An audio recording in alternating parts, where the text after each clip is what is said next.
of pure excitement. A new series frankly dedicated to your horrification and entertainment. Week by week, from the pick of new material, from the pages of best-selling novels, from the theater of Broadway and London, the sound stages of Hollywood, will parade the most remarkable figures ever known. CBS gives you Suspense.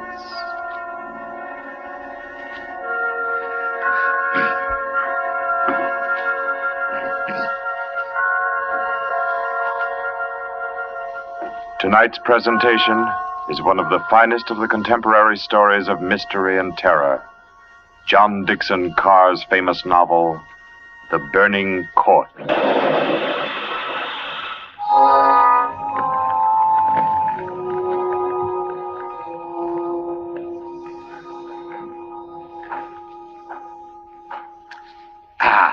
A glass of sherry by the fireside of a beautiful suburban home.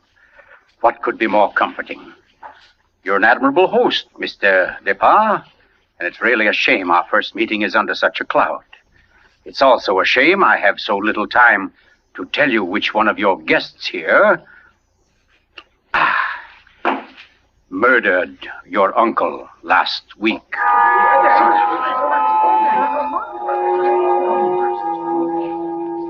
Now, let's see now. I believe we're all here. Your wife, your friend, Mr. Stevens, Captain Brennan. Yes, and incidentally, yourself. Just who did you say you were? Well, no wonder you've had so much difficulty with the case, Captain. My name is Cross, Godin Cross, the writer. As a matter of fact, it's because of my just completed book, Poisoning Throughout the Ages, that I happen to be here now. And Ted Stevens there happens to be a member of the firm which publishes my work. I'd never seen him until tonight, but I've been told what happened.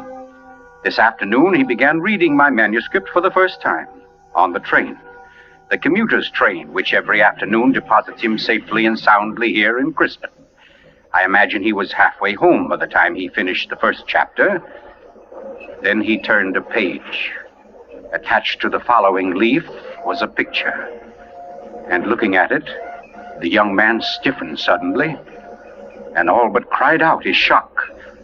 It was a picture of a young woman, and under it had been printed, famous poisoner Marie Dobré, 1676. Ted Stevens was looking at a picture of his own wife.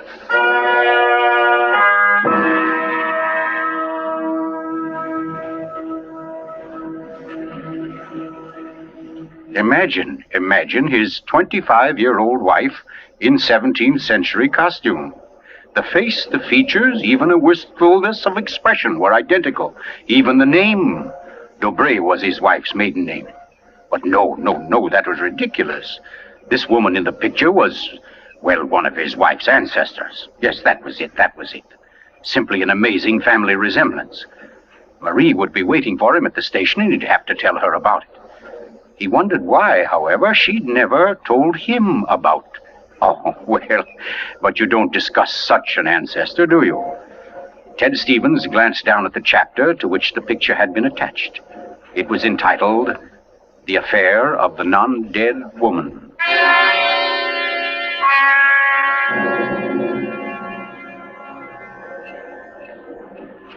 Hello, Ted. Stevens was almost jolted from his seat.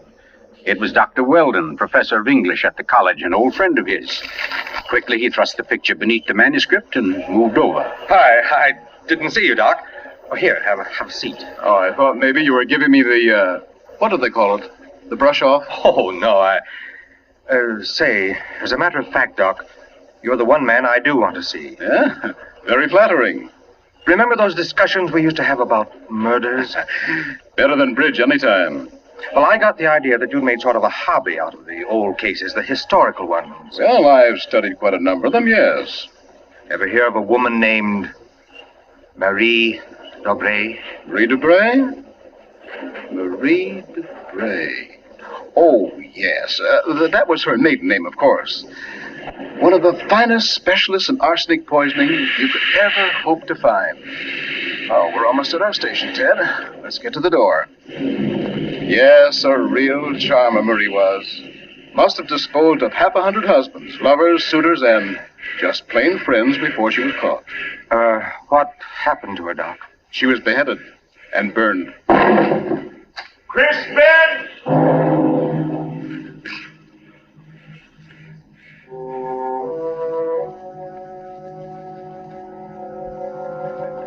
Oh, absurd, laughable. Ted Stevens kept saying this to himself, and yet what he knew was a foolish dread followed him straight through the small suburban station and clung to him as he reached the street. And there in the roadster was Marie, leaning toward him a little to hold the door open and smiling at him. Oh, Ted, what on earth are you staring at? That streetlight shining on your hair. I like that. Oh, you're tight. Come on, get in the car.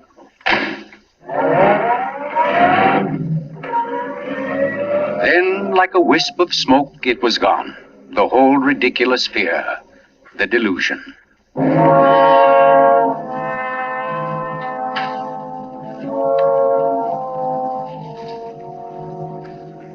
When at home, Marie brought the cocktails into the living room.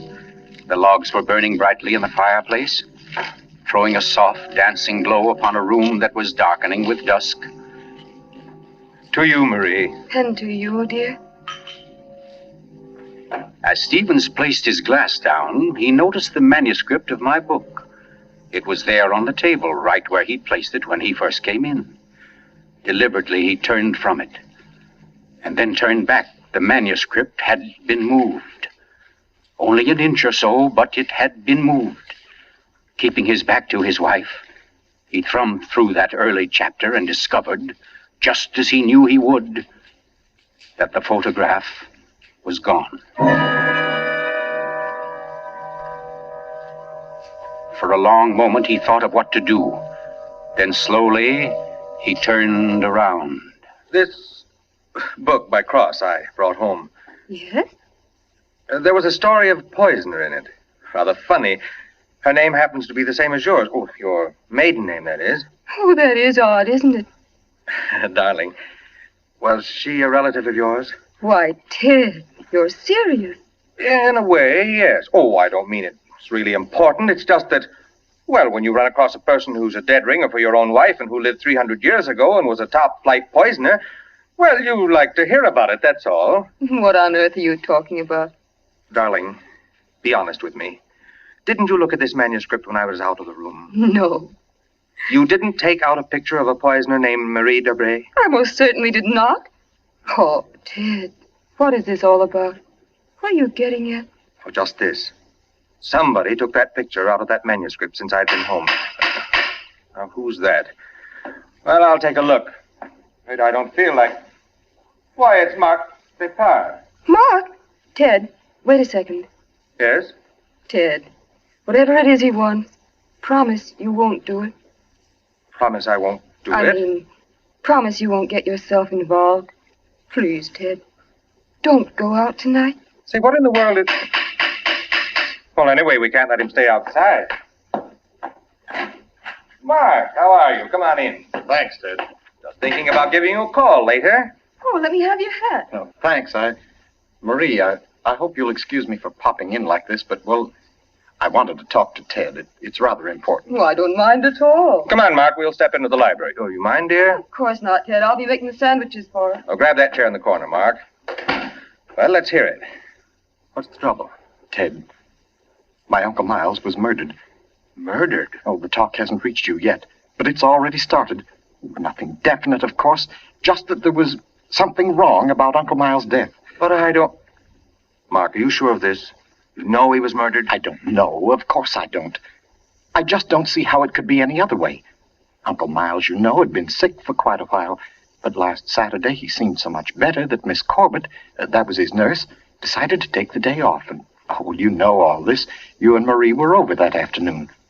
Anyway, Lucy and I went to the club that night, to that masquerade party, and we left the old boy completely alone. I've cursed myself 1,000 times since. But what about your housekeeper, Mrs., what's her name? Henderson. Wasn't she around? Oh, sure. In that little house out in back. We told her to look in now and then, but, well, that wasn't good enough. It was after midnight when Lucy and I got back. Uncle Miles was dying. Ted, it looked exactly like one of his regular attacks. But then later, after he was gone, I happened to glance under the chest of drawers in his room. There was a small silver cup under there, almost drained, and Uncle Miles' cat. The cat was still warm, but quite dead. Oh. I managed to get the cat out of the house and buried without anyone seeing me. Next day, I had the contents of the cup analyzed. It was poison? Yes. Arsenic. Well, what do you want me to do? Help me open the crypt. What? I want to have a private autopsy performed. Help me get Uncle Miles' body out of that vault. Oh, I know it's a tough job. The thing is sealed solid, but we can do it. You mean without the police knowing about it? Without anybody knowing about it. Mrs. Henderson's visiting her sister, and I managed to send Lucy over to the club. You must be crazy. You're playing with dynamite, Mark. This is something you've got to tell the police now. I can't take that chance. But they'll have to know sometime. You're only I've delaying... got to know first, I tell you. You don't understand, Ted. There was somebody in Uncle Miles' room that night, handing him something in a silver cup. Mrs. Henderson was on the porch by the window. She saw her. She saw her? Ted. She thinks it was my wife. Oh, Lucy. It doesn't mean anything to Mrs. Henderson yet, because she doesn't suspect anything, but, well, Ted, you've got to see why I've got to be sure, why I've got to know how Uncle Miles died. Because it wasn't Lucy, Ted. I know it wasn't. Of course not, Mark. She had an alibi. Well, she was with you at the club, wasn't she? Yes. Except for half an hour. I see. You'll help me, won't you, Ted? When do we start? As soon as you can make it. Okay. Come on now. I'll get your hat. You trot on ahead, and I'll come over as soon as I can see Marie. You're not going to tell her about this. Of course not. I'll think of something. Don't you worry about it. No, thanks, Ted. Thanks a lot. Marie? I'm coming. Darling, Mark asked me to... I know, Ted. Here, you better take these sandwiches with you. You'll be hungry. But you knew I was going out? Yes, I knew. You listened to us? I couldn't help it, Ted. I had an idea what Mark's visit was about. The talk about his uncle's death. There's a lot of gossip about it in the village. That's why I tried to tell you. Why I didn't want you to get mixed up in it. But it's too late now, isn't it? I mean, you're going. I can tell by the way you look. Ted, wait a second. There's just one thing I want to tell you before you leave. And that is that no matter what happens, no matter what you find or think or believe, I love you. You'll remember that, won't you? I'll remember you said so, Marie.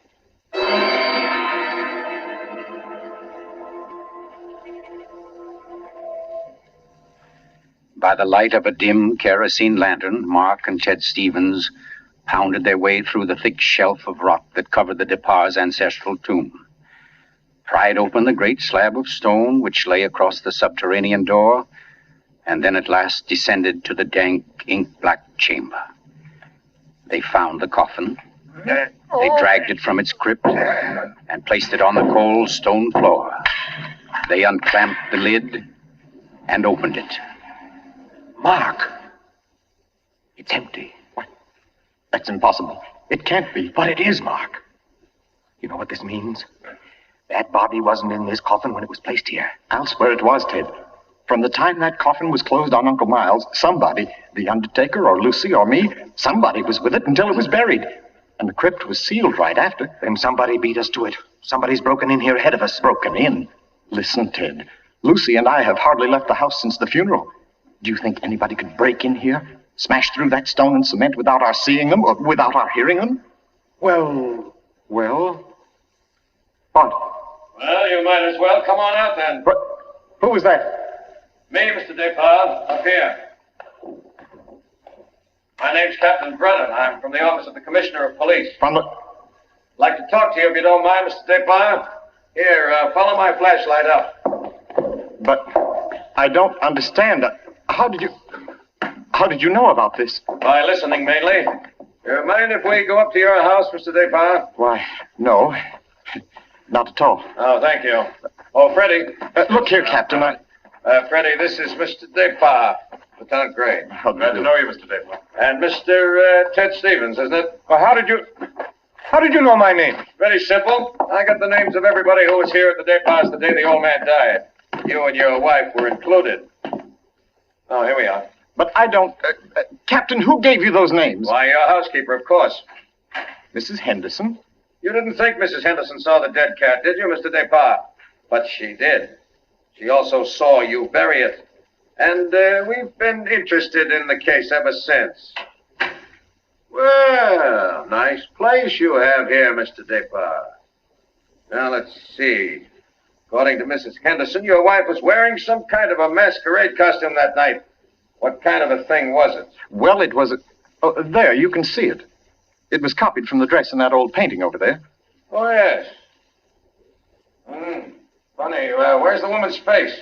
It's always been that way, long as I can remember. Somebody must have thrown acid on it or something. Can't blame them much. She was a poisoner. A poisoner? Yes. The story goes that one of my ancestors was responsible for her execution. Marie Dobray, her name was. Oh, yes, I've read about her.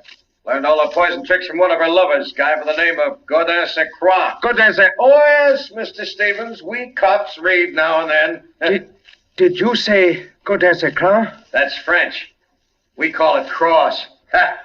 Absolutely no limit to a cop's education, is there? But to get back to your wife, Mr. Daypart, she was dressed like the famous Marie. Now, when Mrs. Henderson looked through that window... Just a minute, Captain. Mrs. Henderson can't prove she saw a thing, and you know it. What do you mean? I mean you haven't any right to insinuate that my wife was in that room. Well, who's insinuating? I'm trying to say that Mrs. Henderson, after thinking it over, realizes she was tricked by the costume. The woman she saw in the funny clothes, handing the cup of poison to your uncle, wasn't your wife at all. What? Because your wife is an unusually tall young woman. And the one Mrs. Henderson saw was fully half a head shorter. More on the order, let's say, of Mr. Stevens' wife. My wife? Captain, this is absolutely ridiculous. Well, I don't know. Why, what's the matter, Mr. Stevens? You're trembling like a leaf. Tell me now, just for fun, where was Mrs. Stevens that night? She was home with me. The whole evening? Certainly. She retired early? Yes, we both did. You, I suppose, were sound asleep by midnight. Yes, I was. Then how do you know where your wife was? Well, Look here, Stevens. She had to have a costume that would match Mrs. Daypart's. How did she manage that? Where did she get it? Well, she never had one. She never had a dress like that. And what about her motive? Why did she poison him? I don't know. Not for money, certainly. Then what was it? Hate? Did she hate Miles Daypart? Yes, she did. No. Oh, I don't know. I don't know, I tell you. Brennan, Yes, Freddie. I phoned and got hold of Mrs. Daypart and the nurse, all right. That Mrs. Stevens couldn't reach her. Her phone won't answer. Okay, have her picked up. I'm going home. Stevens, come back here. I'm going to get my wife. Want me to stop him, Brennan? Now, let go.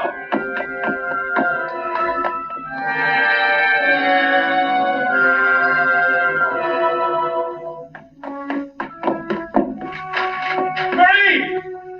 Marie, where are you? It's Ted. Marie, what have you done? Marie! Oh, good evening. Who are you? My name is Cross, Godin Cross. Cross. Where's my wife? What have you done to her? You fiend, what have you done to my wife? Why, nothing at all, young man. Here, sit down. You're lying. Something's happened to her. The police just phoned. There wasn't an answer. Why are you here? Why am I here? Well, because your wife, reading my chapter on the Dobrays, realized I knew more about the family than even she did. Because she found my phone number on the front cover of the manuscript. And because I know an exceptional case when I hear one. Does that answer your question? No, and you know it doesn't. Can't you see I've got to know whether... Yeah, I see. Whether your wife is that Marie Dobray, who was burnt by order of the High Tribunal for all poison cases, the burning court of France, witchcraft, black magic, the world across the threshold. You're quite sure, no doubt, also, that I'm Godin Saint Croix, who first wooed her. No, my boy. No, my real name happens to be, of all things, Tom Simpson. Most unsuitable for a distinguished writing career, and Marie Dobray is no more your wife's real name than mine is Godin Cross. What?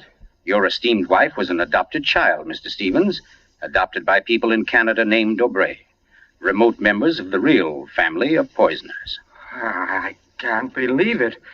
Why didn't she tell me? Why? Because until I told her half an hour ago, she didn't know it herself. You see, in the course of my research on the family, I found out about it. And in the course of talking with your wife, I found out something else. How for years she was haunted by the fear that she might be a poisoner by inheritance, by blood. And you can see, can't you, why she never talked about it, her past to you? Yes. And yet, Mr. Stevens, you had all but made her forget that past. You. And that's why she was willing to lie, to steal a picture, do anything, in order to hold you to her. Yes, I see that now. You know, young man, I rather think she loves you. But as you will see, though, she comes only when I call her. Mrs. Stevens? You mean she's... Yes, Mr. Cross. Marie, it's you. You're all right? Oh, yes, dear. We're both all right now, and nothing can change it, ever. Marie, listen. Don't say Marie, dear. Say Maggie. Maggie? Oh, that's my name, my real name. Maggie McTavish. And it's a lovely name, dear. The most beautiful, gorgeous... Darling, please. You don't understand. The police, they think you had something to do with Miles' death.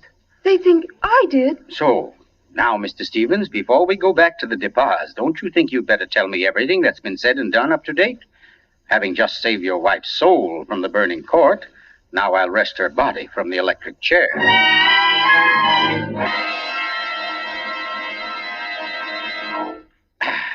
Yes, Mr. Depas, truly excellent sherry. Don't you think so, Miss Corbett? Yes. Yes, it's very nice. Well, that, ladies and gentlemen, is how I happen to be here. So let us consider first that supernatural hocus-pocus in the crypt. That body that walked out of the sealed tomb. That body that never was in the tomb. Never was in the tomb? No, Mr. Depas. The murderer knew that very soon Mrs. Henderson's story would bring about an investigation. He had to get rid of the well-known corpus delicti. Yes, but who could have kept the body out of the tomb? Who, Mr. Depas? Why, you, sir. What? I don't understand. Well, it's very simple. You had the opportunity. I believe you said yourself you were alone with the body before the burial. And you had the strength. I dare say you carried it down to the furnace, where it's now probably nothing but ashes. Ridiculous. Why would he spend an hour smashing into a crypt for a body he knew wasn't there? Why, Captain? To impress Mr. Stevens, his witness. And also apparently you. Oh, that's perfectly fantastic. Fantastic? Oh, no, Lucy. Just comic. And I suppose, Mr. Cross, that I also put on a woman's masquerade costume, went into my uncle's room and handed him a nice cup of arsenic. No. That had to be done by a woman. Your accomplice, as matter of fact... Oh, now, come. You mustn't all look at Mrs. Depas, because Mark Depas' one noble act was his frantic effort to prevent his wife from being charged with the crime. A crime which he and Nurse Myra Corbett committed. Myra Corbett? Why, you... Yes, sir. Yes, Mr. Stevens, this quiet little lady beside me. Why would I do such a thing? Money, Miss Corbett. A cutout of Mark Depas' inheritance. Payments for services rendered. That's an absolute lie, Cross. You see, ladies and gentlemen, Captain Brennan never bothered to check Miss Corbett's whereabouts on the night of the murder. Why even think of the nurse? She was the custodian of the old man's health. Oh, you're crazy. And yet who but a nurse could so naturally offer the old man a cup? A cup he was sure contained medicine. You're making it up. The whole thing, you're just And making it who up. but Miss Corbett, living right here in this house, would know what kind of masquerade dress she must copy, would know when Mrs. Henderson would pass the window that night, pass and see her, and accept her, she hoped, for Lucy Depas. No, that's not true. Oh, I didn't yes, do Miss it. Corbett. Yes, I Miss didn't Corbett, do that it. dress I was the didn't touch do that it. wrecked you. That was your own idea, wasn't it? Not Mark's. You weren't content with a mere murderer's share of the profits. You wanted a wife's share, half of the whole estate. You wanted Lucy Depas convicted and out of the way for good. Well, I give you a toast, Miss Corbett, with Mr. Depas' excellent sherry, to a particularly ruthless poisoner. And yet, you know, on the whole, I'm rather partial to female poisoners. Why, only tonight I... Here,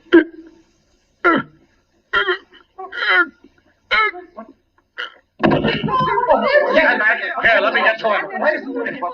Mr. Cook! What's the matter, Brennan? This man's dead. Dead? And from cyanide, if I know anything. Cyanide from that glass of sherry. Cyanide that a nurse could get quite easily. That glass was right beside you, Miss Corbett, and nobody else was near it. Too bad he didn't drink it as soon as you hoped. A second ago, we had nobody to use against you. But we have now, Miss Corbett. We have now. And I arrest you for the murder of Godin Cross.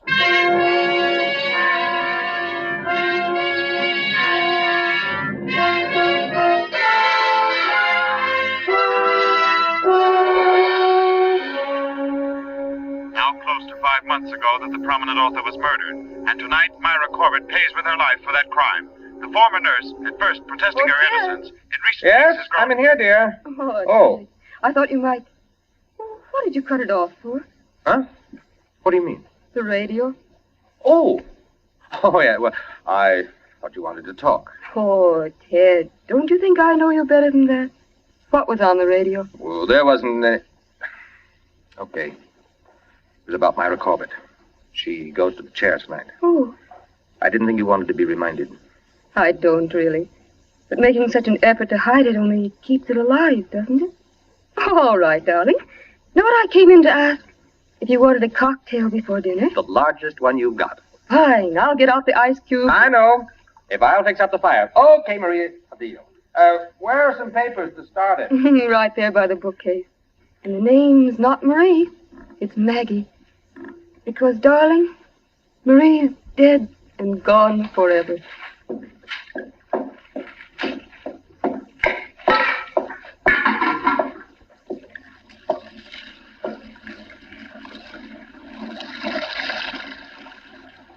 Oh, no, Marie.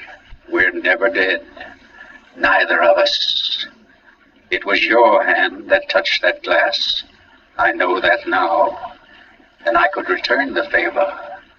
But instead, I shall ask that you dispatch your husband. This one, like all the others. Now, just a little bit of poison in the drink, Marie. Any kind of a drink. What kind, Ted? Hmm? What kind of a cocktail shall we have? Oh, any kind, darling. Any kind at all.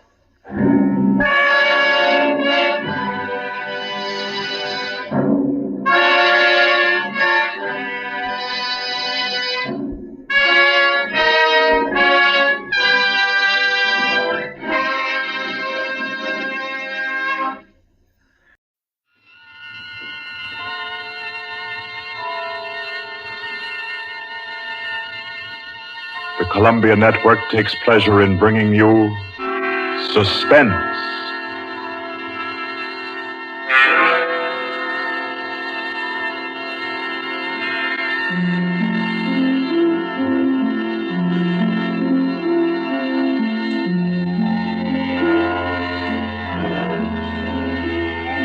Suspense, Columbia's play theater of outstanding thrillers, produced and directed by William Spear and scored by Bernard Herrmann.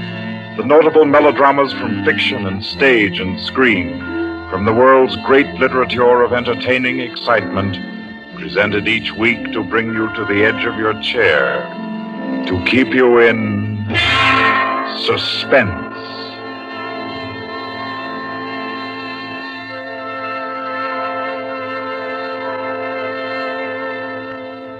Tonight's adventure in suspense is from the pen of Dorothy Sayers.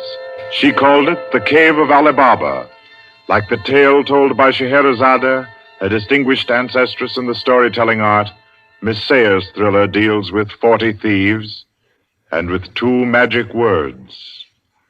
For your uneasy listening, then, Suspense presents The Cave of Ali Baba.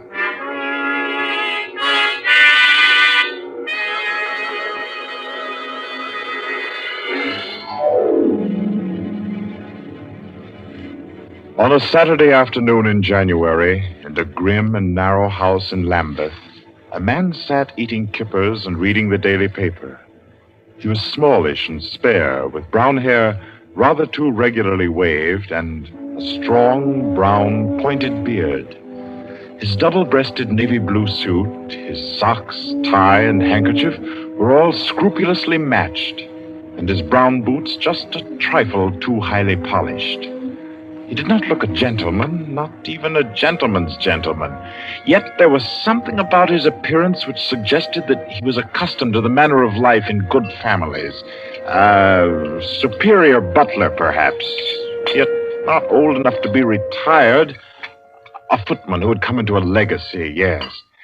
He had just finished eating, and he was sipping his coffee when a slight noise at the front door caught his ear. Swiftly, too swiftly for a quiet little man sitting eating kippers and reading his paper on a Saturday afternoon, he sprang up. He dashed through the small hallway and he flung the door open. Of course, no one in sight. The society is at least dramatic in its delivery of its correspondence. And as if he knew what he would find, he shut the door and turned to the hat stand in the hall. An envelope had been placed there. It was addressed to Joseph Rogers. So Mr. Rogers opened the note. Number 21. An extraordinary general meeting will be held tonight at the house of number 1 at 11:30. You will be absent at your peril. The word is finality. Finality. Yes, I think so. The man called Joseph Rogers stood for a moment, studying the note. Then he strode to the rear of the house, to a tall safe built in the wall. Carefully, he manipulated a dial. He swung the safe door open. He stepped inside, into a small strong room. He opened a drawer marked Correspondence, placed the note inside, and then came out again. A moment to reset the lock for a new combination, and then he went back into the living room. He reached for the telephone. He lifted it from the cradle and then reconsidered. Too dangerous. He hurried upstairs and clambered into an attic. In the furthest corner, he searched for and found a knothole in the woodwork. He pressed it. A concealed trapdoor swung open, and he was in the loft of the adjoining house. He paused before 3 cages, in each of them a carrier pigeon. Carefully, he wrote a note, slipped it under a pigeon's wing. There you are, my pretty. There, take it easy now. There you go. Lie straight. 4:30. I'll send another pigeon at 5 and the third at 6. I should have my answer by 9:30 at the latest. Oh, I forgot one thing, most important. Mr. Rogers moved through the trapdoor, back into the attic of his own house, and once again he stood before the tall safe built in the wall. He opened the door, stepped into the strong room, moved for a moment quietly in the dark, and then spoke gently. Now, be good, my sweetheart. I'm depending on you. Open sesame. Come on now, old thing. Open sesame. Open sesame. That's better. That's very much better.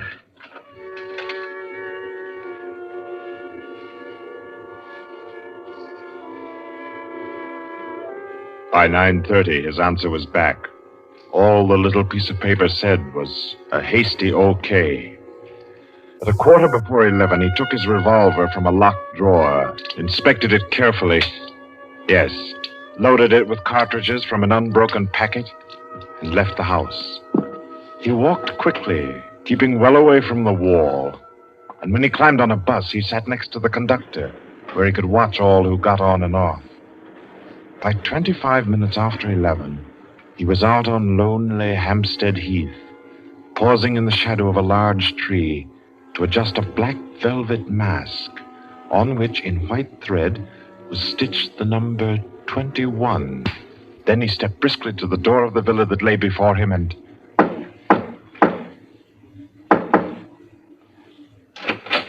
What is it? Finality. Come in. Go right on through. Number 1 will check you in. Right.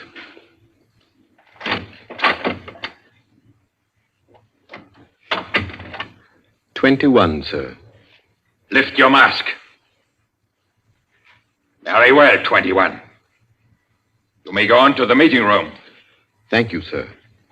The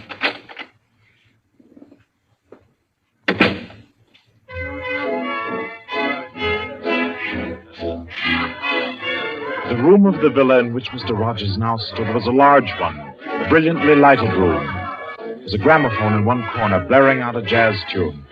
To its rhythm, couples, masked men and women, were dancing. Some were in evening dress, some in tweeds and jumpers. In another corner of the room was the bar. Mr. Rogers went up to it and asked the masked man in charge for a double whiskey. He consumed it slowly, leaning on the bar. The room filled. Presently, someone moved across to the gramophone and stopped it. Mr. Rogers looked around. Number 1, the massive gentleman in evening dress who had checked him in, appeared on the threshold. A tall woman in black stood beside him. Her mask, embroidered with a white number 2, covered her hair and her face completely. Only her fine bearing, her white arms, and her dark eyes, shining through the eye slits, proclaimed her as a woman of power, of physical attraction. The masked dancers were silent now as number 1 spoke. Ladies and gentlemen, we are short 2 members tonight. I need not inform you of the disastrous failure of our plan for obtaining the plans of the Court Windlesham Heliscoper. Our courageous and devoted friends, number 15 and number 38, were betrayed and taken by the police. Some of you might fear that under examination these 2 would break down and give away our society. There is no need for such a fear. I gave the usual orders, and their tongues have been silenced. Their defense will be discreetly compensated in the usual manner. I call upon number 12 and 34 to undertake this agreeable task. They will attend me at my office for their instructions after the meeting. Will the numbers I have named kindly signify by raising their hands that they are able and willing to perform this duty? Thank you. Ladies and gentlemen, please take your partners for the next dance. The gramophone struck up again. Mr. Rogers turned to a girl near him in a red dress. She nodded, and they slipped into the movement of a foxtrot. The couples gyrated solemnly and in silence. Their shadows were flung against the blinds as they turned and stepped to and fro. The girl in red spoke to Mr. Rogers. What's happened? I'm frightened, aren't you? I feel as if something awful was about to happen. It does take one a bit short. Number 1's way of doing things, but it's safer like that. Oh, those poor men. No talking, please. You know the rules. Sorry. In silence, the dance continued. And then it came to an end. And then when it had finished, the dancers came again to where number 1 sat and waited with tense eagerness for him to speak. Ladies and gentlemen, you may wonder why this extraordinary meeting has been called. The reason is a serious one. The failure of our recent attempt was no accident. The police were not on the premises that night by accident. We have a traitor amongst us. This last failure was not the first. You'll remember the unfortunate way in which the affair of the Dinglewood pearls turned out. And there were others. However, I am happy to say that our minds can now be easy. All these troubles have been traced to their origin. The offender has been discovered and will be removed. The misguided member who introduced the traitor to our ranks will be placed in a position where his lack of caution will have no further ill effects. There's no cause for alarm. Ladies and gentlemen, please take your partners for the next dance.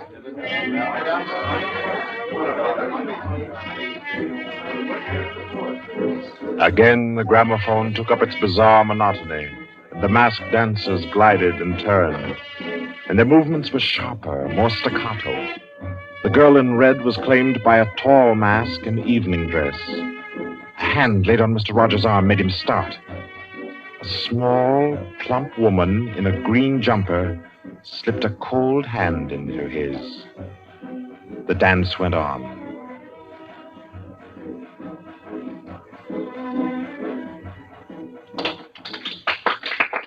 When it stopped, everyone stood detached, stiffened in expectation. The endless interval was over. Number 1 raised his voice. Ladies and gentlemen, you will no doubt wish to be relieved of the questions on your mind. I will name the persons involved. Number 37. No! Silence! I swear on it! Silence! You have failed in discretion. You will be dealt with. If you have anything to say in defense of your folly, I'll hear it later. Sit down. Number 37 sank down upon a chair. He pushed his handkerchief under the mask to wipe his face. 2 tall men closed in upon him. The rest fell back. Ladies and gentlemen, I will now name the traitor. Stand forward. Number 21. Take off your mask. Number 37. This man was introduced to our society by you under the name of Joseph Rogers, formerly second footman in the service of the Duke of Denver, dismissed for petty thievery. Did you take steps to verify the statement? I did, as God's my witness. It was all straight. I had him identified by 2 of the servants. I asked all over about him. The story was true. I'll swear it was. Number 21. Your name has been given as Joseph Rogers. Is that your real name? Answer me. Is that your real name? No. What is your name? Peter Death Braden Whimsy. Silence! My compliments, your lordship. We thought Lord Whimsy was dead. He was killed, so the paper said 2 winters ago, while shooting big game in Africa. He even left a will, proved of £500,000. To his mother, I believe, the Dowager Duchess of Denver. Lord Peter Whimsy, indeed. Well-known book collector, man about town, distinguished criminologist. Took an active part in the solution of several famous mysteries. Taking an active part, if you don't mind. So you deliberately led us to think you were dead and became Joseph Rogers to gain entrance to our society.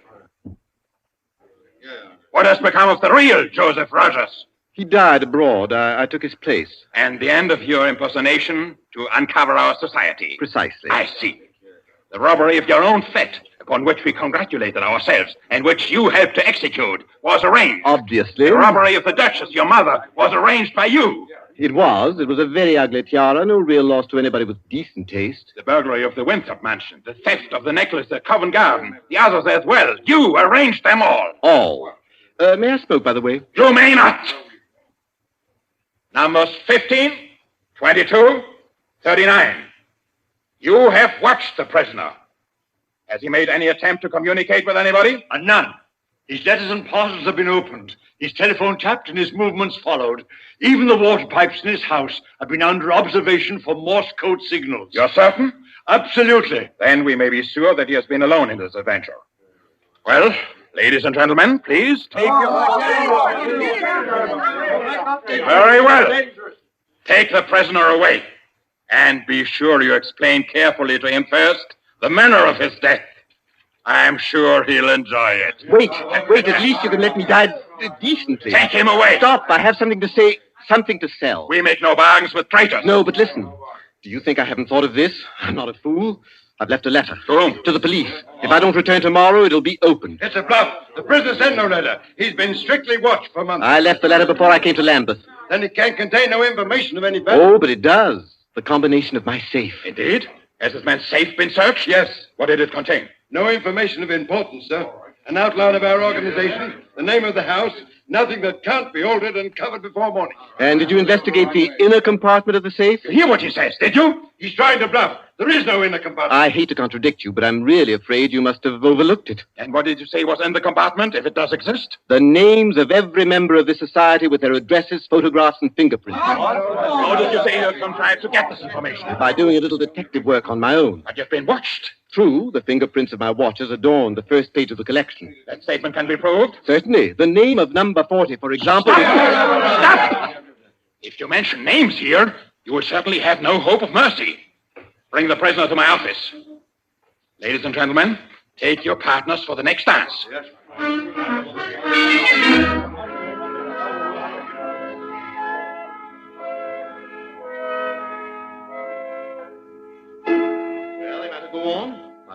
that I know your gang from number 1 through number 25. Do you want me to prove that I know the others as well? My lord, your story fills me with regret that you are not, in fact, a member of our society. Wit, courage, and industry are valuable in an association like ours.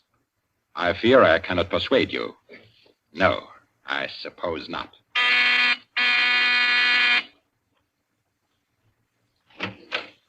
Yes? Ask the members kindly to proceed to the supper room.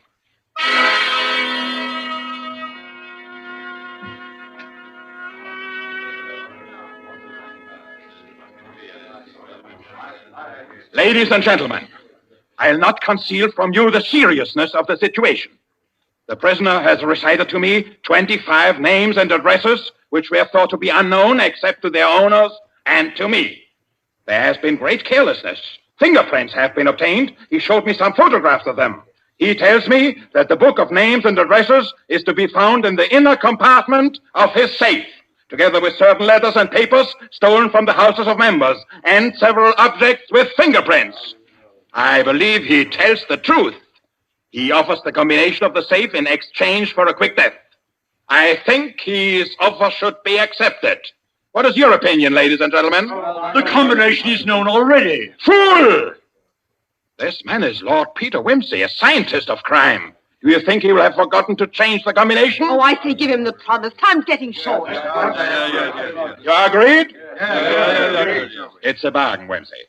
What is the combination? The word of the combination is unreliability. And the inner door, the inner compartment? In anticipation of the visit of the police, the inner door is open. Good. Number 12 and 36. You will go to the prisoner's house and... Why should any more members... That's right. I agree. Nobody ought to be trusted. Then what, ladies and gentlemen, do you suggest? You go yourself. You're the only one that knows all the names. You go yourself. I second that motion. Is the wish of the meeting, then, that I should go? No. I say no. No, don't go. Number 1 is our president, the head and soul of our society. If anything should happen to him, where should we be? You've all blundered. We have your carelessness to thank for all this. Do you think we should be safe for 5 minutes if he were not here to repair your follies? Well, there's something in that. If you will pardon my suggesting it, the lady appears to be in a position peculiarly favorable for the reception of the president's confidences. The contents of my modest volume will be no news to her. Why should she not go herself? Because I say she must not. If it is the will of the meeting, I'll go. Give me the key of the house. Here. Is your house watched? No. If I have not returned in 2 hours, act for the best to save yourselves. And do what you like with the prisoner.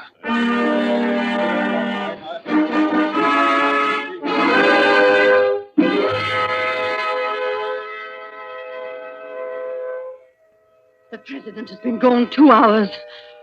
Traitor! What's happened to him? How should I know? Perhaps he's looked after himself and gone while the going was good. Liar! Oh. He'd never do that. What have you done with him? Speak, or I'll make you speak. I can only form a guess, madam.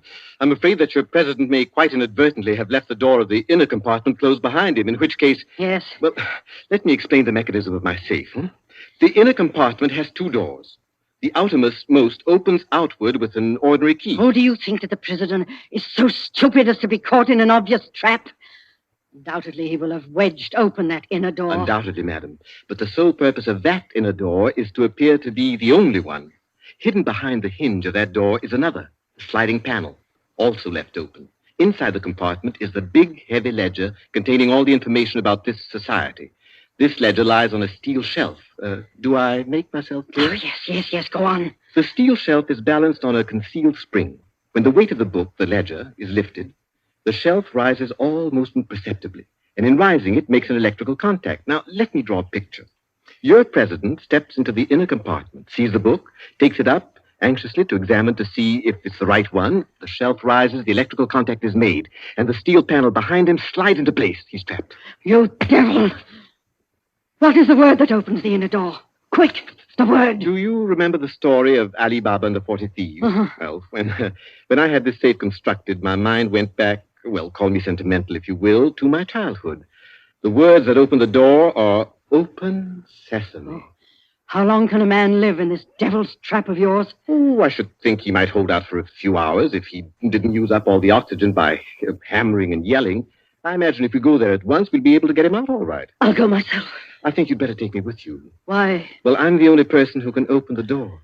But you've given me the word. Yes, you have the word. But this door of mine, I'm rather proud of it. You know, it's my own invention. It's the latest thing.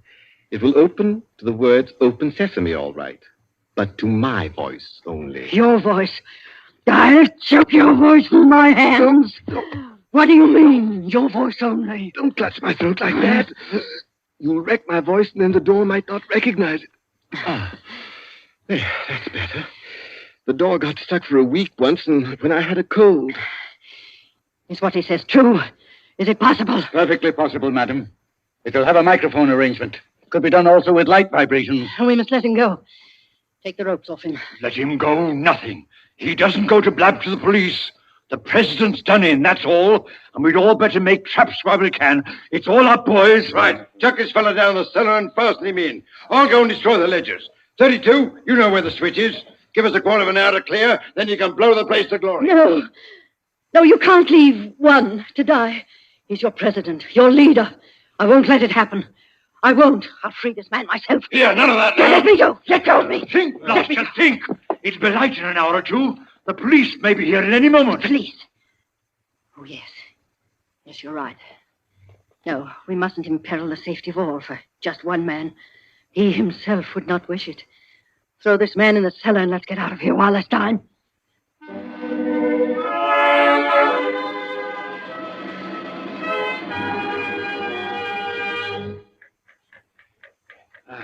Here. This is good enough. Leave him here.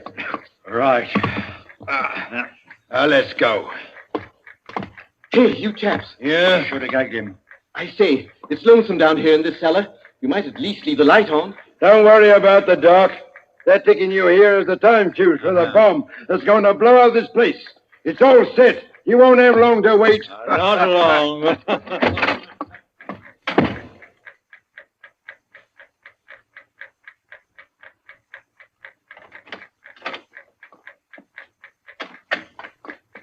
Who is it? Who's there? Hold still, so I can cut the ropes. Well, if it isn't two. My compliments, madam, on your loyalty to your president. Quick, quick. They've set the time fuse. The house is mine. Follow me as fast as you can. Number one must be saved. And only you can do it. Well, how did you manage to? There's no time for questions. Get up and follow me.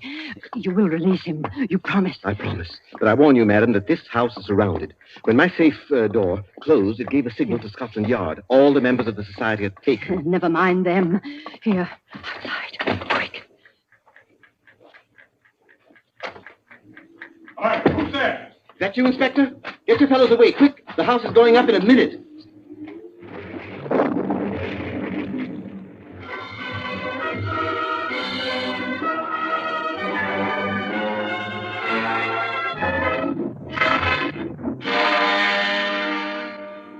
Quincy! Lord Quincy! It's Inspector Parker, old man. Are you all right? I'm a bit winded. What's happened, Inspector? Oh, about half a dozen of them got blown up. The rest we bagged. Hurry, we must hurry. Who's this? One of the gang. She's called number 2. We must save him, we must. Golly, I clean forgot the gentleman in the safe. Parker, where's your car? It's down the lane. Send one of your men down to get it. Right. Johnson, bring that car here. Yes, sir. I've got the number 1 of the whole company, quietly asphyxiating at home. I promised we'd get back and save him. He's the bloke that we've been wanting. The man at the back of the Morrison case and the Hope Wilmington case and hundreds of others.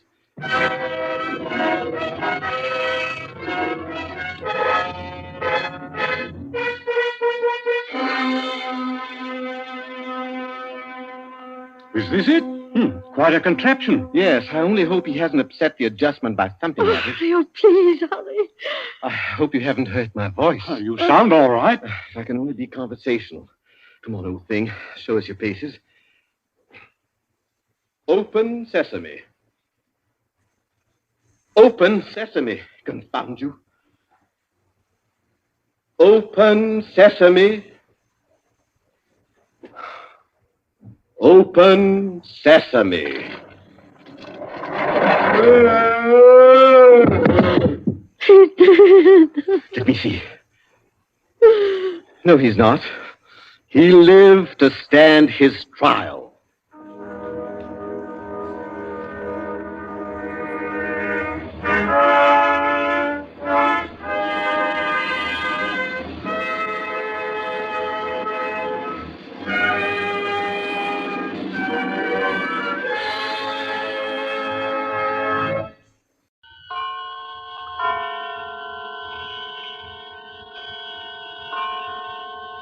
The Columbia Network takes pleasure in bringing you Suspense.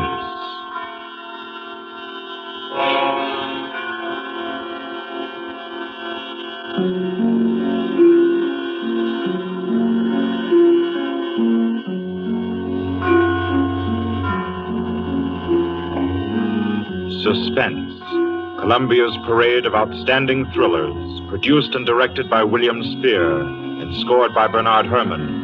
The notable melodramas from stage and screen, fiction and radio, presented each week to bring you to the edge of your chair, to keep you in suspense.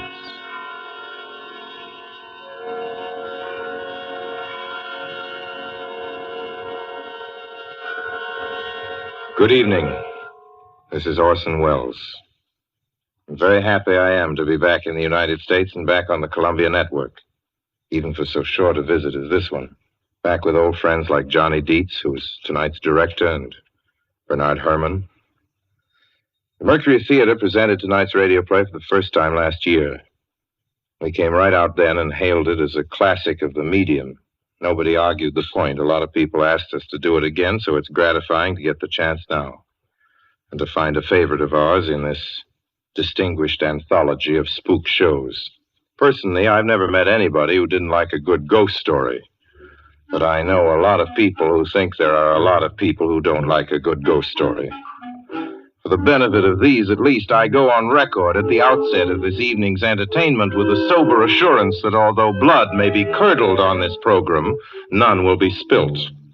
There's no shooting, knifing, throttling, axing, or poisoning here. No clanking chains, no cobwebs, no bony and or hairy hands appearing from secret panels, or better yet, bedroom curtains. If it's any part of that dear old phosphorescent foolishness that people who don't like ghost stories don't like, then again, I promise you, we haven't got it. Not tonight. What we do have is a thriller.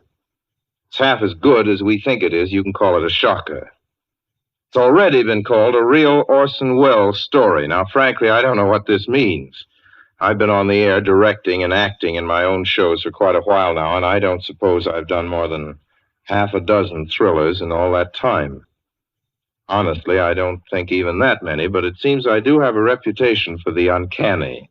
Quite possibly, a little escapade of mine involving a couple of planets, which shall be nameless, is responsible. Doesn't really matter. Don't think I disapprove of thrillers. I don't. A story doesn't have to appeal to the heart. It can also appeal to the spine.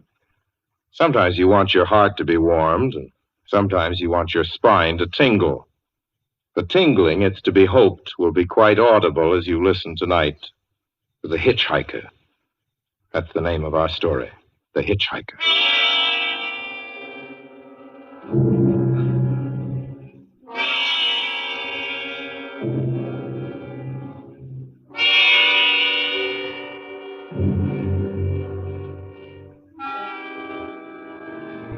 I'm in an auto camp on Route 66, just west of Gallup, New Mexico. If I tell it, perhaps it'll help me. Keep me from going crazy. I've got to tell this quickly. I'm not crazy now. I feel perfectly well, except that I'm running a slight temperature. My name is Ronald Adams. I'm 36 years of age, unmarried, tall, dark, with a black mustache. I drive a 1940 Buick, license number 6Y175189. I was born in Brooklyn. All this I know. I know that I'm at this moment perfectly sane. That it's not me who's gone mad. It's something else. Something utterly beyond my control. I've got to speak quickly. At any minute, the link may break. This may be the last thing I ever tell on Earth. The last night I ever see the stars. 6 days ago, I left Brooklyn to drive to California. Goodbye, son. Good luck to you, my boy. Goodbye, Mother. Here, give me a kiss, and I'll go.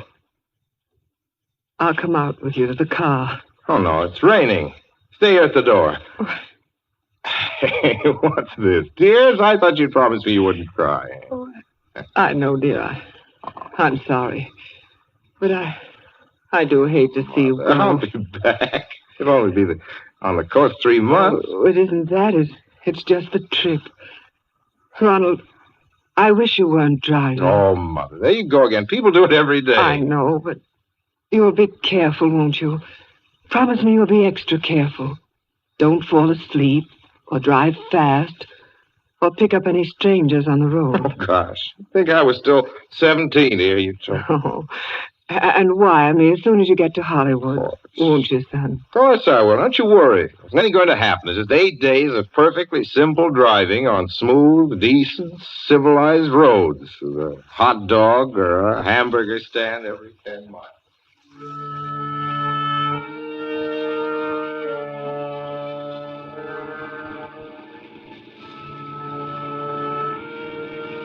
I was in fine spirits. The drive ahead of me, even the loneliness, seemed like a lark. I reckoned without him. Crossing Brooklyn Bridge that morning in the rain, I saw a man leaning against the cables. He seemed to be waiting for a lift. There were spots of fresh rain on his shoulders. He was carrying a cheap overnight bag in one hand. He was thin, nondescript, with a cap pulled down over his eyes. I would have forgotten him completely, except that just an hour later, while crossing the Pulaski Skyway over the Jersey Flats, I saw him again. At least, he looked like the same person. He was standing now with one thumb pointing west. I couldn't figure out how he got there, but I thought probably one of those fast trucks had picked him up, beaten me to the Skyway, and let him off. I didn't stop for him. Then late that night, I saw him again. It's on the new Pennsylvania Turnpike between Harrisburg and Pittsburgh. It's 265 miles long with a very high speed limit. I was just slowing down for one of the tunnels when I saw him, standing under an arc light by the side of the road. I'd seen quite distinctly the bag, the cap, even the spots of fresh rain spattered over his shoulders. He hallooed at me this time. Hello! Hello! I stepped on the gas like a shot. That's lonely country through the Alleghenies, and I had no intention of stopping. Besides, the coincidences, or whatever it was, neither the Willies. Stopped at the next gas station.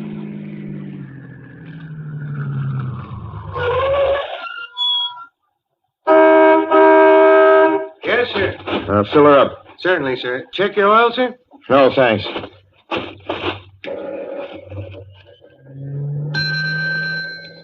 Nice night, isn't it? Yes. It hasn't been raining here recently, has it? Not a drop of rain all week. Oh? Oh, I suppose that doesn't done your business any harm. Oh, people drive through here all kinds of weather. Mostly business, you know. There aren't many pleasure cars out on the turnpike this season of the year. I suppose not. What about hitchhikers? Hitchhikers here? What's the matter? Don't you ever see any? Not much. If we did, it'd be a sight for sore eyes. Why? Oh, guy'd be a fool who started out to hitch rides on this road. Look at it. Then, you've never seen anybody? No. Maybe they get the lift before the turnpike starts. I mean, you know, just before the toll house. But then it'd be a mighty long ride. Most cars wouldn't want to pick up a guy for that long a ride. And you know, this is pretty lonesome country here. Mountains and woods. You ain't seen anybody like that, have you? No. Oh, no, not at all. It's just a technical question. I see. Well, that'll be just $1.49 with the tax.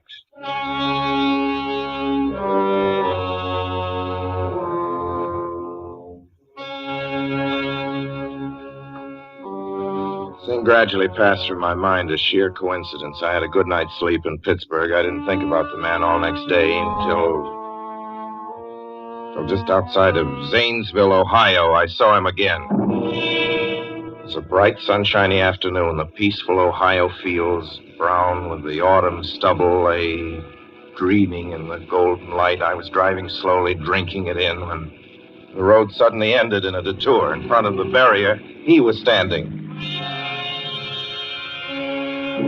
Now, let me explain about his appearance before I go on. I repeat, there was nothing sinister about him. He was as drab as a mud fence, nor was his attitude menacing. He merely stood there, waiting, almost drooping a little, a cheap overnight bag in his hand. He looked as though he'd been waiting there for hours. And he looked up. He hailed me. He started to walk forward. Hello? Hello? Hello? No, not just now. Sorry. Going to California? No, not today. The other way, going to New York. Sorry.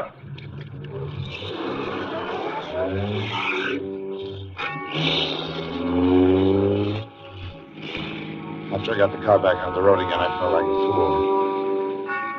Yet the thought of picking him up, of having him sit beside me, was somehow unbearable. At the same time, I felt more than ever unspeakably alone.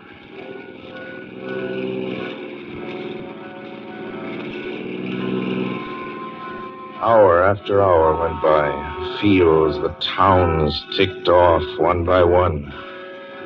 The light changed. I knew now that I was going to see him again. And though I dreaded the sight, I caught myself searching the side of the road, waiting for him to appear.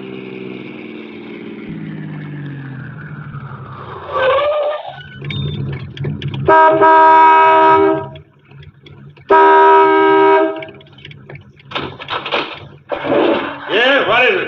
What do you want? Sell sandwiches and pop here, don't you? Yeah, we do in the daytime. But we're closed up now for the night. I know, but I was wondering if you could possibly have a cup of coffee, black coffee, just... No, not this time of night, mister. My wife's a cook. She's in bed. No, don't shut the door, please. Listen, just a minute ago... just a minute ago, there was a man standing here right beside the stand, a suspicious-looking man. I don't mean to disturb it. You see, I was driving along when I just happened to look, and there he was. How's he doing? Well, nothing. You've been taking a nip. That's what you've been doing. Now, on your way before I call out Sheriff Oates.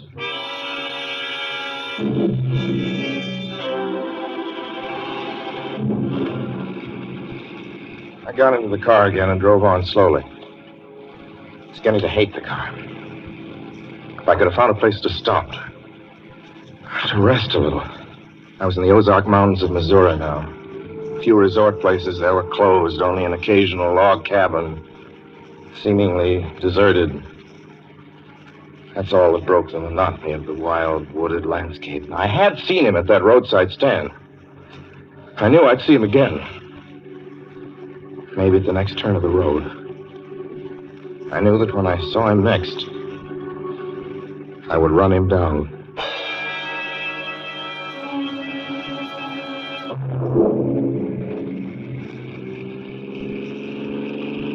I didn't see him again. I didn't see him until late next afternoon. I stopped a car at a sleepy little junction just across the border into Oklahoma to let a train pass by. When he appeared across the tracks, leaning against a telephone pole. Perfectly airless, dry day.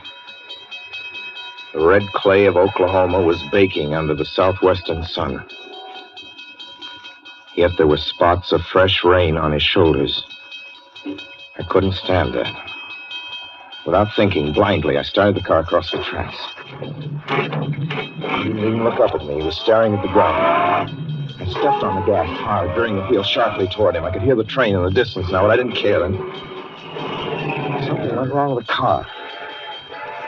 The train was coming closer. I could hear its bell ringing and the cry of its whistle. Still, he stood there. And now I knew that he was beckoning me to my death.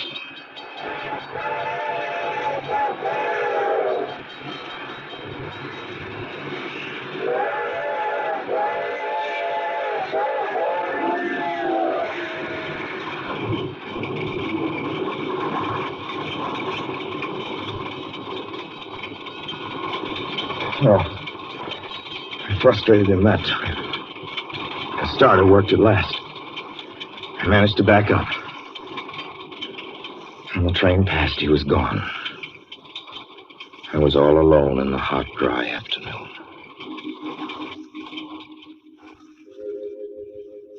After that, I knew I had to do something. I didn't know who this man was or what he wanted of me. I only knew that from now on, I mustn't let myself alone on the road for 1 minute. Hello there. Like a ride? Well, what do you think? How far are you going? Where do you want to go? Amarillo, Texas. I'll drive you there. Gee.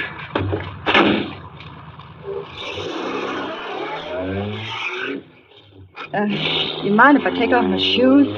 My dogs are killing me. Go right ahead. Oh, gee, what a break this is. Hitch-hike much?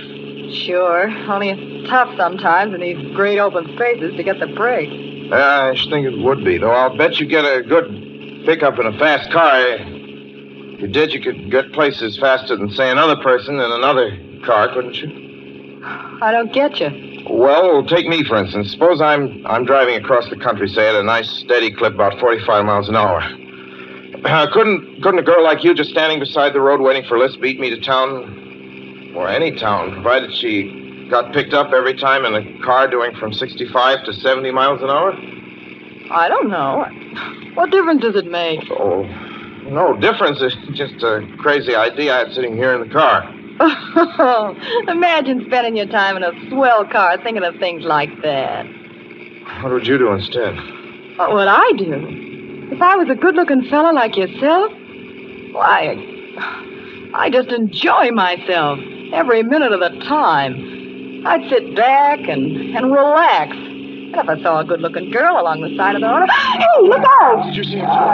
See who? A man standing beside the barbed wire fence. I didn't see anybody. It wasn't nothing but a bunch of cows and a wire fence. No? What'd you think you was doing? Trying to run into the barbed wire There's a man fence? there, I tell you. A thin gray man with an overnight bag in his hand. And I was trying to run him down. Run him down? You mean kill him? Say you didn't see him back there? You sure? I didn't see a soul. As far as Watch that's for him concerned. the next time and keep watching. Keep your eyes peeled on the road. He'll turn up again. Maybe any minute now. There! Look there!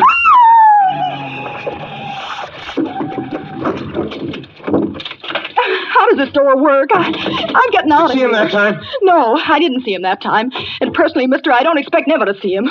All I want to do is go on living. I don't see how I will very long, driving with you. Oh, I'm sorry. I don't know what came over me, but please don't go. So if you'll excuse me... You can't go. Listen, how would you like to go to California? I'll drive you to California. Seeing pink elephants all the way? No, thanks.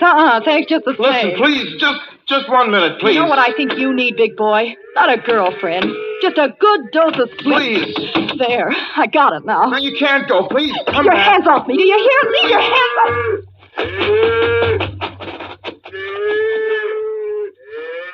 She ran from me.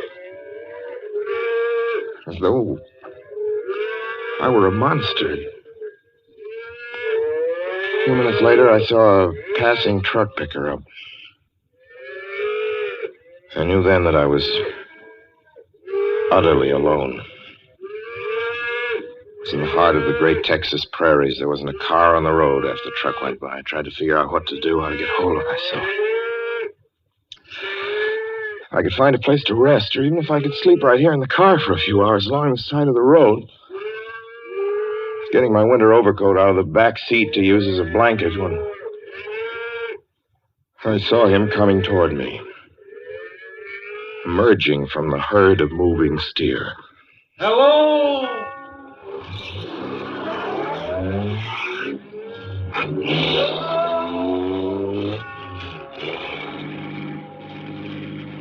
Maybe I should have spoken to him then. Fought it out then and there. For now, he began to be everywhere. Wherever I stopped, even for a moment, for gas, for oil, for a drink of pop, a cup of coffee, sandwich, he was there. I saw him standing outside the auto camp in Amarillo that night when I dared to slow down. I was sitting near the drinking fountain of a little camping spot just inside the border of New Mexico. He was waiting for me outside the Navajo reservation where I stopped to check my tires. I saw him in Albuquerque when I bought 20 gallons of gas. I was afraid to stop now. I began to drive faster and faster. I was in lunar landscape now. The great arid mesa country of New Mexico. I drove through it with the indifference of a fly crawling over the face of the moon. Now he didn't even wait for me to stop. Unless I drove at 85 miles an hour over those endless roads, he waited for me at every other mile. I'd see his figure, shadowless, flitting before me, still in the same attitude, over the cold, lifeless ground, flitting over dried-up rivers, over broken stones cast up by old glacial upheavals, flitting in that pure and cloudless air. I was beside myself when I finally reached Gallup, New Mexico this morning. There's an auto camp here. Cold, almost deserted this time of year. I went inside and asked if there was a telephone. I had the feeling that if only I could speak to someone familiar, someone I loved, I could pull myself together.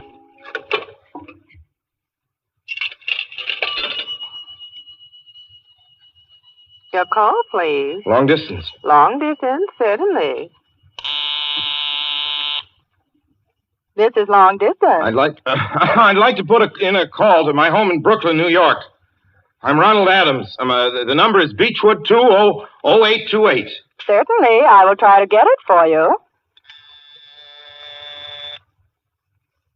Albuquerque. New York for Gallup. New York. Gallup, New Mexico, calling Beechwood 20828. I'd read somewhere that love could banish demons. It's the middle of the morning. I knew Mother'd be home. I pictured her tall and white-haired in her crisp house dress, going about her tasks. Be enough, I thought, just to hear the even calmness of her voice. Will you please deposit $3.85 for the first 3 minutes? When you have deposited $1.50, will you wait until I have collected the money?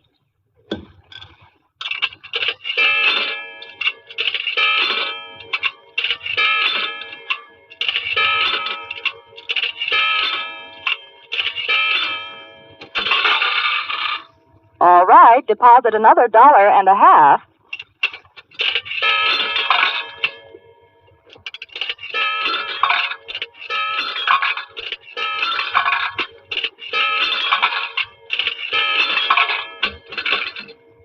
Will you please deposit the remaining 85 cents?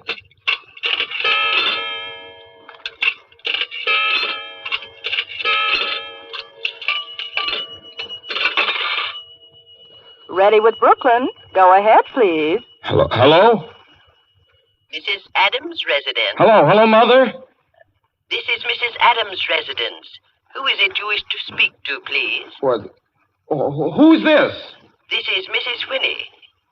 Mrs. Winnie? I don't know any Mrs. Winnie. Is this Beechwood 20828? Yes? Where's my mother? Where's Mrs. Adams? Mrs. Adams is not at home. She's still in the hospital. The hospital? Yes. Who is this calling, please? Is it a member of the family? Well, what's she in the hospital for? She's been prostrated for 5 days. Nervous breakdown. But who is this Nervous calling? breakdown? Well, my mother never was nervous. It's all taken place since the death of her oldest son, Ronald. Death of her oldest son, Ronald?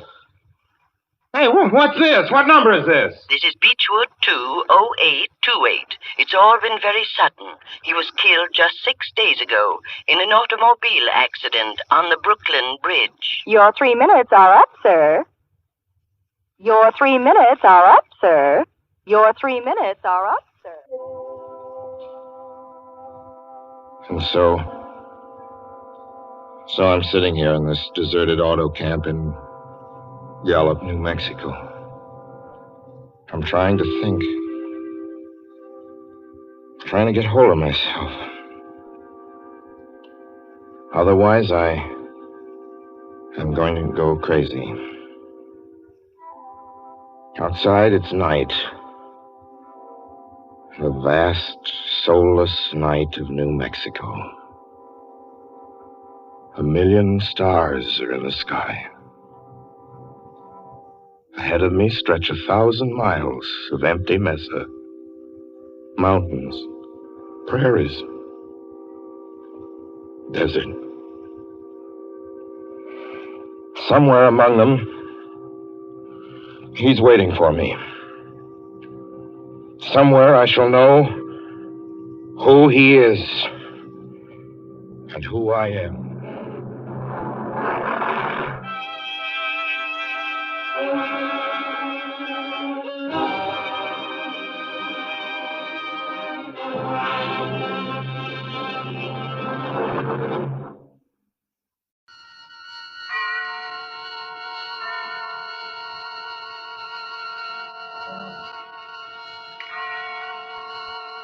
The Columbia Network takes pleasure in bringing you Suspense.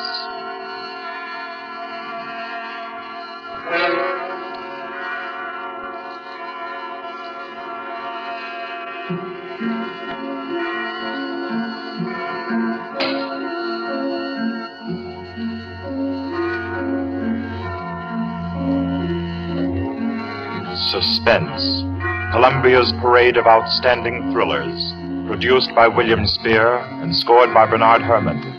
The notable melodramas from stage and screen, fiction and radio, presented each week to bring you to the edge of your chair, to keep you in suspense.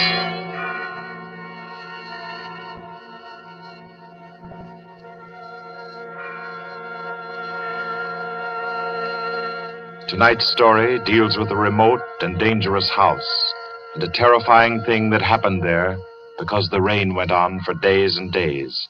It deals with a surgeon and a girl, a giant, and a young man who took a long chance. And over them all, the moan of the night wind and the ceaseless roar of the storm. For your suspenseful listening, we invite you to learn about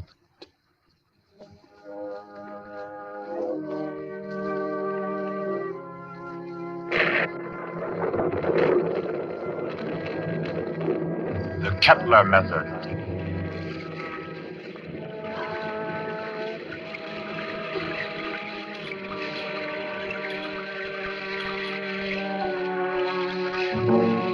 Four days of rain there've been, ceaseless, teeming, pouring with a steady, relentless rhythm.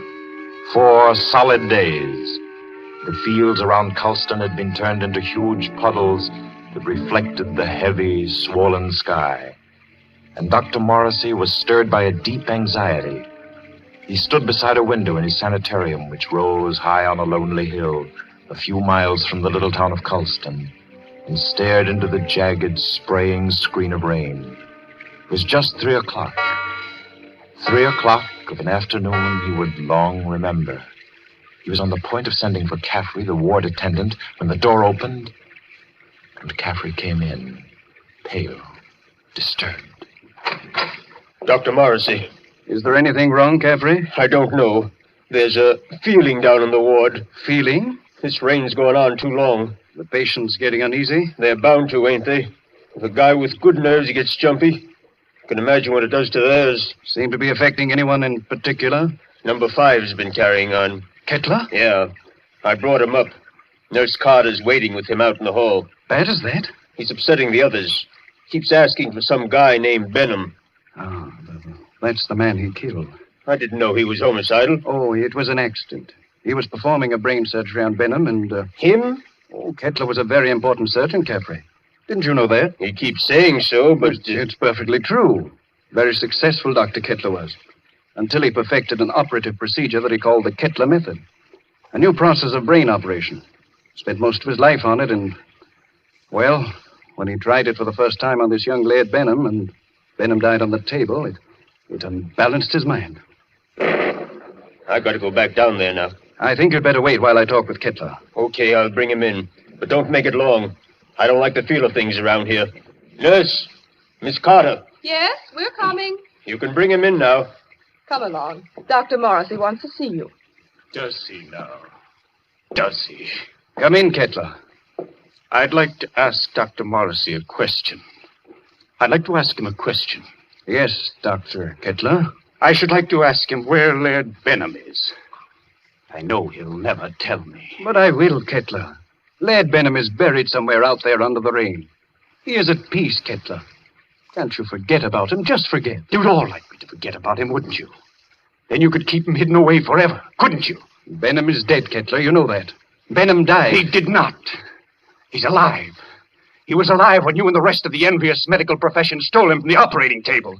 Kidnapped him with my bandages still round his head. You were determined to make the Kettler method seem a failure, weren't you? Weren't you? Easy now. Believe me, Kettler. I think Laird I know Benham where died. he is now, Dr. Morrissey. He's in the cellar under the ward downstairs, isn't he? Isn't he? Kettler. Let me see it. Laird Benham. Oh, you'd better take him down, Caffrey. All right. Come along now, sir. I'll take him, nurse. You won't show him to me. Even though it would make me well again. My cellars are empty, Kettler. Believe me, Benham isn't there. You sit there in power and order me away. Come on, Kettler. There's something I have to say. I've always been above violence, Dr. Morrissey. But the time comes when there's no other course.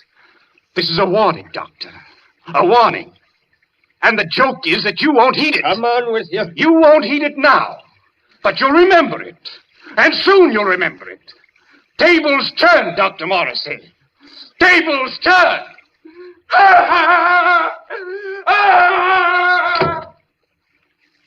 Poor thing. I'm afraid I'm failing with him. Failing completely. But you're not.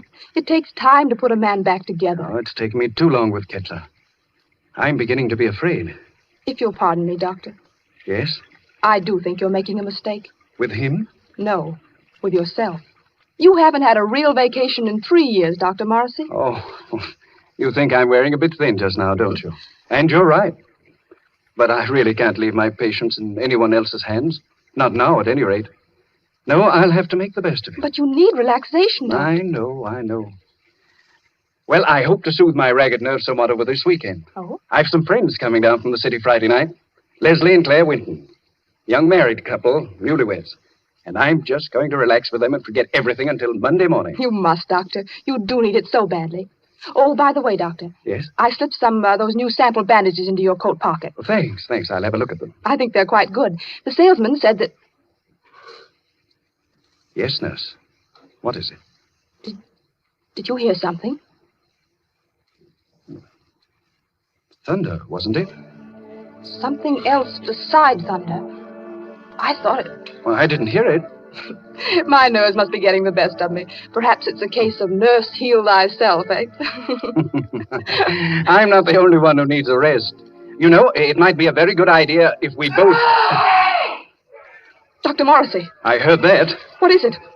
It's coming from the ward. Sounds like... That was a shot, nurse. You get on the phone. Call the police at Colston. Hello? Hello? Hello? Keep at it. Hello? Someone's trying to get in from the hall. Dr. Morrissey! Dr. Morrissey! It's Caffrey. Just a moment. Caffrey, what is it? He's ganged up on me. All of them are coming up the stairs. Kettler, clear out of here. Oh. Steady, nurse. He's dead, isn't he? Isn't he? Yes. Dr. Morrissey. Kettler. Remember my warning. Remember it, Doctor. Tables turn, Dr. Morrissey. Tables turn.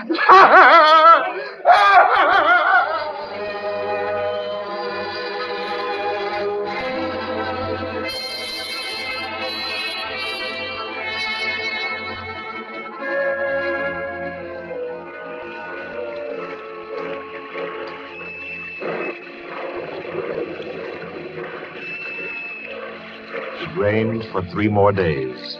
Friday night came, black, wet, and glistening. And the 8:15 express groaned into Colston Station, bringing Leslie and Claire Wenton out from the city with their weekend luggage.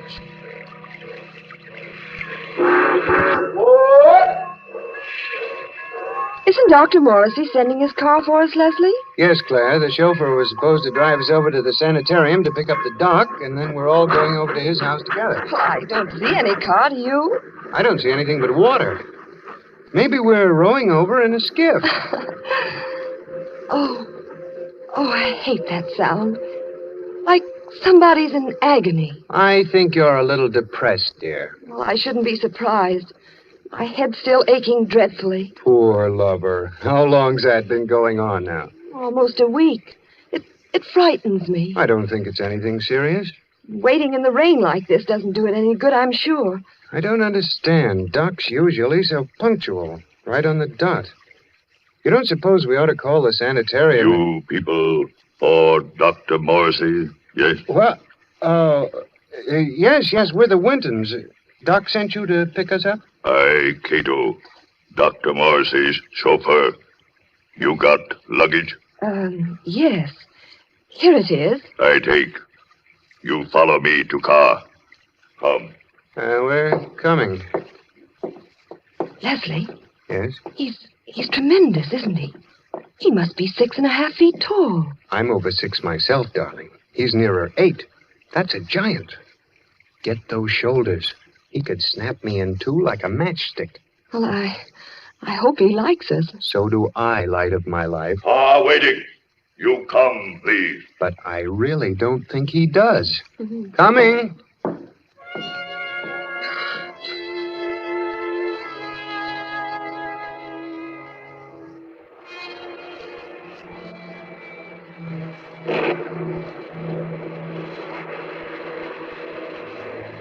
The heavy car lurched and hurtled over the rain-soaked roads, tearing wildly through the dark and careening up the hillside toward the stark walls of the sanitarium.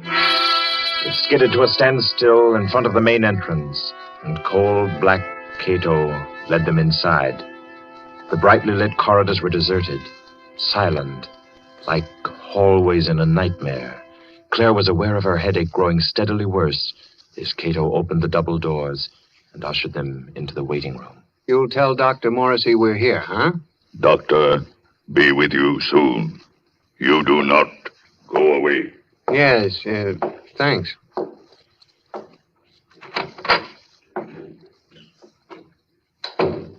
I hope we're not staying in here very long. It isn't very cheery, is it? Oh, I don't like places like this. I suppose it's very foolish of me, but I always feel as if I'm in some sort of danger. That's the headache again. Everything seems worse than it really is when you're not feeling well. Don't you always find... Leslie. Yeah?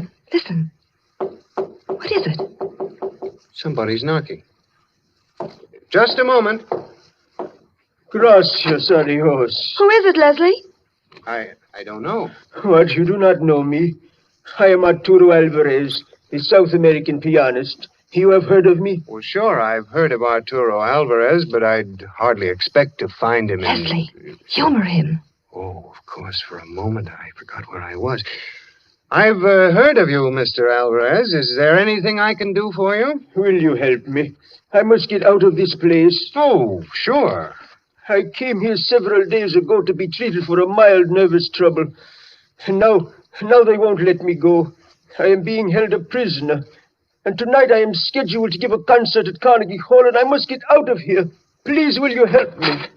Number 10 out of the ward again, I see. How many times must I tell you that is strictly against the rules? I was doing nothing wrong. I was only telling this gentleman that I must be at Carnegie Hall for my concert. Yes. I'm sure the gentleman was very interested. Cato. Yes, Doctor. Cato, you will escort number 10 back to the ward and see to it that he doesn't wander back into the waiting room. No, I will not be taken back to the ward. Help me. Oh, no. Help me, no. I will no. How strongly he believes in his delusion. Strange fantasy of a diseased mind. Seriously believes that he's Arturo Alvarez. He was telling me. Oh, I'm very sorry. I'm afraid I haven't been very cordial. Won't you sit down? Is there anything I can do for you? Well, you see, Dr. Morrissey invited us up for the weekend. Oh, yes, of course. He told me he was expecting you. Does he know we're here? I'm afraid not. Dr. Morrissey was unexpectedly called away on an emergency case, and I'm in charge of the sanitarium until he returns. Well, do you have any idea about when that'll be? Well, it's very hard to say. However, he asked me to ask you to wait and see to it that you're made comfortable. Let me see now. Your name is... Winton, Leslie Winton. And this is my wife, Claire. Ah, yes. Permit me to introduce myself. I'm Dr. Kettler, Dr. Morrissey's assistant. What can I do for you? A bite of food or a drink, perhaps? I don't think so. There's nothing in the world I want so much as an aspirin. Aspirin? Yes, Doctor. She's had a headache that's been troubling her for days. It's terribly annoying. I can well imagine. Annoying and interesting. That is to a man of my profession, of course. But if you will step into the inner office, I think I can offer you something a good deal more effective. Oh, I'd hate to trouble you. No trouble at all. I find these things most intriguing. Should I, Leslie? I think you might as well. Morrissey won't be back for a long time by the looks of things. You're quite right, Mr. Winton. Dr. Morrissey won't be back for a long, long time. Oh, well, then, which way do I go? Right this way, the large door on your left. You won't mind waiting alone, will you, darling? Oh, Mr. Winton shall make himself comfortable. There are cigarettes in the box, whiskey in the liquor cabinet, and a radio behind the ferns there. I'm sure he will be quite happy. After you, Mrs. Winton. If Dr. Morrissey comes in, let me know. I hope you'll find everything you want, sir. Thanks. By the way, Doctor. Yes? You said you had something better than aspirin. I didn't know there was anything better than aspirin for a headache. I have something, Mr. Winton. Really? It is a process which I invented myself. One that never fails. A little treatment, very effective and highly complicated, called the Kettler method. Please make yourself at home, Mr. Winton.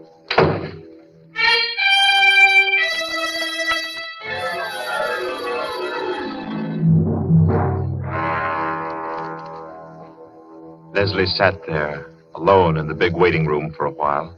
Then creeps began setting in, and he thought to himself, maybe I'll have that drink after all. He rose and went over to the liquor cabinet that Kettler had pointed out to him and opened it. Well, there's nothing in here but books. Yes, books. Books that were so thick with dust that it was clear they'd been there for months. Well, no drink for Leslie. Maybe a cigarette. Kettler said the box was full. He picked it up and started to open it. Why, it isn't even a cigarette box. The darn thing's a bookend. Yes, that's just what it was. Leslie began to think it was a tough job making himself at home in that waiting room. Then the idea occurred to him. Maybe the radio works. He went over to the radio then, turned it on, and... We are sorry to announce that the program scheduled for this time from Carnegie Hall has been cancelled due to the mysterious disappearance of Arturo Alvarez, the noted South American pianist. Mr. Alvarez was known to be suffering from a minor nervous disorder and was last seen departing on a short trip to Cauldron in upstate New York. Alvarez. That guy is Alvarez. What's going on here? Claire! Claire! Locked. Dr. Kettler, open this door. Open it. Do you hear me? Miss Claire! Winton. Oh, you. Tell him to open up. Tell him. Tell him. Doctor send me. Tell you, young lady, headache bad. Very bad. What do you mean?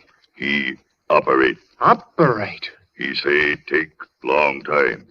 He say you not wait. You come back tomorrow. Operate? No, no. Kettler! Kettler! Claire, can you hear me? Can you hear me? Of course she can hear you, Mr. Winton. The operating table is just inside the door. Bring her out here. Let her go, I tell you, Kettler. But I find that an operation is indicated, Mr. Winton. I forbid you to touch her. You forbid? You? I'm in charge here. No one forbids me. Do you understand? You're insane. If you lay your hands on her, I'll kill you. So help me, I'll kill you. Very well, Mr. Winton.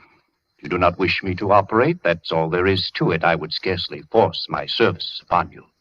However, the girl's condition is quite serious, and I... Good work. Good work, Cato, my boy. A masterstroke. Do you still forbid me, Mr. Winton? Do you? Do you? Oh, you don't answer. Good, good. Take him to the cellar, Cato, and lodge him there with his friend, Dr. Morrissey. They should have a good deal to talk over in the still hours of the night while I cure the young lady's headache unmolested.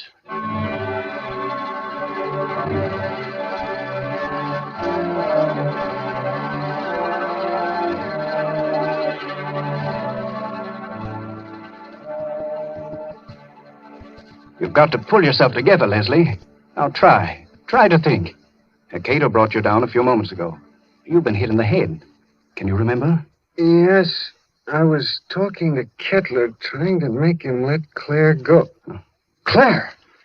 Oh, good Lord, Morrissey. Where is she? He's got her. Kettler? She's on that operating table up there. We've got to do something. We've got to do something. Well, I'm afraid there's not much we can do. I've been here for 3 days and nights. What happened? It was a nightmare come to life. I'd had Kettler in my office for treatment. Yeah? He was off on a wild tangent, insisting that I had a man whom he had killed hidden down here in the cellar. That I and the rest of the medical profession had kidnapped him off the operating table with his head still swathed. He thinks I've been keeping this venom from him all along, even though I've known that just one side of him would cure his mental disorders. He hates me with every fiber of his twisted brain. He's a dangerous case, Leslie. He'll kill Claire? He may.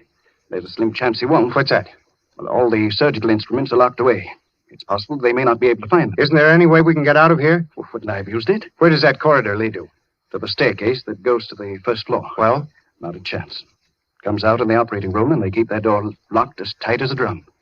Besides, Kettler still has the pistol he took from my nurse. I've got to think. I've got to. My head hurts so I can't make good sense. Let's say that.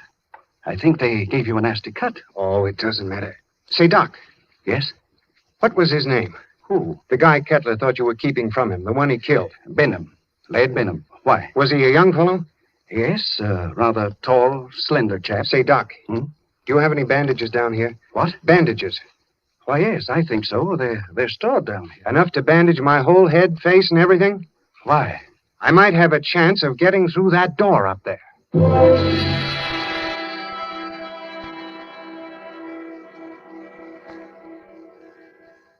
Please, let me go now. Oh, let me go. Leslie! Leslie! You will be better soon, much better. I will take the pain away, Mrs. Winton.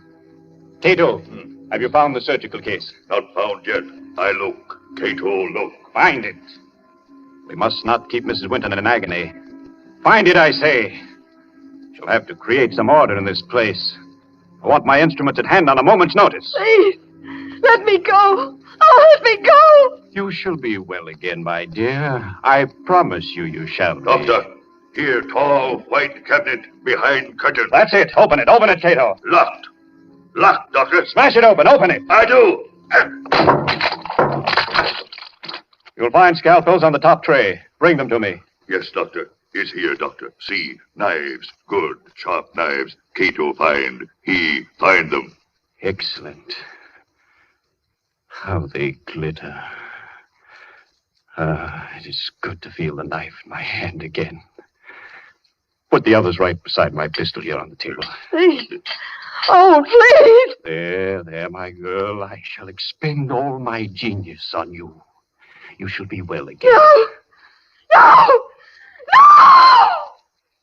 Now to work. What was that? Who's there? Dr. Kettler, Who is it? I have found my way back to you. Open the door, Dr. Kettler. I've come back again. Who are you? You remember? You remember Laird Benham? Cato! Cato! Yes, Doctor. The door! Let him in! He's come back! Let him in, I say! Yes, Doctor. Oh, let me out of here! He's come back, Cato! Dr. Kettler. Benham, I knew it. I knew it all along. You're alive. You're living. Yes. Living. Yes, Dr. Kettler. You. Just as they took you from the table. Yes. They took me away before the operation was complete. Finish it now. Hurry. I can't live much longer. I'm about to die. No. Cato! Get Benham onto the table. Girl on table. Take her off. Take her out of here. Put her in the cellar. Let Benham take her place. At once, you hear? Yes, Dr. Cato. No, I won't be put in the cellar. I won't. It might be well if you went down into the cellar, you know. It's nice down there. You'll see old friends, perhaps. Old friends who need help. Hurry, I say. Yes, Doctor. Come. I'm coming. Are you all right, Benham? Weaker. Cato! Cato, closed door. No, stop wasting time. Leave the door alone. Help me. Help me get Benham on the table. Yes, Doctor. Cato, do. Oh, that's right. Now lift him carefully. Yes. Good. Oh. Now, lie back. Lie back. Gently. All right. Careful now. Here we are. Cato, give me the knife. Yes, Doctor. Take off the bandages. From the top, Cato. That's correct. That's proper procedure. There. Yeah, now that's... I thought his hair was blonde, not black. Well, perhaps I've forgotten. I've forgotten so many things that... There was a scar on his forehead. I clearly remember a scar on his forehead. Well, maybe I imagined that too. Perhaps it was someone else with brown eyes. Benham, didn't you have blue eyes? I know they were blue. And your nose was thinner and longer. Yes. And your lips. You had thick lips. That I know. Bandages off, Doctor. Dr. Kettler, there's a trick here. You're not Benham. You're not Benham. You're that young Mr. Winton. Dr. Kettler, listen to me. Cheat. So you wanted me to finish you, did you? Yes, Mr. Winton, I will.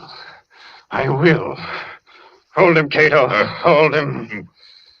See the knife, Mr. Winton? Watch it glisten as it comes down, and into you.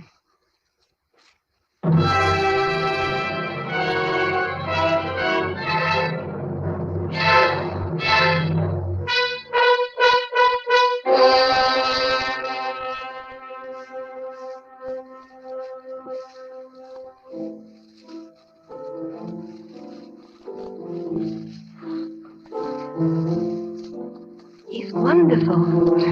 You don't doubt that he's Arturo Alvarez when you hear him play the piano, do you? That's a marvelous old instrument you have, Doc. It was my mother's. This old house has been in the family for generations. Who'd ever thought we'd be alive to sit in your house and listen to somebody play a concerto? We wouldn't have been. At least I wouldn't have been if you hadn't snatched that revolver off the table right out from under Kettler's nose before they threw you into the cellar. That was the lifesaver. Made the weekend perfect. I'm afraid it wasn't very restful. Hereafter, I'm spending all weekends in a cozy little corner under the L. It was worse for Claire than anybody. She had a dreadful time. It was ghastly, all right. Horrible. But you know something? What? My headache. It's completely gone.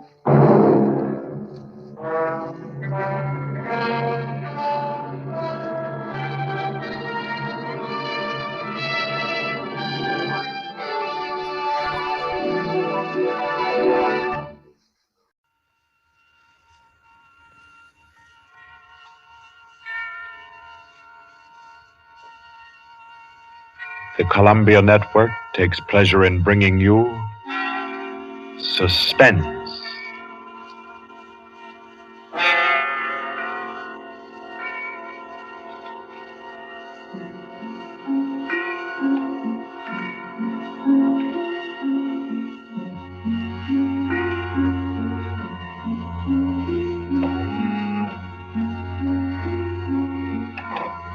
Suspense.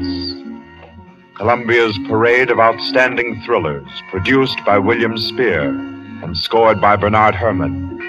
Notable melodramas from stage and screen, fiction and radio, presented each week to bring you to the edge of your chair, to keep you in suspense.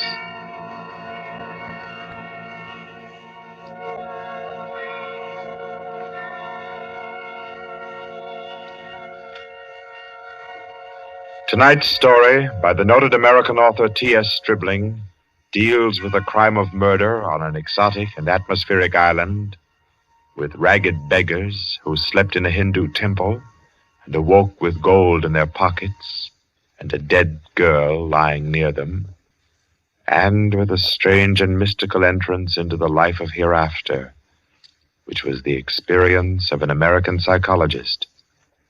For your suspenseful listening, we invite you to join us for A Passage to Benares.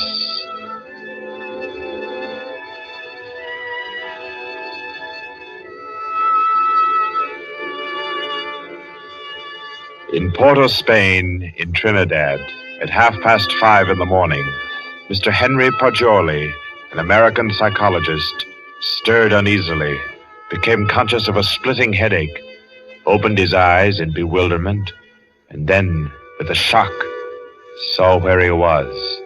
He got up, arranged his clothing. He tried with his neat psychological mind to recapture his dream, to bottle up again the little smoking wisps that still floated about within his aching head.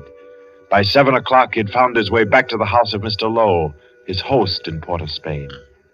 Lowe was already about his coffee, with an interested spoon poised above the morning paper. Ah, there you are. Good morning, Poggioli. I say, you're quiet. Didn't hear you get up at all. Have some breakfast? Oh, thanks. I've been out for a breath of air. What's the news today? Well, the new governor will arrive in Trinidad on the 12th, and, hello. Another native's killed his wife. Tell me, Poggioli, as a psychologist, why do coolies kill their wives? Oh, for various reasons, I imagine. Let's hear some of the facts. Ah, I say, this is a coincidence. Really putting on a show for you, Poggioli, on your first visit to Trinidad. How so? Well, you remember that wedding procession you and I watched last evening down at the Hindu temple? The temple? Oh, of course, the cream-colored little bride with the breastplates and the linked gold coins and the anklets and all the finery. Mm-hmm. And the bridegroom. What'd you say his name was? Budman Lal? Yes. Well, do you know what's happened? Budman Lal is in jail this morning, and his cream-colored little bride is dead, with her throat cut. No. Do they think he did it? No doubt of it. That's why he's in jail now. He always seemed like a sensible fellow, too. One of our best patrons. Which only proves my contention, Poggioli. A bridegroom of only 6 or 8 hours killing his wife without any reason at all. Oh, there's usually some reason for murder. Maybe. But I say, old boy, you're missing the point completely. How? Well, suppose you actually had gone and slept in the temple there last night. You wanted to, you know, remember? And I said, no white man ever stays all night in a coolie temple. You remember? Yes, I remember. You said it simply isn't done. Well, if you had, Poggioli, I say, that would have been a pretty kettle, wouldn't it? Yes. Yes. Well, I'm afraid I'll be mixed up in this. Both Mr. Lal and his uncle Hiradas are clients of mine. Old Hiradas has upwards of $5 million in my bank. Hiradas? Didn't you tell me he built that temple where the murder took place? Yes. It's what the Hindus call a temple and rest house. Hiradas gives rice and tea to any traveler who comes in for the night. It's an Indian custom to help mendicant pilgrims. A rich Indian will build a temple and rest house just as you Americans erect libraries. Ah. What does it say there about the murder, though? Budman Lal, nephew of the famous Mr. Hiradas, was arrested early this morning at his home for the alleged murder of his wife, whom he married yesterday. The body was found at 6 o'clock this morning in the temple where the wedding ceremony took place. The temple attendants gave the alarm. The victim's head was severed completely from her body, and all her jewelry was gone. 5 coolie beggars who were asleep in the temple when the body was discovered were arrested. They all claimed ignorance of the crime, but a search of their persons revealed that each beggar had a piece of the bride's jewelry and a coin from her necklace. Mr. Budman Lal and his wife were seen to enter the temple at about 11 last night for the Hindu rite of purification. Mr. Lal, who is a prominent curio dealer, declines to say anything further. Doesn't tell you very much, does it? Not much. What do you make of those beggars? Oh, that's simple enough. Those devils laid in wait inside the temple until the husband went out and left his wife. Then they murdered her and divided the spoil. But she had enough bangles and geegaws to give a dozen to each man. Yes, you're quite right, Pajoli. That's a fact. Why should they continue sleeping in the temple after they'd killed her if they did murder her? Well, why shouldn't they? They knew they'd be suspected, and they couldn't get off the island without capture, so they thought might as well lie down again and go back to sleep. You may be right, Lo, but that doesn't look like the solution to me. Well, I'm satisfied that's how it occurred. You mean the beggars killed her? Mm-hmm. Well, I don't think so. I rather fancy that the actual murderer took the girl's jewelry and went about the temple thrusting a bangle and a coin in the pockets of each of the sleeping beggars to lay a false scent. Oh, no, that's laying it on a bit too thick, Pajoli. My dear Lo, that's the only possible explanation for the coins in the beggars' pockets. I say, oh, boy, you've had lots of experience in these things. Come along with me, and we'll go up and see Mr. Hira Das and see if we can't help his nephew. I'll be glad to. But we'll go to the temple first. Then we'll call on Mr. Hira Das.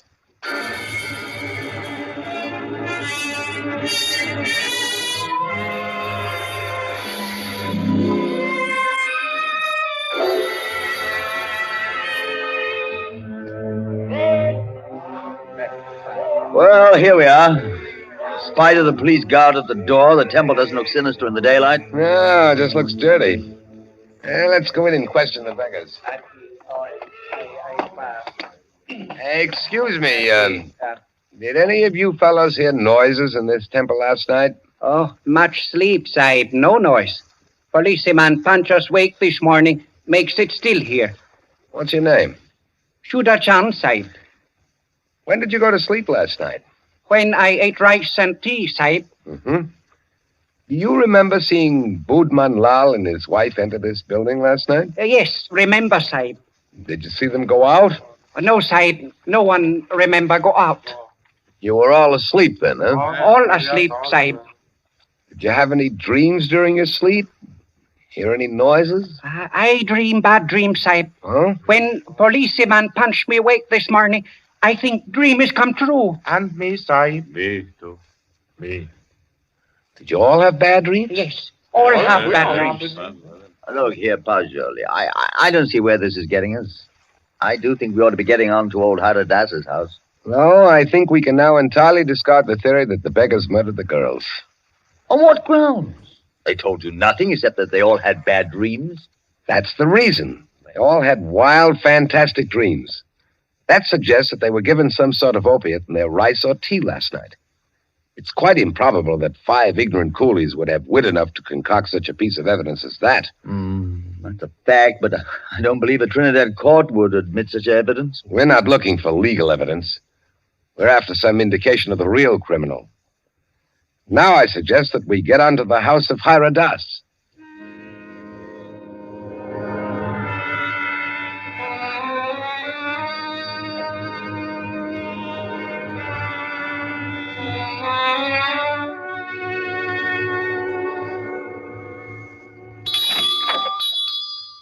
Please come in, gentlemen. I've been expecting you. Please be seated. Thank you. Thank you. A most mysterious murder, and the life of my poor nephew will depend upon your exertions, gentlemen. Tell me, what do you think of the beggars that were found in the temple with the bangles and coins? Well, I'm afraid my judgment of the beggars will disappoint you, Mr. Hira Das. Huh? My theory is that they're innocent of the crime. Really? Why do you say that? Because they told me of dreams they had. All their dreams were very nearly identical. You are not English, sir. No Englishman would have thought of that. No, I'm American with a backlash sprinkling of Italian. My name's Paggioli. What is your profession, Mr. Paggioli? You are A detective? No, Mr. Das. I'm a psychologist. Ah, your soul is at least groping after knowledge. However, it gropes as a blind worm, Mr. Poggioli, and we must find the criminal who committed this crime, and thus restore my nephew Bootman Lal to liberty. You can imagine what a blow this has been to me after I arranged this marriage for my nephew. You did arranged a marriage for a nephew who is in his 30s? Yes, Mr. Poggioli. I wanted him to avoid the pitfalls into which I fell. He was unmarried, and he had already begun to add dollars to dollars. I did the same thing. And now, look at me. An empty old man in a foreign land. What good is this house where men of my own kind can't come and sit with me, and when I have no grandchildren to romp and play? No. I've piled up dollars and pounds. I've eaten the world, Mr. Poggioli, and found it bitter. Now here I am, an outcast. Then why don't you go back to India, Mr. Hyradas? Why, Mr. Poggioli, my mind is half English. If I should return to Benares, I'd walk about thinking what the temples cost. How much was the value of the stone set in the eye of Krishna's image? If I would ever be one with my own people again, Mr. Poggioli, I must leave this Western mind and body here in Trinidad. That's very interesting and moving, but we were discussing your nephew, Bootman Lal. Wait. In searching for the criminal, I would suggest you look for a moneyed man. Let me tell you my suspicions, and you can work out the details. What are they? I went out of the temple this morning to have the body of my poor murdered niece brought here to my villa for burial. I talked to the 5 beggars, and they told me there was a 6th sleeper in the temple last night. Was there indeed? Yes, Mr. Lowe. A white man. A white man? Yes, Mr. Lowe. All 5 of the coolies and my man, Guka, told me it was true. But, Mr. Hyradas, decapitation is not an American mode of murder. American? I was speaking generally. I mean a white man's method of murder. That is indicative in itself. I meant to call your attention to that point. It shows the white man was a highly educated man who had studied the mental habits of other peoples than his own. So he was enabled to give the crime an extraordinary resemblance to a Hindu crime. But what motive could a white man have? Possibly robbery, Mr. Poggioli. Or if he were a very intellectual man, he might have murdered the poor child by way of experiment. A murder for experiment? Yes, Mr. Lowe. To record the psychological reaction. Why, I can't entertain such a theory as that, Mr. Hyradas. Oh, no. It is too far-fetched. However, it is worth investigating, is it not? Yes, but I'll begin my investigations with the man Guka. By all means, Mr. Poggioli. And in your investigations, gentlemen, hire any assistance you may need. Draw on me for any amount. I want my nephew exonerated, and above all things, I want the real criminal apprehended and brought to the gallows.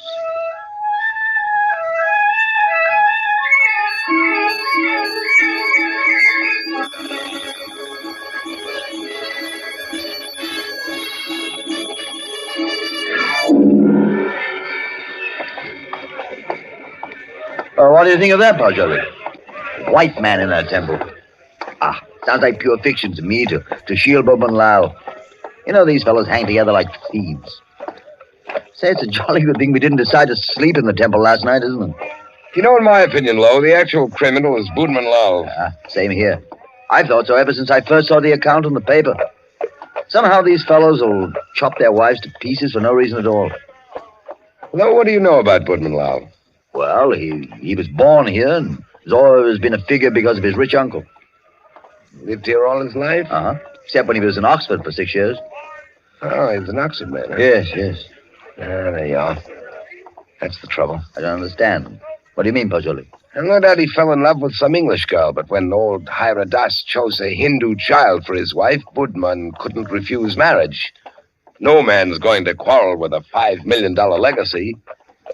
And then he chose this ghastly method of getting rid of the child bride. I dare say you're right. I feel sure Budman Lal killed the girl. George, I'm getting tired of walking. There's a cab. Let's hop it and ride the rest of the way. Hi, cabby! A cab! I say, Well, aren't you coming? You know, I don't feel that I can conscientiously continue this investigation, trying to clear a person whom I have every reason to believe guilty. But, man, don't leave me like this. At least come as far as police headquarters with me and explain your theory about Guka, the temple keeper, and the rice. Well, I thought I'd go back to your cottage and pack my things. Pack your things? Oh, your boat doesn't sail until Friday. Yes, I know, but there's a daily service to Curacao. It struck me to go there. Oh, no. Come, you can't run off like that just when I've stirred up an interesting murder mystery for you to unravel. Why, Pajoli, you ought to appreciate my efforts as a host more than that. Well, all right, then. To the police station. Yes, Sahib. Hurry up.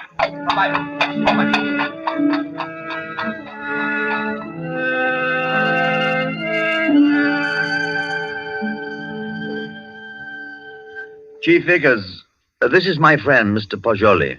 Mr. Pajoli, Mr. Vickers is chief of Trinidad's police force. How do you do? How do you do? Chief Vickers, I've asked Mr. Pajoli's counsel in the Budman Lal murder case. He's already developed a theory as to who is the actual murderer of Mrs. Budman Lal. So have I. Now, in this matter, Chief Vickers, I want to be perfectly frank with you. I'll admit we're in this case in the employ of Mr. Hiradas and are making an effort to clear his nephew, Budman Lal. We felt confident you'd use the skill of the police department of Port of Spain to work out a theory clearing Budman Lal just as readily as you would to convict him. Our department usually devotes its time to conviction and not to clearing criminals. Yes, I know that, but if our theory will point out the actual murderer... What is your theory? Mr. Pajoli's deduction is based on the dreams of the men who were found in the temple. So Mr. Pajoli's deduction is based on dreams. It would be a remarkable coincidence, Mr. Vickers, if 5 men had lurid dreams simultaneously without some physical cause.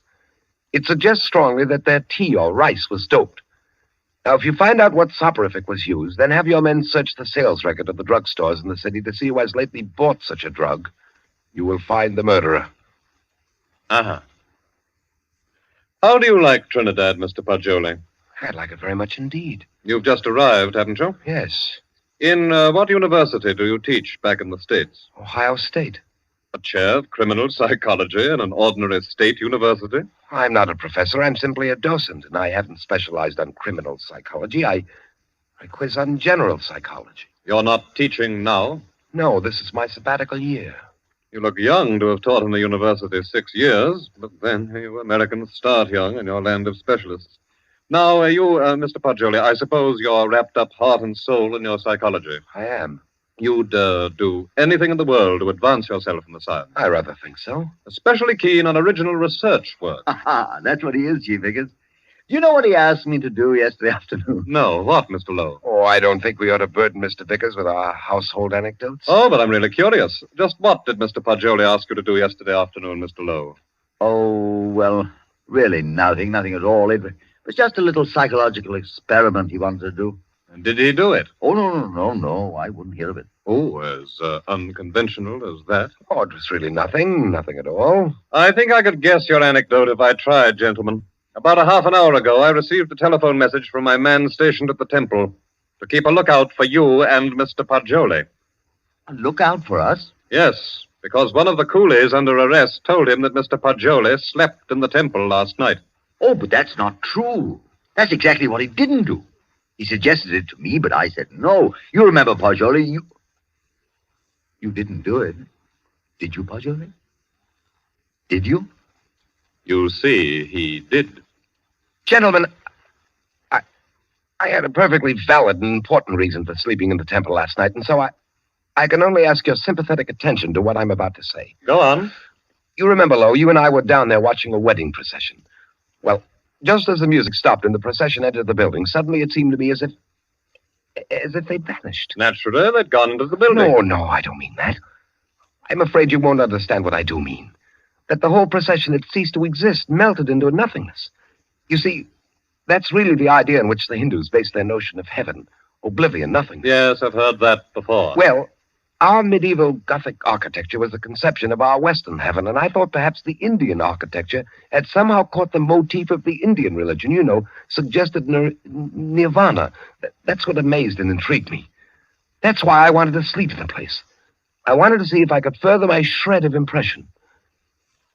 Does that make any sense to you, Mr. Vickers? We are not interested why you went, Mr. Poggioli. We know a murder took place in the temple. You can't think that I committed a horrible murder as an experiment. You intellectual chaps do some pretty weird things, Mr. Poggioli. Why, only the other day I was reading about two young intellectuals. What? Yes, these fellows I read about also tried to turn an honest penny by their murder. I don't suppose you happened to notice yesterday that the little bride, Maila Ram, was almost covered with gold bangles and coins? Of course I noticed.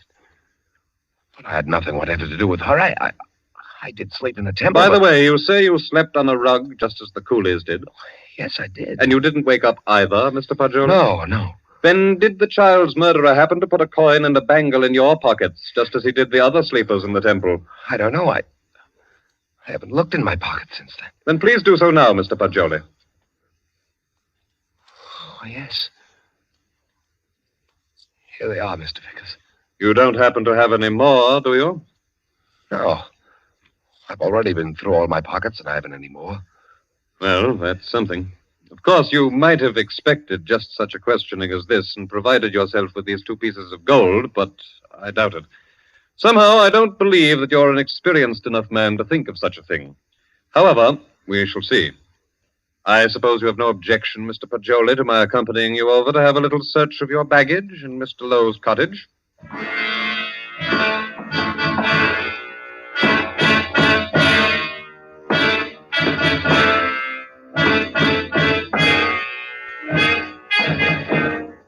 Now then, Mr. Poggioli, be so kind as to open your trunk.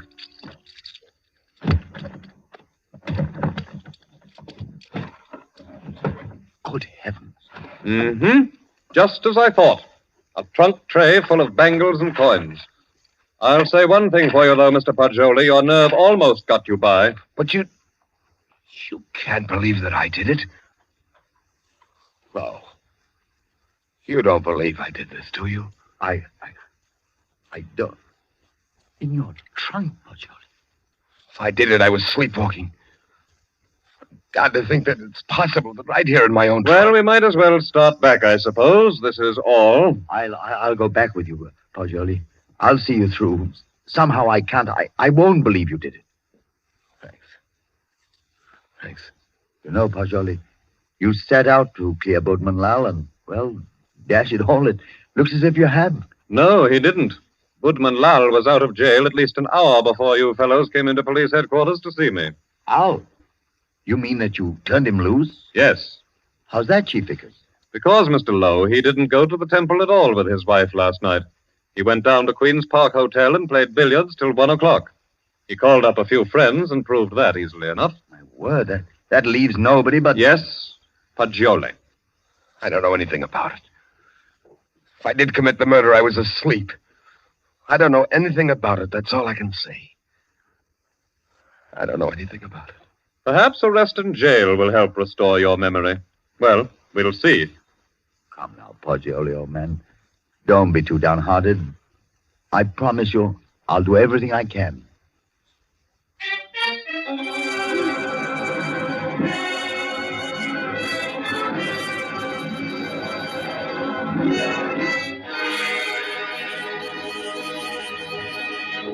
In the case against Henry Poggioli, having been duly tried by a jury of your peers who have been found guilty and by the powers invested in me, I herewith sentence you to be hanged by the neck until you are dead.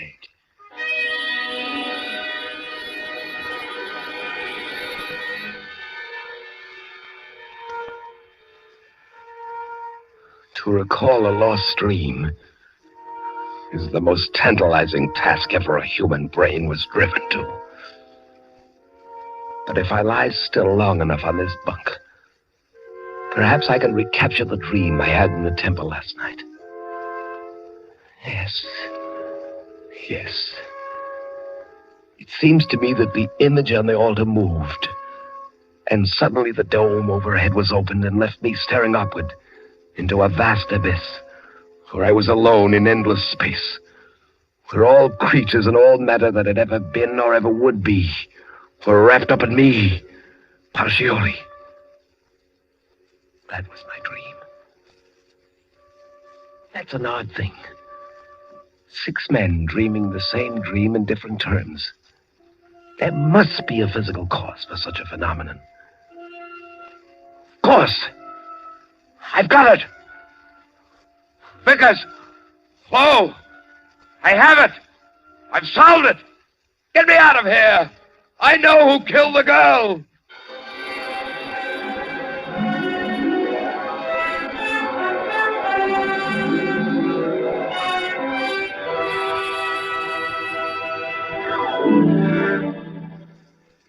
What is it, my friend? I know who murdered the bride. Old Hira Das did it. Now listen. Listen. Go tell Vickers to take the gold he found in my trunk and develop all the fingerprints on it. He'll find Hira Das's prints. Also tell him to follow out that opiate clue I gave him. He'll find Hira Das sent a man to put the gold in my trunk. See if they don't find brass or steel filings in my room where the scoundrel sat and filed a new key. But they've already done that long ago. They have? But certainly. And old Hira Das confessed everything. Though why a rich old man like him should have murdered a pretty child is more than I can see. But why did he pick on me as a scapegoat? Oh, he explained that to the police. He said he picked on a white man so the police would make a thorough investigation and be sure to catch him. He did? Aye. But what I can't see is why the old boy wanted to be caught and hanged. Why didn't he commit suicide? Why? I know why. Because according to his religion, in that case his soul would have returned in the form of some beast. He wanted to be slain because he expects to be reborn instantly in Benares, with little Maila Ran as his bride instead of his nephews. He hopes to be a great man with wife and children. All the things he was not, here in Trinidad. Yes, you must be right. Why didn't you come and tell me about Hira Das's confession the moment it occurred? What do you mean keeping me here when you know I'm an innocent man? Why didn't you tell me before this? Because I couldn't. Old Hira Das didn't confess until a month and 10 days after you were hanged.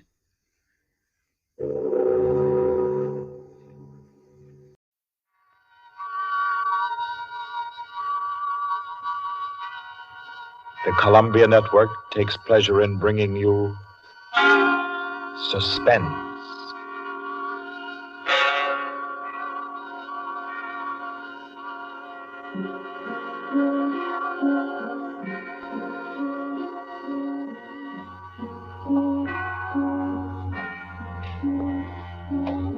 Suspense, Columbia's play theater of outstanding thrillers, produced and directed by William Spear and scored by Bernard Herrmann. The notable melodramas from fiction and stage and screen, from the world's great literature of entertaining excitement, presented each week to bring you to the edge of your chair, to keep you in suspense.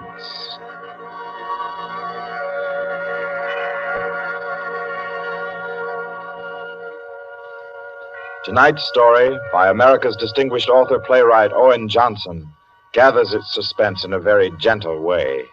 It doesn't have a spectacular finish, garnished with revolver shots. There are no graveyard watches. There's not so much as a single lifeless body, identified or unidentified.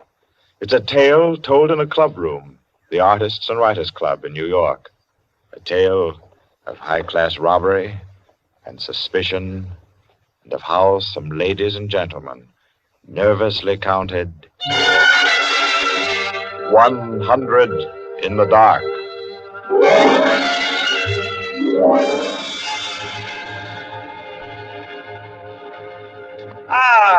That was a fine meal. Me for the club anytime. Here, we can all sit here, Quinny. Yes, if you'll just draw up that chair for Mr. Peters. Oh, yeah.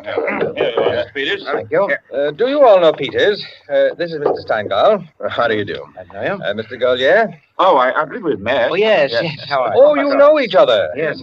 And the one who drew up the chair, Mr. Rankin. How do you do? Well, I guess we're all acquainted now. To get back to our table discussion, Quinny. Oh, yes. How about a drink? Who'll join me? Oh, yeah, pleasure. Fine. John. Well, now, Steingall, as I said, there are only half a dozen stories in the world. What is more to the point? There's every reason Yes, sir. What?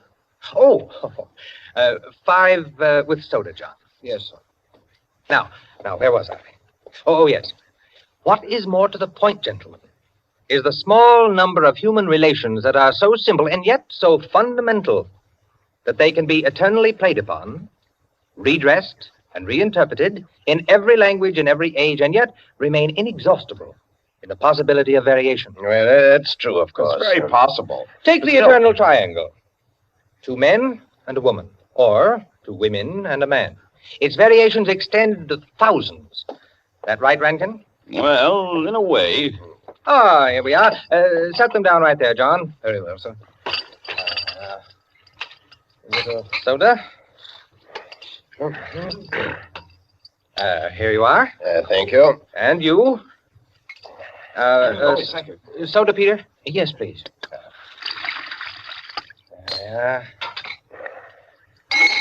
Another one.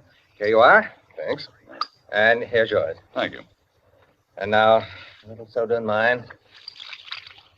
Well, here's to you all. Cheers.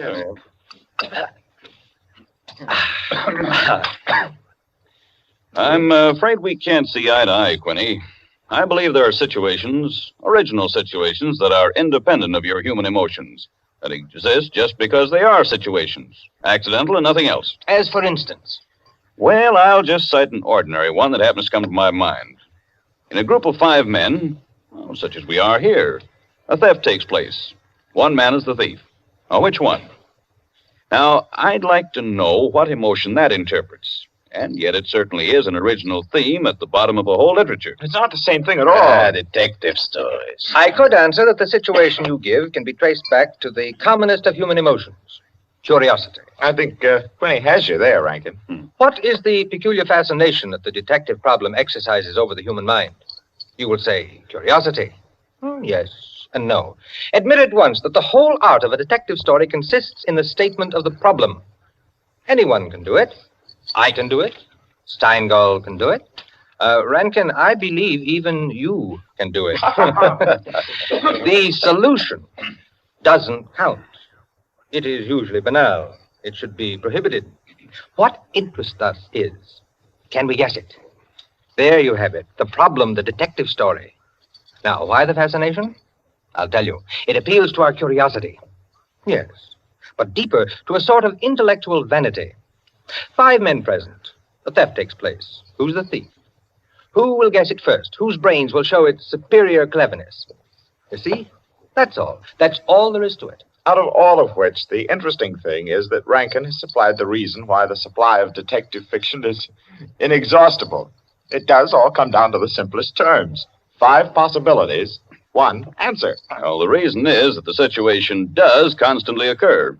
It's a situation that any of us might get into any time. Yes, I know of an incident of that kind that happened to a friend of mine last month. Of course, gentlemen. You are glorifying commonplaces. Every crime, I tell you, expresses itself in the terms of the picture puzzle that you feed to your 6-year-old. It's only the variation that is interesting. Take the well-known instance of the visitor at a club and the rare coin, for example. You all know that story. You've heard it, haven't you? I don't think I have. Sure. Why, it's very well known. Oh, go ahead, Quinny. Tell it. A distinguished visitor is brought into a club. A dozen men, say, present at dinner, long table. Conversation finally veers around to curiosities and relics. One of the members present then takes from his pocket what he announces as one of the rarest coins in existence. Passes it around the table. Coin travels back and forth, everyone examining it. And the conversation goes to another topic. All at once, the owner calls for his coin. It is nowhere to be found. Everyone looks at everyone else. First, they suspect a joke. Then it becomes serious. The coin is immensely valuable. Who has taken it? The owner is a gentleman. Does the gentlemanly, idiotic thing, of course, laughs as he knows someone is playing a practical joke on him and that the coin will be returned tomorrow. The others refuse to leave the situation so. One man proposes that they all submit to a search. Everyone gives his assent until it comes to the stranger. He refuses, curtly, roughly, without giving any reason. Uncomfortable silence. The man is a guest. No one knows him particularly well, but still he is a guest. One member tries to make him understand that no offense is offered, that the suggestion was simply to clear the atmosphere.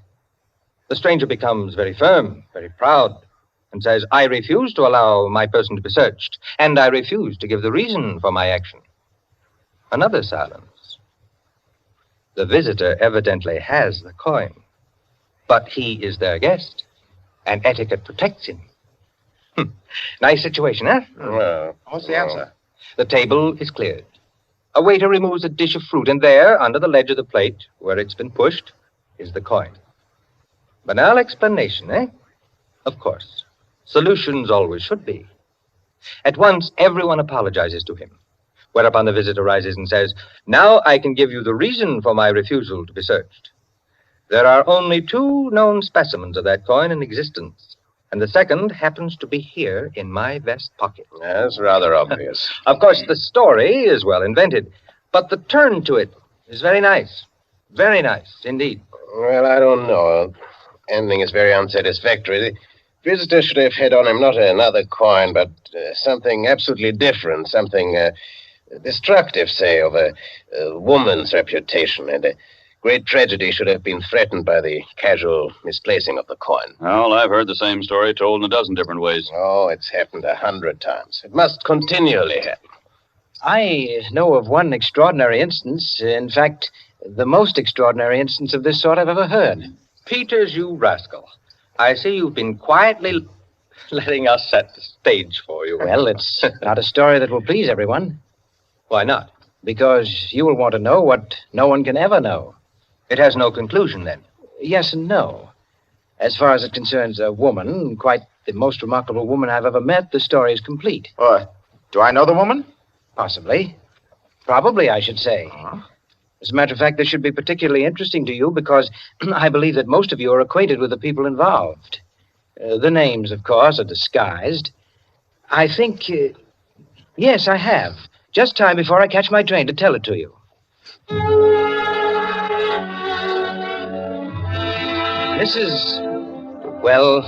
Mrs. Rita Kildare inhabited a charming bachelor girl studio, very elegant, with a duplex pattern and one of the buildings just off Central Park West. She knew very nearly everyone in that indescribable society in New York that's drawn from all levels and that imposes but one condition for membership, to be amusing. In this mingled society, her invitations were eagerly sought. Her dinners were spontaneous, and the discussions, though gay and usually daring, were invariably under the control of wit and good taste. On the Sunday night of this adventure, she had, according to her custom, sent away her Filipino butler and invited to an informal chafing dish supper 7 of her more unusual friends. At 7 o'clock, having finished dressing, she put in order her bedroom, which formed a sort of free passage between the studio and a small dining room, to the kitchen beyond. Then, going into the studio, she struck a match and was about to light the candlesticks which illuminated the room when the bell rang, and a Mr. Flanders, a broker, compact, nervously alive, well-groomed, was waiting as she opened the door. Well, you're early. On the contrary, you are late. Well, in any case, hello, and come inside. Here, let me take your things. Thank you. Well, I'm the first, I suppose. Of course. And since you are, you can be a good boy and help me with the candles. Delighted. Who's to be here tonight? The Enos Jacksons? I thought they were separated. Not yet. How interesting. Only you, dear lady, would dream of serving us a couple on the verge. It is interesting, isn't it? Assuredly. Where did you know Jackson? Through the Warings. Jackson's a rather doubtful person, isn't he? Well, let's call him a very sharp lawyer. They tell me, though, he's been gambling pretty much. In deep. How about yourself? Me? I'm a bachelor. If I lose my shirt, it makes no difference. Is that possible? Probable, even. Who else is coming? Oh, Maud Lily. You know her? I don't think so. You met her here some time ago. A journalist. Oh, yes, of course. I'd forgotten. Mr. Harris, a clubman, is coming, and the Stanley Cheevers. Stanley Cheevers? Are we going to gamble? Don't tell me you object. Certainly not. Only the Cheevers. They play quite a game. Yes, well united. They have an unusual streak of good luck. Oh, by the way, it's Jackson, isn't it, who is so attractive to Mrs. Cheever? Quite right. What a charming party. Where does Maud Lily come in? Don't joke. She's in a desperate way. And young Harris? Oh, he's to make the salad and cream the chicken. See the whole party. I, of course, am to add the element of respectability. Of what? Don't play baby with me, my dear Flanders. I apologize. That's better. No one, of course, knows who else is coming. No one, of course.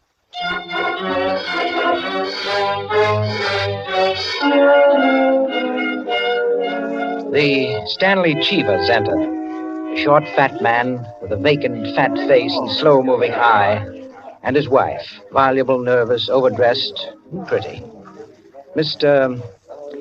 Harris came in with Maud Lily, a woman straight, dark, Indian, great masses of somber hair, held in a little too loosely for neatness, with thick, quick lips and eyes that rolled away from the person who was talking to her. The Enos Jacksons were late, and still agitated as they entered. His forehead had not quite banished the scowl, nor her eyes the scorn.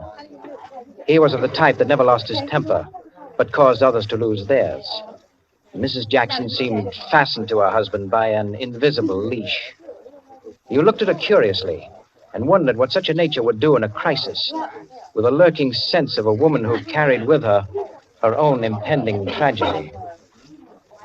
As soon as the company had been completed, and the incongruity of the selection had been perceived, a smile of malicious anticipation ran the rounds, which the hostess cut short by saying, Well, now that everyone's here, this is the order for the night. You can quarrel all you want, you can whisper all the gossip you can think of about one another, but everyone is to be amusing. Also, everyone is to help with dinner. And nothing formal, nothing serious. We may all be bankrupt, divorced, or dead tomorrow, but tonight we'll be gay. That's the invariable rule of the house. For she's a jolly good fellow, for she's a jolly good fellow, for she's a jolly good fellow, which nobody can deny. Oh, thanks, everyone. Now, if you'll excuse me, I'll get on with the cooking. Harris, I'll need you. Right with you. May I be of any help? Thank you, Maud, dear. Oh, Mrs. Cheever, you might come along, too. All right.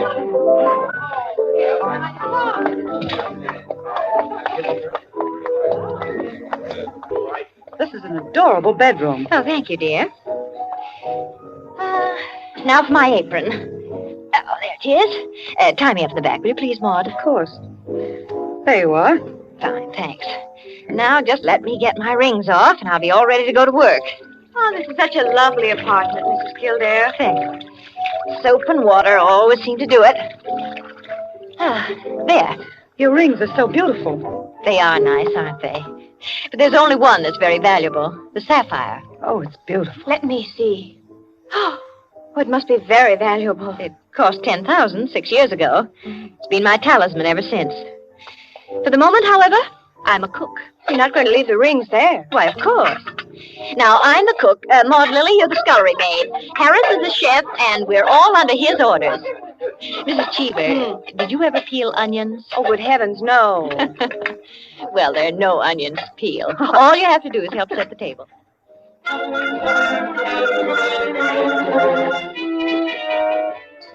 Under their hostess's gay guidance, the 7 guests began to circulate busily through the room, laying the table, grouping the chairs, opening bottles, and preparing the material for the chafing dishes. Mrs. Kildare, in the kitchen, ransacked the icebox, and with her own hands shredded the chicken and measured the cream.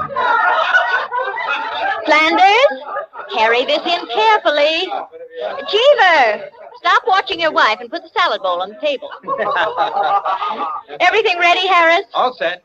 All right, everyone sit down. I'll be right in. She went into her bedroom, took off her apron, and hung it in the closet. Then, going to her dressing table, she drew the hat pin around which were her rings from the pincushion and carelessly slipped them on her fingers. But all at once, she frowned and looked quickly at her hand. Only 2 rings were there. The 3rd ring, the sapphire, was missing. Stupid, she said to herself, and returned to her dressing table. Immediately, she stopped. She remembered quite clearly putting the hat pin through the 3 rings. She made no attempt to search further, but remained without moving, her fingers slowly drumming on the table. Who had taken the ring? Each of her guests had had a dozen opportunities in the course of the time she'd been busy in the kitchen. She ran over their characters and their situations as she knew them. Strangely enough, at each, her mind stopped upon some reason that might explain a sudden temptation. Find out nothing this way. That's not the important thing to me just now. Important thing is to get the ring back. And slowly, deliberately, she began to walk back and forth, her clenched hand beating the deliberate, rhythmic measure of her journey. 5 minutes later, as Harris, installed as chef over the chafing dish, was giving directions, spoon in the air, Mrs. Kildare came into the room like a lengthening shadow. Her entrance had been made with scarcely a perceptible sound, and yet each guest was aware of it at the same moment, with a little nervous start. Heavens, heavens, dear lady. You've come in on us like a Greek tragedy.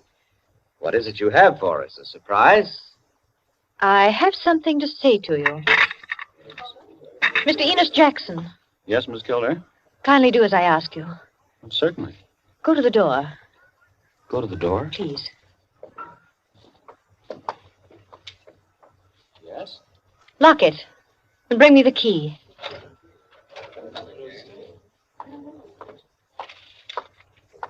Here you are. You've locked it? As you wish me to. Thank you. Now, the bedroom door. Would you do the same? Sure.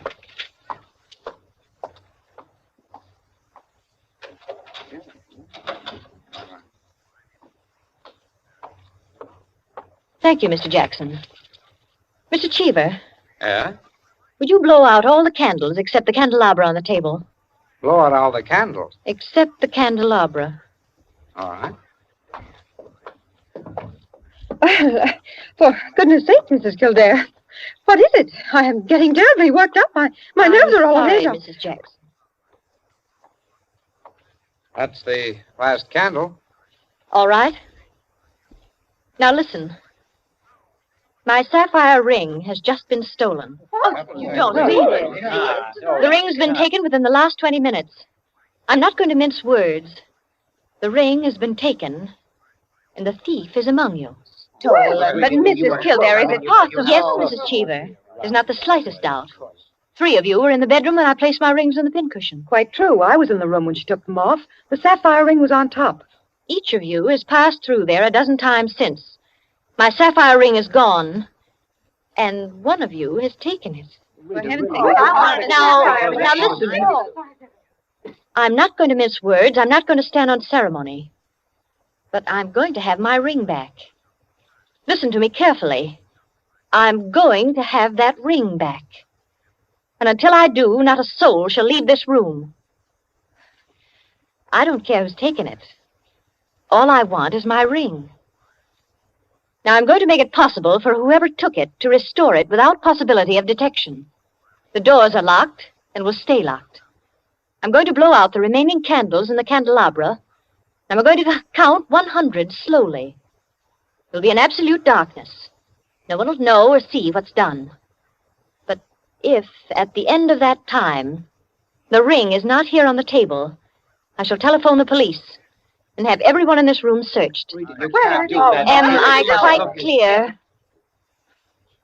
Everyone take his place about the table and remain standing, please. That's it. That'll do. Now, I'll blow out the candles and count 100. No more, no less. Remember, either I get that ring, or everyone in this room will be searched.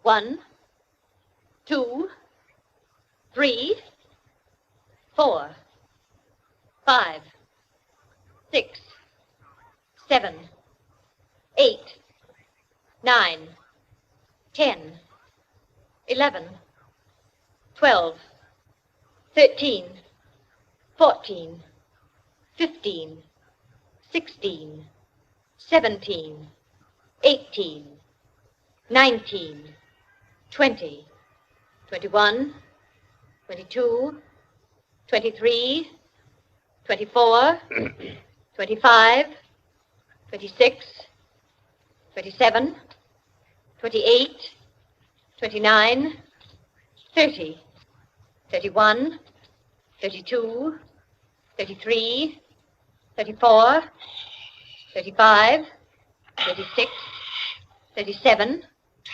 38, 39, 40, 41, 42, 43, 44, 45, Foot slipped off the chair. I'm 46, sorry.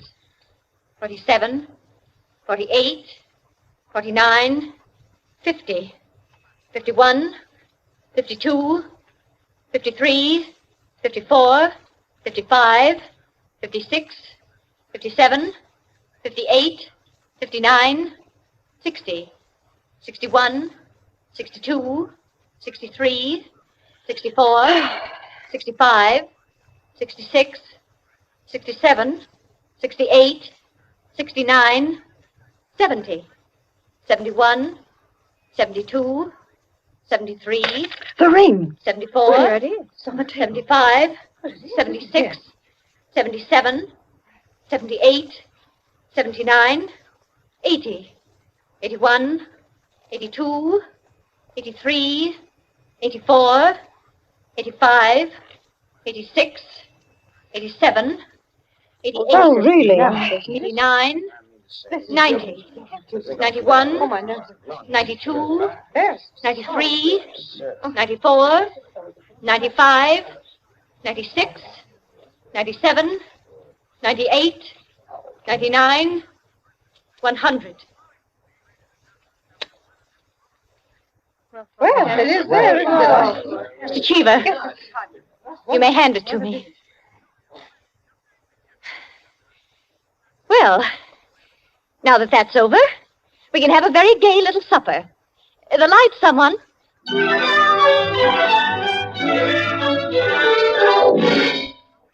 And there you are, gentlemen. Oh, I say, Peters, that's not all. Absolutely. The story ends there? Story ends there. But who took the ring? What? You never found out? Never. No clue? None. I'm not sure I like the story. It's no story at all. Permit me, it is a story. And it is complete.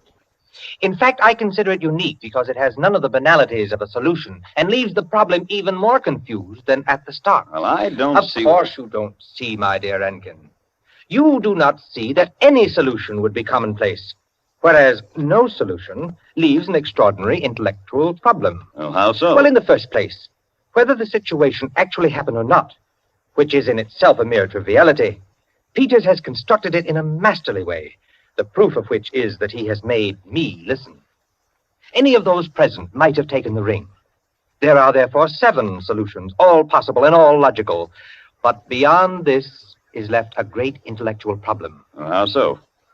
Was it a woman who lacked the necessary courage to continue? Or was it a man who repented his first impulse? Is a man or is a woman the greater natural criminal? Oh, that's simple, Quinny. A woman took it, of course. On the contrary, it was a man, for The second action was more difficult than the first. The man, certainly. The restoration of the ring was a logical decision. You see? Personally, I incline to a woman, for the reason that a weaker feminine nature is strangely susceptible to the domination of her own sex. There you are. We could meet and debate the subject year in and year out and never agree. I recognize most of the characters, Peters. Mrs. Kildare, of course, is all you say of her. An extraordinary woman. The story is quite characteristic of her. Flanders, I'm not sure of, but I think I know him. I'm positive I do. Did it really happen? Exactly as I told it. The only one I don't recognize is Harris. Your humble servant. What? You, Peters? You were there? I was there. I was Harris. I beg your pardon, gentlemen. Oh, yes. What is it, John? Mr. Peters, sir, your train. You told me to remind you. Oh, thank you. Yes, I didn't know it was so late. Will you gentlemen pardon me? Huh? Of course. Nice to meet you all. Night.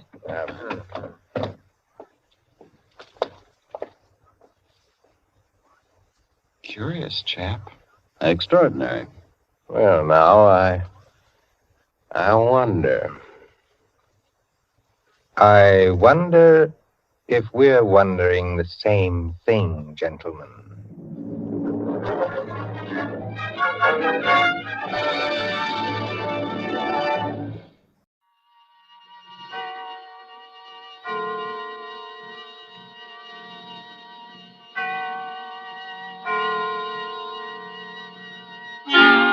Suspense.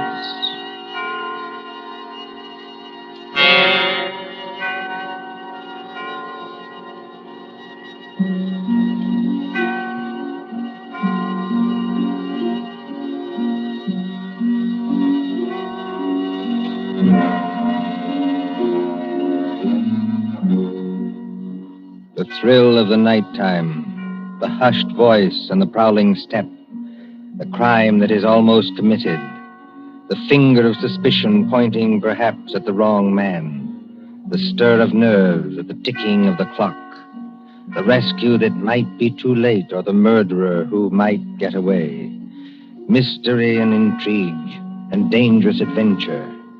We invite you to enjoy stories that keep you in suspense.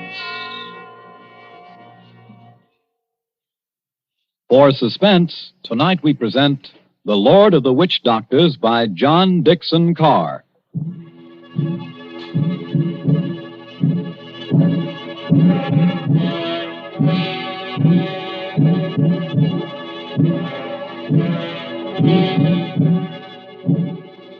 The drums were beating that night. The Lord of the Witch Doctors was on his way. 20 miles off the East African coast, fanned by the blistering heat of the Indian Ocean, lies the island of Zanzibar. Here, many years ago, To be exact, in the year 1889. 3 nations were rivals for imperial German eagle. At Mogadishu were the Italians. A mixed population boiled along that coast, Portuguese, Arabs, Swahili. On the island itself, Sayed Khalif, Sultan of Zanzibar, ruled the remains of a once mighty empire. Mohammedan Bantus of the tribe of Zeng. Look over there, in the moonlight. That white building, patched and rotted, was the palace where Sayed Khalif lived with his fat wives and his captive lion. Not far away on the hill overlooking the harbor stood the British Residency. The British resident, or crown official, held uneasy sway against German and Italian influence. And at the Residency on that hot night long. Martha. Yes, Father? Come away from the windows, please. But, Father, those drums are on the mainland. Never mind. 20 miles from here. I'd rather you stood back. It's the fires I don't like, sir. You can see the red light all this distance. They're having a beano of some kind. You'd better stand back, too, Mr. Harris. Oh, look here, sir. Yes, Mr. Harris? I've been your diplomatic attaché in this place for 3 years. Couldn't you call me by my first name in private? Just as you please. Lower the sun blinds and turn down the wick of that lamp. You don't think there's any danger? There's no danger whatever, but... Nero seems terribly restless tonight. Only natural, my dear, with the drums going. Everybody seems restless. This has been going on for days. You begin to get in your nerves. So you feel it too, eh? And I do wish Sayed Khalif wouldn't tease Nero. Jab at him with the meat fork and that kind of thing. If that lion ever got loose... Nerves, my dear, nothing but nerves. Let's face it, sir. There's something very queer going on over on that mainland. Well, suppose there is. All we know is what Nyoka knows. This great witch doctor, whoever he is, been making a triumphal progress to the coast. The whole bush is afraid of him. You alarm me. Nyoka says he's got horns. He can make himself 7 feet tall, like stretching an accordion. Oh, really, Bill Harris? But I don't say I believe it. I say it might be dangerous. Now, for instance, could this be one of Dr. Schmidt's tricks? Dr. Schmidt is a friend of ours. Yes, he's also head of the German East Africa Company. Dr. Schmidt is a gentleman. Look at that coast over there. He's got every native chief in his pocket. Dr. Schmidt assured me that the German emperor has no more territorial claims in East Africa. We get our trade concessions from Sayed Khalif. Said's our only friend, but we can't even be sure of it. The Germans give him trade gin and a grand piano. The Italians give him 3 new wives for his harem. What do we give him? I have no instructions from London about the situation in this island. No. Somebody in Whitehall probably forgot to post them. For the last time, Mr. Harris, I will not hear His Majesty's government criticized like that. Sorry. These things take time. If there's any danger, we'll be notified in due course. Listen. Well, they're only our own natives. They beat their own drums, you know. Somebody went past that window. It's probably only Nyoka, my dear. Surely you're not afraid of our own servant. No, but I... Master! Nyoka, listen to me. Don't hang on to that big curtain. You'll pull it down. Now stand up straight and tell me. What is it? He here, Bwana. He here, yes, please. Who's here? Big witch doctor here, yes, please. He come up past in moonlight. He walk slow, boom, boom. He got big teeth eat with. He outside front door now. What was that? The drums have stopped. Nyoka's right, sir. We have got a visitor. There's somebody coming down the hall. Better turn down that lamp, Martha. I can't seem to find the lamp. My fingers are all thumbs. There's a revolver in the table drawer behind you, sir. I don't need it. Stand perfectly still, all of you. Now, please, friends all, don't be alarmed. Are you English? That's right, miss. Born and bred in Streatham. Which of you is the British consul? I am the British resident, sir. My name is Richardson. May I ask the meaning of this tomfoolery? Well, that's just what I'm here to tell you. Or maybe I'd better show you. Now, observe me right hand. I hold it up so, and as I live, a lighted cigar. But perhaps the lady doesn't like smoking in the drawing room. Now, look here. There's nothing up my sleeves. I wouldn't deceive you for the world. I turn over my hand, and would you believe it? A glass of water. Is this man insane? Father, I think he's trying to tell you he's a magician. That's right, miss. Direct from the Egyptian or Piccadilly. Animal taming and magic. That's my line. Then you're the famous witch doctor that's got all the natives in an uproar? Nobody else, young fella. Yes, well, you tell us what you mean by this nonsense. Scaring everybody when there's no danger. No danger? I suppose you haven't heard about Sayed Khalif and his Gatling guns? Gatling guns? Kindly presented by Dr. Otto Schmidt. And believe me, all you've got is an appointment with a Gatling gun, unless my nonsense steps in. Here, take a look at this. But you can't be from the British Foreign Office. Well, that's just what I am, Governor, and going up in the world, don't you think? By the way, I'd better give you your instructions. The envelope's pretty dirty and a little bit smelly from being under my furs and deviled pink, but... Read it, sir. Go on and read it. Foreign Office, Whitehall. British Consul, Zanzibar. Bearer of this letter, the Great Mephisto. That's me. Real name, Barney Hitch. They must be out of their minds. Are they? Listen, old man. I've been 3 weeks in that jungle with a Swahili interpreter. I've been bitten and stung and fried to death. But Schmidt or no Schmidt, I've got those native chiefs just where I want them. You see what happens when I announce I'm a friend of the Great White Queen? Why, you'll have 'em eaten out of your hand. Well, that's true. And all we've got to do is get around Sayed Khalif here on this island. But Do we need to get around him? Young lady, be good enough not to speak until you're spoken to. Oh, I'm sorry, Father. Say, it may be lazy and as fat as a hippopotamus. He's rather a fine old boy. Is he? You said something about Gatling guns. Now, listen. Here's the game. Father, I don't like this.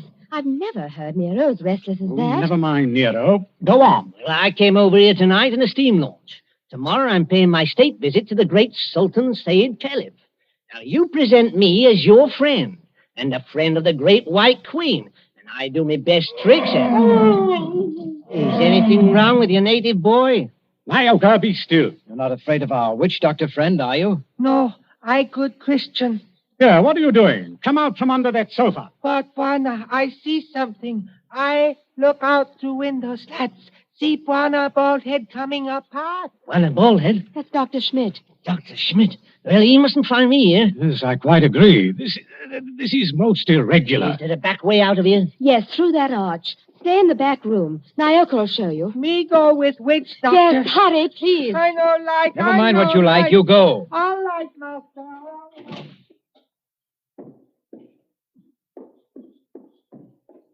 It's all right, they've gone. Yes, about time, too. Well, good evening, Dr. Schmidt. Pleasure to see you. Always a pleasure to see you. Ah, my friends, I wish I could say it was such a pleasure to see you. Isn't it, Doctor? This at any time but now. Do not mistake me, I beg of you. No, it is that confounded lion, Nero.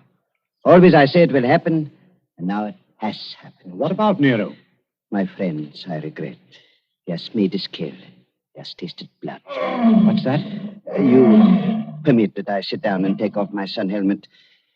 I am not young, and I'm tired. It's not Sayed Caliph. Yeah, it is so. He has teased that lion once too often. Oh, poor old boy. He was our friend. He's not dead. Yeah, I regret. Yeah, he is dead. Sultan of Zanzibar is dead. Oh, dead. But how did the lion ever get at him? He drank too much puma. That was his trouble. He got drunk and think he can do too much. So he opened the door and went to the lion's cage. Into the cage? Yeah, would you believe it? Not easily. But it is true. Over to Paris, there's what you call gnashing of teeth. His son Nobi is in tears. Did you see this happen, Doctor? No. I go there later and they tell me. It's all the worse because of some foolish toy, a doomhead toy. He has been struck over the head and thrown into the cage by someone who did not like him. That's more likely, if you ask me. My friend, it is foolishness. Everybody liked old man. He was a father to his people and a kind friend. Doctor, are you telling us that Said may have been put into that cage unconscious? It is what one African soldier says, yeah. Well, then he may still be alive. Alive? It is impossible. It's more than possible. A lion may maul an unconscious man, but it doesn't often kill him. This is vital. Vital to Said himself and others as well. You're a doctor. Can't you go and make sure? My friend, I regret. I am not that kind of a doctor. Harris, you may be right. I think I'd better go myself. Is this a good idea, sir? I'll stay here and entertain Dr. Schmidt. Unless, of course, he wants to go, too. No. I thank you. I do not like sights of that sort. I have a tender heart and I have illnesses. Besides, you can do nothing. I tell you, he is dead. Yes, we'll see. Martha, you'd better come with me. Your nurse's training may be of some use at last. Of course. Hadn't we better go the back way and speak to Naoka? Yes. Naoka mustn't be troubled in that back room. A very good evening to you, Dr. Schmidt. Mr. Harris, they have good hearts, but they're so foolish. I would give my own right arm to aid that poor man. But, well, we must have philosophy. We must cheer up, bear it. Yes. Now, Doctor, we're all alone. So we are. We must sit down and have a nice, comfortable chat. Yes? Definitely, yes. Oh. I wanted to have a word with you anyway. So? About what, Mr. Harris? Oh, various things. I am happy to give you all the time in the world. I like talking to young people. It makes me feel young again myself. Like, Nobi? Nobi? Said Caliph's eldest son, the new Sultan. One fine young man. Or a savage. Yes, but weak, easy to manage. And very fond of his father, too. It's a wonder he didn't have the lion shot after they got the body away. Shot with what, my friend? I beg your pardon, Himmel. I do not consider the matters funny. No. But shot with what? These brutes, they have nothing but loading muskets. Kill Nero with those? No. Suppose they had Gatling guns. Pardon? Just suppose that, of course. Of course. Well? My friend. Gatlings would be of no better use. You only wound. To kill a lion, you must reach the eye or heart with a high-power bullet. What is the matter with us? Why are we talking of these things? Talking of death, you mean? Of Said Khalif, who gave all the trade concessions on Zanzibar to the British? My friend, I was talking about express rifles. Look here, don't you find it warm in here? Yeah, a little. Yes, it smells of animal's fur, doesn't it? I'll just raise those sunblinds. No. You must not trouble yourself to do that. It's no trouble. I beg of you not to trouble. It is not necessary. Doctor, you've been mopping your forehead ever since you've been here. Little fresh air never hurt anybody. Here. Yeah, isn't that better? Much. Why not sit down, my boy, and we have a nice chat? Fine enough night. No smell of the animal's cage here. My friend, you talk like a hunter. Yes. Or a victim. Yes, it's a fine night. At least for this part of the world. Fire's still burning on the mainland. I wonder if that's a good sign. Of what? I wish I knew. And the sea is like skim milk under the moon. And, good Lord. What is it? What makes you jump? Look there, in the harbor. My friend, I see nothing. Perhaps if I take off my spectacles and dive... Why, man, you must see it. In the harbor, out at the left there, beyond the shadow of those big palm trees. Don't you see our riding lights? It looks... By George, it is. It's a warship. It's only a German gunboat, my friend. Only a very little German gunboat. German gunboat? My friend, you must not be so distrustful. That is not kind. Let me get a telescope. But I tell you who she is. It is nothing. She is on what you call a goodwill tour. You're not angry. Angry? My friend. Well, I did not know. I could not guess. That is, England is our heart understands. We know that ourselves. I tell you something in confidence. The Germans are sensitive. The British objected. The natives feel too strong. I tell the gunboat to go away. I fire an express rifle. It has a sound. Boom! You cannot mistake one another. That is why I think of an express rifle. But if nobody will object... Why, not the least bit. Tell me, Doctor, do you like it here on this island? Well, it's not barren. Don't you ever want to get away from a forsaken mud heap like this? My friend, I am a German. My duty is here, so I stay here. Yes, I know. Between ourselves, that's exactly my position. But you are young. That's not the point. It's the importance of the job. The British don't rule Zanzibar. We hold the trade concessions from Said Khalif, and our residency has to protect them.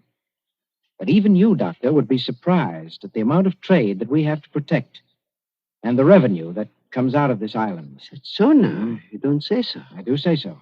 Is it so much? More than you think. Of course, I'm not allowed to give you any figures. No. Of course not. I would not dream of asking you. How much would you say it comes to, roughly? Oh, come now, Doctor. As one gentleman to another, you're not asking me to give away secrets. Oh, no. That's only a joke, you understand? Please do not try to up-trip me. I would try to pull your leg, and it was only a joke, believe me. Yes. It's all in the game, as it were. Yes, all in the game as gentlemen. Oh, Doctor, you're quite a humorist. You're not offended? Not at all. No, as I was saying, I hold a rather important job. Of course, Mr. Richardson holds an even more important one. He's been very friendly with old Said Khalif on this job. Of course, you know what that job is? Of course. is the British consul. What is the matter with you? You're not smiling any longer. Why are you looking at me like that? So that's it. That's the game. You made exactly the same mistake that he did. Now shoot it. Dr. Schmidt, have you met the great lord of the witch doctors? The maker of spells and the tamer of lions? I am a good Christian. I pay no attention to what natives say. I do not believe in witch doctors. No, neither do I. Not in this one, at any rate. What one? The witch doctor who came here tonight and said that he was on a mission for the British Foreign Office. He's an imposter from the word go, and you're working with him. Oh, don't upset your chair like that, Dr. Schmidt.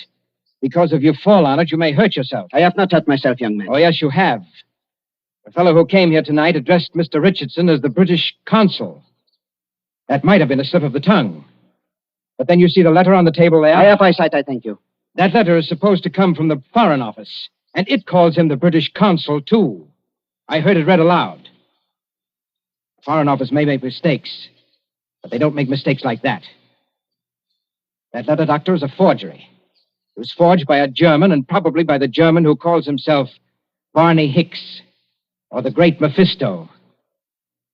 He's in the back room now. No, he's not, Governor. He's standing in the doorway behind you now. Yes, I thought I heard you. But don't turn around to look at me. I'm just warning you. Have you got anything to enforce that? Yes. I've got a 500 express rifle that could smear you all over the opposite wall. Karl, was du auch immer tust? Und If you fellas are going to shoot me, I wish you'd speak English about it. Karl, I beg of you. No. Don't fire that rifle. Exactly. You see, Carl, I'm turning around. This is all very... Now, Karl. You see what the doctor means, Carl? If you fire that rifle, you'll send your gunboat out of that harbor just when you need it. Isn't that the signal, Doctor? To send the gunboat away? Karl, I beg of you. Yes, it is. Very simple, economical German signal. So, you two killed Said Khalif. That is slander. That cannot be proved. Had to do it, I imagine. Said was the one chief that you couldn't buy or frighten with your witch doctor, so you got rid of him. Tomorrow morning, the witch doctor would have appeared. He'd have scared the daylights out of a weak and superstitious son, Noby. I told you I was fairly good at my work, Governor. And I am. Yes, and then the witch doctor would have taken over everything. The British resident had to be bamboozled for 24 hours to keep him out of the way with a ghost story about a British agent. And there was a gunboat in the harbor in case of trouble. Slight mistake there, Governor. There is a gunboat in the harbor. Yes. It's really worked out beautifully. The Emperor should be pleased. I don't think your White Queen will be very happy, though. I'm the great witch doctor to that frightened mob over there. Say it is dead. And there's a German gunboat in the harbor. Listen. I think I hear something. Whoever's out there, stay back. Whoever's out there, stay back. Bill, listen to me. Say it's alive. He's alive. This is impossible. We can see him breathe. We don't even think he's badly hurt, but he's still in the cage, unconscious. Still in the cage? You mean they can't get him out of there? If he wakes up or they attempt anything, Nero will tear him to pieces. The whole crowd over there is nearly crazy, but they don't dare go into the cage. Well, gentlemen, you should have been more careful. If they do get Said out of there alive, you're done for. Be quiet. Listen. Noby and the rest of the natives are coming up here now. See here, miss. Are you talking about the old boy's son? Noby, yes. He wants to see the witch doctor. The witch doctor? This puts you in some slight trouble, Carl. Listen to me, miss. I couldn't get that old buzzard away from him, that line, even if I've got to get out of here. Too late now, my dear witch doctor. The natives have surrounded the house. Who's that? It's Noby. He's coming down the hall.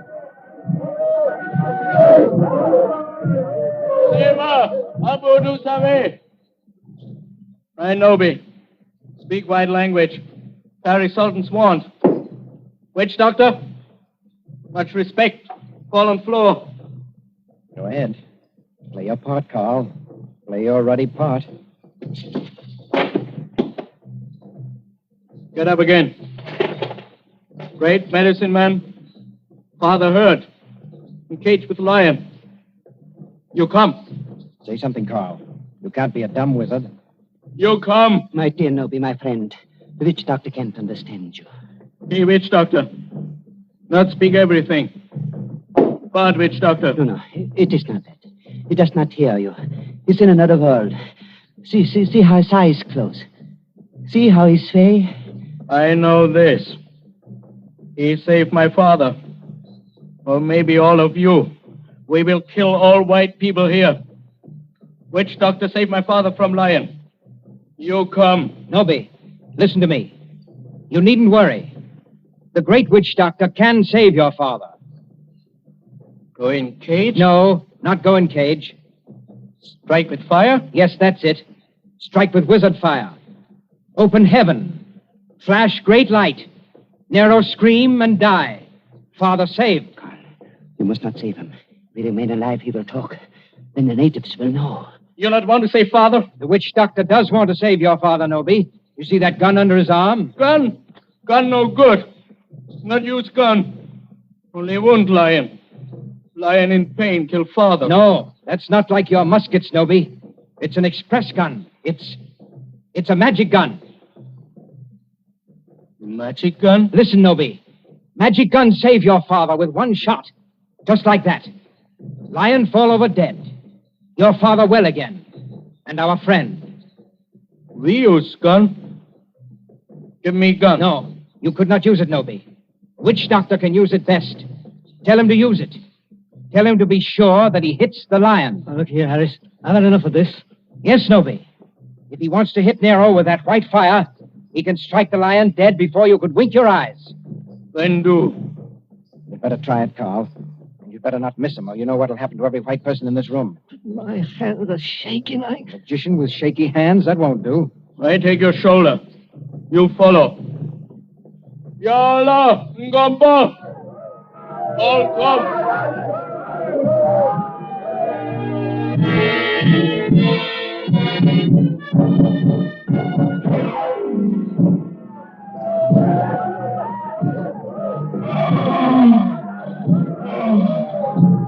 There is cage by palace door.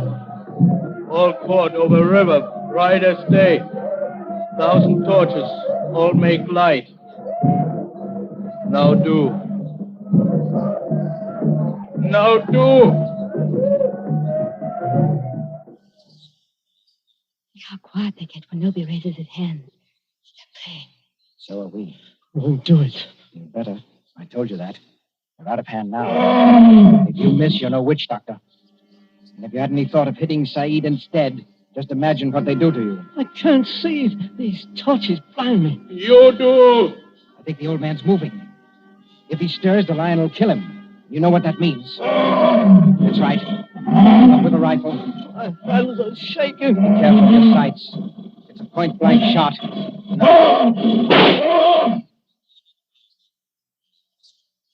Allah! Who called? All right, Nobi. The lion is dead. They can go in and carry your father out now. Lion dead? German magic is great magic. Yes, Nobi, it is. But English magic is greater. English magic better than German magic? Yes, Nobi, and I'll prove it. Turn around. Look out towards the harbor. I stand here.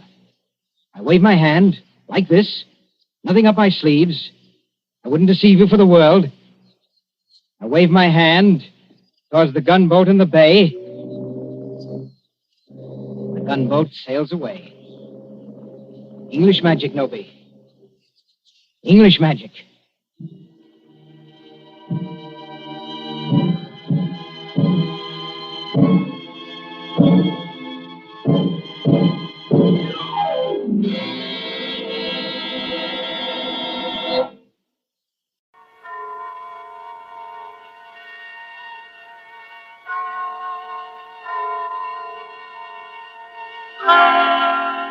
Suspense.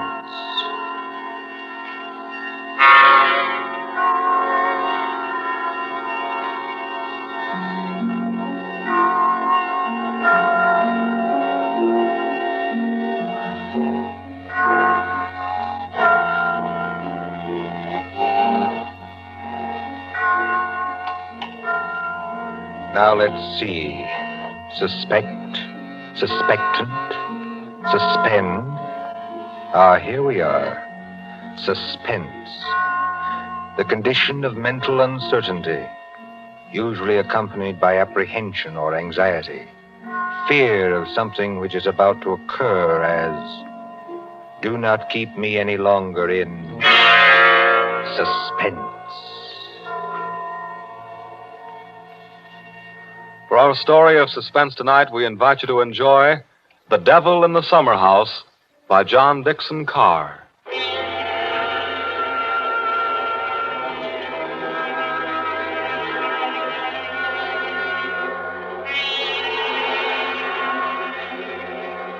Somewhere along the Hudson, perhaps not far from Tarrytown, there is a modest house in its own grounds. Behind it, in a spacious garden, stands a summer house of evil memory.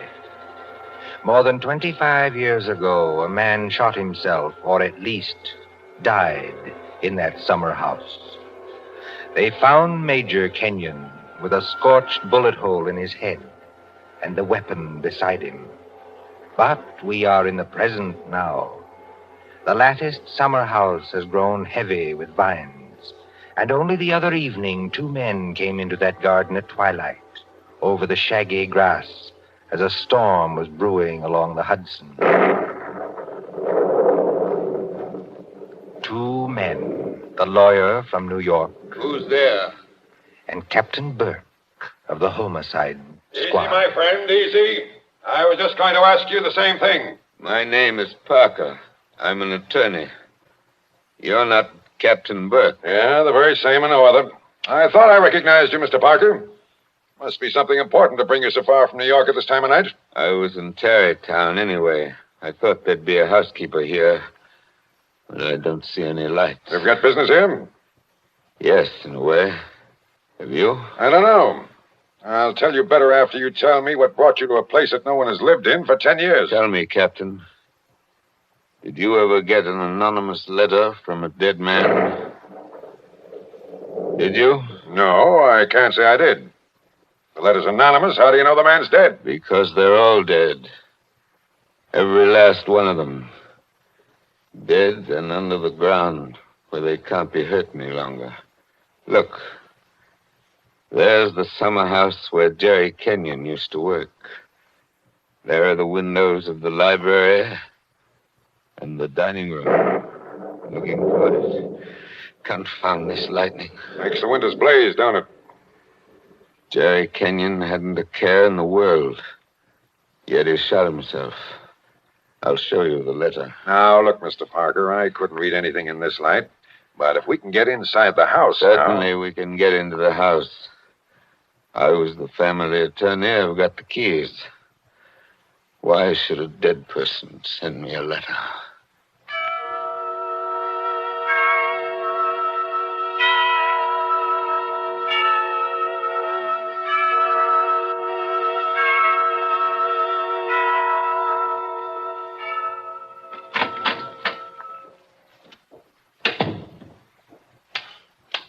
No lights working, eh?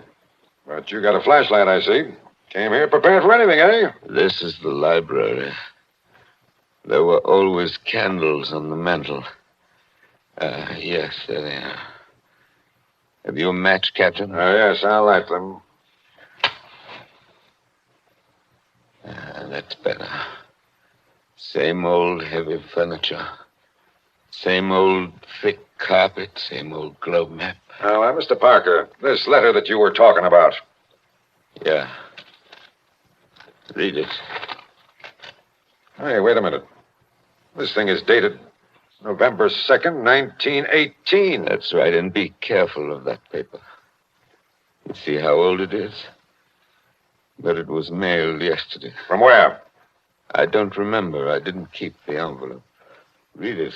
Dear Joe. In case you didn't know it, I'm Joe. Dear Joe, if you want to know how Major Kenyon really died... But we know how he died. It was suicide. Are you sure it was? Whoever wrote this letter doesn't seem to think so. If you want to know how Major Kenyon really died, look in the third drawer of the desk in the library. Press hard at the back of the drawer. Yours very truly. That's not signed. That's right. Now, you're sure you don't know who wrote that letter? This is the first time I've been back in this room, Captain. It was almost a home to me once. There's the chair where Isabel sat on the afternoon it happened. Isabel was Jerry Kenyon's wife. Beautiful woman. There's the door that the maid let me in by that afternoon. You know, Captain, seems to me they're all here tonight. Who? We stand neath the sounding rafter, and the walls around us are bare as they echo our peals of laughter. It seems that the dead are there. Yet we stand to our glasses steady. You know it? I was in my school reader. Now, how does the rest of it go? Yet we stand to our glasses steady and drink to our comrades' eyes. Here's a glass to the dead already. Hurrah for the next that dies. Excuse me, Captain. I don't know what's come over me talking that way.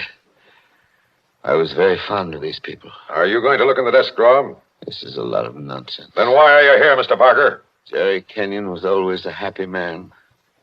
At least that's what I always thought. Big, boisterous fellow. Yeah? He had a good position with Vitaturn. You know, the phonograph company. Yeah, sure, I know. But he'd just been made a major in the Army. 1917. There was a war on then, too, if you remember. I remember. To make the world safe for democracy. Old days. Old heartaches. Old memories. I remember that blazing hot day in August when all the windows were up. I remember this room. And Isabel, that was Jerry's wife, sitting in that chair, knitting. I remember...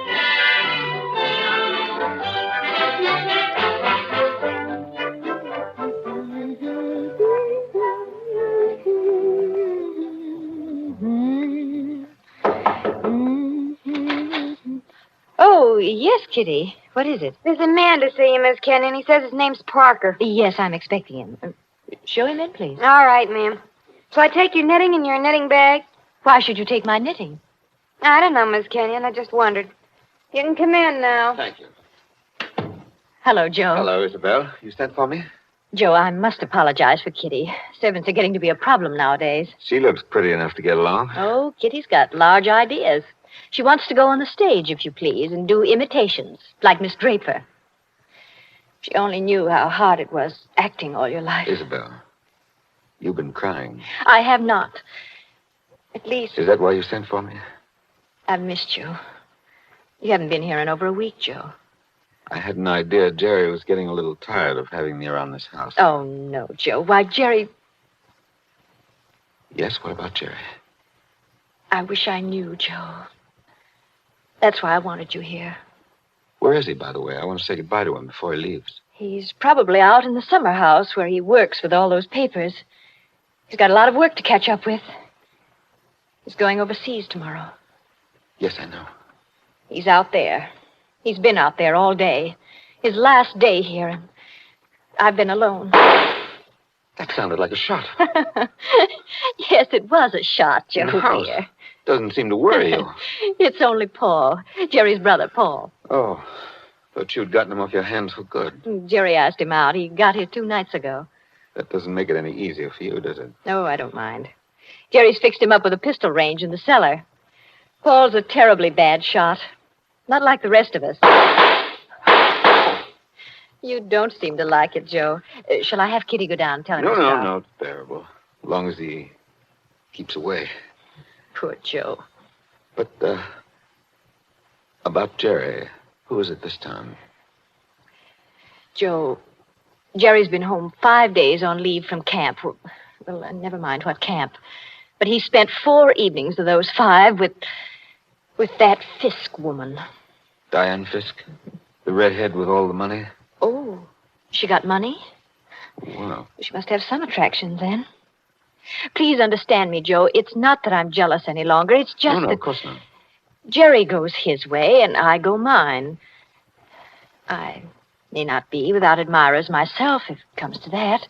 You've no idea how true that is, Isabel. No, I was thinking about Jerry. He may not always be lucky. He may meet some girl who's not as broad-minded as I am. And then when he gives her the go-by... Paul must be getting really furious down in that cell. He's not hitting anything. He must be using a lot of ammunition. Now, your trouble, Joe, is that you're too much of a gentleman. And if you really want to see Jerry, there he is now. Where? Just standing in the door of the summer house. Look out the window. Infernally bright out there. Doesn't he look noble in his new uniform? Sam Brown belt and revolver and everything. Look how he turns around and waves his cap at us. Like a real soldier. Real soldiers don't exactly wave their caps, do they? He does. Jerry! Jerry! Hello there! Jerry, Joe Parker's here. Who? Joe Parker. He wants to see you. Well, give him a drink or something. I'll be up in a minute. Into the summer house again. Not a care in the world, Now, have you? listen, Isabel, you've got to slow down. You'll be crying again in a minute. Come on over here and sit down. The light hurts my eyes, that's all. Well, then we'll just pull these blinds. We'll still be able to see it. There, how's that? It's better, thanks. Now, can I get you anything? Oh, no, you heard the Great White Chief's orders. I'm to get you something. What do you have, Joe? A highball? Don't bother with that. Oh, it's no bother. Everything's out in the dining room here. The iceman didn't deliver today of all days, so I'm afraid I can't give you any ice. I read in the paper yesterday that we're likely to have automatic ice boxes any day now. Things that freeze ice by electricity or something. Do you believe that, Joe? I doubt it. Listen, Isabel. Here you are. It's not cold at all. It's the best I could do. Thanks very much. What I wanted to say was, couldn't you get that brother of yours to give up practicing now? Hasn't he done his good deed for the day? Yes, maybe he has. I'll ring for Kitty. You don't have to call me, Miss Kenyon. I'm here. Oh, yes, Kitty. What is it? It's only to tell you there's another visitor. This time it's a woman. Lady, Kitty. Call her a lady, please. Well, maybe. She says her name's Diane Fisk. Diane Fisk, that's Jerry. Kitty, tell the lady I'm not in. Lady. She's a fine lady. I don't want to intrude, my dear. I don't want to intrude. Anyway, it's too late, Miss Kenyon. She's coming down the hall now. My dear Mrs. Kenyon. How do you do, Diane? This is a friend of ours, Miss Fisk, Mr. Parker. Oh, now, I don't want to intrude, really, I don't. I wouldn't have intruded for worlds, especially on a day like this. Isn't it awful? But your husband simply insisted, my dear Mrs. Kenyon. He simply wouldn't take no for an answer. I'm sure he wouldn't. Do you know what he's brought from his office as a surprise? No. A phonograph recording machine. He's going to let us use it. So that we can all hear ourselves talk twice. How nice. Heaven's name, can't somebody stop that firing? Don't fly off the handle. Take it easy now. Kitty. Yes, ma'am. Would you please go down the cellar and tell Mr. Kenyon's brother he's driving us all crazy? Tell him to stop. Yes, ma'am. My dear Mrs. Kenyon, I do hope I haven't offended you in any way. I know I'm a silly little chatterbox. They say people who have red hair often are. Of course, at your age, you must find the heat very trying. Don't you think we'd all better sit down? I was very much interested in what Miss Fisk said about a phonograph recording machine. Mrs. Kenyon was just talking about a machine to make ice. Yes. Isn't science wonderful? But I do think it was mean of Major Kenyon to invite me out here and then go and fall asleep in the summer house. Did you say fall asleep? Yes, of course. How did you know? Well, I came up the back way and I saw him in the summer house with his head forward on the table, taking a nice little snooze. That's very queer. Of course, you couldn't see much except in the bright light of the door, but I think I saw him there. I didn't disturb him, naturally. But I think I'd better disturb him. Oh, now, please don't trouble on my account. The fact is, my dear, I don't altogether trust myself in this room. A woman of my age has to conserve her strength, you know. So if you'll just excuse me. Well, of course, if you... Oh, dear, I just can't think what I'm always saying because I have the best intentions in the world, Mr. Barker. But, Parker. Oh, yes, Parker, but I do somehow manage to offend people being so dependent and everything. Except the men, of course. I couldn't defend you, Mr. Parker. Now, could I? Madam, I'm not sure. Well, of course, the person I really came to see was Paul, Mr. Kenyon's brother. He's a little young, of course, but he's joining up next month, and I think we should all do our bit, don't you? He has such a pleasant personality. I think he likes me. Why, if he walked in at that door this minute... Now, how am I ever going to get any place? Someone's always interrupting my revolver practice just when I'm getting to the point where I can... Oh, Why, Paul, good Lord, are you here again? you're a very untidy object, Paul. It's pretty untidy in this cellar. And dirty. I've got cockroaches on me, so keep away. Did you have a good day shooting? Swell. One of the best. Hit the target? On the only shot that mattered, I hit the target dead center. That sounded like Isabel. I think it was Isabel. Why have you got those blinds down? Get them up. What is it? What's wrong with you? What are you looking at through that window?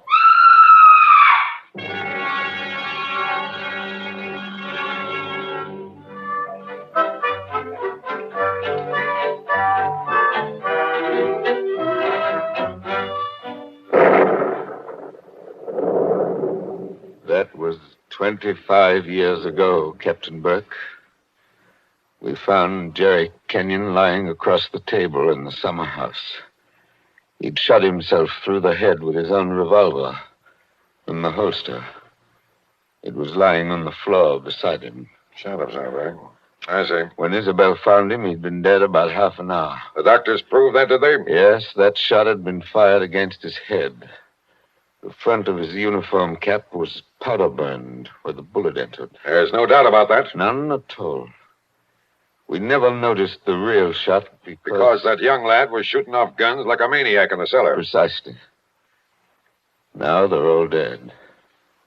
By accident, illness, they're all gone. Isabel Kenyon died less than a year afterwards. I think she died just because she was so fond of Jerry. I suppose you've guessed my little secret. Oh, I think I can sort of read between the lines. You were in love with Isabel Kenyon, weren't you? Yes. Well, these things happen. I never let her see it, you understand? Women know, pretty generally. So, they're gone. The youngest of them. And I'm left alone with old tunes, old ghosts, wondering why the fellow ever killed himself. Why? Why? And this morning, out of a clear sky, I get a letter saying, if you want to know how Major Kenyon really died, look in the third drawer of the desk in the library. But I tell you, we know how he died. Well, aren't you going to do it? Naturally. I've got a key somewhere here that fits the drawer. Now, listen, Mr. Parker. In my father's country, in Ireland, they got a saying that when a man's going to commit suicide... I thought of doing that, too. Then the devil comes in and takes him by the hand and talks to him. They say you can see the devil as plain as I see you just before you pull the trigger. The devil must have been in the summer house that afternoon, then. Oh, no, he wasn't. What do you mean? Major Kenyon didn't kill himself. He was murdered. My dear Captain Burke, the police covered all that at the time. Everybody had an alibi. They did they? Well, think of what I've told you. Isabel and I were together all the time. Paul, her brother, was shooting off guns in the cellar. Yeah? Diane Fisk. Yeah, what about her? Her chauffeur who drove her there swore he saw her walk straight up to the place. She passed the summer house, but didn't stop there. Well, that checks. Even Kitty, the maid, could prove she'd never stirred out of the house until just a minute or so before Isabel went herself. Oh, and why did the maid have to leave the house at all? She was taking Jerry the black coffee he drank every afternoon. He'd already been dead half an hour then. And that, my dear Captain, disposes of everybody. Well, now listen, Mr. Parker. You're a good guy, and I'm not going to hold out on you any longer. You see, I say Major Kenyon was murdered because I know he was murdered. By an outsider? By one of the people in the house. That's impossible. Is it? Well, why don't you open that desk drawer and see? What time is it? It's 7:45. 7:45? And I haven't got much time. For what? Holy St. Patrick, will you open that drawer? If it's waited 25 years, my friend, it can wait a minute more. I've got the key somewhere in this bunch of keys. Everything the same. Paul never altered what he inherited. Same old desk, same old phonograph. Same old... I think this is the key. Yeah, it opens. There's nothing here except one or two old newspapers. Everything very dirty. The letter says to press hard at the back. Now, have you tried that? Doesn't seem to. Yes, by George, it does work. Well? There seems to be a movable back on a hinge. Well, what's inside? Some sort of flat brown paper parcel sealed with wax and about as dirty as it can get. Open it, man. Open it. I'm going to. It's a phonograph record. There's a plain white label, something on it written in pencil. I don't see too well nowadays without my glasses. Well, here, give it to me. I'll read it to you. Go on. A record of how I killed Jerry Kenyon. Say, don't you get it, Mr. Parker?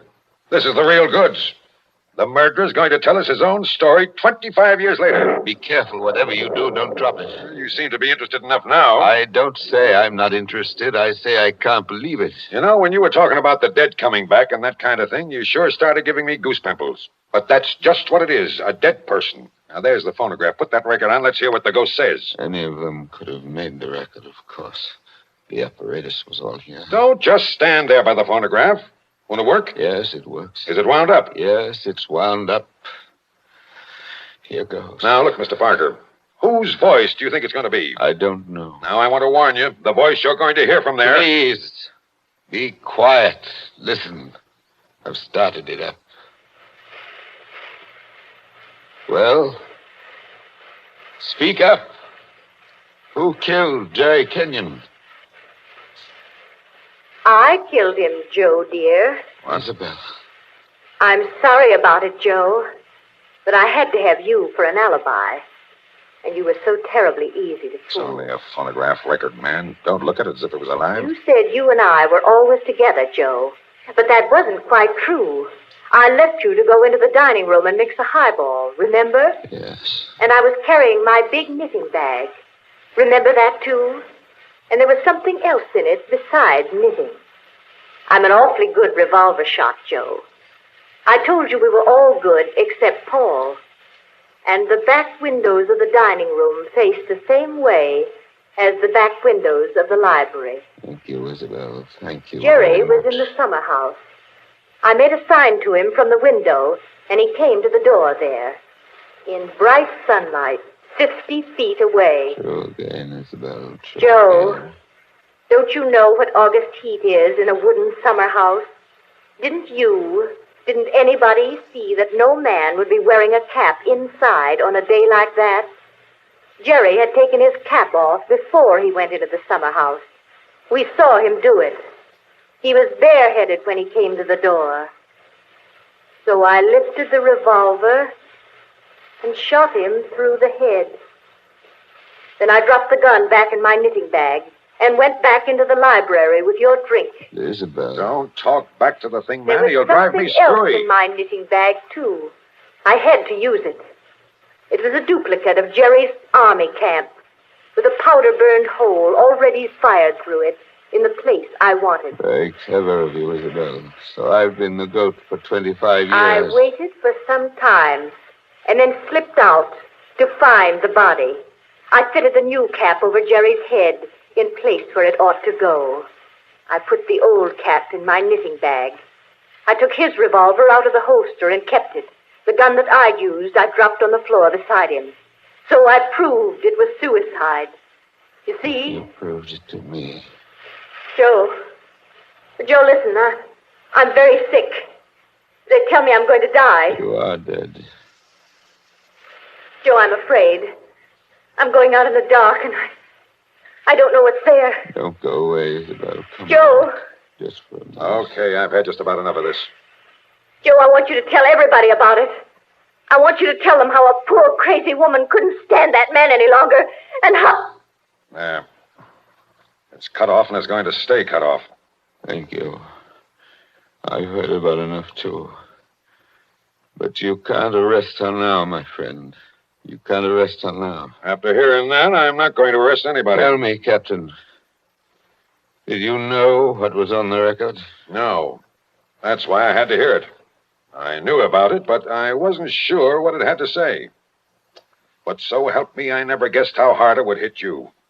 Man, don't you get it even yet? Yes, I get it. Oh, no, you don't. You don't see anything. That was how the fake suicide was managed, yes. That's just how it was all done, bar one or two little things. Only what? Only it wasn't Isabel Kenyon who committed the murder. Did I hear you correctly? You did? This is another one of your little jokes, I imagine. Can't you let me alone? Have you some kind of personal spite against me? What did I ever do? You're going to hear the real truth now if I have to hold you down in that chair. I know Mrs. Kenyon didn't kill her husband because I've just come from talking to the real murderer up the river. But they're all dead. Oh, no, they're not. And I haven't got much time either. That clock's just going to strike 8. What's the time got to do Good with it? deal if you will follow me. Mrs. Kenyon died less than a year after her husband, didn't she? Yes. But it wasn't Mrs. Kenyon's voice you just heard on that record. What? I'm telling you, the real murderer hated her. Hated her like poison and wanted her blamed for the crime. When Mrs. Kenyon died, the real murderer wrote a letter. Well? But she never mailed that letter. She made a lying record of Isabel Kenyon's voice as evidence. Now you figure it out for yourself. Who was pretty enough to take Major Kenyon's eye and strike back like fury when she got thrown over? Who wanted to go on the stage and do impersonations? Kitty, the maid. Ah, you're talking sense. She shot Jerry from the dining room window. When she couldn't borrow Mrs. Kenyon's knitting bag, she went out to the summer house with a gun and the fake cap wrapped a napkin on a coffee tray. She did go out, I remember. Actually, she got there before Mrs. Kenyon did. But the summer house was dark inside, and Mrs. Kenyon never noticed her. The next day, Kitty wrote that letter, but she couldn't bring herself to send it. So she kept that letter till the day before yesterday. Then one of the boys at Sing Sing... Wait a minute. Thinking he was doing her a kind action, put a stamp on it and mailed it. Did you say Sing Sing? Yes. They're electrocuting her tonight for the murder of an Italian down at Collier's Hook. I found out about the record, all right. But the one thing I wasn't sure of was that she had done the job alone. Now, frankly, the way you acted, I thought that you might have been in on it, too. Well, that's why I had to hear it through. And it was anything but a joke. And now, here it goes to blazes forever.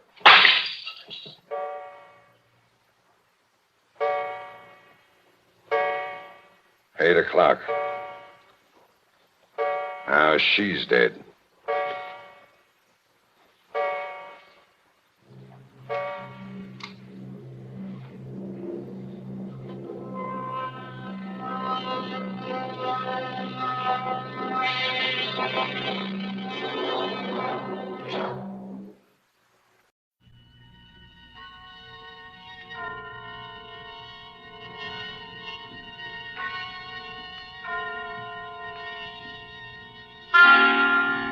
Suspense.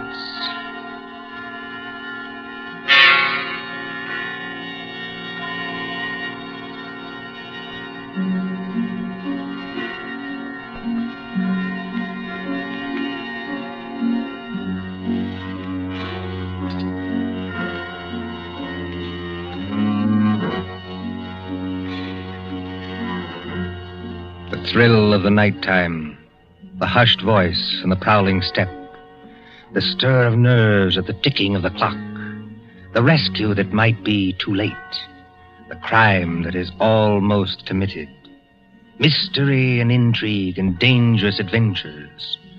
We invite you to enjoy stories that keep you in suspense.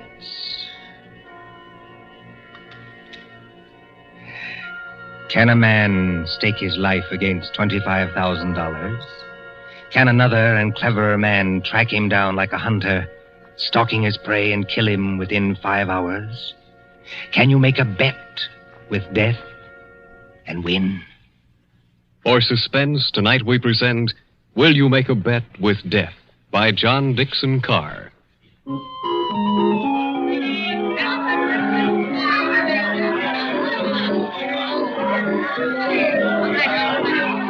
Coney Island on a summer day.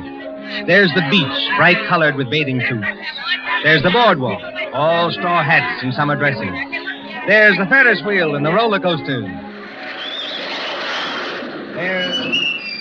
There is all humanity eating hot dogs and having a good time. And over there, beyond that souvenir shop, is the haunted mill. You get into a little boat. You float through a narrow tunnel into the dark while witches scream. But that fools nobody, does it? There couldn't be any real terror, could there? While the bands are playing and the crowd goes by and... Ladies and gentlemen, a unique attraction. It hurts me to see you stand there and miss this. Only 10 cents, 1 dime, the 10th part of $1 to go through the old haunted mill and get the thrill of your life. An overstatement, if you ask me. 1 ticket, please. Did you say 1 ticket, lady? That's right, 1 ticket. What's the thrill? Beg pardon, lady? I said, what's the thrill? Lady, the gals who come here with their boyfriends don't have to ask that. 10 cents, please, this way and mind the gate. Thank you. Step right up, ladies and gentlemen. Get your ticket for the old haunted mill, where ghosts will walk and corpses... Give me some tickets. Hurry. Just a minute, young fella. I know you want to get into the old haunted mill, but there's plenty of time. How many tickets? I don't know. Better give me 10. 10 tickets. Do you hear that, ladies and gentlemen? Here's a young fella who likes the old haunted mill so much, he buys 10 tickets. Don't call everybody's attention. Listen, I've got a better idea. Whatever boat comes after mine, yeah, I'll give you an extra $1 to send that boat through empty. Now, what's the matter, son? The cops ain't after you, are they? No. It's nothing like that. Will you do it? Well, money talks, young fellow. Okay, go ahead.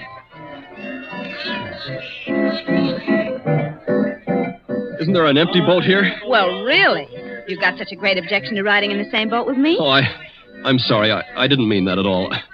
Don't misunderstand. Then you'd better get in if you want to go. This boat's starting to move. Yeah, I better sit down. You certainly had. Look here, I want to apologize. That's quite unnecessary. This place is rather childish anyway, isn't it? Yes, isn't it? But I've seen everything else, so I may as well see this. Here we go in the dark. What was that? One of the ghosts, I imagine, from a machine. It sounded like him laughing. There isn't anybody in the boat behind us, is there? Oh, I can't see. It's pitch dark. Listen, Miss... My name is Andrews, Betty Andrews. If it's customary to exchange names in a place like this. Mine's Pendrell. Bob Pendrell. Did you say Pendrell? Yes. Do you know it? Oh, no, not exactly. It's an unusual name, that's all. I don't want you to think I'm out of my mind, though I very nearly am. But I've got 5 hours to go. Just 5 hours. At the end of that time, either I'll have won $25,000 or else... Or else? Or else I'll be dead. You know, I wish I'd kept you away from this boat. Well, there's nothing to get alarmed about. For you. I can't tell you much, but I had to tell somebody that or I'd have started yelling. There's just one other thing. Is there? In these places, they've usually got little dim-lighted rooms along the way. Yes, Exhibits. boats and things. Yes. Well, when we come to one, I'm going to get out of this boat and hide there. Just don't get alarmed, and don't tell anybody when you go out. Why should you do that? I think I see a light ahead. There is a light, but... Dim, too. That's all to the good. It's... Yes, we're coming around the corner. Look, I'm going to have company when I get off. A waxed dead man on a pile of straw. Oh, I hope I can stand these noises. Goodbye, Betty Andrews. I wish we'd met at a different time. Mind the boat! Here, what are you doing? Getting out, too? Don't be an idiot. What's the idea? You need looking after, Mr. Pendrell. And if we must hide, I suppose this is as good a place as any. I won't have it. Quick. There'll be more boats along. Over behind that dead man on the straw. He'll hide us. Hurry. Well... Now, Mr. Pendrell, in the queerest place I ever get into, please tell me what this is all about. I can't tell you. You said it yourself. If you don't tell somebody, you go crazy. Maybe you're right. It's against the strict terms of the bet. But this is the last day. And I tell you, I can't hold out any longer. Lower your voice. There's a boat coming.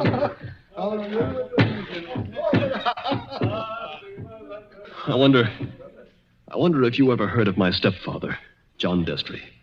Yes. I imagine everybody has. He's a millionaire, and I'm not. I'm just a chemist, an analytical chemist. Not very successful. So if I'd had time, if I'd had money, I might have worked out a process that would have, well, I think it would have helped in the war. But he's got money. Yes, he's got money. Well, my mother died years ago. This Destry's a big, white-haired, fine-looking fellow. You'd think butter wouldn't melt in his mouth. He's got an apartment in the East 60s, secretary, I never met her, valet, cook, that kind of thing. Well, he used to invite me there. I wouldn't go.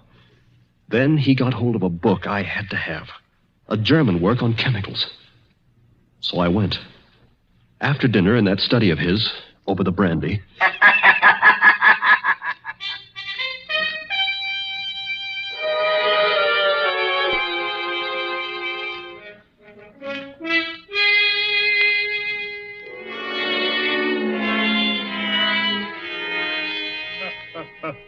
Oh, my dear Robert, you're quite welcome to the book. Don't mention it. Oh, what do you think of this brandy, by the way? It's excellent, thanks. Yes, I thought you'd like it. And now that we're all relaxed, comfortable after dinner, tell me something. Yes, Mr. Destry? You hate me, don't you? Frankly, I do. And always have. Good. Then you'll be relieved to hear I've always felt the same about you. But tell me something else. Did you ever know me to break my word? No, I never did. I'll give you that. I asked you, Robert, because I want to make a little bet with you. That is, if you have the nerve, which I doubt. Well, I'm afraid I can't afford to make bets. You were always careless with money, Robert. Well, I've been thrifty. I saw that when your mother was alive. But you can afford to make this bet. Look here, in my desk. Well? $25,000, Robert. $25,000 in 5 $100 bills. And what would I have to bet against that? Your life. What? My life? There's the money in the drawer. Look at it. What wouldn't you give for that money? What wouldn't you give to have it for this precious work of yours that you're so fond of and that you've failed in miserably? So far I've failed, yes. Oh, I've had a fairly good life as lives go. My heart isn't as good as it might be, but the doctors say I'll last a little while yet.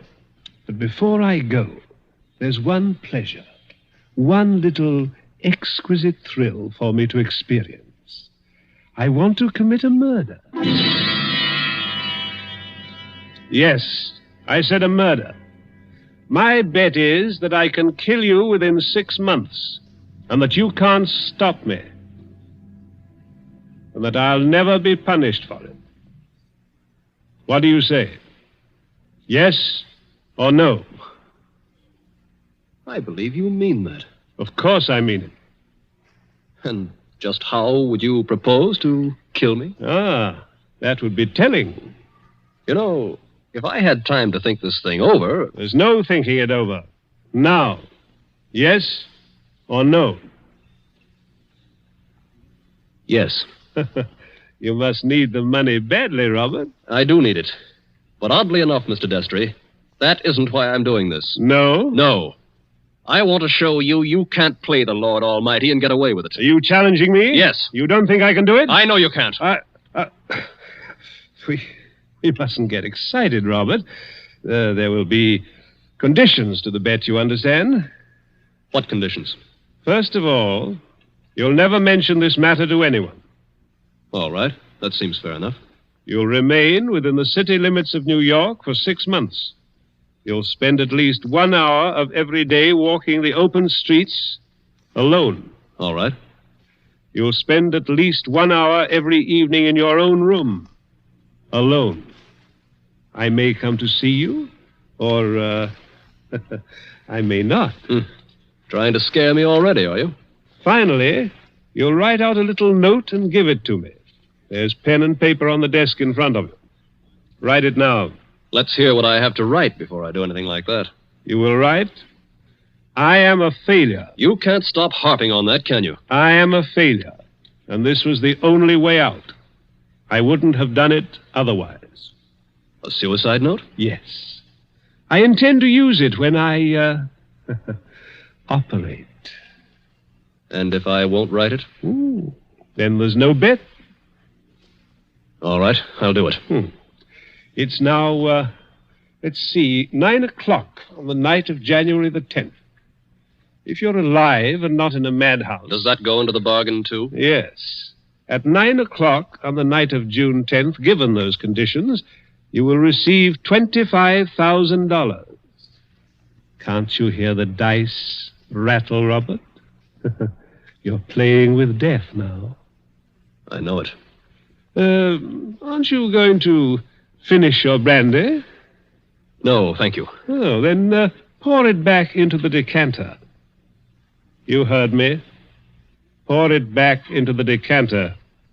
If you were as careful as I am, you wouldn't be where you are now.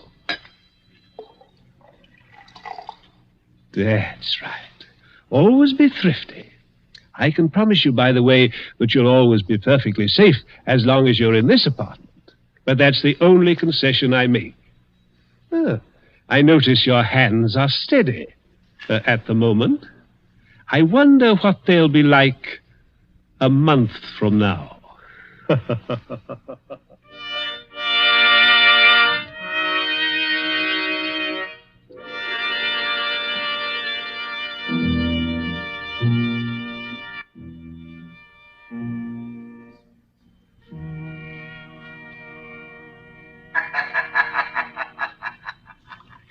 So you were fool enough to make a bet with John Destry.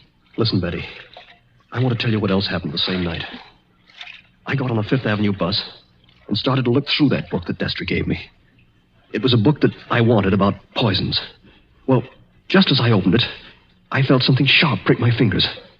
I looked down, and my hands were covered with blood. He had sewn safety razor blades in a line down the inside edge of the cover. Oh, no. Yeah. A little white card fell out of the book, and I read it. It said, "See how easy it is to take you off guard? Those razor blades aren't poisoned, but they might have been. Take warning." Betty, that was 6 months ago. 6 months less 5 hours of careful, refined torture. And now, I've got only 5 hours to go. What's he done in the meantime? Nothing. Nothing. I don't understand. Nothing at all. That's the cleverness of it. He's left me waiting. Expecting something. Expecting it every hour of the day or night. Once at the laboratory where I work, I opened a box that I thought was from a chemical supply house. And the Mexican tarantula, one of those furry spiders about as big as your fist, ran out across my hand. It was a toy tarantula. He enclosed a card asking whether I didn't admire it. Bob, this can't go on. I used to think I didn't have a nerve in my body. I could hold a test tube at arm's length absolutely steady for minutes at a time. Now look at me. Don't, please, don't. But the waiting's almost over now. Walking the streets, wondering who's behind you. Sitting alone at night, listening for every step on the stair. He's got very little time left now, and he's got to do something. The question is, what's he going to do? Well, maybe he doesn't mean it. Maybe he's only doing it to scare you. And lose all that money? Oh, you don't know my stepfather. Listen. Huh? I don't hear anything. That's just it. There's no sound of running water. The boats have stopped. Then we're all by ourselves in here. Or with him. Yes. Oh, Lord, how I wish I hadn't gotten you into this. Oh, I'm all right. Or at least I think I am. I thought I saw him in the crowd outside, but I couldn't be sure. I'm seeing him everywhere. Now, Bob, just a minute. Just tell me one more thing. Did you ever see Mr. Destry, I mean face to face, after that first night? Oh, many times. He came to see you? He came to my laboratory once, yes, but Mostly I went to see him. And why? Because it was the only place in the world I could feel safe. He's promised that nothing should happen to you while you were in his apartment. Don't you see it was part of the torture? Night after night he'd invite me. And I'd go. Right up until last night. Last night. We were in that study of his, with the devil masks on the walls. And he was sitting behind the big mahogany desk.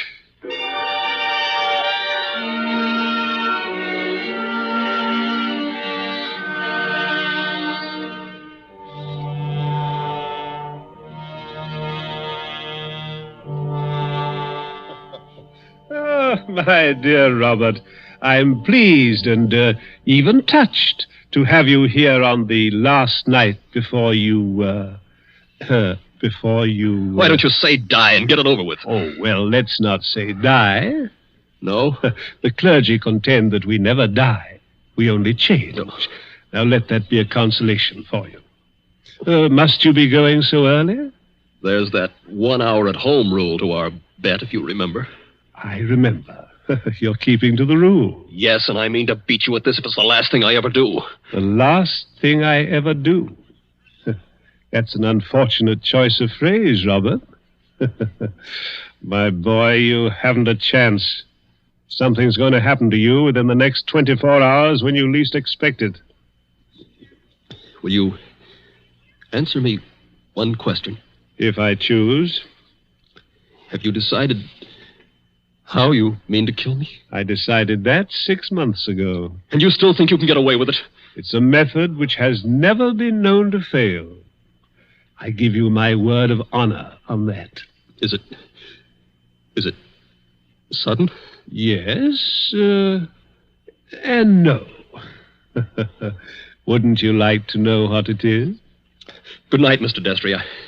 I think I'd better be leaving. No, my dear boy, you mustn't go yet. Sit down. Pour yourself a glass of brandy. No, thanks. Then perhaps you wouldn't mind pouring me a little. My doctor allows brandy, though I'm forbidden spirits. I notice your hands are shaking quite a good deal.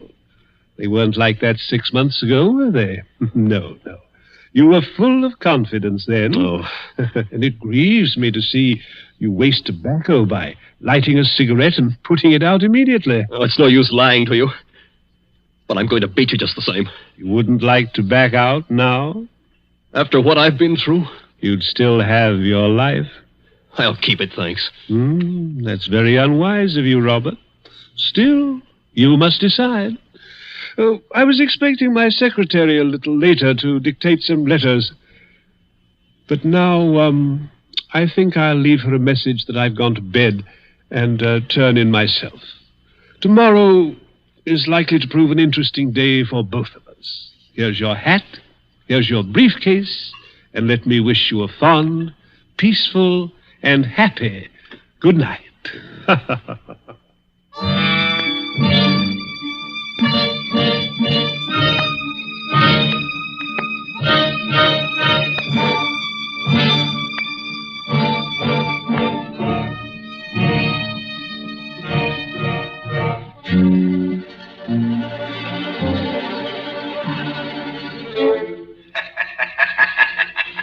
That was last night, Betty. I said I had 5 hours to go. It's less than 4 hours now. If I can keep away from the old devil until 9 o'clock. I wish those boats would start running again. Why? Because it's almost as spooky in here as a real old mill. I know. Even that wax dummy on the straw. Any minute now. You're expecting to see him move? So am I. Now, don't stand up. It doesn't matter. If the boats aren't running, we can hear anybody who comes along. I hope so. Do you think Destry's got in? Bobby can't have got in. He can't even be here. Why not? Because Mr. Destry told me... Mr. Destry told you? I'm his secretary. You know, Betty Andrews, I'm sorry it was you who did this. Did what? You can't guess, can you? Oh, Bob, I didn't come here to trap you or spy on you. If that's what you're thinking, I swear I didn't. No. You only got me to tell you the whole story and lose my bet. I haven't heard a single word you said. Bob, please believe that. He didn't send you here, of course. No. And of course you never saw me at his apartment last night. No, I swear I didn't. I got there late. He'd gone to bed. I didn't even take off my hat or gloves before I left again. Don't you understand, Bob? I hate him, too. I want to see you beat him. You've got to beat him. You mean that? Look at me and see if I mean it. Betty, I almost believe you. You must believe me. And Anything else? we better hide behind that dead man. Hurry. Those boats have started up again. I wish I could tell you, Betty, what that means to me. Come on, hurry. Wait a minute, you two. What? Stay just where you are. Where's that voice coming from? Along the tunnel, I think. But it's not Destry's voice. No, it's a man standing up at a boat. He's coming around the corner. I can see him now. Hurry. The old haunted mill, eh? My golly, if this ain't some place to make a pinch, I never heard of one. What do you mean? Make a pinch? Just what I said. Your name, Robert Pendrell? Yes. Who are you and what do you want? Police headquarters. You're to come along with me. I want to see you over in New York. About what? I wouldn't know, lady, but it might be about the murder of John Destry. Oh, no! Did you say the murder of John Destry? That's right. Somebody poisoned him last night with mercury cyanide. I wouldn't have got you at all, maybe, if the barker outside there hadn't thought the cops were after you to start with. Betty, Yes, Bob? he's beaten me. He hasn't beaten you. Oh, yes, he has. And I know now the weapon Destry was going to use in killing me. What weapon? It never fails. The electric chair. You mustn't talk like that. Don't you see? He never once intended to kill me in the way I thought. Are you coming quietly, Mr. Pendrell? Just a minute. He's poisoned himself. But he's left evidence to show I did it. He's killing me the worst way possible. He's won the bet. The money doesn't matter now. If I'm in the death house for murder, what use have I got for all the money in the world?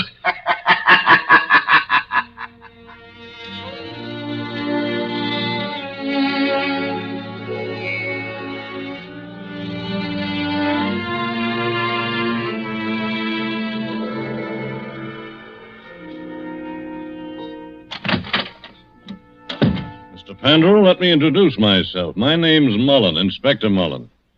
It's a pleasure to meet you, Inspector. It's a pleasure to be safe again. I've had you brought here to my office for a little quiet talk. You're in a jam, son, and I want you to realize how bad it is. You think I don't realize it?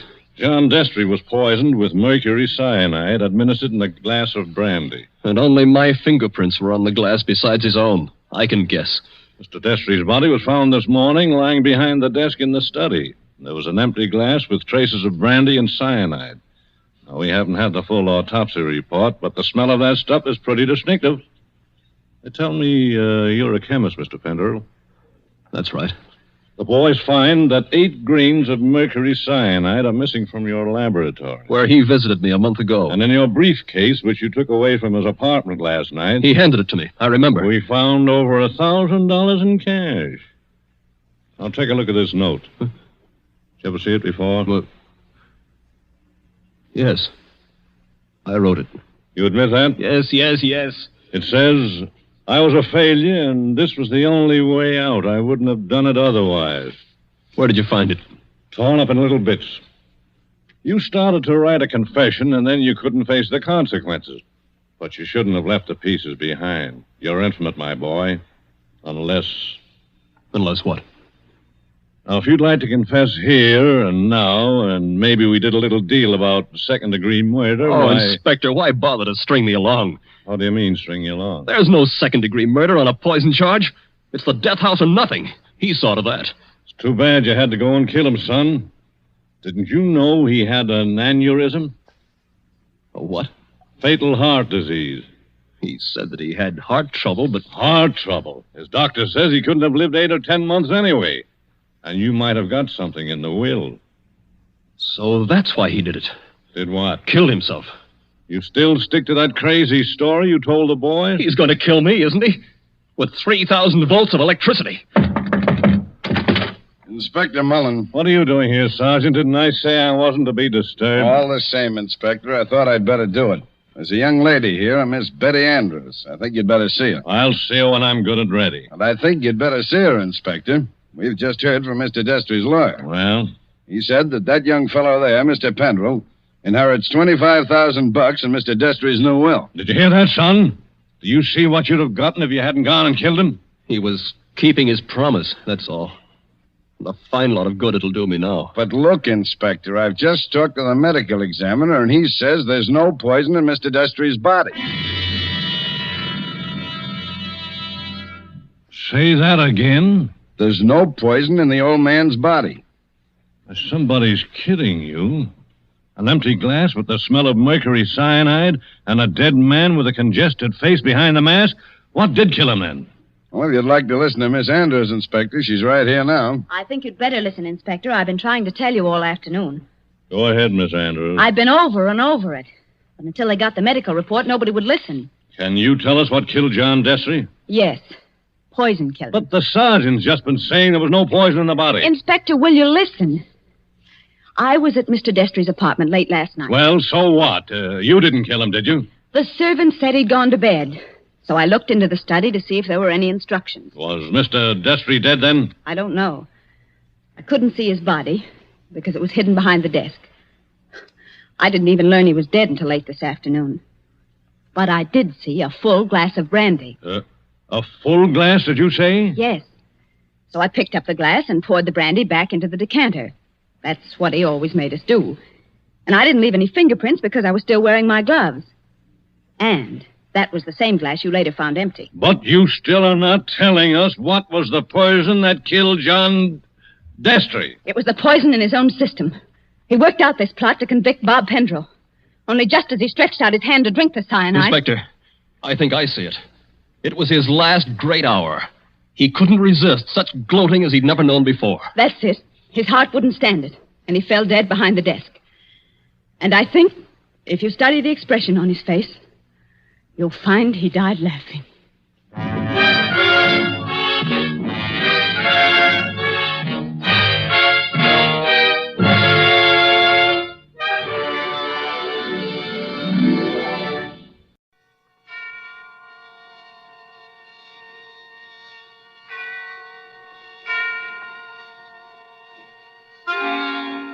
Suspense.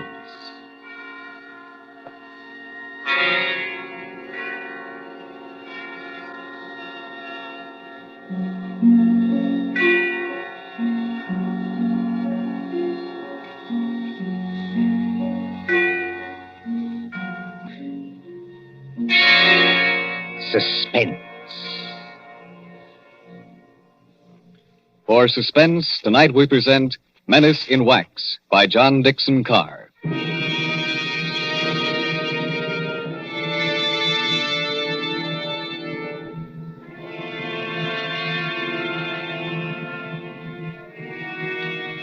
During the French Revolution of 1793, a Swiss girl copied in wax the severed heads of those who had just been guillotined.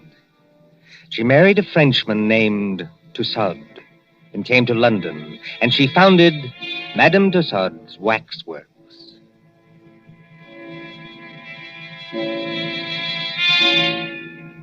There it is, still in Marylebone Road, near Baker Street Station. Not the original building. That was destroyed by fire. But it remained untouched when a darker shadow than revolution came to England. They plastered high explosives all along that road and hit the cinema next door. We are going to London under the bomber's moon.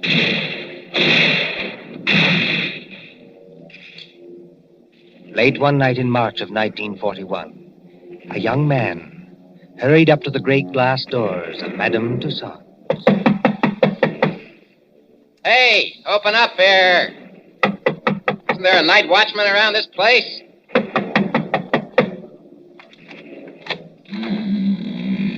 There is, Governor, and I'm him.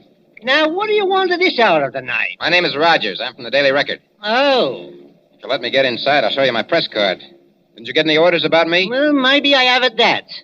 Oh, you're the bloke who wants to see the Chamber of Horrors. That's right. All right, you may as well come in.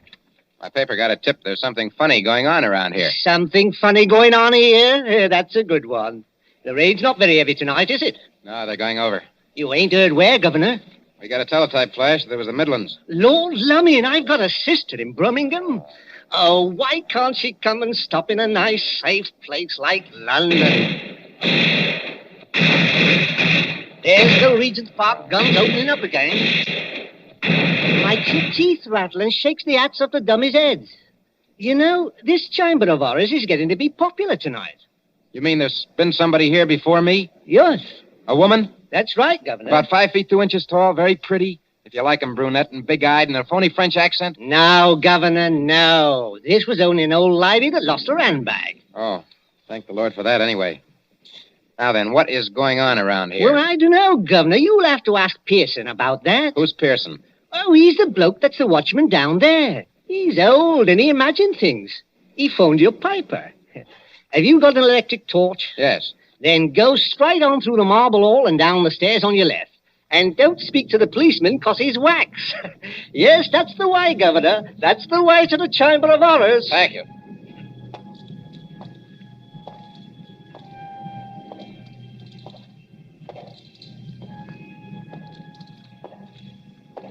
Pearson. Hello, Pearson. Pearson. Yes, sir. Huh? You're looking for me. Oh, gee, I didn't see you there. I must have thought you were one of these wax dummies. Ugly dim light, isn't it? Yes. Rogers is my name. I'm from the Daily Record. Oh, yes. I'm glad you came over. I phoned your paper myself. Maybe I'm just imagining things, but... Oh, I don't blame you. This place would make anybody nervous, especially during an air raid. Well, sir, it's all right as long as you don't get to imagine they're watching you. Oh, and do you? Oh, yes. Sometimes. That's the gambling group in the center there. Uh-huh. What's that thing over there? That's the famous guillotine. Oh, wait a minute, old boy. You're not trying to tell me that's the original guillotine. No, that was burnt in the fire. Madame Tussaud bought it from Sanson, the executioner. Let me tell you something, Mr. Rogers. What? Years ago, this is straight, a young French woman came in here. There was nobody else in the place. She thought 'twould be great fun to say she'd put her neck in the same guillotine as Marie Antoinette. So she climbed up on that platform. She snapped the little wooden collar down round her neck, shutting herself in. All of a sudden, she realized she didn't know which spring controlled the collar and which spring controlled the knife. Oh, good Lord, she didn't... No. But they say she went crazy. They say she screamed and screamed. What's that? I'm sorry. I didn't mean to scare you, but sweet Mama, I'm so scared myself I cannot help it. Susie. Oh, no, not Susie. Susie? You make it so it rhyme with floozy. That is not nice. Why, you little devil. I ought to turn you across my knee. What are you doing here? And will you forget that French accent? You're driving me crazy. You know this young lady, sir? Do I? She works for my paper. She's haunting me. Oh, Bert, that's not nice. I like the way I talk. I only try to give you ideas. That's just what I mean. Now take your arms from around my neck. She's French, sir. Her mother came from New York, like I did. She's got some funny ideas, accents, and disguises. So I dress up as an old lady, and I come along, too. That is clever, no? Definitely no. But I go into what I think is the ladies' room, and there is Jack the Ripper. I'm so scared I almost kick the ghost. Whatever else you do, miss, for the love of heaven, put out that cigarette. It is not permitted? It is what they are most afraid of in this place. Fire. If you vouch for this young lady, Mr. Rogers... I don't vouch for anybody. But go on now. What's all the mystery here at Madame Tussaud's? You see the group over there? It's called the Gamblers.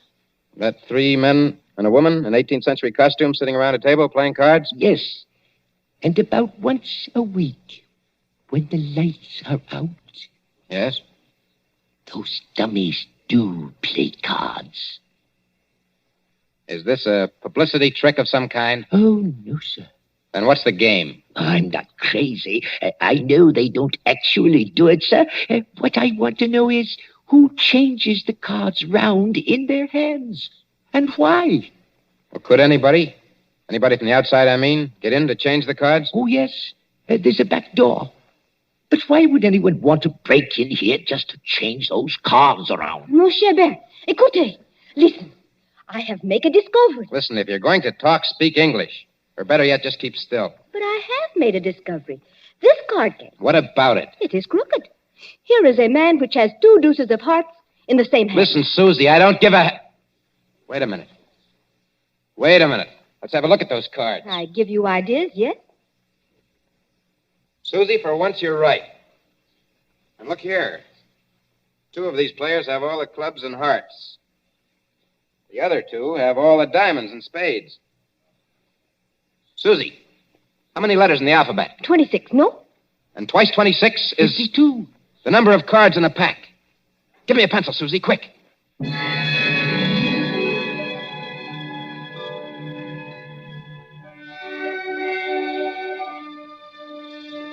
The War Office, Whitehall.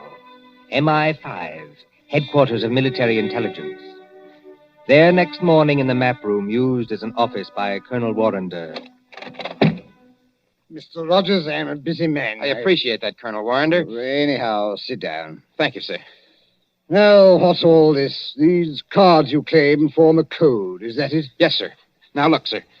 Let each letter of the alphabet represent a card in clubs and hearts. That's 26. And then? And then when you get to the middle of the message, switch the alphabet over to diamonds and spades. Then you won't keep on repeating. Now, will you read what I've got written on this piece of paper? Jack of diamonds, Q. 3 of clubs, F. Well, that doesn't seem to mean much. Oh, never mind the cards, Colonel. Just read the letters. Q, F, A, C, T, O, R, Y. Yes, sir. Q Factory. Go on. Just a moment. What is that infernal noise? Johnson Burroughs! Don't bother with that, sir. Just read the message, please. Oh. Q Factory. 10 p.m., 15th. Today's the 15th of March, Colonel. Oh, all preparations made. Use dive bombers. I see. This message was left openly. So openly that nobody ever noticed it. Yes, the trick's been tried before. No contacts, no gatherings, no letters that might be intercepted. A whole spy ring could walk through that wax museum and read the message without being seen. You newspaper men trying to teach me my job? Oh, I'm sorry, sir. I only... No, go on. Well, don't you see? 3 or 4 little boats with portable wireless sets go down the Thames estuary. When they're beyond pursuit, they send that message by radio. Somebody listens. And it's no secret in Fleet Street, sir, that Q Factory is out in the wilds of Gloucestershire. There's no secret anywhere. And that we're making the Shaftesbury bomber out there. So tonight, unless we do something about it, they're coming over and bomb Q Factory to blazes. That's impossible. Why? Or can't you tell me? I can tell you this much. Yes, sir? Q Factory is so well hidden that even our own pilots can't find it from the air. That's one objection to this message. Any other objection? Yes, this talk about dive bombers. Dive bombers in a night attack? What's the good of a dive bomber if he can't see its objective? Well, suppose somebody showed a light. He'd be shot dead as soon as he showed it.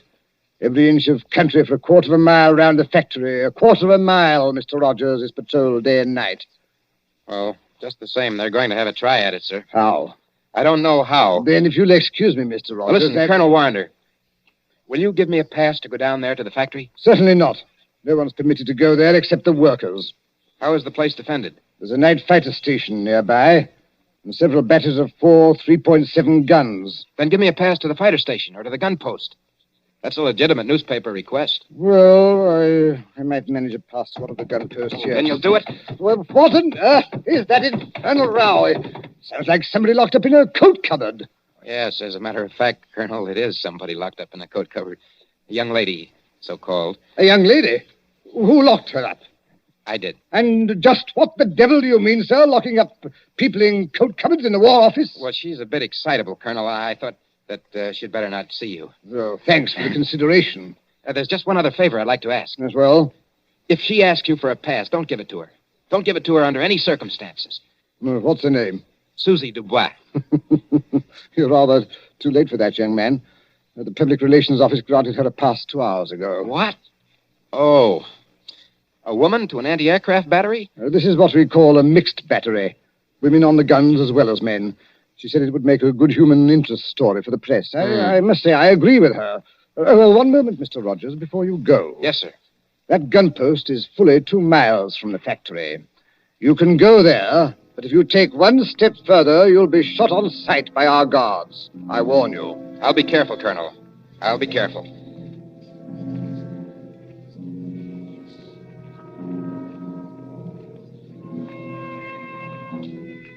Somewhere in the West Country, a yellow moon shines over bare trees.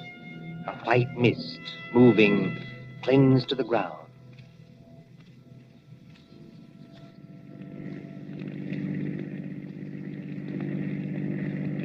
Susie, are you sure we're on the right road?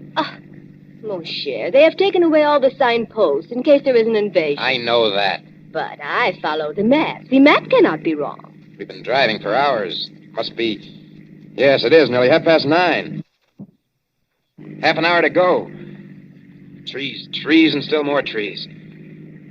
Look, there's a break in the trees ahead. It will be open country in a minute. Yeah. That's funny. Look how deep the leaves are here on the road. But one thing I tell you, just between you and me and the bedpost. Gatepost, Susie. The term is between you and me and the gatepost. And speak English. I am speaking English very well, thank you. I do not need your help to be pure. All right. Now, this map. Well, what about it? It say we should go through a lot of villages. Mitford, Archidine, and Saffronville. I have not seen any villages. Did you say Mitford? Oui, monsieur. Susie, let me have a look at that map. Come on, hand it over. But what is wrong? It is a perfectly good map. Yes, Susie. It's a fine map. It's an excellent map. Only it's a map of the wrong county. I have made a mistake? No? I don't even believe you can read. This is a map of Barsetshire. We should be somewhere in Glebeshire. Now, where in the devil are we? With the entrance to some kind of clearing with leaves on Oh. it. What was that? Somebody calling us. If we're in forbidden area. I see him now. Where? Behind us. He came out of a white cottage back there. He's a big, heavy man. With a mustache. Never mind the mustache. He's wearing some kind of a uniform and he's got a rifle. You think he plugged us? No? I think it is not unlikely. Get out those War Office passes of ours. Mike. Good evening, my friends. Good evening. Can you tell me... No, we don't mean any harm. Can you tell me what time it is? Oh, what time it is? Yes. Oh, yeah. It's, 28.5 past 9. Thank you. I will keep you covered while I set my watch. There. My next question is, would you like me to shoot you both? No. Listen, Mr. McAllister. Captain McAllister. That's right. Captain, this girl, she's been reading the wrong map. You see, we don't even know where we are. You're in Hollywood Forest, my friend. Hollywood Forest? Is that good or bad? And you don't know what's just beyond the edge of this clearing? No. There's a big open space of 1/4 mile. In the middle of that open space... Q Factory. We're right on top of it. Then you have heard of Q Factory, my friend. Captain McAllister, we're from the War Office, and we've got passes to prove it. Let's see the passes. We were trying to find gun site number... I've forgotten the number. But it's here on that card. You've passed the gun site. 2 miles back up the road. All right. Here are your passes. What are you going to do to us? I'm not in the regular army. You can thank your stars I'm not. I'm forestry preservation. Oh. You are not going to chuck us in the cooler even? No. Turn that car on, get back along this road as fast as you can. If they fire at you, as they probably will... Oh, I wish I am home. Pray no, Mao, I wish I am home. Well, then hope for the best. My watch had stopped, and you did me a good turn. Now, hurry along. Hurry.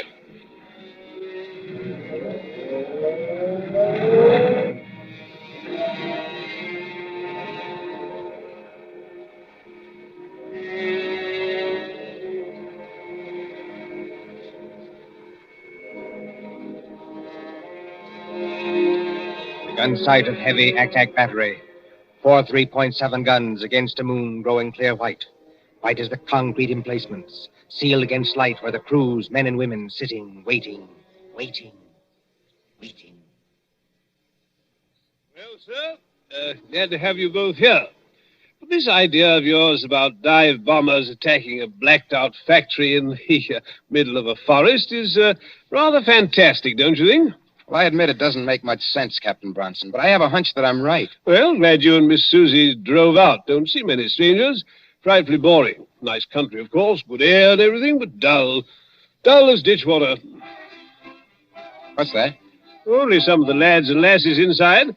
Like to walk along the emplacement here? Oh, is that allowed? Oh, certainly, old boy. Why not? Bright moon tonight, isn't it? Yes, bomber's moon. We nearly get shot on our way here. Quiet, Susie. We're not supposed to have been there. If I nearly get shot, I am going to say I nearly get shot. It was a man which is called, McAllister. Oh, old Mac. Very decent sort, Mac. He's a tree doctor. A what? Tree doctor. Got to have wood, you know. But trees start to die. Mac goes round the edge of the clearing and smears them with stuff to keep them well. How did you come to meet him? Well, the fact is, we nearly got as far as the factory tonight. Oh, then you were lucky to get back alive. There weren't any barrage balloons over the factory, I noticed. Hardly, old boy. They wouldn't advertise, would they? With balloons in open country? And if the Germans did use dive bombers? Oh, they're not coming, old boy. Just make up your mind to that. I wonder if you'll say so at 10 o'clock. But it is 10 o'clock. It's just 10 now. Well, it can't be. We drove here like blazes. It was only 9:30 then. Well, then your watch must be very slow, old boy. No, I'm afraid you're wrong. I've never seen it quieter. Cold tonight, very dry for March. Look all around you. Moonlight, open country, not a sign of life in it. Quiet, peaceful, and silent as the great... What was that? By George, I think we've got some visitors. I think we're going to see some fun. Enemy planes approaching south-southwest. Action stations. Enemy planes approaching south-southwest. Now do you believe me? Better stand back, old boy. Operation Crew's coming on. I said, now do you believe me? I want you to watch these girls work. They do everything, you know, except actually fire the guns. Now, keep your hair on, old boy. Susie, he still can't see it. Oh, they'll only be going over. You think so? Oh, yes. We sometimes get a crack at them when they're making for Bristol. Standing by for action. Standing by. Listen.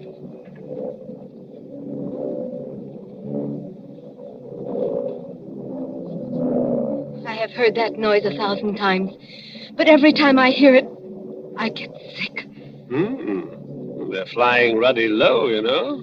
Just what I was thinking.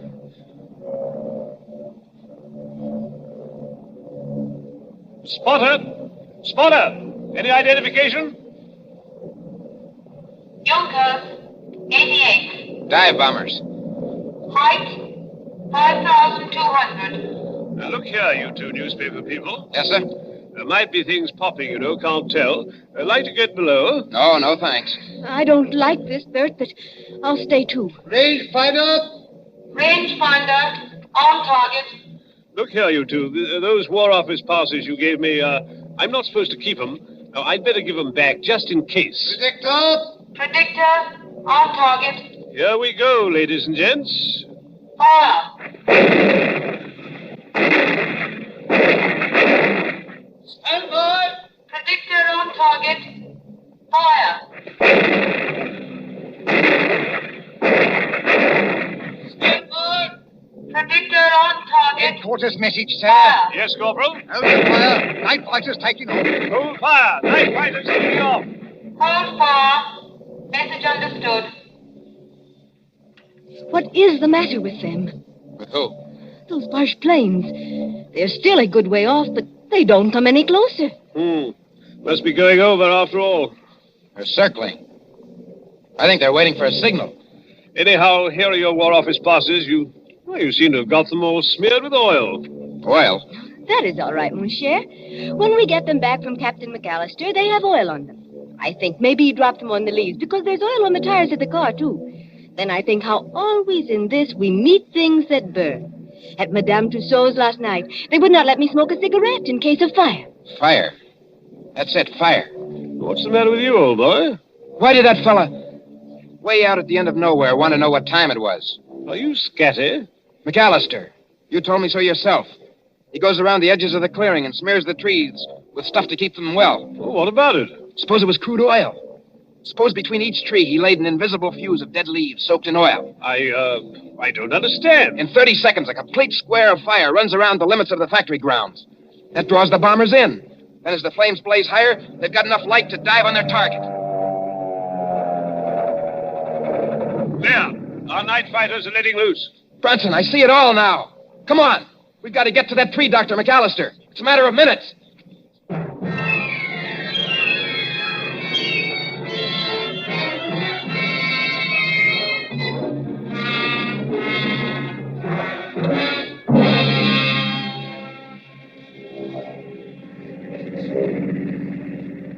Susie, is Branson following in the car behind us? Yes. He's following, and men with rifles. We've got to get to McAllister's cottage. This McAllister. I'll bet you 10 to 1 the real McAllister's either dead or tied up in that cottage. The fellow we saw was an imposter. Look out, Susie. Keep your head down. Oh, those fighters. They will chew up every younker in the place. They have not got the chance of a snowshoe in heaven. No, Susie, not a snowshoe in heaven. You mean a... I know you are English at a time like this. What I cannot understand... Look out! I don't see why he hasn't set his signal off. What is delaying him? Why don't he strike a match when the bombers come over? Because he's a good Nazi. A good Nazi? My watch was slow, don't you remember? And I gave him the wrong time. He had orders to strike his match at 10 o'clock, and he'll not do it until 10 o'clock if there are 500 planes instead of 20. Bert, I see him. Where? Far up the road. He's running. Yeah, that's him. Think we can reach him before he gets to the clearing? Not the chance of a snowshoe in heaven. Signal Brunson to pass us. A long shot with a rifle might... Bert, one of the Junkers is hit. Huh? He's right over us. That's not all. He's unloading his bombs. That whole stick's coming straight down our direction. Keep your head down. I want to see. Put your arm over your face.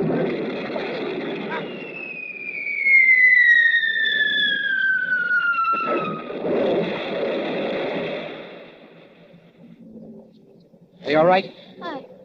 I don't feel her. This is a dirt road. The bomb sank too deeply before it exploded. We didn't catch the blast. Come on, Susie. McAllister was just ahead of us. Come on, let's get out.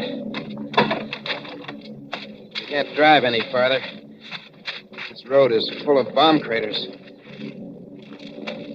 Wait a minute, Susie. There's McAllister. He is dead. Yes, Susie. Killed by a Nazi bomb. Look, on the ground. What are those two white cards? Oh. They're all smeared with oil. They must have fallen out of McAllister's pocket just before he got hit. Let's see. What do you know? What are the cards, Bert? 2 tickets for Madame Tussaud's Waxworks. I'm afraid our friend's never going to get to use them. Not the chance of a snowshoe in heaven.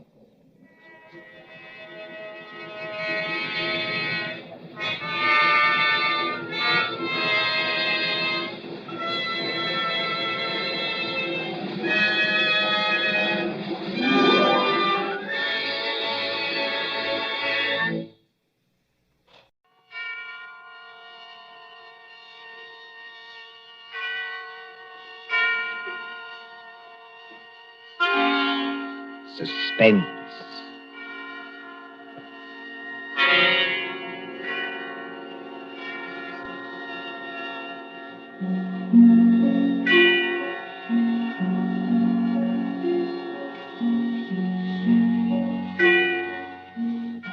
The hushed voice, the prowling step in the dead of night, the crime that is almost committed, the stir of nerves at the ticking of the clock, the rescue that might be too late, or the murderer who might get away.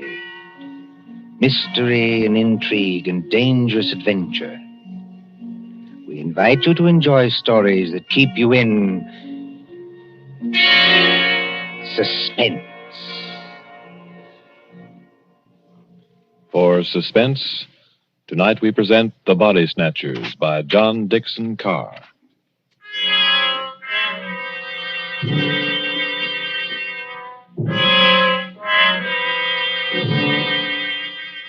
Beware of the body snatcher who prowls after dark, Beware of the graves he robs. Beware of the murders he commits to provide new corpses for the doctors. Up to the year 1832, the body snatchers terrorized England. According to the law, only 4 bodies a year could legally be supplied to the surgeons for anatomical study. And even these were a monopoly granted to the Barbers and Surgeons Company of London. But the study of surgery had to go on. In hundreds of medical schools all over England, perfectly reputable doctors were compelled to buy bodies and ask no questions. In 1828, burst the scandal of Burke and Hare, who found grave robbing too slow and murdered 16 persons in order to supply Dr. Knox of Edinburgh. And so, out of basic good purpose, sprang the evil of the body snatcher.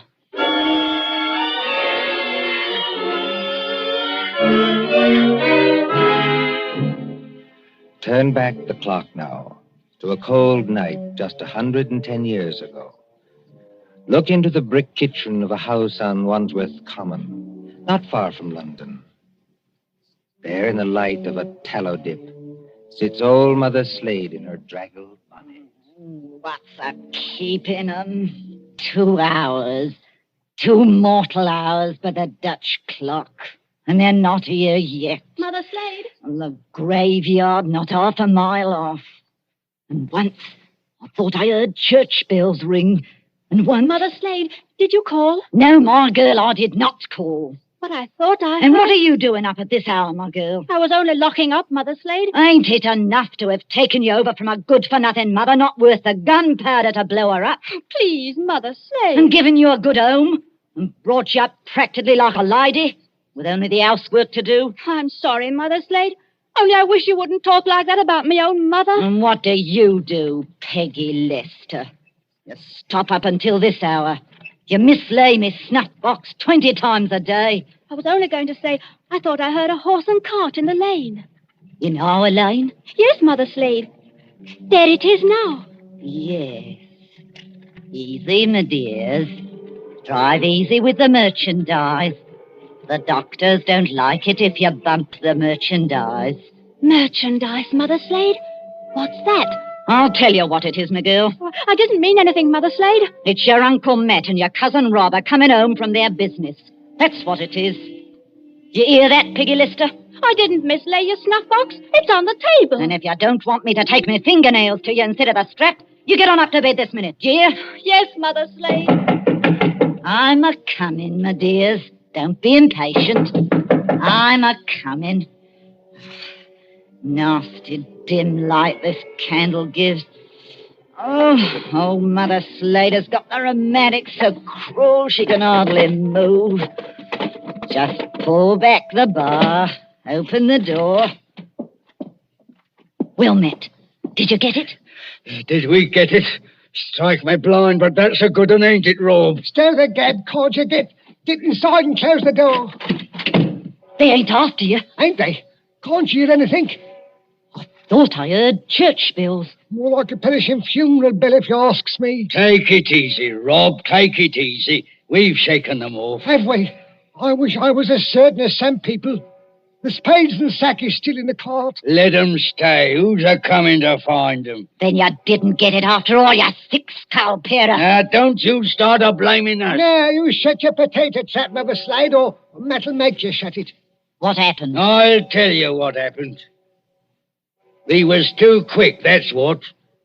The girl was only buried this afternoon. The sooner the better, my dear.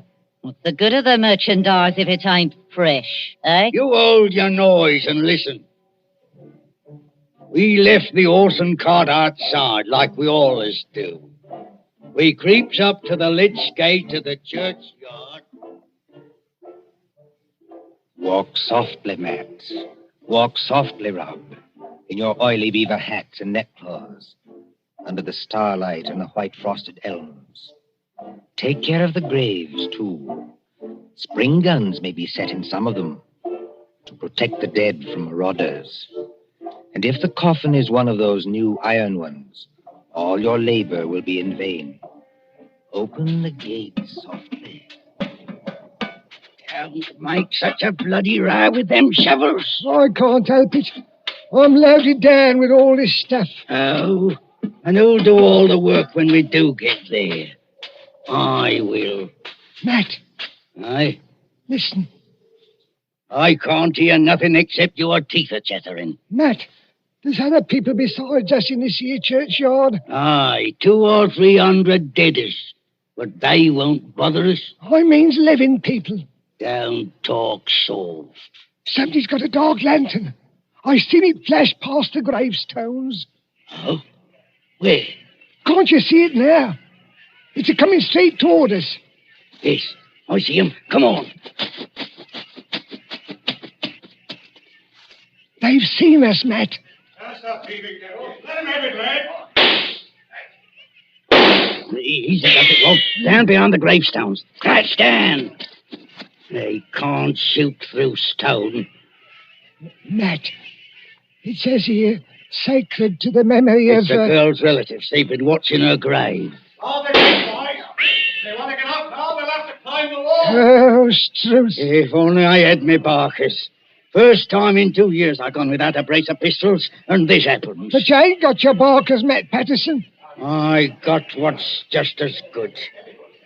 Give me a shovel. What are you going to do? Charge 'em. This here shovel's got a nice edge. Are you daft? They'll have to take time out to reload, won't they? Hear that? Somebody started the bell. That'll bring down every peeler within a mile. If you want a tithing ticket and a neck in a rope, stop where you are. But if you don't want to get scragged before your time, follow me. That's all there is to it, Mother Slade. We went out by the gate, and blow me if they could stop us. You perishing numbskulls. Did they recognize you? No. We had our neckerchiefs round our eyes. Did you do it? I don't know. There's blood on the shovel. No, there ain't, Mother Slade. I wiped it off. Anyway, we're here. What I want now is a Christian fire to sit by, and a drop of spirits to warm my stomach. There's no spirits in the house, Matt Patterson. Don't you lie to me, you ugly mouth. Let go of me hand, Matt Patterson. I'm warning you. Better let it go, Matt. There's no spirits. Only half a loaf of bread. Don't I know it? I haven't tasted a drop of gin all day. The black dog's on me back. Well? Hark at what I say. The doctor was promised a cork tonight. All right, dearie, he gets a cork tonight. Oh, there's that funeral bell again. What's the clock, old hag? Come on, spit it out. A nice young cork without any trouble or bother. Aye? What about young Peggy upstairs? Strike me blind. What about it, eh? You'd have to be mighty careful. Why? You'd have to smother her with a pillow while I sit on her legs. That's what Burke and Eyre done up in Edinburgh. Then you don't leave any marks on them. See? Here, off a tick, wait. What? If the doctors see they've been polished off, just plain murdered, they won't have nothing to do with it.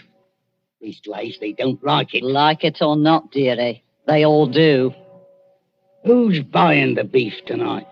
Dr. George Arnold. Him? The young fella out Fulham way? That's the man, dearie. But I thought he was too pious and holy to play. That's what Dr. Arnold thought, too, till they started putting the screws on him at Bart's College. No corp, they said to him, no lecture. No lecture, no students. It all comes to it, dearie, sooner or later. What beats me is why they got to have these bodies. You'd think the doctors killed enough people as it is, without buying them after they was dead. Don't you question the ways of Providence, Matt Patterson. You can't do it, Matt. You can't do it, Mother Slade. You stow that noise, Bob Prentice. Do you want to wake the poor girl upstairs? But you can't do it. This cove Arnold, he knows her. Arnold knows who. He knows Peggy. Peggy fair worships the ground he walks on. Oh. He set her arm once when Mother Slade broke it, accidental like, and she can't forget him. What's Arnold going to think when he opens up the sack and he finds What his... can Arnold do? He's bought her, ain't he? He can't go to the police and say he's bought her. Peggy. Peggy Lester. Don't do it, Mother Slade. Don't do it. And how do you two thickheads know what Mother Slade is going to do? You're going to kill her, ain't you? Peggy. Peggy Lester. I thought I heard her moving about upstairs. You did, Mr. Milk and Water. She's on the stairs now. Rob, you're the least to be depended on.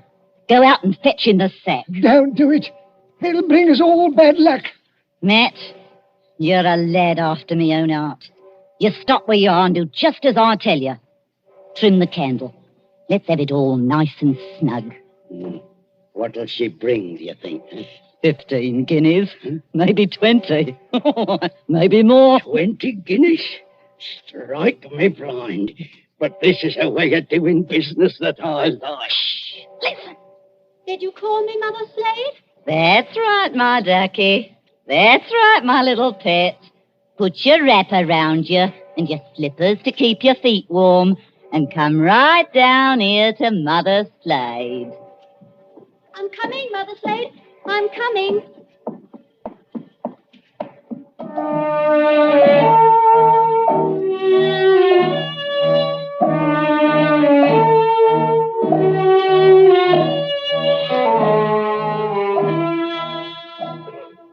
Who in those times would be a surgeon and still be an honest man?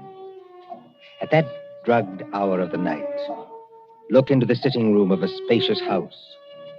Many candles are still alight there, though they have burned down nearly to their silver sockets. There is Chinese paper on the walls, and a turkey carpet underfoot. In front of the fire, now almost out, sits Dr. George Arnold with his bottle green coat and heavy hair.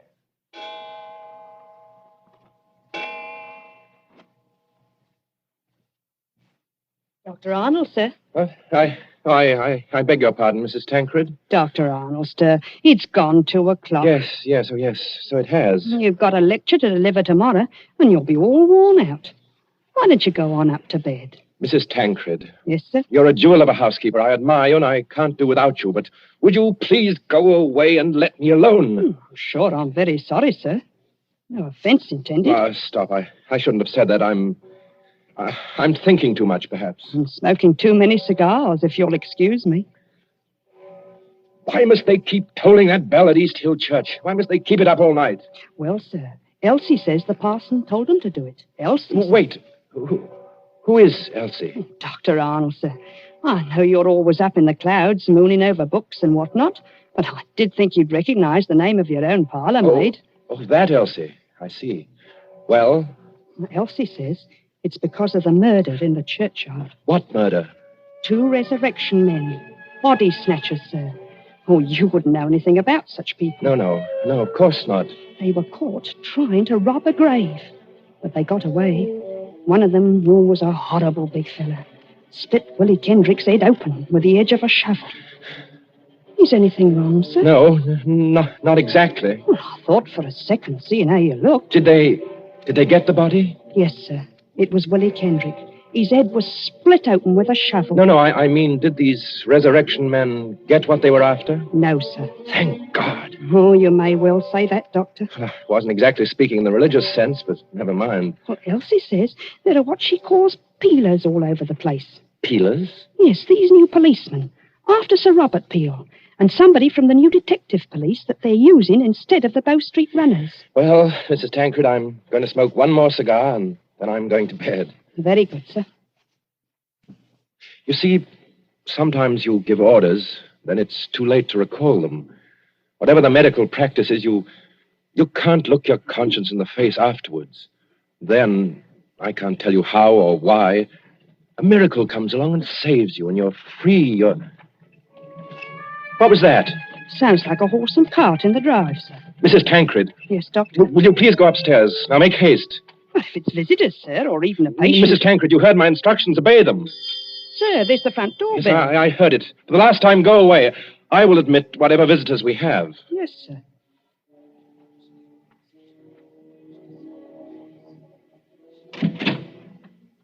Good evening, dearie. Oh, come into the sitting room here, Mrs. Slade. La, sir. Just call me Mother Slade.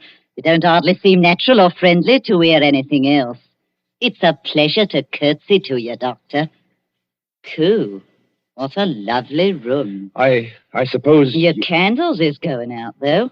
One by one. Poof. Then you'll be in the dark. I suppose you've come to report failure. Failure, dearie? I understand you didn't get what you went after. Bless you, dearie. We got something just as good. Finest piece of merchandise you ever saw. You haven't got it here. Bless you, dearie. Mother Slade always keeps her word. Bring the merchandise in, my dears, so the doctor can see it. Quiet, please. Oh, of course, dearie, I forgot.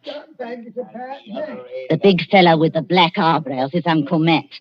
The little fellow with the watery eyes is Cousin Rob. And between them, in that sack, they're carrying... Well, who is it in the sack? 19-year-old girl, dearie. Finest anatomical specimen you ever saw. Merciful Where do you want this here thing dumped, Governor? Easy now, Matt. Why did you bring it here? That's where you told us to bring it, dearie. I mean, why did you bring it to the front door? Why not to the surgery? Only place in the house where there was lights, Governor. Hurry up now. Where do you want it? Well, take it... Yes, dearie? Take it over and put it in the cupboard there, where I'm pointing. This cupboard here, sir. Yes, then close the cupboard door. Shame on you two.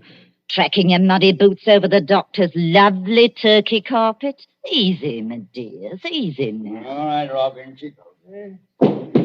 Don't bruise the merchandise. Whatever you do, don't bruise the merchandise. Right, me blind. What's the odds? She can't feel it now. There's your body, Mr. Sawbones. Now, let's see your money. Well, just one moment before I give it to you. There ain't no itch in this, is there? Better not be. No, I made a bargain with you, and I'll stick to it. Thank ye. That's uncommon genteel of you. Kindly stand back, sir. You're 2 stone of fat heavier than I am, and you don't impress me. Easy, Matt. Take it easy. I want to ask only one question. Where did you get that body? That's a question, dearie, what people in your profession don't ask. Why not? 'Cause they don't dare. That's why. Would the police be interested in where you got the body? No, dearie. Not half so interested in as where we brought it. To your house. It's your responsibility now. Yes, I suppose it is. The victim wouldn't be, by any chance, that pretty little girl you used to treat so unmercifully? You hold your noise about how I treated her. I was rather fond of Peggy. Strike me blind. I think the Sawbones... Oh, get out of this house, all of you. Go on, get out. Not without that money, dearie. It's 20 guineas now. There's money on the table under that newspaper. Take what you want, and get out of here before I... Oh, what was that? Aye. What was it? A late visitor, I imagine. Was you expecting anybody? Eh? No. Don't drop the lovely money, Rob. Don't drop it all over the carpet. Pick it up. Is there a back way out of here? Yes, it's the way you should have come. Through that arch and down the passage. Thank you for the rhino, Governor.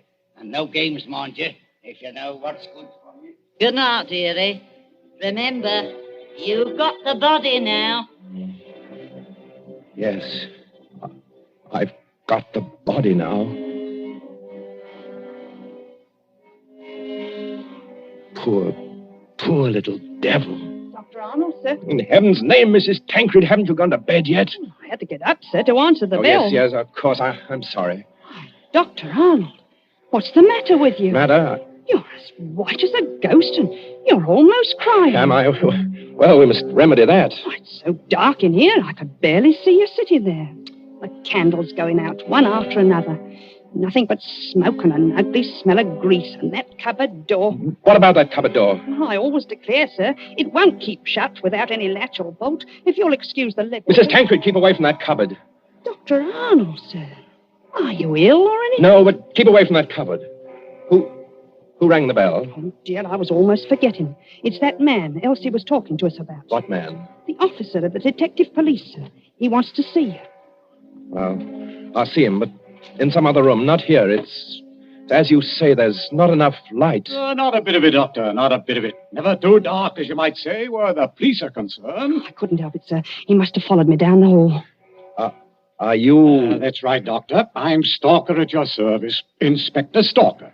Well, how do you do, Inspector? Mrs. Tancred, you may go. By your leave, sir, I'll just get some more candles and put them in that bracket by the cupboard. It's not in use. No, you needn't trouble. It's no trouble, sir. Excuse me. First of all, Doctor, I must apologize for intruding as late as this. Not at all, Inspector. Will you be seated? Thank you, sir. Thank you kindly. Now, I dare say you're wondering why I'm here. Oh, yes, I am, rather. It's a bad business, Doctor. A very bad business. You mean the murder in the churchyard? Oh, you've heard about it. Well, my housekeeper said something about a man being killed with a shovel. That's right, Doctor. Not much doubt about who did that. No? No. The little fella dropped his dark lantern with the initials on it.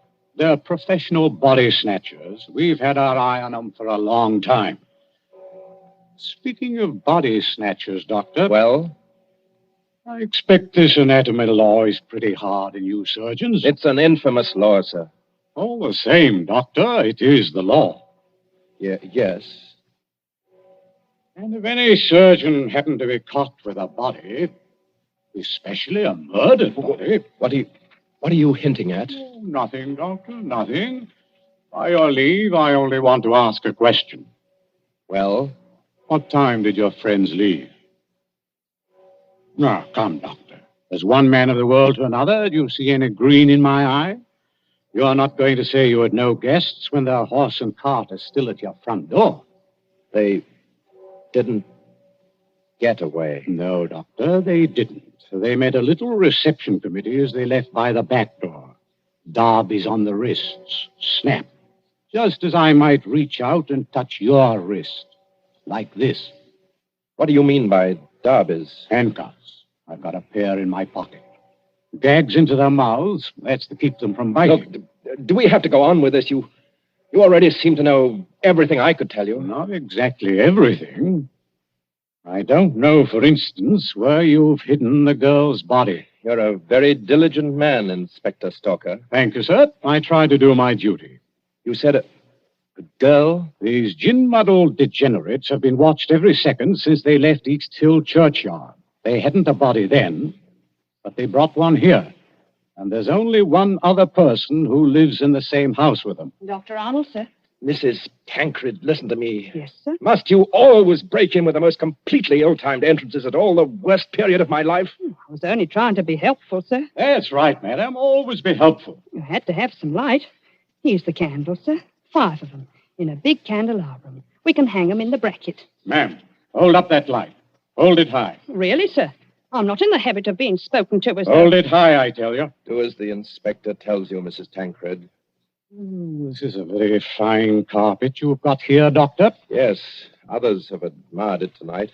But it oughtn't to have footprints on it. Muddy footprints. Footprints leading from the door, past the sofa, past the hearth, over to that cupboard. Quite correct. I think that's done it, Dr. Arnold. I think it has, Inspector Stalker. We couldn't have proved anything against you for that churchyard business, but this... Let me open Bluebeard's cupboard, Inspector. Let me be the first to show you what's inside. You wanted a certain body. It appears you've come to the right place. Now, look. Lord Almighty. I'm the body, Mr. Police. Standing up, I'm very much alive. And I'm wearing a nice new dress that the doctor gave me. That I gave you? Don't say anything. Please don't say anything. Stop a bit, miss. Aren't you Peggy Lester? Yes. Just because the doctor has to be so terribly respectable, and a girl who's fond of him has to come here in secret. Wait a minute, everybody. Peggy Lester, you're lying. I am not lying. So that's it. Why didn't I guess it? It's the oldest body snatcher's trick in the world. Is it? Of course, the old pinch penny like Mother Slade couldn't sacrifice a good household grudge. Of course they brought the body here, instead of taking it to the surgery, where it might get locked up. Could you be persuaded, Inspector, to tell us just what you're talking about? The body snatchers, sir. Well, what about them? They take a living accomplice and put him into a sack and sell him to a green doctor as a dead man. Yes, but see here, They get the best price they can. Then in the middle of the night, that accomplice gets up and robs the doctor's house. And the doctor can't tell us because he's bought illegal goods. I never intended to go through with it. No, young woman? I tell you, I wasn't going to rob the house. They made me do this. I was going to tell Dr. Arnold. When I found out where they were taking me, I pretended to go through with it so I could warn the doctor. They can hurt so much, you'll agree to almost anything. Oh, that sounds like the truth, but it puts me in a funny position and no mistake. Well, your three murderers, Inspector, seem to be leaving. Yes, they're leaving right enough. Trussed up like fowls and under guard. Does anybody go with them? Well, how can anybody go with them? I'm willing to believe this girl acted under threats. She's committed no crime. And I don't for the life of me see how we can touch you. Can't touch me? No, sir. And confound you for making me lose a night's sleep. There's no body. You didn't even buy a body. Will you tell me, Doctor, just what crime you've committed?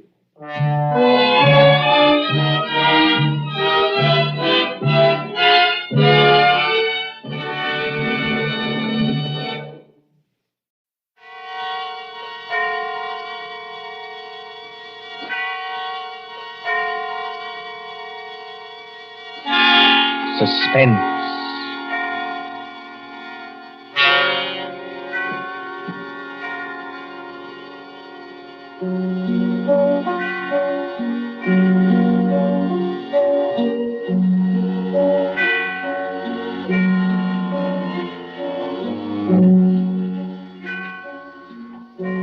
Suspense is compounded of mystery and intrigue and dangerous adventure.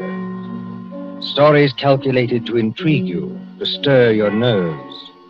Tonight, for instance, as we begin, you may want to ask yourself, how could a young lady, a bride, walk out on a balcony alone and vanish? Completely vanish. We trust that while you are wondering how and why it was done, we shall keep you in suspense. For Suspense, tonight CBS presents The Bride Vanishes by John Dixon Carr.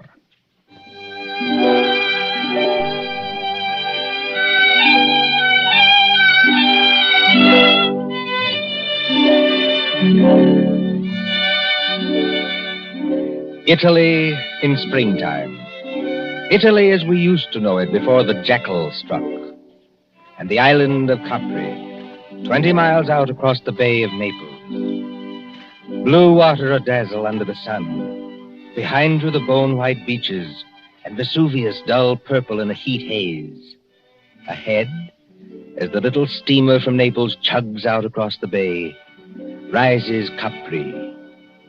Olive trees and white roads, and vineyards above the cliffs. Could young Americans find a better place to spend their honeymoon? While the guitars sing, and the warm winds blow, and the little steamer carries them. Well, Mrs. Courtney. Well, Mr. Courtney. I can't keep it up, Lucy. I'm going to break down and ask if you're happy. Oh, I'll break down, too. I want to walk up to everybody I meet and say, "We," just like that. What I want to do is turn somersaults myself, all along this deck here. I want to say, I've been married to Tom Courtney for practically 2 weeks. And now we're going to have a villa at Capri for a month. Oh, Tom, I ought to be the happiest woman in the world. Only... You shivered. What's wrong? Well, ever since we got aboard this ship, people have been staring at me. I can't blame them for that, dear. No, I mean in a funny way, and muttering. Even your American friend, what's his name? Granger? Mr. Granger. When you introduced him to me at Naples, I thought his eyes were going to pop out. Be careful. He's standing over by the rail now. Oh, He lives at Capri. I like to see him wearing that white 10-gallon hat in Italy. Before Granger made money in oil wells, he was a real old-fashioned cowpuncher. And he's proud of it. Good fellow, too. He's too polite to say anything, but he keeps looking around at me, just the same as the rest of them do. Well?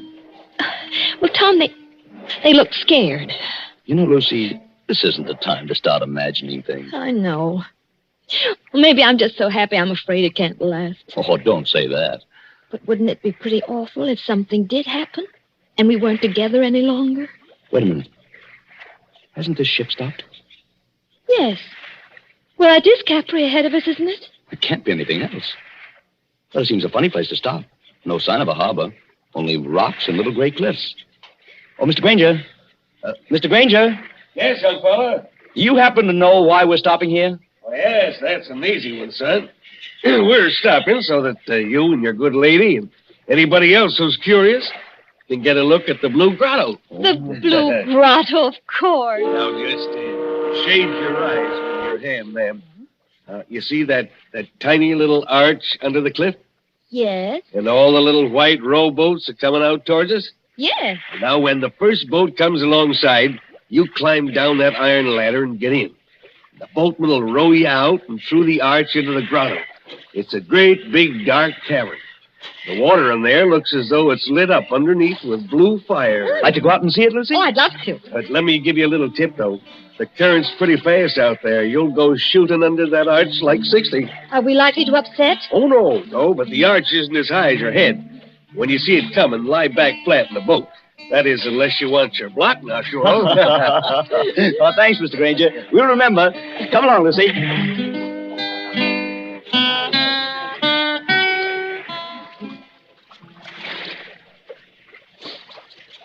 Easy on the ladder, Lucy. Don't look round yet. Oh, I'm all right, darling. And just as good a swimmer as you are. I'm in the boat now. Take one more step. Steady. Yeah. There you are. Now turn around facing the boatman and sit down here beside me. What's the matter with the boatman? Easy, man. Do you want to upset us? Sit down. You come back, yes? Come back? Well, I've never been here before in my life. Push off, man. Start rowing. The other boats are piling up behind you. You come back. Start rowing, can't you? Andare subito. Basta. Tom, he can't take his eyes off us. I wish he'd watch out where he's rowing. You come to live at the Villa Borghese, yes? Tom, how does he know that? He's the lady. She is not dead. Dead? Of course she's not dead. What are you talking about? She never come to Capri before? Never. Then I tell you, she will disappear, just like the other one. Disappear? I rest my orders, and I tell you. Tom, aren't we moving rather fast? Yes, that's the entrance to the grotto ahead. I tell you, there was a lady so much like your own, coveting back. Oh, it scared me. Now, look, old man, I don't want to teach you your business, but you've got your back to that grotto. Take this lady back where she come from. Do not take her to the Villa Borghese. Down, Lucy. Flat on your back. Down!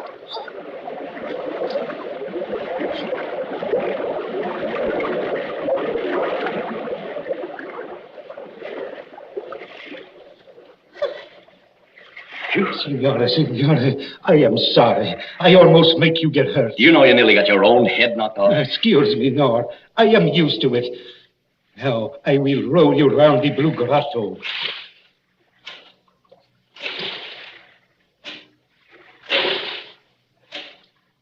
I don't think I like it much, Tom. Neither do I. Dark. Except for that blue light under the water. Transparent. You can see the fishes swimming. Just a minute, boatman.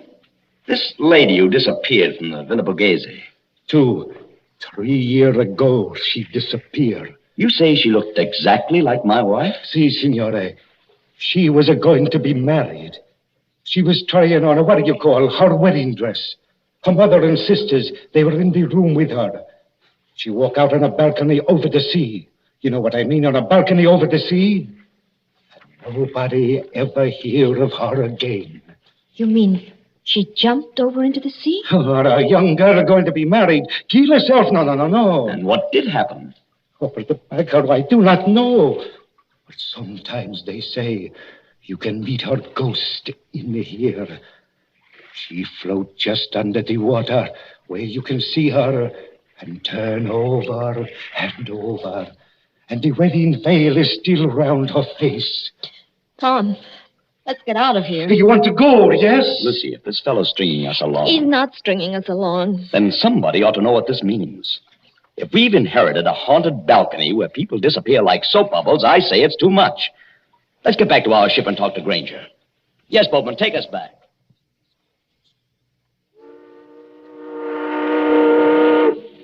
Mr. Granger! Mr. Granger! I'm aboard, ma'am. Oh. You too, young woman. This ship will start in half a second. Yeah, give me a hand, Lucy. Thanks, dear. Oh, didn't anybody else go to the Blue Grotto? Well, ma'am, no. Not after they saw you go. It's all right. We've just heard the story, Mr. Granger. Oh, I ought to have told you about it myself. All the way out here, I've been cussing myself and thinking what an ornery old badger I am for not telling you when I first met you in Naples. The girl did vanish. By a first-rate miracle, yes. In broad daylight and within 20 feet of her mother and sisters. You don't look like a man who'd believe in miracles, Mr. Granger. Oh, I'm not, son. I'm just telling you what happened. But why is everybody so excited? Somebody must have thrown her off the balcony. Josephine Adams was all alone on a balcony 40 feet up a cliff, smooth as glass. She didn't fall. She wasn't thrown because there was no sound of a splash. And she didn't come back from the balcony because her mother and sisters were in front of the only door. Yet, within 15 seconds, mind you, she just vanished. You believe that? Sure, I believe it, son. Why, it's a fact. Did you know the girl's family? Oh, very well. We've got a real English-speaking colony here. Oh, by the way, in about half a minute now, I'm going to show you your new home. Oh, can we see it here on the ship? Oh, sure you can, ma'am. It's on the edge of the cliff. Dr. Davis's house is on one side of it, and my shack's on the other.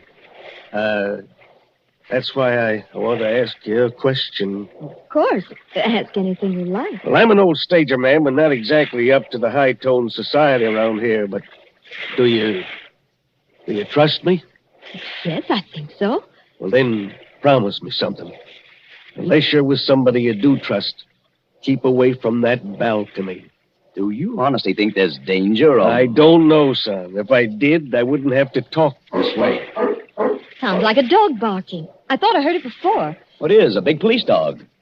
And led by a very handsome woman, if you ask me. Oh, Lord, here she is again. Who? The Countess. She lives in our colony. She looks like an American. You take your eyes off her, Tom Courtney. She is an American. Married a Count Parcheesi or something like that. Just call her Nellie. My dear Mr. Granger. Hello, Nellie. It's true. Everybody told me so, but I couldn't believe it until I saw her. She does look exactly like poor Josephine Adams. Just as small, just as dainty. Please, is everybody trying to give me the jitters? Nellie, I want you to meet some friends of mine. Oh, you don't need to introduce me. I know who they are. You're the nice young couple who've taken that villa. I'm Nellie Lucchese. Oh, yes. This is my dog, Tiberius, named after the wicked Roman emperor. You know who used to live at Capri? I must confess I'm terribly fascinated by wicked things. Aren't you, Mr. Courtney?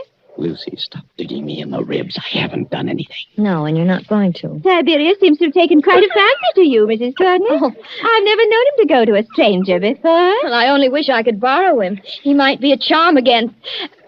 No, I don't know. We'll be at the harbor in a few minutes. Then you must let me drive you up to the villa. You won't be able to get any servants, I'm afraid, because they won't stay there. But you can camp out. Look, there's the villa. We're passing it now. Where? On the cliff, where I'm pointing. Wait a minute. Well, there must be some mistake. That's not the Villa Borghese. It sure is, son. That's a palace like all the other houses there. And I rented it furnished for about $25 a month. Can't you guess why you got it so cheap, son? If you take my advice, you'll turn around and go back to Naples by the next steamer. Harry Granger, don't be an idiot. Let's have some excitement. Tom is beautiful. Too infernally beautiful, if you ask me. There's the balcony. It's all right by daylight, son. Marble and tapestries and whatnot. But at night, when you gotta put out the lights, you start thinking what happened there.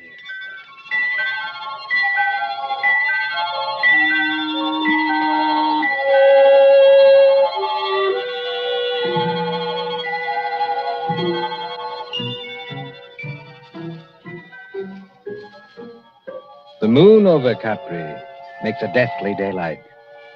You could see to read on that balcony if anyone went out there. Frosted glass doors open out on it from a big room on the ground floor. Two determinedly calm persons and a dog sit looking at each other. Lucy, stop it. Stop what? Stop looking over at that balcony. I'm sorry, darling. Why are we sitting here anyway? There's an outer room that's much more comfortable. It's like having a toothache. A very little toothache. I may be dense, Angel, but I don't follow you. You put your tongue against the tooth to see if it'll hurt. You know it will hurt, but you go on doing it just the same. Well, that's us. Maybe you're right. Oh, Tom, did you ever think we'd have a lovely house like this? Yeah, the house is all right, yes. Then they have to go and spoil everything. Our honeymoon. With this blasted Tommy rod about... Tom, you're as jittery now as I was this afternoon. Oh, even Tiberius is jittery. Yes, I guess I am. Easy, boy. Easy, easy. Well, there's whiskey on the table. They call it Vicky here. Mix yourself a drink. In a minute. Not just now. Lucy, there's nothing wrong with that balcony. Suppose you walked out there this minute. I've had a horrible longing to try it. Just because I know I shouldn't. Well, nothing could attack you. All you'd have to do would be to yell. That'd bring Mr. Granger out on his balcony like a shot. And the neighbor on the other side of us would... Well, who is on the other side, by the way? A loony doctor. A what? A specialist in brain diseases. Dr. Davis. He's English. It's somebody in the outer room. Easy, Tiberius. Easy. Tom, I'm afraid. It's all right, darling. You hold Tiberius's collar while I open the door. We don't want him to fly at anybody. We're going into the other room and stay there. Ready? Yes.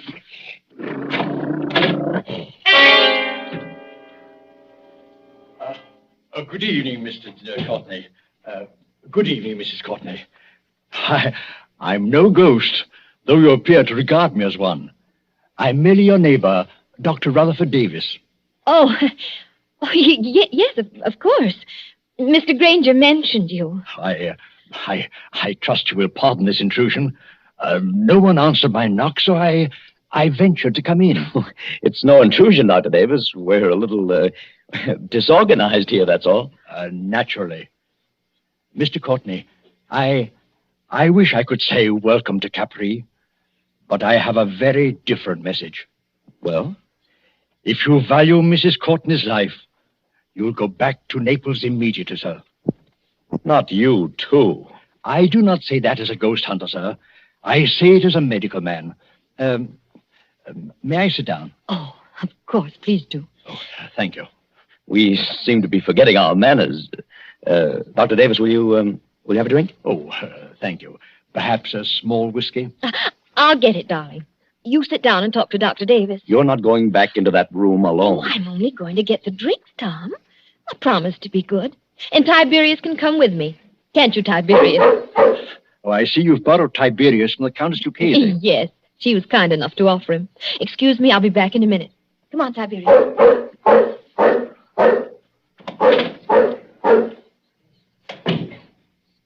I hope this is all right, Doctor. No, sir. It is not all right. Your wife is in very great danger. But why? Because of that balcony? No. Because she looks exactly like the late Josephine Adams. I don't get it. Mr. Courtney, did you ever hear of paranoia? It's some kind of mental disease, isn't it? The paranoiac begins by imagining that he or she is being persecuted by someone. First, he hears things. A voice in his brain whispers, "You'll be killed. You'll be killed. You'll be killed." He hears it in the tick of a clock, in the rattle of a train, in the footsteps on the street. There are holes in the walls through which his enemy is always watching. Invisible speaking tubes bring him messages. There are pains in his joints and nightmares of attempts to poison him. His brain bursts and he kills. He kills. He kills. Well, excuse me for speaking so strongly. But how does this affect us? Mr. Courtney, will you examine this sheet of paper? What is it? The fragment of a typewritten diary. I found it on the cliffs months ago. Don't ask me who wrote it. But I know there's a criminal lunatic on this island. He imagined that poor, inoffensive Josephine Adams was his enemy. So he killed her. Killed her? How? I don't know. And what happened to the girl's body? I'm not a detective, sir. The body was carried out to sea, perhaps, or washed along the cliffs and into the Blue Grotto to be lost. But don't you understand the danger to your wife? You're not suggesting that to somebody's cracked brain, your wife is Josephine Adams, created all over again. Kill Lucy? It couldn't be done. It was done, my friend. Listen. It sounded like a dog howling. Mrs. Courtney is rather a long time in getting that whiskey. She wouldn't go near the balcony. She promised not to go out on the balcony. People do very perverse things, my friend, when they know they shouldn't. Lucy! Lucy! That seems to be Tiberius out on the balcony. I can't see anything else from here. She's gone. She's gone. She's gone.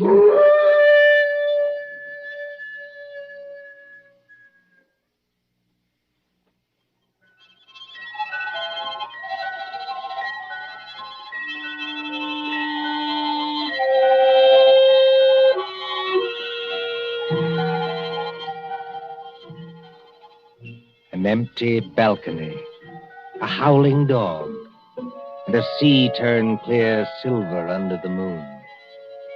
Then, after the tumult and the shouting, there are other pictures. Don't you hear the noise of that motor launch, with a half-demented young man at the wheel? 3 other familiar figures are gathered around it. Don't you recognize the brunette prettiness of Nellie Lucchese?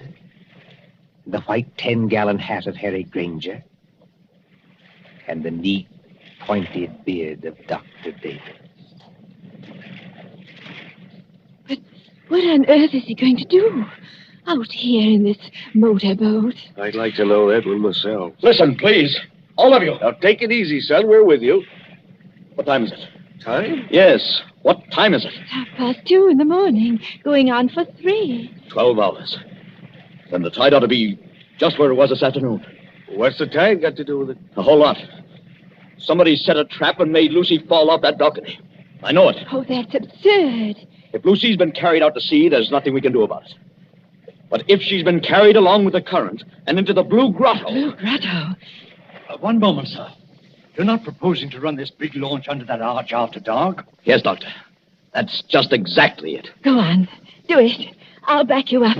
Let's have some excitement. It'll be exciting enough, I assure you. Mr. Courtney, have you got some wild hope of recovering your wife's body? I've even got a wild hope she may be alive. Lucy's a very strong swimmer. You're acting like a nut, son. Get set, everybody. I'm going to swing around. We're in the current now. Better hold tight. I've got to duck my own head when we go through. Everybody else squat down. I still protest against this. Don't you understand, Mr. Courtney? Get ready. Here we go.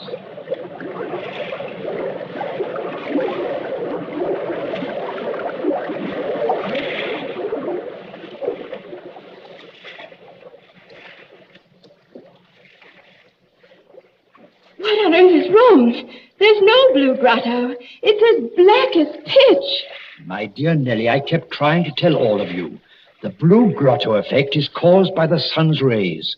There never is one except when the sun is out. Just how does our friend propose to find anything in here? Listen. Something got hold of the side of the boat.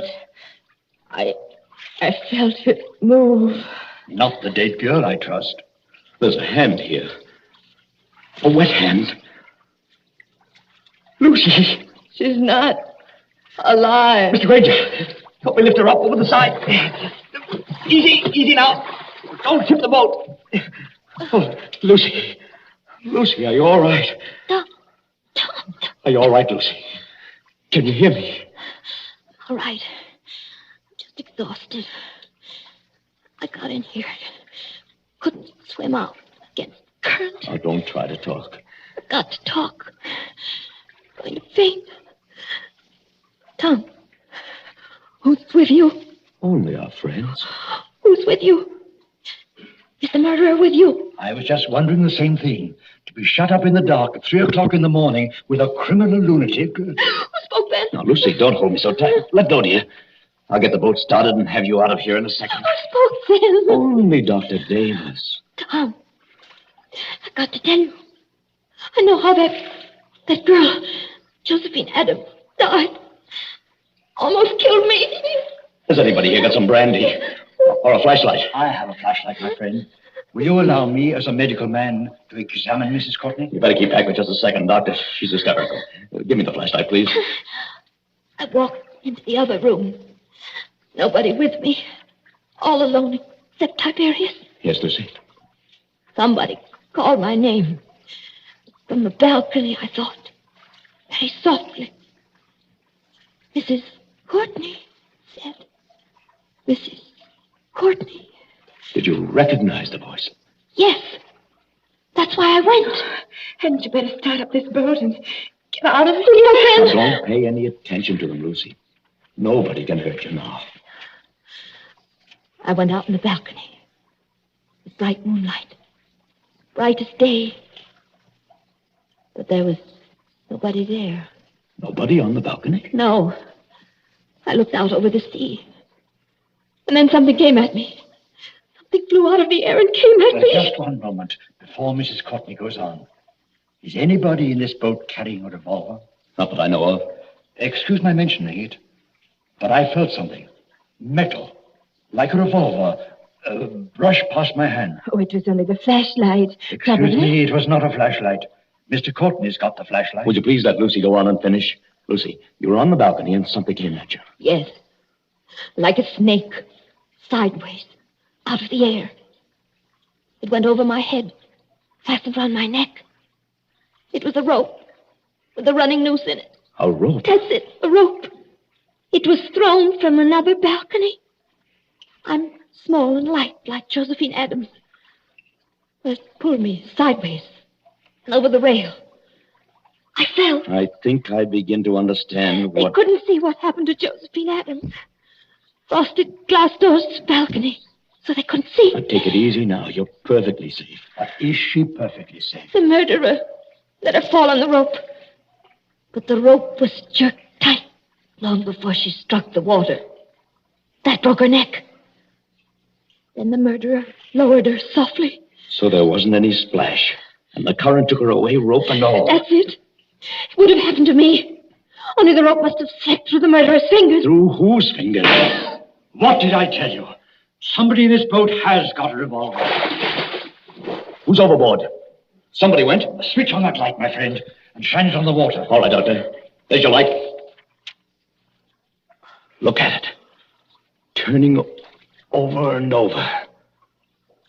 The water in the blue grotto is red now. Tom, stay close to me. Oh, it's all right, Lucy. I swear you're safe enough now.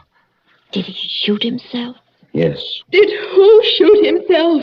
Who had a balcony exactly like ours on the house next door? Who began life as a cowpuncher and would have known how to use a lasso? Yes, and knew Josephine Adams well, and got it into his maniac's head that Mrs. Courtney was Josephine Adams all over again. Harry Granger. Look. There's his 10-gallon hat floating away.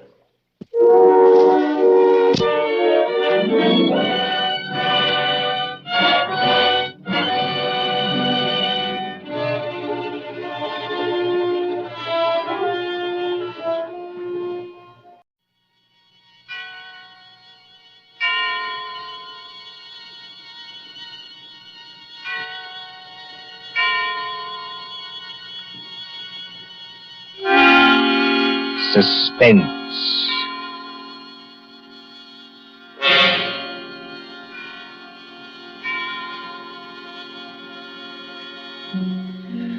Tonight, Columbia brings you as a guest star Peter Lorre, one of the screen's past masters of the art of suspense. Suspense is compounded of mystery and intrigue and dangerous adventure. In this series are stories calculated to intrigue you, to stir your nerves, to offer you a precarious situation, and then withhold the solution until the last possible moment. Tonight, for instance, Mr. Lorre plays for us a doctor, a husband, with something dark and terrible on his mind. Was it murder? And if so, can this at last be the really perfect crime? We trust that while you are wondering, we shall keep you in suspense. For Suspense tonight, CBS presents Till Death Do Us Part by John Dixon Carr, starring Peter Lorre.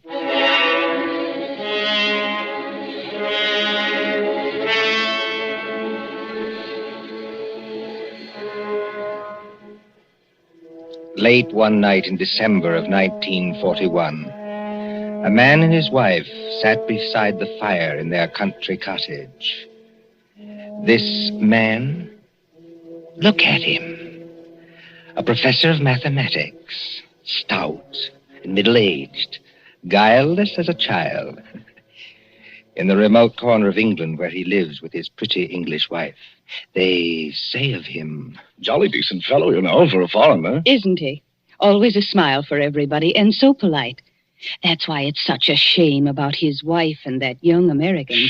There hasn't been anything between them yet, I'm almost sure. But if the American stays here much longer... I tell you.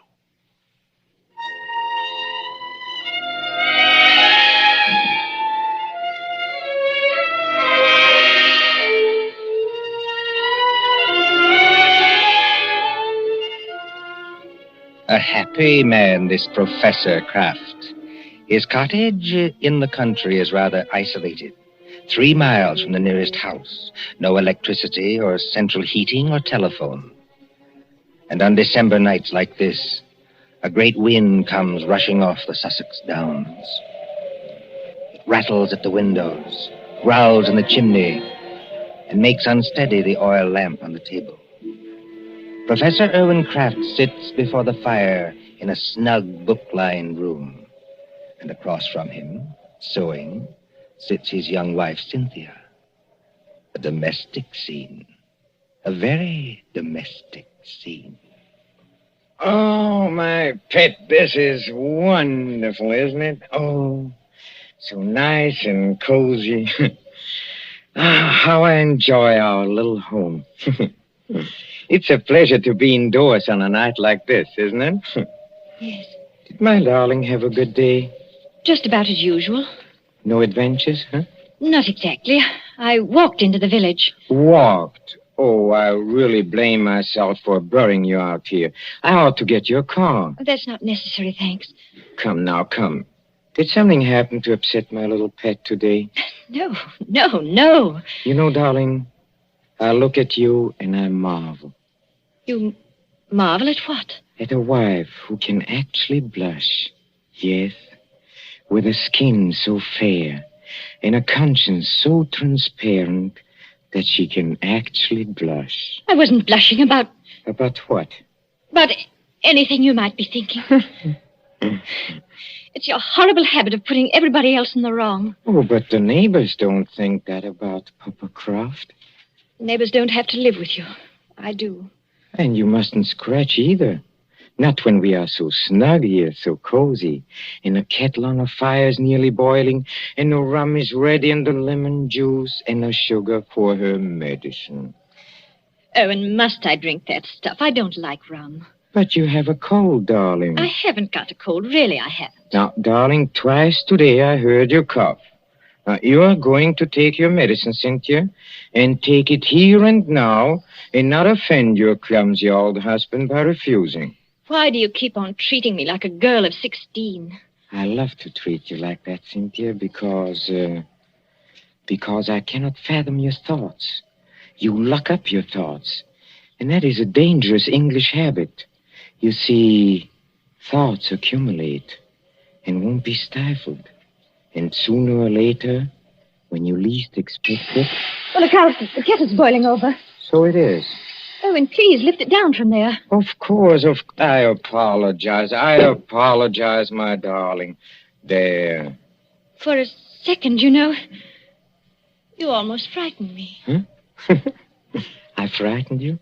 I suppose it's foolish. Well, here we are, my dear. Here we are. Now, see, I put 2 tumblers on the coffee table. And now, a spoon in each so that the heat doesn't crack them. My dear, must you give me so much rum? Can't I have the small one? But we have to cure that cold of yours, Cynthia. Now comes the lemon juice. Yes. And now comes hot water to the top. Here we are. And 2 lumps of sugar for each of us. There you are, darling. Now let's drink up, huh? Owen, listen. I didn't hear anything. I did. It came from that cupboard over there. It sounded like your accordion. Oh, that's nonsense, darling. That's nonsense. There it is again. Well, that's only the wind. Or perhaps a rat that got into the cupboard. Owen, I'm terrified of rats. Go and kill it, would you mind? Oh, you really sit very heavy labors, my sweet, for one of my weight. Well, if you insist, all right. Well, I'll take a good heavy poker from the fireplace. And, of course, it means a little trip to the cupboard. Owen, never mind. You haven't changed your mind, have you? It'd probably run out across the floor. Come back. Wouldn't run very far, I'm sure. Well, again, if you insist. I can't think what's the matter with me tonight. No? No, You're sure nothing upset you in the village today, huh? certainly not. How about this young American, that fledgling doctor, what's his name? You mean Dr. Craig? That's it, Dr. Craig. Dr. Craig. Didn't someone say he was leaving today for London and then back to the States? I believe so. That's what Lady Randolph told me. And you didn't say goodbye to him? Certainly not. Wow, that wasn't kind of you, darling. That wasn't friendly. What's the matter? Don't you like my nice hot rum drink? No. But you'll give me no peace till I do drink it. That's right, darling. That's right. Now, take it down like a good girl. I'm keeping you company. See? Oh, how pretty she looks. With her yellow hair in the firelight. And her red mouth. And her light little hands. Very pretty. Oh, there is just one other thing, Cynthia. I gave you a letter to post this afternoon. Did you post it? Yes. Registered? Yes. And did you notice to whom the letter was addressed? Everybody notices the address on an envelope. It was to some Mr. Hatherby at Market Shepherd. That's right. But I don't know who he is, if that's what you mean. Oh, Mr. Hatherby is the coroner of this district. The coroner? That's right. That's right. But is there any reason why you should be writing letters to the coroner? Well, there will be tomorrow morning. We have been just drinking poison, my love. Why do you drop your glass, darling? I don't believe you. No? This will interest you, Cynthia. You were a trained nurse, and weren't you, You see, the poison was aconite, monkshood. No. Yes, homegrown in our own little garden. You know, 1/16 of a grain has been a fatal dose. There's no telephone here. No car, not even a neighbor.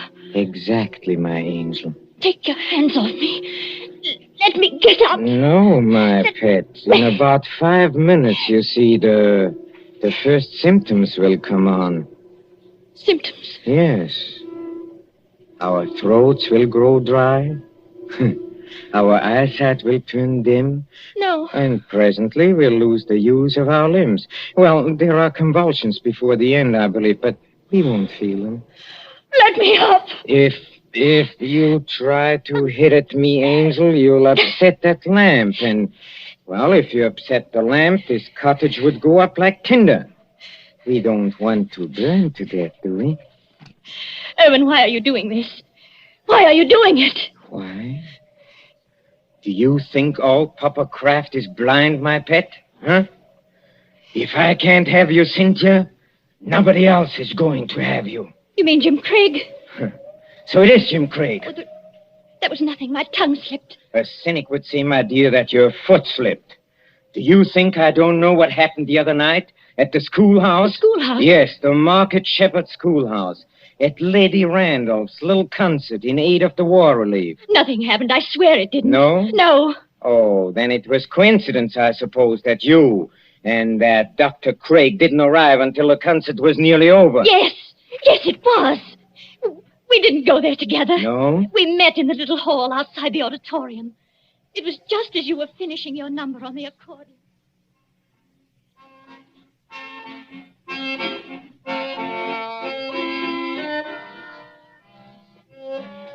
I beg your pardon. It's so dark here, I almost bumped into you. Isn't that Mrs. Kraft? Yes. Good evening, Dr. Craig. We seem to be late. Very late, I'm afraid. I was detained on a case. I didn't feel like coming here at all. Oh, but just a moment before I open that door for you. Won't it look a little funny, our arriving here together? Funny? Why should it? No reason at all, only... Cynthia, listen to me. Do you know, Dr. Craig, that's the first time you've ever called me by my first name. I did want to have a word with you, somehow. Of course, you've heard the news. What news? Well, on the radio for the past couple of days. Oh, we're too far out to get much news, and my husband isn't interested. He isn't interested. He isn't interested in anything but himself. I'd rather you didn't talk that way about my husband. I'm sorry. Would you push the door open a little? And in conclusion, Lady Randolph is saying something. I'm sure we've all enjoyed our friend Professor Kraft's musical numbers on the accordion. And the vicar's conjuring tricks. And little Miss Linshaw's spirited recitations. It only remains for me to tell you that the collection for this little entertainment will amount to the... Yes, Colonel Thompson, what is it? Colonel Thompson's going across the platform in rather a hurry. Looks like an announcement of some kind. Ladies and gentlemen, your attention. We have just received some late news by the 9 o'clock bulletin. I think I can guess what it is. Following yesterday's declaration against Japan, the Congress of the United States today declared war against Germany and Italy. No applause, please. I think I can say that these things go too deep for applause. We entered a war lightly, and we have learned. But before the vicar ends this meeting, I shall ask the orchestra to play us the song numbered 83 in the book, a song we know is dear to the hearts of all Americans.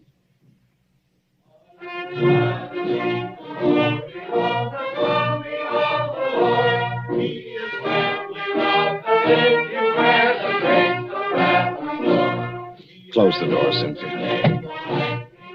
Jim, this doesn't affect you. Naturally it does. You won't be leaving England. Probably in a very short time. They'll be needing doctors. But does a formal declaration of war make any difference? What does it mean to you? What does it mean?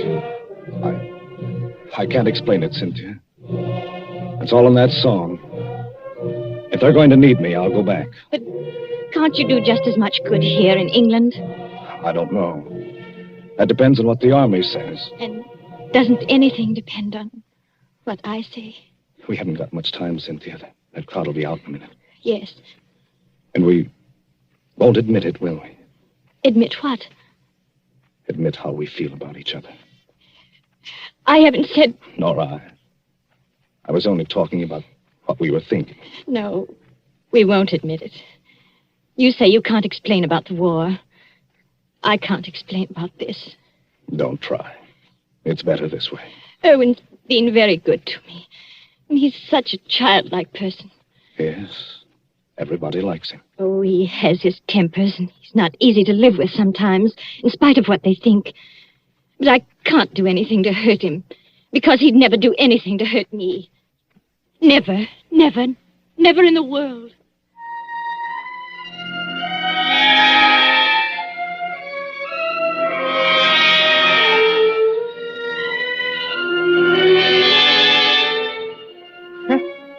A very fair estimate of my character, too. That's exactly what I said about you. So you are in love with that fellow. I admit it now. Yes. Tell me, darling, do you feel anything yet? Feel anything? I mean, dryness? Muscular contraction of the throat? Yes. Oh, I thought so. I won't die. I won't. And how do you propose to stop yourself? Your only chance would be to reach the village infirmary. And I'll see to it that you don't get there. But what if the poison takes you before it takes me? Then you can't stop me. But it won't, darling. You seem terribly sure of that. You see, the amount I gave you, as you perhaps noticed, was more than I gave myself. I'm going to follow you, my little pet, into the dark, where there are no Dr. Jim Craigs, but not too quickly. I shall still have most of my faculties, Cynthia, when your convulsions are already beginning.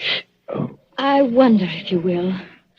Why do you say that? Your legs don't seem any too steady. I don't know. It must be the heat of the fire, perhaps, or it's very hot in this room. Cynthia, darling, listen to me. Yes, Owen?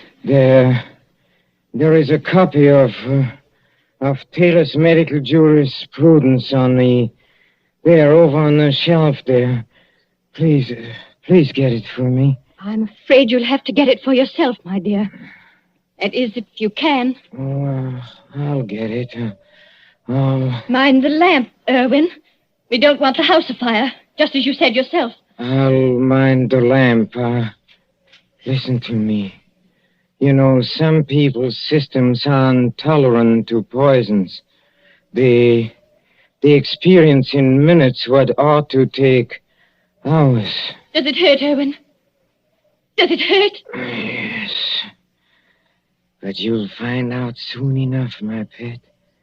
Because you'll never make 3 miles to the village. Never.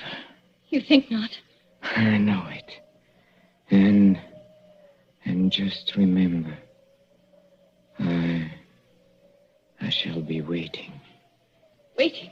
Out in the dark and cold, where there is neither marriage nor giving in marriage. I'll be waiting for my little pet to come and join me.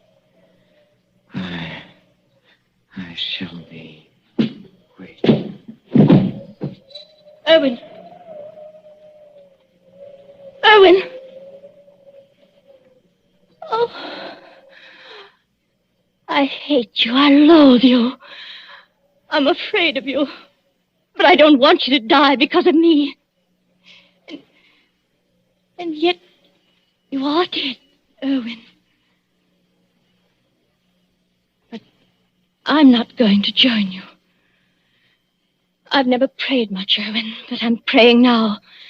Whatever comes over my wits and makes my senses weak, give me strength enough to get to the village. Just give me strength enough to get to the village.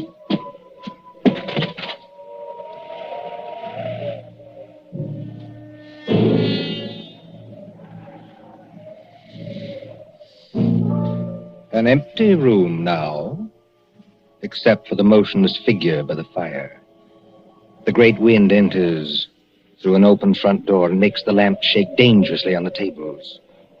The whole house creaks. Otherwise, it is very quiet. Suddenly, the corpse sits up. Professor Kraft looks pleased, doesn't he? very pleased, very alert, as he moves over to a certain cupboard door. Well, and now I think the real fun can begin. Patience, patience, patience, my friend, while I open the cupboard door.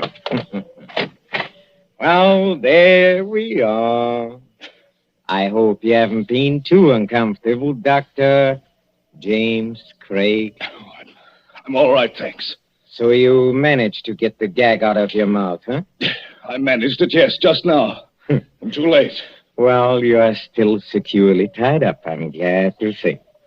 You know, you gave me several very, very unpleasant moments, young man, when you got your foot on that accordion. Did I? Well, Cynthia thought you were a rat and wanted me to kill you. You know, she shows very good sense sometimes. I could hear both of you talking. Thanks very much. Oh, of course, you could, of course. Excuse me, please. I forgot that. Yes, and I could see you, too, through a crack in the door. Well, you were intended to see us. But now, come on. First of all, I'll drag you out of here. Yes, now, let me take you. Yes. Now we can sit down and have a nice, cozy little chat, huh? How much aconite did you give Cynthia? How much? Oh, about 2 grains. 2 grains? Well, then she can't possibly... No, she can't possibly live until morning. But she can live long enough to testify that she saw me die. And how much poison did you take yourself? I? None. None at all? No, none at all. But you mixed those drinks out of the same materials. I saw you do it. Well, but there wasn't any poison in the rum, young man. You see, 2 lumps of sugar steeped in aconite were dropped into Cynthia's glass. I marked them, and I didn't make a mistake. Can you see the beginnings of Papa Croft's plan? Why, you... You see, Cynthia left the door open, my friend. And there is a very strong wind blowing tonight. Well? Just observe how it lifts the table covers, flutters the magazines, makes the lamp tremble. I shouldn't be surprised, you know, if one of those lamps blew over. A fine crash in a sheet of flame, huh? And when they come here tomorrow morning, after Cynthia's testimony and my letter to the coroner, they'll expect to find at least a few charred bones among the ruins. And, of course, they must find some remains. Whose remains? Yours. Yes, you've got me tied up pretty well, haven't you? And now, you see... Now comes the best. You were last seen going towards the railway station, to London, and then to America. Nobody will inquire after you. Except Cynthia. That's right, except Cynthia, who will be dead. That I waylaid you and brought you here while Cynthia was in the village will not be known to our good coroner, and I shall disappear. What do you think of it, young man, huh? I think it's rather good, huh? You're going to let me burn to death? Yes, and I shall enjoy the necessity. By the way, too bad you missed my performance at Lady Randolph's concert. It was very nice. But, then I think you were otherwise occupied. You could call it that? Occupied, I think, in making love to my wife. You hurt my vanity, young man, and you are going to suffer for it. I never made love to your wife. No? No. But I don't suppose you could possibly believe that. Are you already begging for mercy? Now, come on. Are you begging for mercy? No, I think not. Dr. Craig, I don't like the way you're taking this. I really don't. Don't you? No. You ought to be afraid. All decent men should be afraid. And no man is heroic when he sees death coming. But you are as white as a plate. You can't take your eyes off me. And you seem to be expecting something. Maybe I am expecting something. You are? Well, I think I can persuade you to tell me what's on your mind, my friend. If I use the poker out of the fire, huh? You see, I'm a mathematician. I leave nothing to chance. Do you hear that, Professor Kraft? A car has stopped out in front. Well, they won't come in here. But of course they will. It's probably the home guard. Look, you fool, you've left the front door standing wide open in a blackout. Don't be childish. Do you think to upset me with that? Something's upset you. Take a look at yourself in a mirror. Huh? Nothing. Nothing can upset my plans now. Everything is ready. My clothes and my money are in a stable. This place, this pretty little cottage, will be a furnace. All I have to do is pick up that lamp. You see, like this, and something is wrong with me. Oh, you're not acting this time, are you? You're not pretending now. You swine! What have you done to me? I have done nothing. You have done something to me. I can feel it. There is sweat all over me. My throat's choking. This way, Lady Randall. Through the gate and up the path. That sounded like my wife's voice. It was Cynthia's voice. What is wrong with you? A person would think you were drunk. I'm sorry, Lady Randall, stopping me in the road and asking to be taken to the infirmary at 80 miles an hour, and then finding there was nothing wrong with you. But it can't be. It isn't possible. Oh, but it is. You see, your plans didn't include the fact that Cynthia doesn't like rum. Remember, you poured a very large drink for her and a small one for yourself. And you filled both glasses with hot water. Oh, remember when she got you to leave her and come over to this cupboard? She changed the glasses then. You're the one who swallowed the poison, 2 grains of aconite. No. Help me. Please. Help me. Nothing on earth can save you. Help me, please. In the name of pity, please. Please help me. Nothing on earth can save you. No, you won't. Then I'll show you. I'll take you with me. I'll take everybody with me. Where are you going? I'll get that lamp. I'll take you with me. Why, look at you.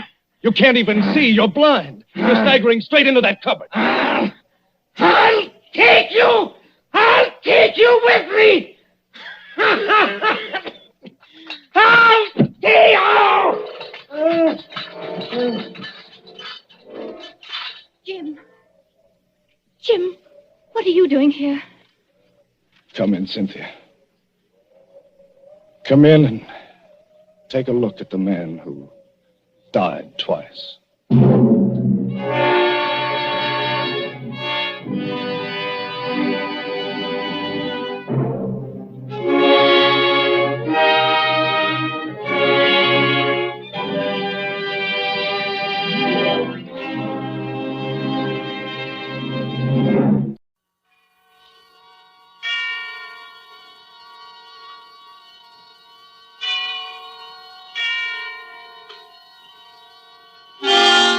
Suspense. Tonight, Columbia brings you as guest star Hollywood's genial character actor, Stuart Irwin. The story is by the author of The Thin Man and the Maltese Falcon, Dashiell Hammett, one of America's acknowledged masters of the art of suspense. Suspense is compounded of mystery and intrigue and dangerous adventure. In this series are stories calculated to intrigue you, to stir your nerves, to offer you a precarious situation, and then withhold the solution until the last possible moment. Tonight, for instance, Stuart Irwin plays for us a pleasant, easygoing assistant chief of police in a small town who, to everyone's surprise, was instrumental in solving a murder. We trust that with this tale we shall keep you in suspense. For Suspense tonight, CBS presents Stuart Irwin in Two Sharp Knives by Dashiell Hammett.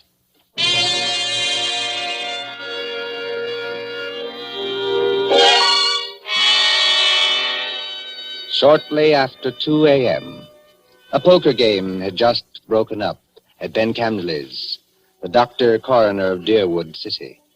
Scott Henderson, Deerwood's chief of police, and Wally Shane, his assistant, were standing outside. Where are we heading for, Scott? Let's walk across the street, Wally. Railroad station.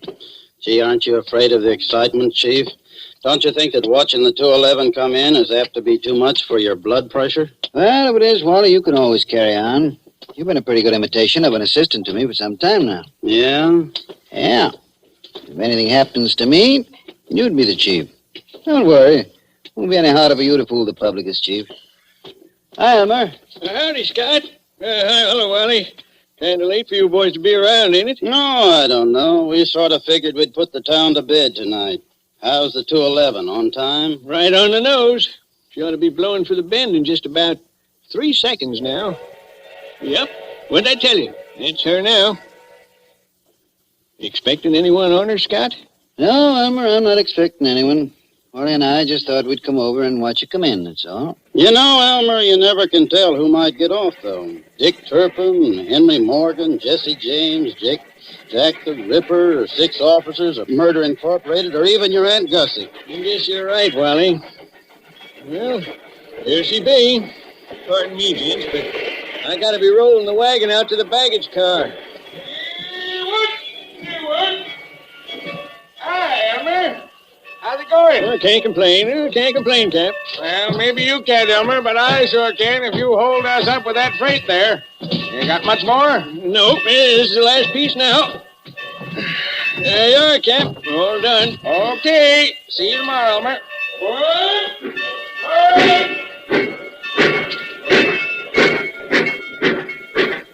Hey, Scott, do you see what I see? I mean, do I see the man who just got off that train? The answer's yes. Well, he's a ringer for the guy we got a picture of. That is the guy. Well, then, what do we do now? We take him, Wally. My car's at the corner of the alley. But, Scott... We'll tail him up the street. Okay, Scott. There he goes now, over toward the taxi stand. Come on, let's follow him.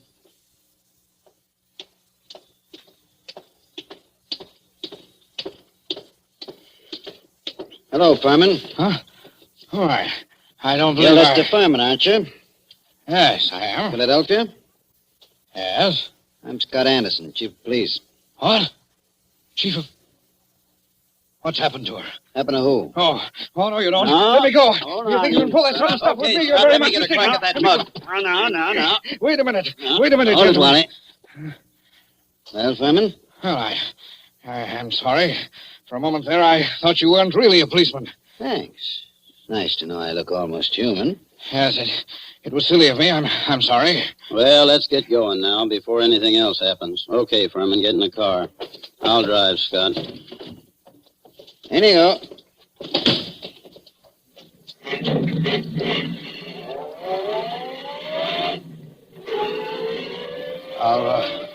Are you taking me to police headquarters? That's right. What for? Philadelphia? I don't think I understand. You understand that you're wanted in Philadelphia for murder, don't you? Murder? Why, that's ridiculous. Who told you that? Well, it's a cinch he didn't make it up. But wait, there must be Take some it easy mistake. now. Just wait till we get down to headquarters. And I'll show you what I mean.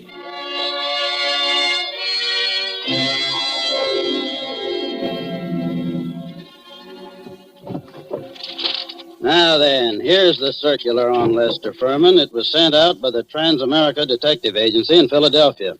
Take a look at it. Oh, yeah. $1,500 reward for the arrest and conviction of Lester Furman, alias Lloyd Fields, alias J.D. Carpenter, for the murder of Paul Frank Dunlap in Philadelphia on December 8th, 1942. Well?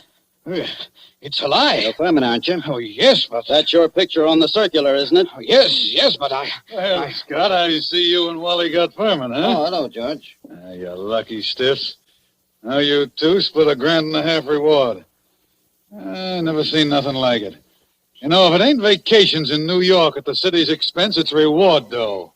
Judge, someday, if you don't remember you're the jailer around here, not the D.A., you're going to be wearing your teeth on the outside of your lips, and I'll be the guys who arrange them that way. Savvy?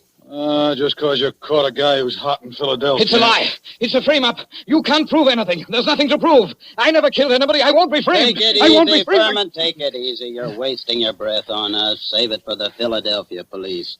We're just holding you for them. But it's not the police. It's the Transamerica We Detective... turn you over to the Philadelphia police. Mr. Anderson, Well, then there's nothing I can do now. There's nothing any of us can do till morning. We'll have to search you now, then we won't bother you anymore till they come for you. But Wally, you look through his bag. I'll see what he's got in his pockets. Okay, Scott. Well, all he's got on him are some business cards, a few letters, $160, a book of checks in a Philadelphia bank, and a few odds and ends. What's with the bag, Wally? Not much. A couple of changes of clothes, some toilet articles, and... Oh, here's a 38. Loaded. Pretty little thing, isn't it? Okay, put those things in what I got in the vault. All right, George. You can take Furman now and lock him up. This is the most ridiculous Come thing along, darling. Come on. We ain't had nobody in our little hooskull for 3 days running. Hey, yeah?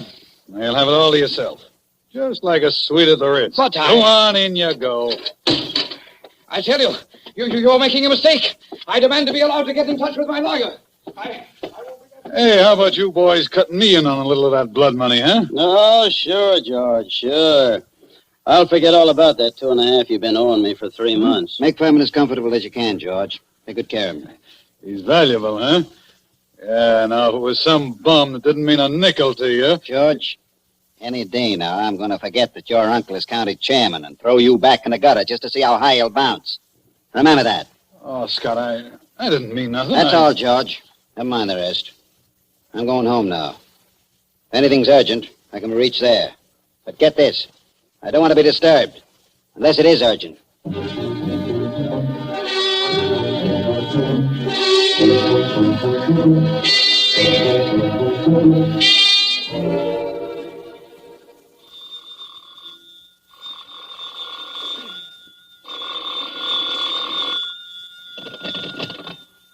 Hello.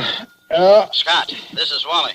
Yeah, Wally, what time is it? It's 5 after 6 in the morning, and you'd better come right down, Scott. That fella Furman's hung himself. What?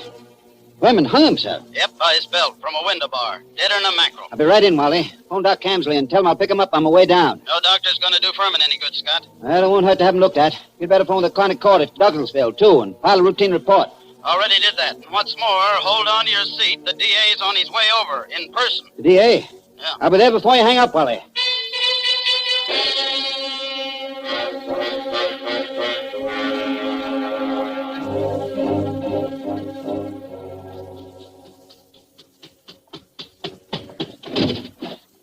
Come on in, Chief. Ted Carroll, the DA's here, and he's plenty hot under the collar. What's he burning about? Oh, he's just mad. Running up quite a phone bill on us, too. Been calling Philadelphia every couple of minutes since he got here. What kept you so long? I couldn't get my car started. Well, let's go in and see the old buzzard. Oh, Ted? Listen, Scott, what is all this? Oh, what? There's some funny business going on here. What's funny about it? Man hangs himself. Just another case of suicide. Sure, it was suicide. But I just telephoned Transamerica. Dug a guy out of bed there. And he said they'd never sent out circulars on Furman. Didn't know about any murder he was wanted for. All they could tell me about him was he used to be a client of theirs. You don't know what to say, Ted. I don't either. Oh, a fine chief of police you are. What on earth kept you so long? Car store. Came as quick as I could. Ain't you so crabby, Ted? Nothing. I guess it's just the district attorney and... Ah, now, come, gentlemen. Nobody'd know you two are staunch admirers of each other. Okay, Wally. Tell me, what do you make of it? Well, there's plenty wrong, Scott. First, that Transamerica thing. They never sent out circulars about Furman. And now, get this. I talked to the Philly police just before you came in. There wasn't even any Paul Frank Dunlap murdered. There wasn't? No. What did you get out of Furman before you let him hang himself? But he was innocent. Didn't you grill him? Didn't you find out what he was doing in town? Wally, didn't you? What for? He admitted he was Furman. The description fitted him. The photograph was him. The Transamerica Detective Agency's supposed to be on the level, ain't it? Philadelphia wanted Furman. We didn't. But Why, sure, Ted. If I'd have known he was going to hang himself, Yeah, but then if your aunt wore pants, she'd be your uncle. You said Furman had been a client of Transamerica. They tell you what the job they did for him was? His wife left him a couple of years ago, and he had them hunting for her for 5 or 6 months. But they never found her. They're sending a man up here tonight to look things over. Yeah, huh? Yes. Well, I'm going out and grab a quick bite. But I might as well tell you, Scott, there's going to be trouble over this. I know that, Ted. There usually is when somebody dies in a jail cell.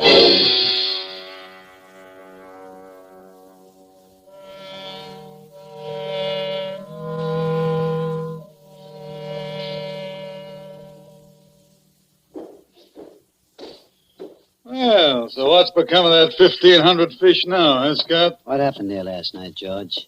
Nothing. Furman hung himself. Did you find him? Uh-huh. Wally took a look in here to see how things was before he went off duty, and he found him. You're asleep, I suppose. Well, I was catching a nap, I guess, but everybody does that sometimes, Scott. Even Wally sometimes when he comes in off his beat between rounds. Yeah, but I always wake up when the phone rings or anything. Oh, sure. Well, suppose I had been awake. Can't hear a guy hanging himself, can you? Did Doc Campley say how long Furman had been dead? He done it about 5 o'clock, he said he guessed. Oh, you want to look at the remains, Scott? They're over at Fritz's undertaking parlor. Not now. Hey, and speaking of firemen, what are you going to tell the guys from Transamerica when they show up here tonight?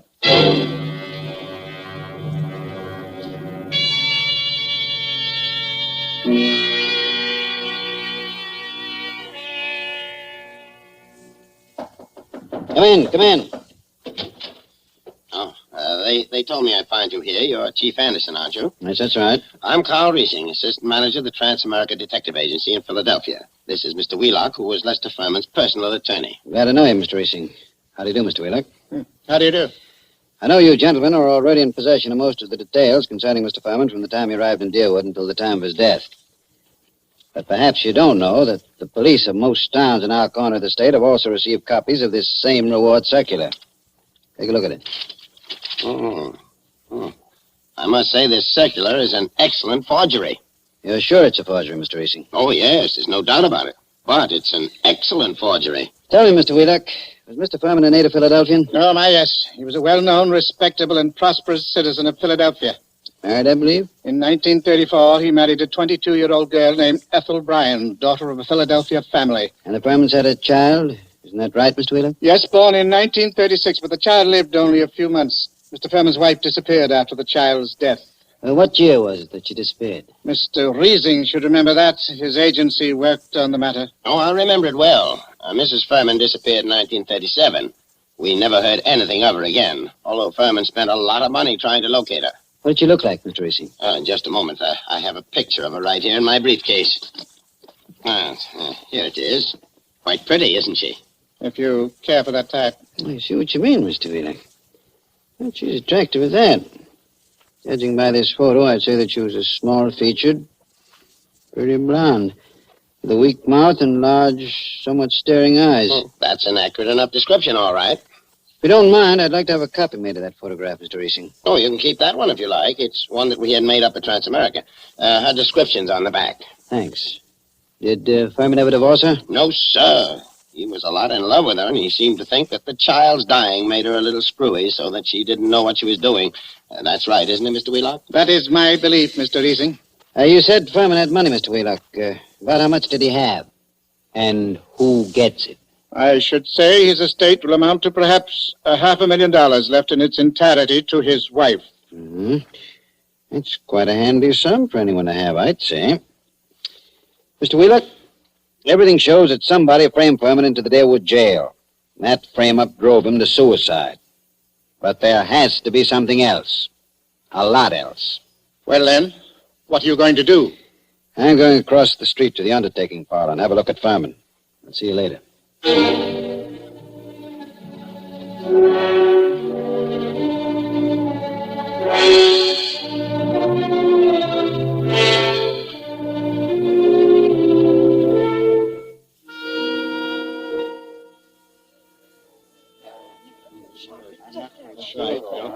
Hello, Doc.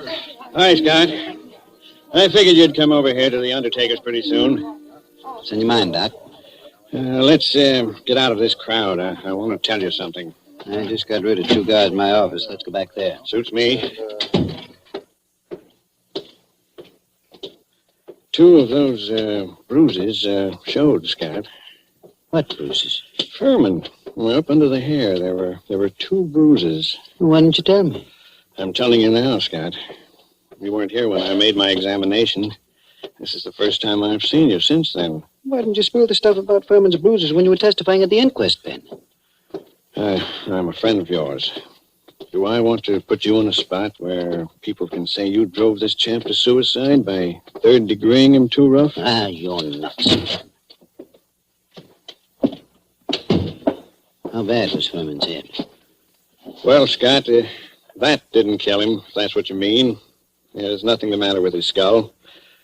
Just a couple of bruises nobody would notice, and unless they parted the hair.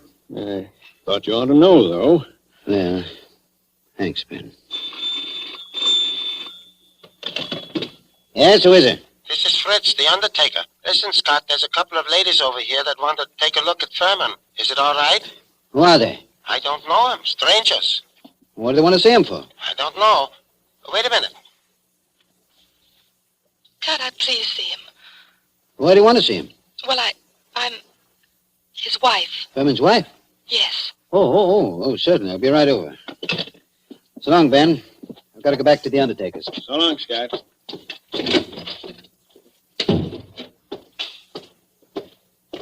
Hey, Scott. What do you want, Wally? I want to talk to you a minute. Over here where we won't be seen. Okay, what is it? A couple of dames came into Fritz's undertaking place just as I was leaving. One of them's Hotshot Randall, a babe with a record as long as your arm. She's one of that mob you had me working on in New York last summer. Does she know you? Sure, but not by my right name. She thinks I'm a Detroit rum runner. I mean, did she recognize you just now? I don't think she saw me. Anyway, she didn't give me a tumble. You don't know the other one? No, she's a blonde, kind of pretty. Okay, Wally. Stick around a while, but stay out of sight. Maybe I'll be bringing these dolls back with me. Whatever you say, Chief.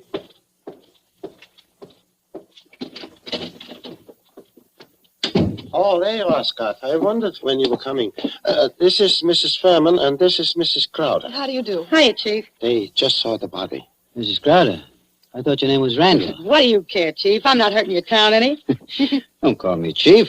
You city slickers, I'm the town whittler. Thank you for letting me see him. It's all right, Mrs. Furman. But I'll have to ask you and your friend some questions. So if you'll just come across the street to headquarters, we'll get on with the routine.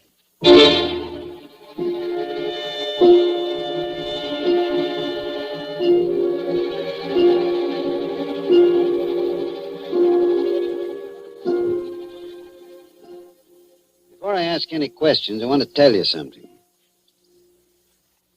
Mrs. Furman, your husband didn't commit suicide. He was murdered. Murdered? Ah, Chief, we got alibis. We were in New York, and we can prove it. And you're likely to get a chance to. What brought you down here, anyway? Murdered? Well, who's got a better right to come down here? She was still his wife, wasn't she? She's got a right to look out for her own interests, hasn't she? Mm-hmm. It reminds me of something. Excuse me a second. I've got to make a phone call in the next room.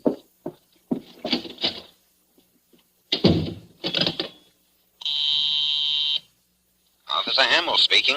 This is Scott. Yes? Is Wally around? No, he's not here. He said you told him to keep out of sight. I'll find him for you, though. Right. Tell Wally I want him to go to New York tonight. Send Mason home to get some sleep. He'll have to take over Wally's night trick. Oh.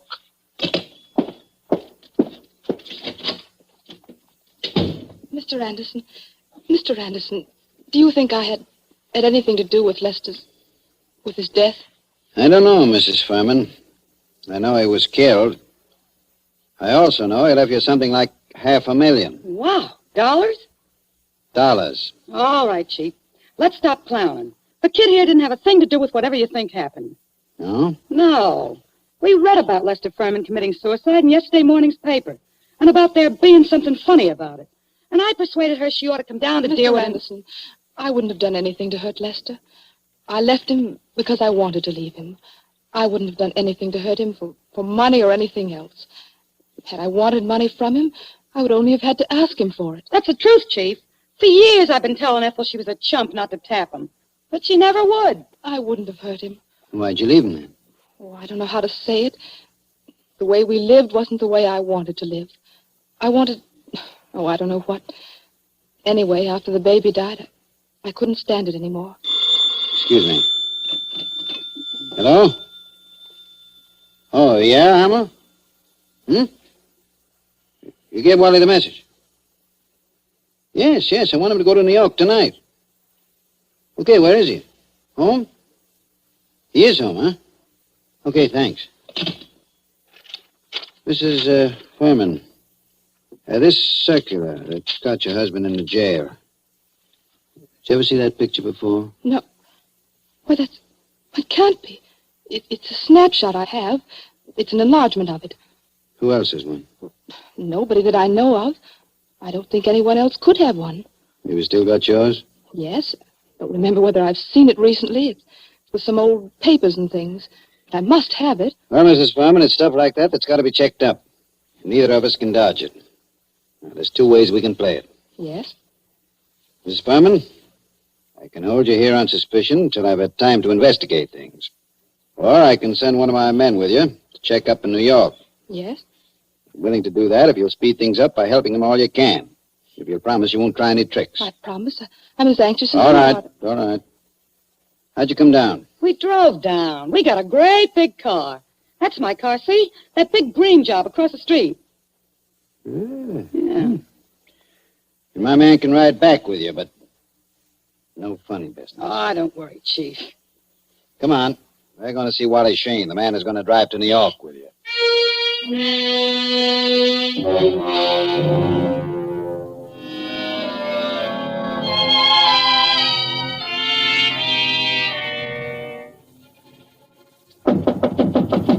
Wally? Who is it? Scott, Wally. Come in. Ladies first. Harry. Ethel. No, you don't. No use reaching with that gun, Wally. Already got you covered. I guess you win, Scott. Yeah, I guess I do. Come along back to headquarters with me like a good little boy. Wally, you're under arrest for murder.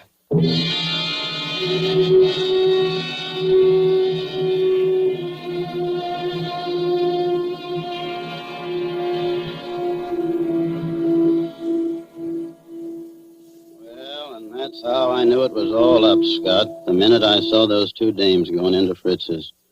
Then when I was ducking out of sight, I ran into you, and I was afraid you'd take me over there with you, so I had to tell you one of them knew me. Figured you'd want to keep me under cover for a little while anyhow, long enough for me to get out of town.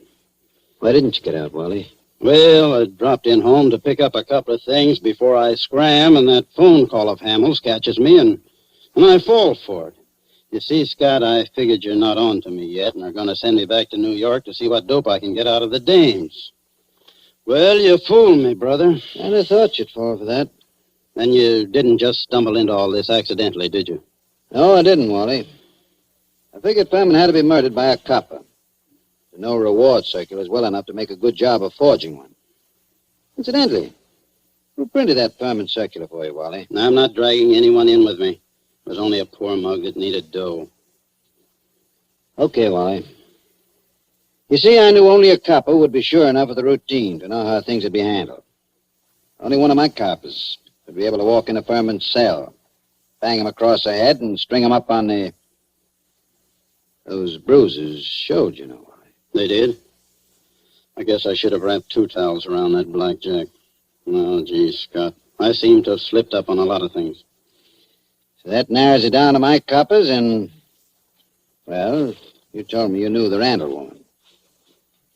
There it was. Only I figured you were working with him. What got you like this, Wally? Same thing that gets most saps into jams, a yen for easy dough.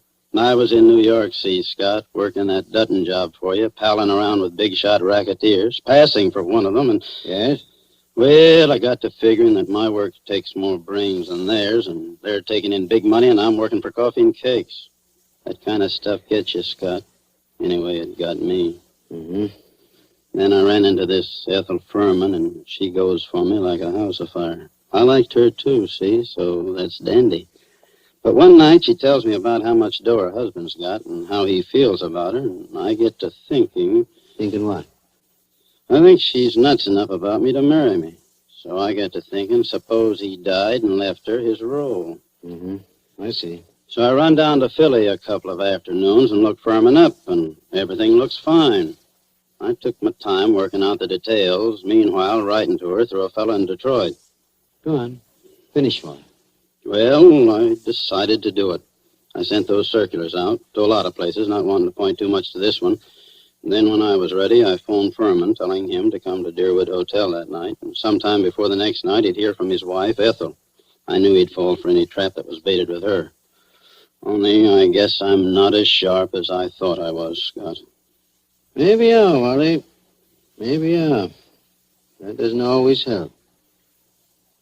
Old man Camsley, Ben's father, used to have a saying, to a sharp knife comes a tough steak.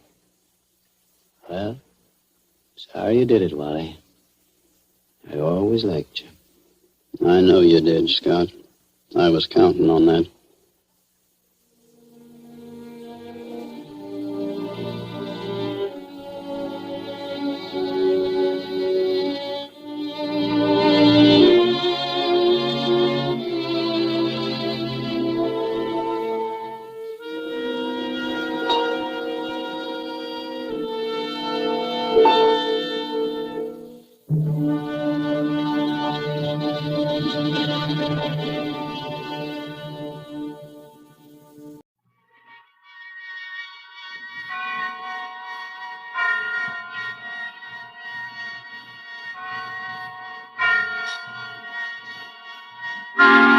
Suspense.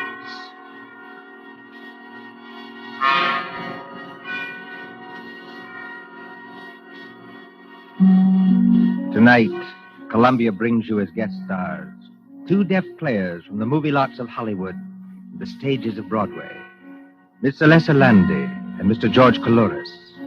They are here to spend with us a half hour of suspense. Suspense is compounded of mystery and suspicion and dangerous adventure. In this series are stories calculated to intrigue you, to stir your nerves, to offer you a precarious situation and then withhold the solution until the last possible moment. Tonight, for instance, Miss Landy plays for us an agreeable young lady who is on the trail of some hot money. And Mr. Coulouris plays for us a disagreeable young man who may or may not know more about the money than he says. We trust that with this tale we shall keep you in suspense. For Suspense tonight, CBS presents Alessa Landy and George Coulouris in Nothing Up My Sleeve by John Dixon Carr.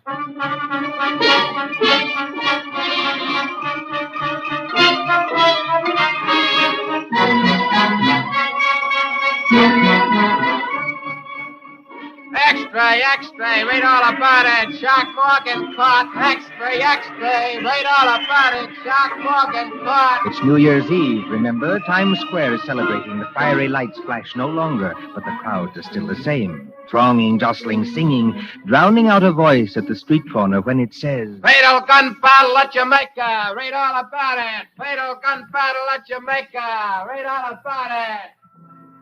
But would that cry perhaps reach as far as a large and sedate country house some 20 miles from New York? Out there, the earth is sealed up with snow. The white pillars of the house rise up high and ghostly against it, showing no outward lights. A lonely house, this mansion in Fir Woods.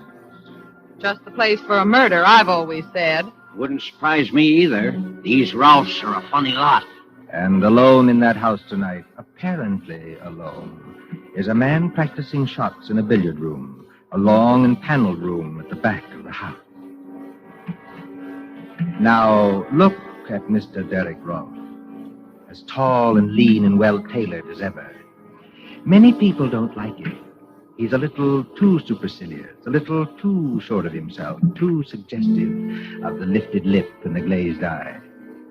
There he stands in the billiard room, under the snow-covered skylight, leaning over the green cloth under brilliant lights when... Huh? Just a moment, please. Good shot. Yes, come in. Excuse me, Mr. Rolfe. Oh, not at all. Hey, wait, aren't you Miss... I'm Dorothy Dale, your aunt's social secretary. Surely you remember that. Oh, of course, of course. Forgive me for forgetting your name. You surprised me, Dorothy. Yes, I thought I surprised you a little. No, I mean you surprised me by being in the house at all. Why? Why? Well, this is New Year's Eve. Shouldn't you be out getting drunk and blowing cardboard horns and doing the other fantastic things that people do? I haven't much heart for that tonight. Please, don't become emotional, Dorothy. I detest emotion. If you're shivering, go over by the radiator. Mr. Rolfe, may I ask you a question? Of course. Did you ever feel sick at heart? Huh? Physically sick, I mean, so that your insides turned over and you couldn't get your breath and... Did you? No, I can't say I did. May I move you aside for just a moment? Thank you. Not bad. Can't you guess why I came here to see you tonight? No. Because I'm in terrible trouble, Mr. Rolfe. Desperate trouble. And I think you can help me. I can help you? How? For one thing, you're making quite a name for yourself as a lawyer. Yes, that's what others have told me. For another thing, do you know a man named Shark Morgan? Shark Morgan. Shark, did you say? Mm-hmm. Shark Morgan. No, I'm sure I've never heard that name before. You ought to know him. He's a little dark-faced man with most of his upper lip cut away in a knife fight, so that you can see all his teeth. That's why they call him Shark. Oh, he sounds like an unpleasant-looking person. He is, or was, a ghastly-looking person. You don't know him? He's not a client of yours? No. I don't believe you. Just a moment, Miss Dorothy Dale. I must put down this cue and say a few words myself. Please do. I don't want to be offensive to you, but it seems to me that for a paid employee of my aunt, practically a servant, you're taking a great deal on yourself. If you're trying to hurt me that way, you're succeeding. But go ahead. You come to me at 11 o'clock at night. You come rushing into this billiard room. Oh, observe, I call it a billiard room, though this is actually a pool table. Just as everything in life gets its wrong name. I entirely agree. Yes, but you agree about what? That everything gets its wrong name. Honest men are called thieves, and thieves are called honest men. Would you mind explaining that remark, please? I can explain it very easily. I'm engaged to be married to Jerry Winton. Well? Don't say you don't know who Jerry Winton is. He was in college with you. I played on our extremely second-rate baseball team with him, yes. You never liked him, did you? Liked him? I'm afraid I never noticed him. Jerry Winton works at City and Provincial Bank on 51st Street. He's a teller there. Does that mean anything to you? No. You see, it's not my bank. I was at the City and Provincial Bank yesterday afternoon. Yesterday afternoon, Mr. Rolfe, just before closing time. It was a dark day, and the lights were on. There weren't many people in that big marble hall. I went up to Jerry's window, if that's what you call it.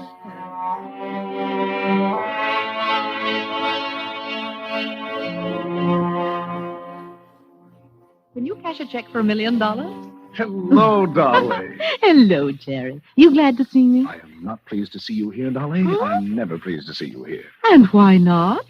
Because I can't make love to you. Can you imagine anybody making love in a bank? Oh, we might sneak into the president's office. As a matter of fact, I've dreamed of holding a party in there.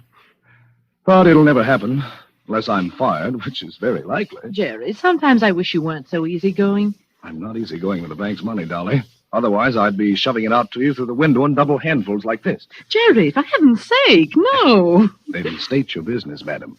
The convict in the next cage is watching us already. I want to cash a check. Here it is. $20. That is, if my account can stand it. Yes, I think we can manage that. How'll you have it? Oh, it doesn't matter anyway. Jerry. What's wrong? Look over there. Where? Over there by that marble table with the pens and ink on it. The little man with no upper lip to his mouth and all his teeth showing. Ugly-looking devil, I admit. He's carrying something like a violin case. Hold on. I've seen that fellow someplace before. Of course you have. Don't you remember where? It was... It was out at Mr. Rolfe's house in the country when you came to visit me last Sunday. The man with the teeth and 5 other men were coming out on the porch as we were going in. Wait a minute, Dolly. That's not all. What is it? There's some very funny-looking customers in this bank right now. Where? At Mr. Wallace's window. At Mr. Robinson's window. And up by the guard at the front door. They don't seem to make any sound. As though they all wore rubber-soled shoes. Jerry, something's going to happen. I know it is. Unless I can get off this stool and warn... That was just to call your attention, folks. Just to call your attention. Now, just stand where you are, all of you. Nobody will get hurt. Darling, I'm scared. What shall I do? Steady, dear. Just stand still. I don't dare turn around. Was that the man with the teeth? Yes, he's got the machine gun. We don't want any funny business about alarm bells, see? One of the boys has already gone behind to take up the collection. Now, just stay where you are. That's all you got to do. You can't get away with this. Oh, look, boys, here's a guy at the front with a nice mahogany desk and a plate with his name on it who says we can't get away with it. Let's show him. Don't do it, Sean. That wasn't in our orders. So we can't get away with it. Oh, he's crazy. I hear somebody else talking. Jerry! Thought I heard somebody over there. Oh, it's you, kid. Move to one side of the window, Dolly. Move to one side of the window. Don't worry, kid. I ain't gonna hurt you. No? Not a bit of it. Thanks for helping us. You'll get your cut later. What do you mean, my cut? That's what I said. You'll get your share when we divvy up. Well, I don't know anything about this robbery. All right, kid. We'll take care of you. I tell you, I don't know anything about this robbery. Jerry!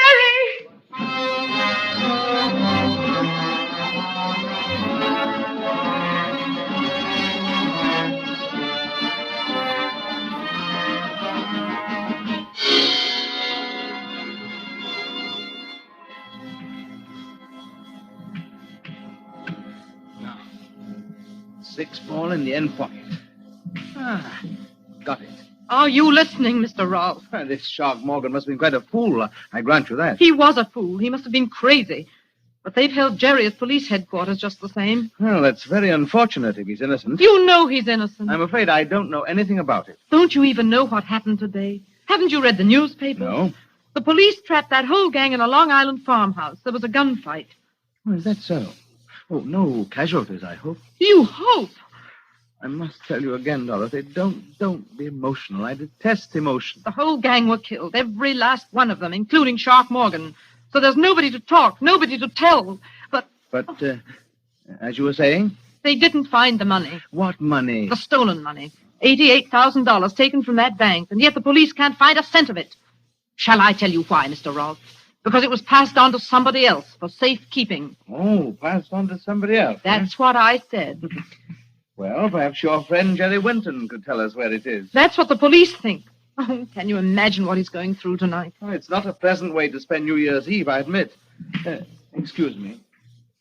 But, after all, the late Shark Morgan did accuse Winton. Now, if he isn't guilty, why should Morgan accuse him? Meanness. I don't think I understand. Meanness. The sort of meanness that some people call a sense of humor. Morgan saw Jerry in this house. Oh, be careful, young lady. That's an actionable statement. I've already made it to the police, thanks. Oh, and did they believe you? No. They're a very intelligent crowd down at Center Street. And after all, your story isn't very credible. Why not? Well, Shark Morgan sees your friend Winton. Sees him for perhaps 10 seconds coming out of this house, and then accuses him of complicity in a bank robbery. Now, is that very likely? Yes, very likely. If somebody put him up to it. Again, I don't understand you. Somebody deliberately told Morgan to accuse Jerry and get him into as much trouble as possible. Tell me, Mr. Rolfe, why do you dislike Jerry so much? Now that you mention that fellow, I can recall who he is. Thanks for condescending to. Yes, indeed. Why, he was the man in our class voted most likely to succeed. Now, let's see. Where did you say he is tonight? He's just where you put him. You're trying my patience to the very limit, young woman. And out in a Long Island farmhouse, there are 5 bodies full of bullet holes. 5 men who'll never speak again. And somewhere else, maybe not very far from here, is the man who engineered the whole robbery. Planned it and staged it and got his accomplices killed. My goodness, he must have supernatural powers. No witnesses, nobody to testify. Oh, if I could only find the money. $88,000, I think you said. I could only find the money and prove who had done it and prove Jerry innocent and just for 1 second get past that devilish smug mask of yours that's driving me. Anything wrong, Dorothy? No. No, nothing at all. You've been following me round and round this table. Have you been looking at something? Only admiring your billiard room, that's all. Oh, you haven't been looking at the suitcase, for instance? Oh, well, a suitcase. Look, over on the bench under the cue rack. The suitcase that contains legal papers. I hadn't even noticed it. Mr. Rolfe? Yes, Dorothy? I'm afraid I've taken up a lot of your time and not done myself any good and made something of a spectacle of myself. Frankly, young woman, you have. Well, if you won't help me, you won't. That's that. If you don't mind, I'd like to go now. I suppose, my dear, I didn't choose to let you go. But why? Why shouldn't you? What harm can I do? Now, who was it? Was it Meredith who remarked that the last thing to be civilized by man will be woman? I think it was, yes. And, and a slanderous woman can do a great deal of harm. But I haven't done you any harm so far. We're all alone in this house. There's not even a servant here. Now, if I chose to get between you and the door like this... Keep away from me. Oh, I'm not coming near you, Dorothy. I'm merely standing between you and the door. Now, I suppose you realize that I could turn very nasty if I like. What are you going to do? Do? Well, I'm going to open the door for you like this. I'm going to say, God bless you, my child, as befits a New Year's greeting. I'm going to show you out and wish you good night. You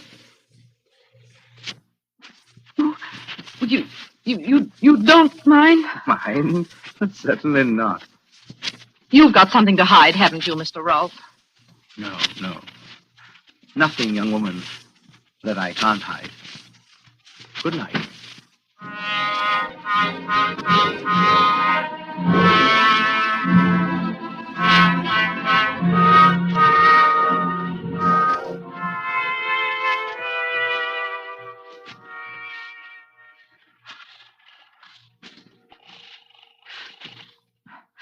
Operator. What number are you calling, please?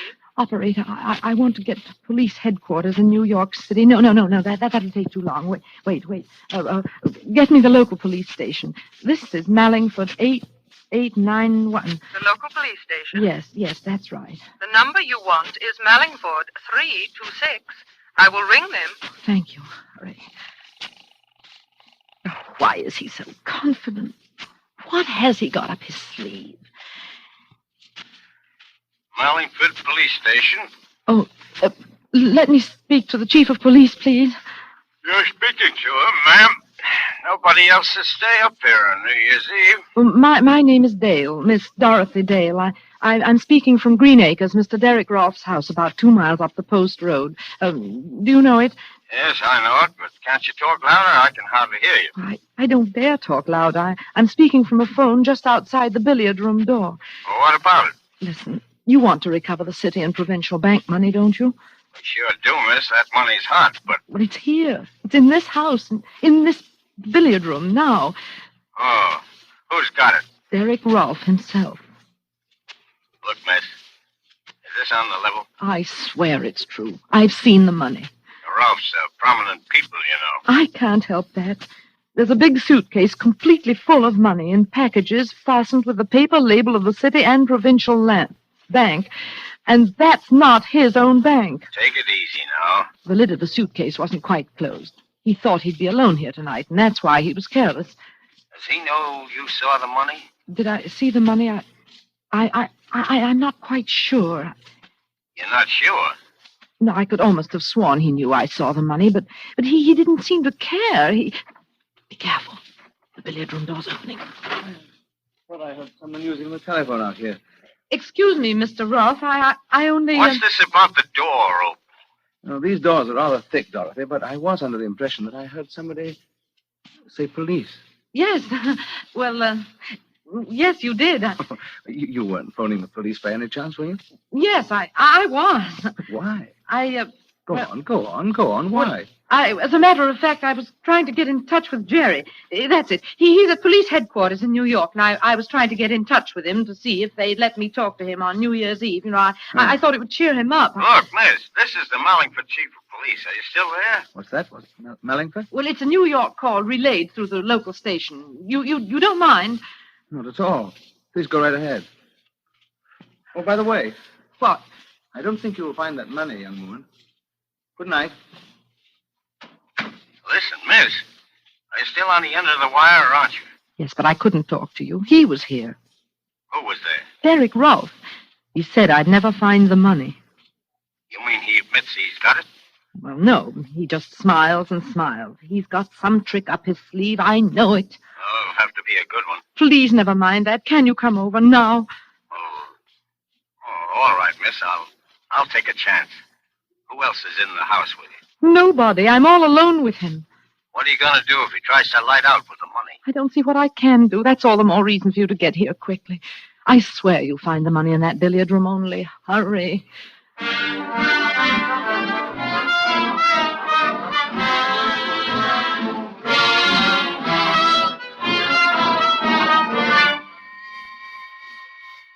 "5 minutes. 10 minutes. 15 minutes. It can seem a very long time to a waiting girl crouching in a cold and dim-lit hallway outside a closed door, hearing only the clicking of billiard balls and watching, wondering, and praying until... Miss Dale. Miss Dale. This way. Shh. Miss Dale. I'm Joe Hollister, chief of police. Yes, I recognized your voice. The front door wasn't locked, so I just walked in. I hoped you would. I didn't want to leave here. Has Mr. Rolfe come out of that room since you talked to me? No. And according to what you claim, he's still in there with a suitcase full of money. That's right, Mr. Hollister. Now, look, miss, before we go any further, there's something I ought to tell you. Well? Well, I checked with New York about you. And what did they say? Yes, Miss Hollister. And what did they say about her? Mr. I'm Rolfe! rather interested in knowing that myself. So you could hear everything through that door? Of course I could hear everything through the door, including your conversation with our friend, the chief of police. Good evening, Mr. Hollister. Good evening, Mr. Rolfe. This young lady says that... I know what she says. Will you come into the billiard room, please? Both of you? Oh. Thank you. Just what trick are you up to now? Trick? You talk of tricks. Now, just a minute now. Take it easy. What I want to know is where's this suitcase Miss Dale was talking about? There it is. What, you mean that empty suitcase on the bench beside you? Empty suitcase? Yes, that's what I said. It wasn't empty when I left this room. Chief, do you mind seeing for yourself? Well, it isn't empty. It's empty now, miss. Hollister, it would gratify me to clear this matter up here and now. It'd gratify me, too. I'm tired of this slanderous nonsense, and I mean to end it. This young woman told you that I had... What was it? Some $88,000 in this room only a few minutes ago. I still say you had. Curb your temper, please, while I ask you some straight questions. Can you do that? You better answer him, miss. All right, I'll try. Did I or did I not leave the billiard room at any time? No, you didn't. Good. Well, there's only one door and no window. Only a skylight covered with snow. So I didn't leave that way, did I? No, I suppose you didn't. Therefore, unless you're lying, the money must still be in this room. Yes. Then where is it? I don't know. You must have hidden it someplace. Where? I'm afraid Mr. Rolfe's right, miss. Take a look around you. One pool table. Comes apart so you can examine it. One radio. Go on, examine that, too. One overhead light, one standing lamp, one bare bench, one rack of cues, one rack of pool balls. Now, that's everything. Now, can you tell me where I could hide enough money to fill a suitcase? No, I can't. It's impossible, miss. The stuff's not here. It must be here. It's either here or else... Or else what? Or else it vanished. Oh, Mr. Hollister, haven't we had quite enough of this? Yes, I guess we have. Now, look here, Miss Dale. I like the way you talked, and I thought you were talking straight. Will you just tell me why you tried to string me along like that? You know, I think I can tell you, Chief Hollister. I wasn't exactly asking you, Mr. Rolfe, but... Well, go ahead. You know, perhaps, that she's engaged to a man who's mixed up in the city and provincial robbery. He was not. It was neither a very clever nor a very far-sighted attempt. I'm inclined to think that she'll not have a job when my aunt returns. But as I say, it was a case of any old attempt to shield Jerry Wilkin. Did somebody mention my name? Jerry! Oh, Jerry. Steady, I'm alive. I'm not a ghost. You needn't dive at me like But that. how did you get here? How did you get away? I was trying to tell you, miss, when our host butted in. The DA is convinced your young man had nothing to do with this. That's right, Dolly. And I thought I'd better come out and take you back to New York with me. I was never so glad to see anybody in my life. Put your arms around me. I don't suppose you'd mind if I picked up this cue and went on practicing.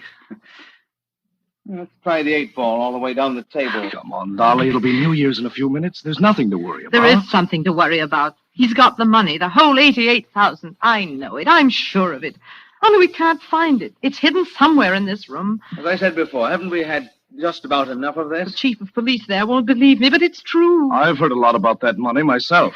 I'll bet you have, son. It's been nothing but hot money, hot money, hot money, and where is it, where is it, where is it, until I thought I was going off my nut. If I could prove Derek Rolfe had anything to do with this, I'd... Dolly, what's the matter? Mr. Hollister, Yes, miss? I think I know now where he's hidden the money. Well, that was a bad shot, Mr. Ralph. You've made the white ball jump clear off the table. Well, there are plenty of others on the table. I tell you, I know where he's hidden it. Is it in this room? Yes. But where? In the pool table? In the radio? In some secret panel? No. You'd better speak up, Dolly. Has it ever struck you, any of you, that there is such a thing as an invisible piece of furniture? An invisible piece of furniture? You mean we can't see it? No, it's in plain sight. It's smack in front of your eyes. But nobody ever sees it. You can't see it now. We may not understand you, Dolly, but by George, Derek Rolfe does. Look at his face. Yes, I'm looking at it. What's the matter with all of you? Please don't become emotional, Mr. Rolfe. I detest emotion. Miss, there's a reward of $10,000 for the recovery of that money. If you know where it is, tell us. There's nothing easier. It's... Before that young woman says something she may regret, please listen to me. You've got him, Dolly. I don't know how or why, but you've got him. Go on, Mr. Ralph. Tell me, Winton, you and I used to play on the same baseball team, didn't we? That's right. What about it? What did I play on that team? You were the pitcher. Why? Was I good? You're the best control and the best fast one I ever... Wait a minute. Why are you picking up that pool ball? What are you going to do? Take it easy, Mr. Ralph. You three are across the room from me. I have a number of rather dangerous objects on the table here, and I'll split that girl's skull if she says another word. Don't be a blasted fool. Think I can't do it? Well, does that convince you I haven't lost my pitching arm? You didn't even get a chance to raise that gun. No, you don't. Don't try to pick it up. Just let it lie there on the floor. Get behind me, Dolly. You stay where you are. Move a step off first base and... Maybe you'd better listen to him, Miss Dale. Well, what are you going to do, Ralph? You can't keep us here forever. I don't propose to keep you there forever. I'm not so enamored of your company. Now, what's the game? Well, I'll make a bargain with you. Well? My car's outside, with a little more gas than the state allows. Give me 1 clear hour to get away. Well, what do you say? I'm a cop, Mr. Ralph. I can't make any bargains with you. No? No, and I'm coming over there after you. And you'll compel me to start throwing. Down, Dolly, down under the table. Hey, you missed that one, Mr. Ralph. I'll not miss with this one. It's a shame to bust that cue rack, Mr. Ralph, but I'm still coming for you. You've lost your control, old son. You're done for. I tried this. That was the wildest pitch yet. Dolly, look. Don't get up, but look. What is it? The radiator. The steam radiator. It's knocked the whole thing sideways. Did you ever see that happen to a radiator before? Of course not, because it's a dummy radiator. Dummy radiator? Yeah, I got you, Ralph. I'm not too old to handle a bird like you. You haven't even got a search warrant. I'll take a chance. Well, what was that about? A dummy radiator? Yes. Look here. It's got a little oil burner inside to make it give out heat. Yeah? And there are hinges at the back to form a lot of compartments where you can hide as much money as you like. I saw the hinges when he told me to go over to the radiator, but I didn't guess what they meant. It's really a safe that never attracts attention because nobody ever notices it. And the stuff's here, all right. There, Mr. Hollister. That's what I saw in the suitcase.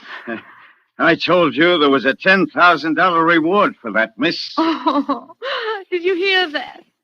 Turn on the radio, Jerry. Go on, turn it on. Welcome in the new year. Didn't you tell me, all of you, that the money was hot?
Suspense.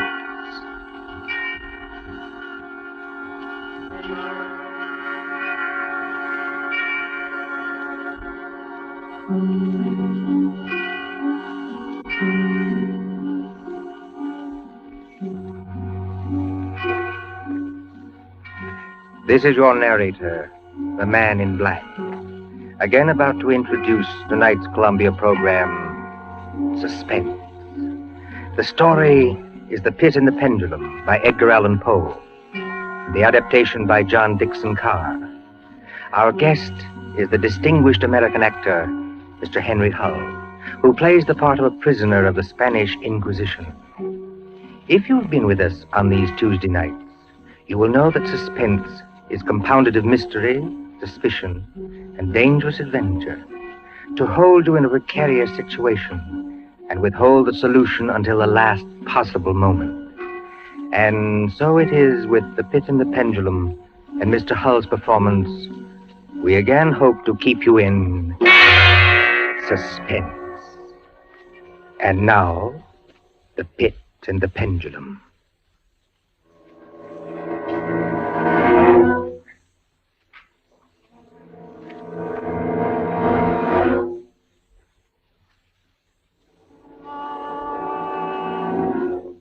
I was sick unto death with that long agony.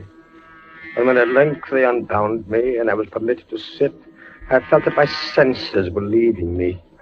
The sound of the inquisitorial voices seemed merged in one dreamy, indeterminate hum. Yet, for a while, I saw, but without terrible an exaggeration, I saw the soft and nearly imperceptible waving of the sable draperies on the walls of the room. I saw the flames of the 7 tall candles which burned on the table. I saw the lips of the black hooded judges, and these lips appeared to me white as paper, white as horror. I saw them writhe with a deadly locution. I saw them fashion the syllables of my name. Jean d'Albret, Captain Jean d'Albret. Good fathers, gentlemen. We hear you, my son. I am very weak and infirm. I've been confined for many months in a dungeon. I've been tormented by nightmares. Conscience, one trusts. Pray silence, Fra Antonio. Even now, I have no knowledge of where I am or to whom I may be speaking. You are speaking to me, my son. I am Fra Pedro de Espela, prior of the Dominicans of Segovia and Grand Inquisitor of all Spain. Is this the court of the Inquisition? It is. Oh, then God help me. He will help you, my son, if you trust him. But I am a French officer. That is true. A soldier and creature of the arch-fiend Napoleon Bonaparte. But a French officer nonetheless. A prisoner of war. By what right do you try me in this court? Let the clerk read the charges against this prisoner. Pray silence while the clerk reads the charges. The charges against the prisoner are as follows. Imprimis, that he is one Jean d'Albret, a captain of artillery in the army of Bonaparte, so-called Emperor of the French. This means nothing, as the prisoner says. It is no crime. Proceed. Item, that on the 4th day of September in the year of our Lord 1808, that said Jean d'Albret did wed, espouse, and marry the most noble lady, the Doña Beatriz Valdez, niece of and ward of the illustrious... One moment. Your Excellency spoke. Antonio, was any cheat employed to trap this girl into marriage against her will? No, we have no actual evidence of any cheat. Was the girl of age? I believe so. Then wherefore is the prisoner here? This marriage was a deplorable thing, if you like. Bonaparte himself is almost at the gates of Madrid. His general, La Salle, menaces our city of Toledo itself. But lawful marriage, however regrettable, is no sin or crime. There are other matters in the indictment, I think. Then continue, but give us nothing that is not material. Item, that on the 12th of October 1808, the said Jean d'Albret, being in command of a 5-gun battery of light artillery, did direct the fire of his guns against the holy church of St. Martha the Innocent. What? And thereby of his wicked malice destroyed that church utterly. Captain d'Albret, Is this charge true? It is, yes. You admit it?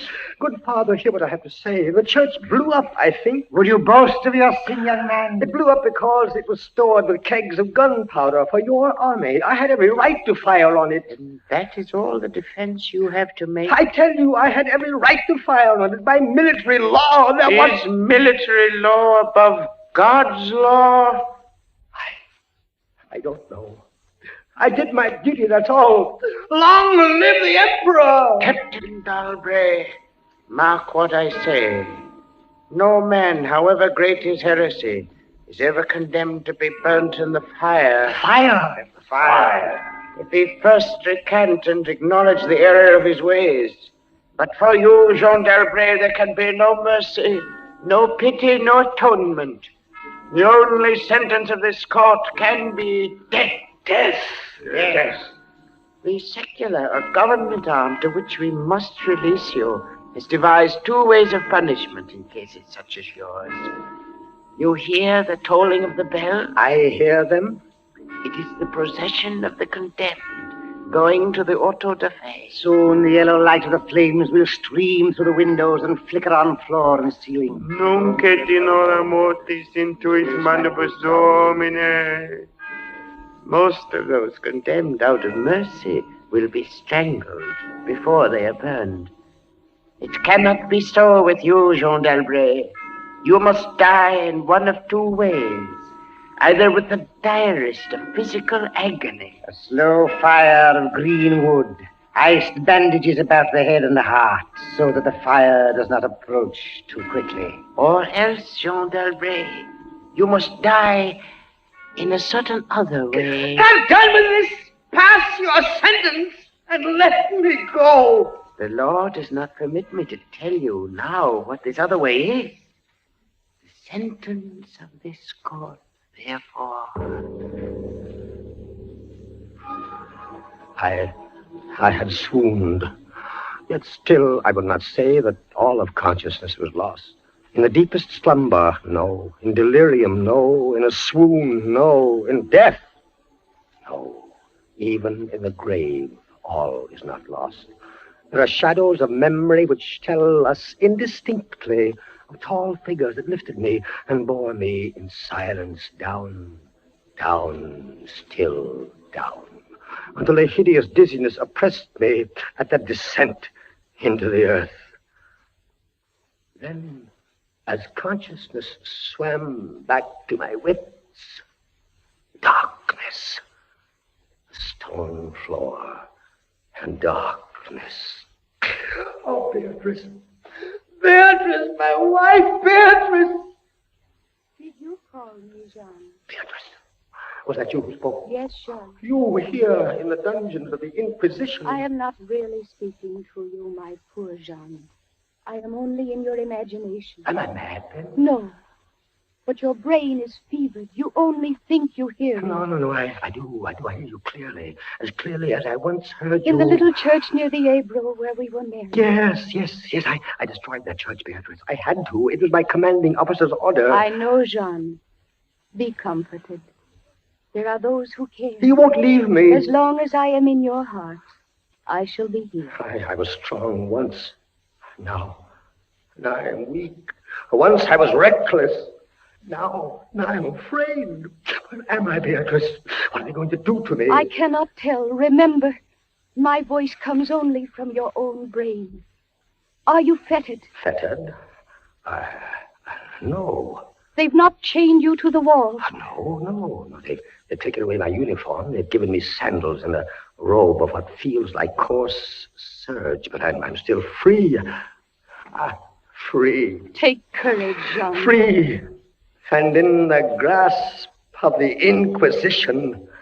Beatrice. Yes, Jean. It's completely dark. There's hardly any air. I dread to get up. I dread to stretch out my hand. Suppose they've buried me alive.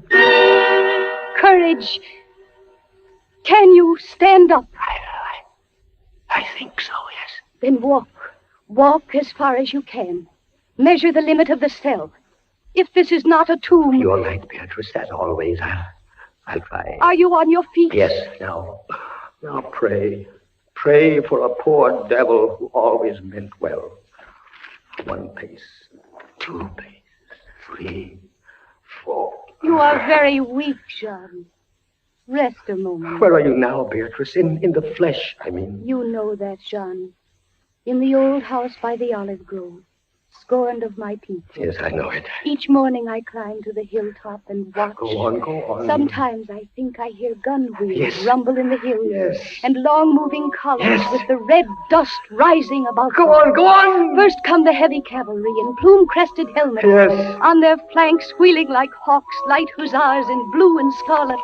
And behind them, in a glitter of bayonets as vast as light points on the sea, rank upon rank, the long gray coats and the tall bearskin caps. The old guard and the grand army.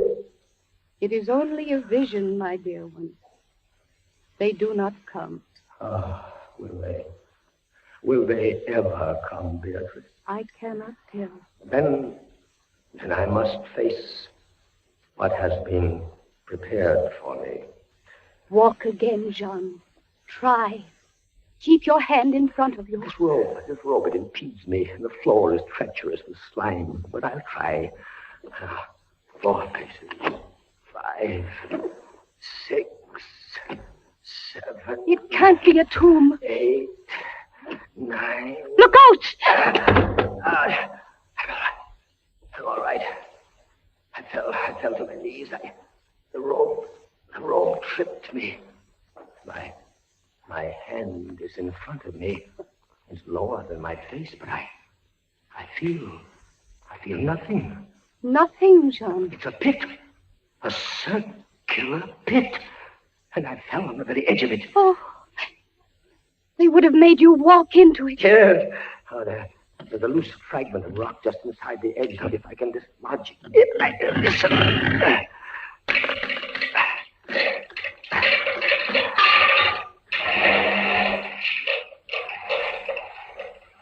Water. There's something down there. Rats, it may be. Rats, yes, but something else. I heard it move. So did I. What is in the pit, Jean? I don't know. But you're saved. Saved, Beatrice. Saved from the Inquisition. My torture has been merely postponed.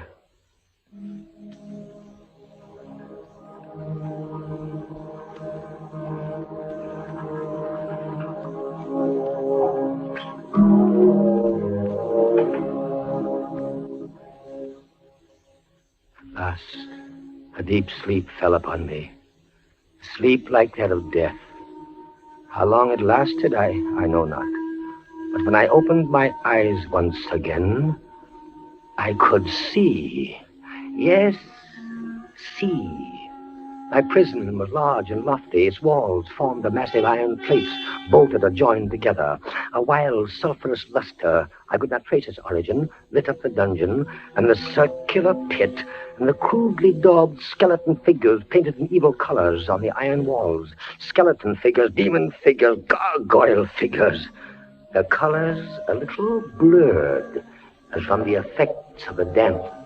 It must approach you slowly and force itself into your mind. It must stalk you like a tiger. It must bring you face to face at last with the king of terrors. When I regained consciousness, I lay on my back and at full length on a low framework of wood. To this framework I was securely bound by a long fastening resembling a surgical bandage. Bound? But why? Why? The bandage passed round and round my body, leaving at liberty only my head and my left arm. With much exertion, I could supply myself with food from an earthen dish on the floor beside me. It was meat, highly seasoned, but there was no water. Beatrice! Beatrice, where are you? Here, Jean, as always. Your voice sounds stronger. Does it, Jean? And I can see you now. I can see you as clearly as I saw you months ago. How I wish it were true. Your bonnet and the parasol you carried in summer, and the high-waisted blue dress. You are weaker, my dear, and more fevered. Have I been asleep? Yes, John. They must have been here while I slept. They bound me. Why? Why? Why? Why? Stop those voices! Stop them! Mine too, Jean. Why? I am not here either, you know. Don't drive me away. Beatrice, look. Where? At the ceiling of this room, 30, 40 feet up, what do you see? I see painted on the ceiling the figure of Father Time. Anything else? But Father Time carries no sign. No. He carries instead what looks like a gigantic pendulum from an ancient clock. About one thing, I swear I'm in my right senses. I saw that pendulum move. A painting cannot move. Yet I swear the pendulum did move. It swung a little back and forth, just like a real pendulum. Try not to trouble your brain. That pendulum is real. Beatrice, take care. Take care of what? You're not looking at the pendulum now. Take care of the rats from the pit. I see them. They're swarming out in dozens. You can see their eyes glitter. One of them ran across the hem of your dress. Did it, Sean? What did they want? They caught the scent of the meat in the dish beside you. But they'll not get it. Go away, you vermin! Move your hand above the plate, Jean. Move. Beatrice, where are you going? I could hardly hear you. You are sending me away, Jean. I sending you away. My poor loved one. You can't bear to see the rats running about my feet. Beatrice! Beatrice!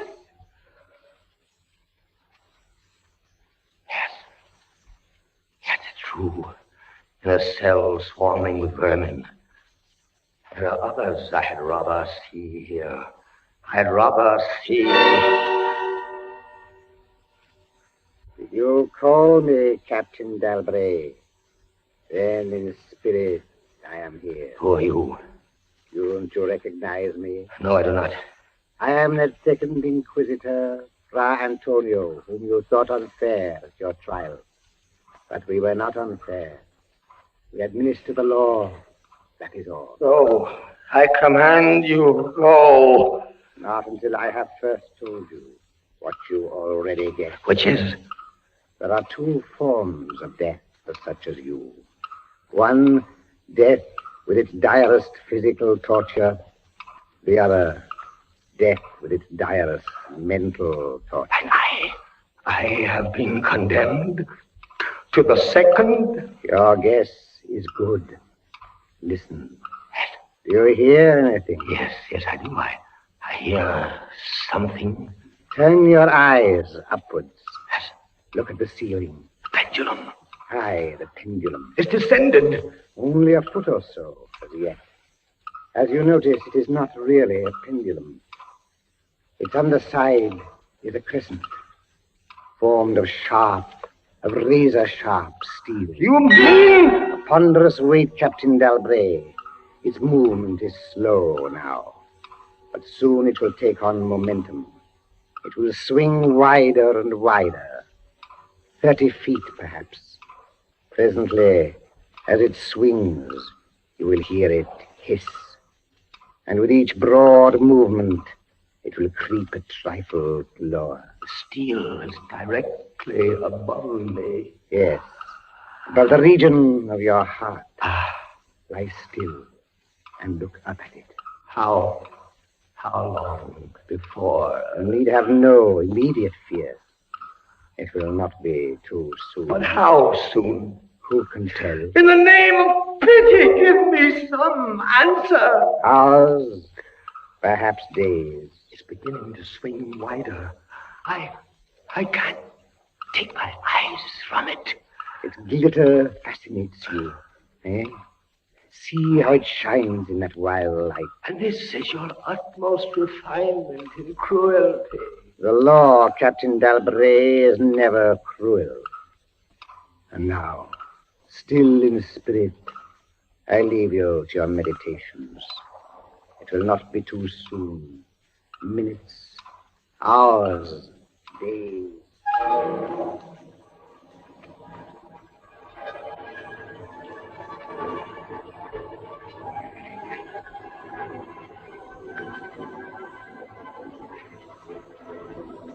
Down, head delayed down, it crept.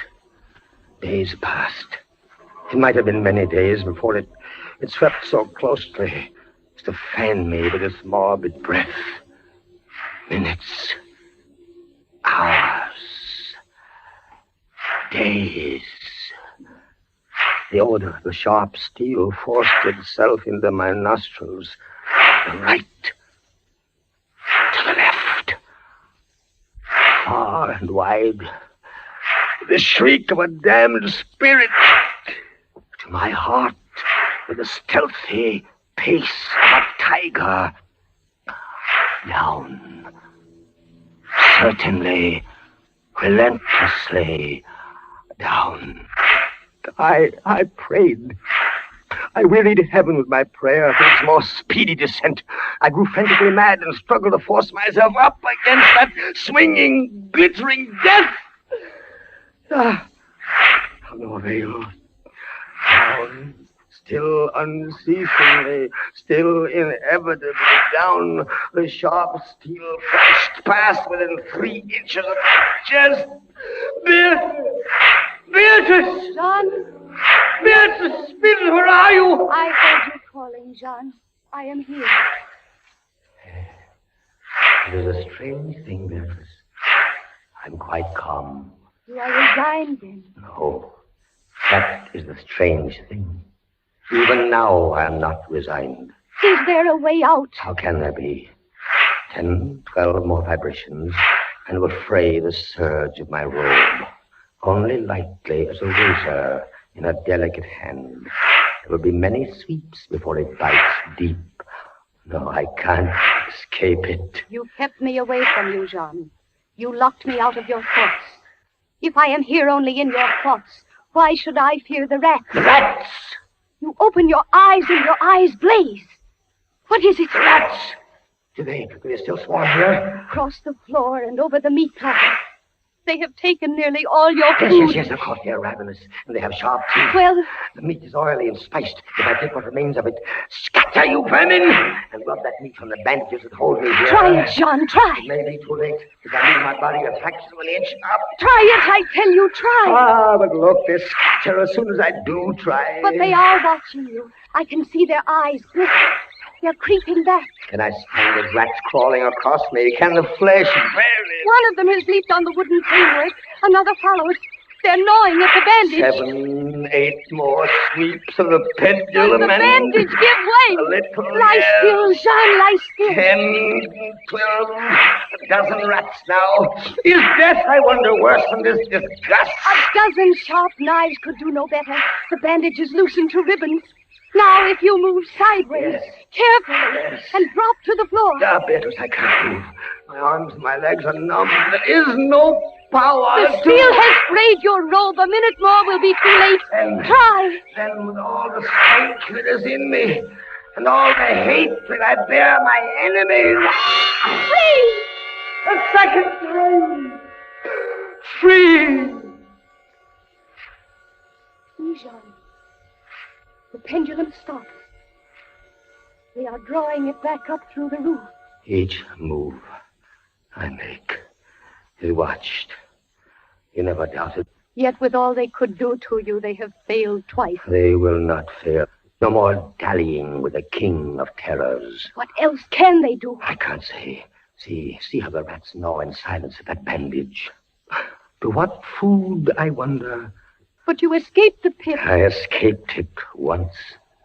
Listen. What do you hear? A groaning. It's a grinding as of metal. It was only the cogwheels of the pendulum. I think not, Beatrice. Why not? It seemed to come from behind those iron-plated walls. It seems to shake the dungeon as a mill wheel might shake it. Stand up, my poor Jean. Get up off your knees. I can't, Beatrice. I can't endure anymore. The paintings on the walls of this dungeon. The skeletons and imps and devils, they seem different. They are different. The colors sharpen and grow bright. The demon's eyes glare. The skeleton hands outstretch. Don't you catch even yet the odor of heated iron? Heated iron? Beatrice, my darling, I have been much humbled. But I won't have you see me in tears. I order you to go. Jean! In the name of heaven. Beatrice! You're sending me away. Yes, yes, No. in the name of heaven. Go, go!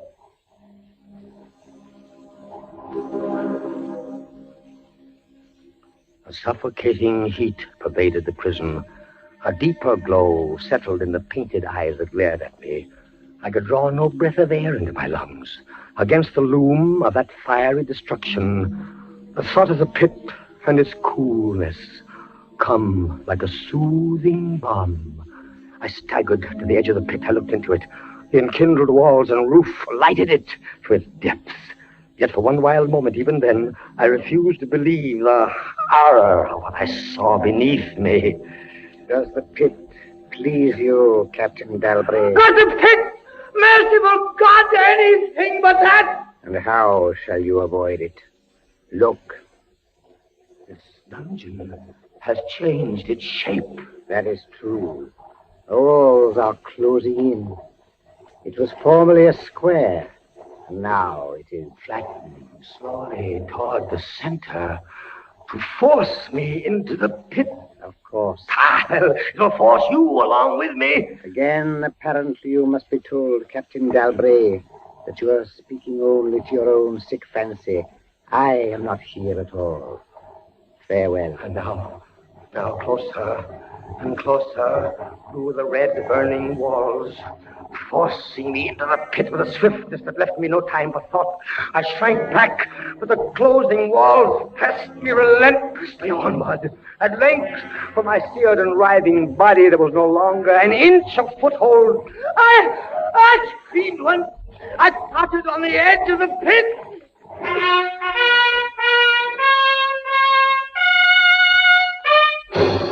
The fiery walls rushed back. An outstretched arm caught my own as I was about to fall fainting into the abyss. It was that of General LaSalle. The French army had entered Toledo. The Inquisition was in the hands of its enemies. Vive la France!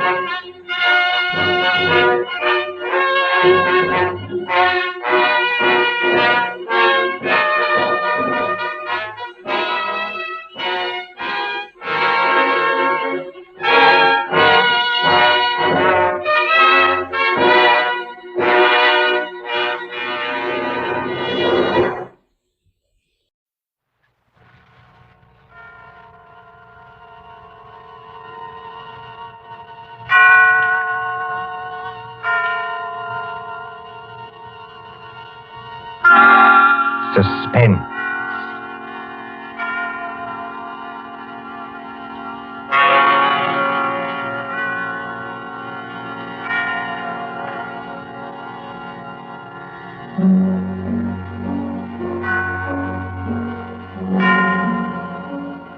This is the Man in Black, here again to introduce Columbia's program, Suspense. Our star tonight is Peter Lorre, playing the part of the Hungarian Count Stefan Kahare, a gentleman of sinister aspect. The story is by John Dixon Carr, who calls it The Devil's Saint. If you have been with us on these Tuesday nights, you will know that suspense is compounded of mystery and suspicion and dangerous adventure. In this series are tales calculated to intrigue you, to stir your nerves, to offer you a precarious situation, and then withhold the solution till the last possible moment. And so, it is with The Devil's Saint and Mr. Peter Lorre's performance we again hope to keep you in suspense. The Devil's Saint. Paris, 15 years ago.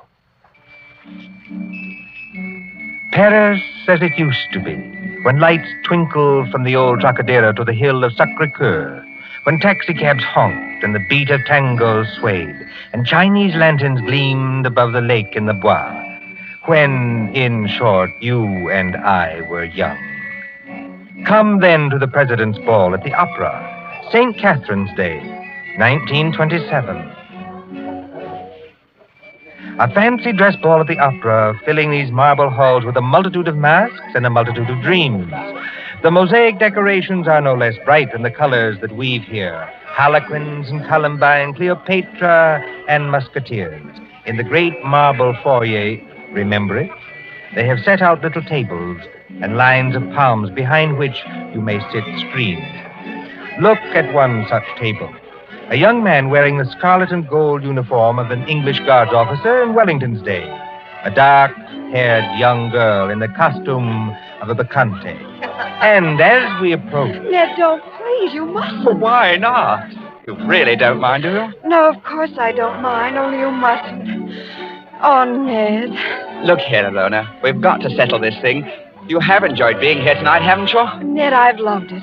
After being cooped up at my uncle's place in the country, it's like heaven. All right. When I take you back to the hotel, I'm going to face this uncle of yours tonight. No. No, please don't. I'm going to say that you and I intend to get married, and that's that. I can't marry you, Ned. I've told you that. But why not? Just give me one good reason. Because I can't. My uncle, he would never allow it. Never. And that seems to you a good reason enough? Yes, Ned. This uncle of yours, what's his name? Count Stefan Kohari. He's a Hungarian, I think you said. Yes, so am I. My mother was an American. What's he like, actually? Oh, he's a little eccentric. Oh, please don't misunderstand. He's a great scholar and a historian, only he's a little strange. Ned. What is it? There he is now. Your uncle? Yes, that elegant man in plain evening clothes, with the Order of the Golden Fleece across his chest. Oh, I see him. Oh, he looks as black as a thundercloud. He's throwing those two dressed as devils aside as though they didn't exist. Give me my mask quick before he sees us. No, Ilona. Why not? We'd better face this out now. Sit still. Good evening, Ilona. Good evening, Uncle Stefan. Uncle, may I present Edward Whiteford? How do you do, sir? How do you do? Ilona, do you think that costume is quite the thing to wear in public? Why not? Well, an older generation might call it immodest. It looks like... Like what? Nothing. Will you go and get your cloak or your domino or whatever you wore here? Uncle, please don't make me go home so soon. It's hardly 11 o'clock. I was not asking you to go home, my dear. I was merely asking you to put on a wrap. All right, I'll get it. You stay and talk to Ned. I shall be delighted. Will you sit down, sir? Thank you. You seem to have quite a gathering at this table. Oh, yes. Some friends of mine from the embassy. They're upstairs dancing now. Well, look, glasses, and still more glasses. You know, I was quite an adept once at musical gases. Have you ever tried it, young man? Well, it's very easy. You take a spoon like this, you see, and... Like it? Well, forgive me, sir, but there's something I'd like to ask you. Yes? I don't know exactly how to say this, so I'd better say it in the shortest way. I want to marry your niece. Well, look out, sir. You smashed one of the glasses. A few francs will pay for that. But there are other things of higher value. At least to me. Well, maybe I ought to mention first that my full name is Lord Edward Whiteford. My father's the Earl of Grey. Indeed. Why, I only mention that to show we're, well, respectable enough. Or the British ambassador will vouch for me, sir, if you'd like to ring him up. And perhaps I ought to mention that I've always kept Ilona carefully guarded from the world. Almost too carefully guarded, don't you think? That, Lord Edward, depends on my reasons. Sorry, sir. You have known Ilona about how long? 4 days. 4 days. You wouldn't even choose a business partner in 4 days. Yet to want to marry my Ilona after 4 days. But we know our own minds, sir. You do, huh? Then you know more than the wisest man in this world. However, as one whose dearest wish is Ilona's happiness, I hope it is, Count Kohari. Do you doubt what I say? Oh, no, sir. Well, I will make you a proposition. I own an estate in Touraine, not far from Paris, a little chateau, a few hundred acres, fishing, very good stable of horses. I know, Ilona told me. Oh, she did? Well, then here is my suggestion. Why not come down and visit us for a week or two? Why, that's very decent of you, sir. Oh, not at all, not at all. And if at the end of that time you're not cured of this infatuation... Oh, it's not an infatuation. I swear it's not. No? Well, if at the end of that time you're not cured permanently of this feeling, you may take Ilona. And with my blessing. That's fair, isn't it? Oh, it's more than fair, Kako Harry. I don't know how to thank you. Oh, well, please, don't even try. And at least I can promise you a very interesting experience. You see, at the Chateau d'Azay, there is one certain bedroom, we call it the tapestry room. Yes? Well, I assure you, it'll be very interesting for you to sleep in that room. Why? Is it haunted or something? Oh, no. No, not haunted. Well, now, if you don't mind, I shall say goodnight, and I hope I can trust you to bring Ilona safely to the hotel. Au revoir. Look over there. What is it, sir? Just look. Streams of our fellow guests pouring down a main staircase.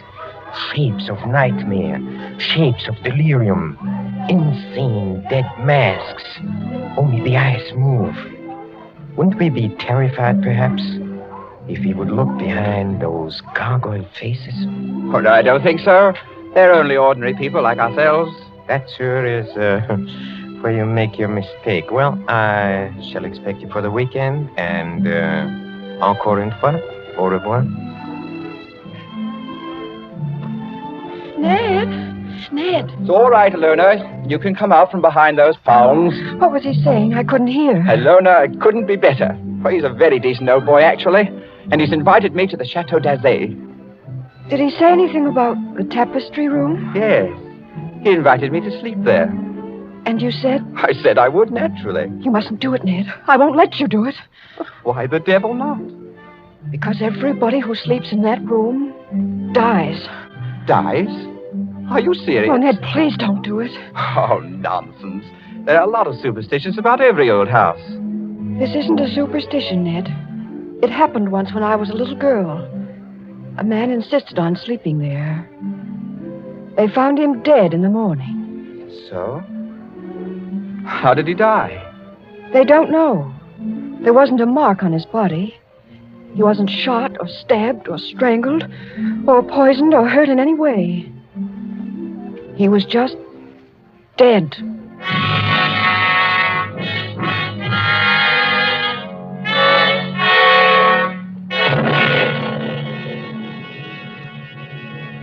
Two nights later, in the province of France now known as Indre-et-Loire, but once called Touraine, the ancient land beloved of Rabelais and Balzac. But now, as the wind moans down the valleys, and rain flickers across the apple trees, and thunder stirs in those haunted hills, it can bring little comfort to a young man driven in an ancient carriage from the railway station along snake-like roads.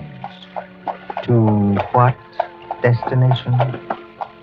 Ahead, a lift of lightning shows the gray walls and conical slate-roofed towers of a chateau set some distance back from the road. Lights shine from its narrow windows, dimly seen through the rain as... Driver! Coachman! Oui, monsieur. Is that the Chateau d'Azay up ahead? Oui, monsieur. I will take you to the very door if... If what? Why do you cross yourself? If I am permitted. What should stop you? Only fear, monsieur. And I am not much afraid. Listen. What was that? Only the dogs, monsieur. They keep many dogs, large dogs, at the Chateau d'Azay. Well, here we are. Bonsoir, monsieur. And if I may be permitted a word of advice... Well? Beware of the tapestry room.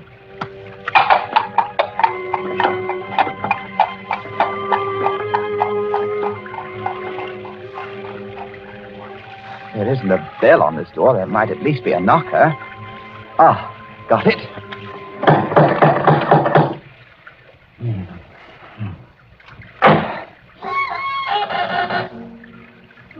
C'est alors, monsieur?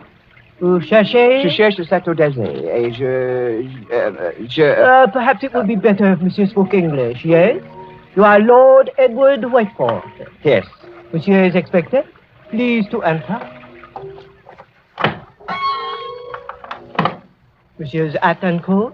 Thank you. Ned. Hello, Ilona. Oh, Votre pas, ma petite, votre uncle. Oh, you'd better not kiss me, Ned. Madame Flay says to look out for my uncle. Madame Flay is our housekeeper. Oh. Well, where's your uncle now? In the drawing room. He's playing the piano. Come along. Ilona, is anything wrong? Oh, everything's wrong. 2 of my dogs were in horrible pain this afternoon. Dr. Solomon had to put them out with chloroform. You don't think that... I hope nobody's practicing, that's all. Well, here we are. Oh, nice tiger skins on the floor. I say, who's the little old man with the gray beard sitting over there by the fire? That's Dr. Solomon. Oh, hasn't he funny-looking eyes? He watches and watches and watches. He's an old friend of the family. Shh, come along. Let's get this over with.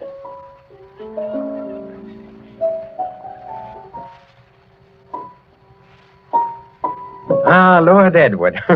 Well, I see my niece has anticipated me. Welcome to the Chateau d'Azay. Thank you, Count Harry. Oh, you must be very wet after your long drive. Go up to the fire and warm yourself. Madame Flay. Yes, monsieur? Please tell Antoine to take our guest's luggage up to the tapestry room. The tapestry room, monsieur? That is what I said, Madame Flay. Yes, monsieur. By an odd coincidence, Lord Edward, Dr. Solomon and I were just discussing the fate of the last person who slept in a tapestry room. This is not good, my friend. This is against my advice. It's against his advice. Here, Dr. Solomon croaking. This is not good, I tell you. It is the wrong season of the moon. The wrong moon. But there is no moon tonight. It's raining cats and dogs. Don't talk about dogs. Nevertheless, it is the wrong season of the moon. I say no more. Cheerful blighter, that doctor. Don't do it, Ned. I won't be responsible if they make you do it. But look here, Count Harry. What did happen to the last bloke who slept in the tapestry You room? mustn't call him a bloke, sir. He was a very saintly gentleman. The Bishop of Tours. That was some time ago when Ilona was only 15 years old, but surely she must remember it. I remember it. The church, said our bishop, has no use for superstitions. Well, he insisted on sleeping there. I made it as comfortable for him as possible, but he was found dead next morning with a crucifix still in his hand. Was it poison? There was no poison, monsieur. No. Here, Dr. Solomon. It's true, Ned. Well, there were just 2 very curious things. You see, in connection with that death, on a mantelpiece there was found burning a stick of incense. Just ordinary incense, nothing wrong with it. Yes, sir? And under the dressing table, the police found it was an empty jar of ointment. Now, here's your wits. A dead man, some burning incense, and an empty jar of ointment. What do you make of that? Oh, I don't make anything of it. It's crazy. Please do not speak like that. I'm sorry. It is still the wrong season of the moon. Well, what I really meant, sir, was this. Is there any reason for this story of death? Reason? Any legend attached to the room or anything like that? Yes, there is. Well, sir? Well, we are a very old family, Lord Edward. Old and perhaps accursed. When my ancestors moved from Hungary to France in the 17th century, they brought certain beliefs with them. The old religion. The old religion? Yes, the cult of Diana, the cult of Janus, the cult of freedom and fertility. The witch cult, if you prefer. Oh, now look here, sir. Must we talk about this? Well, you smile, but when I say the word witch, you think of some humorous picture on a Halloween's card. It was very different in the Middle Ages, believe me. Then, my friend, there existed an organized religion which rivaled the church. There were many to worship unashamed at the grand Sabbath. Many to receive all favors from Saturn, their master, and to dance forever, joyously in the red, flaming quadrilles of hell. Some 200 years ago, an ancestress of mine, Katerina Kohari, was tortured to death in a tapestry room for professing the old religion. Many persons have not thought it safe to sleep there since. Are you answered? Oh, come, sir. This is some kind of elaborate joke. Joke? The Bishop of Tours did not find it a joke. Not a mark on his body. I assure you as a physician, not a mark on his body. No, not a mark on his body.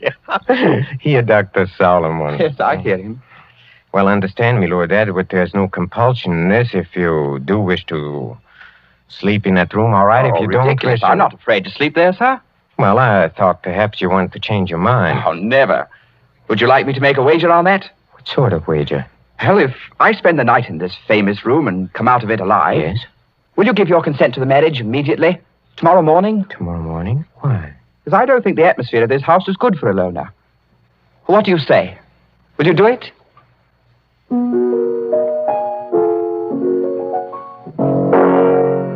Very well, Lord Edward. I accept the terms of your wager. Don't do it, Ned. For the love of heaven, don't do it.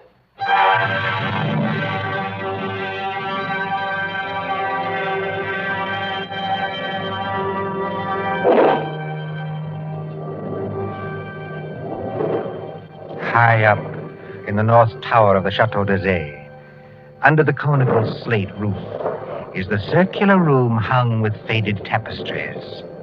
These tapestries move slightly with uneasy, mimic life to the clamor of the storm outside. Candles burn along the mantelpiece and beside the great four-poster bed. The flames of these candles waver, too, as the door opens. This is the tapestry room, monsieur. Thank you, Madame Flay. That is the mantelpiece where the incense burned. That is the bed where Monseigneur le Bishop died. Very inviting, isn't it? Will there be anything else monsieur requires? Some sandwiches? A decanter of whiskey? Oh, no, thanks. I had a drink with the Count Cohary before I came upstairs. Bien, monsieur. Monsieur's shaving water will be brought up in the morning, if he requires it. Good night. That old Hoppy. Trying to scare a fellow out of his wits just because... Oh, well, they built a good fire anyway. Didn't realize how cold it was. Temperature must have dropped. What's that? It's me, Ilona. May I come in? No, Ilona. Get out of here. That's not very gallant of you. No, I mean, I don't want you exposed to whatever it is. Ned, listen. Are you going to bed, or are you going to sit up all night? I'm going to sit up all night, naturally. Then let me sit up with you. No. Why not? Well, it may be dangerous. Besides, I promised your uncle I'd go through with this alone. I wish you hadn't had that drink with him. Why? He couldn't have done anything to it. It was you who poured it. Yes, that's true, only... Listen.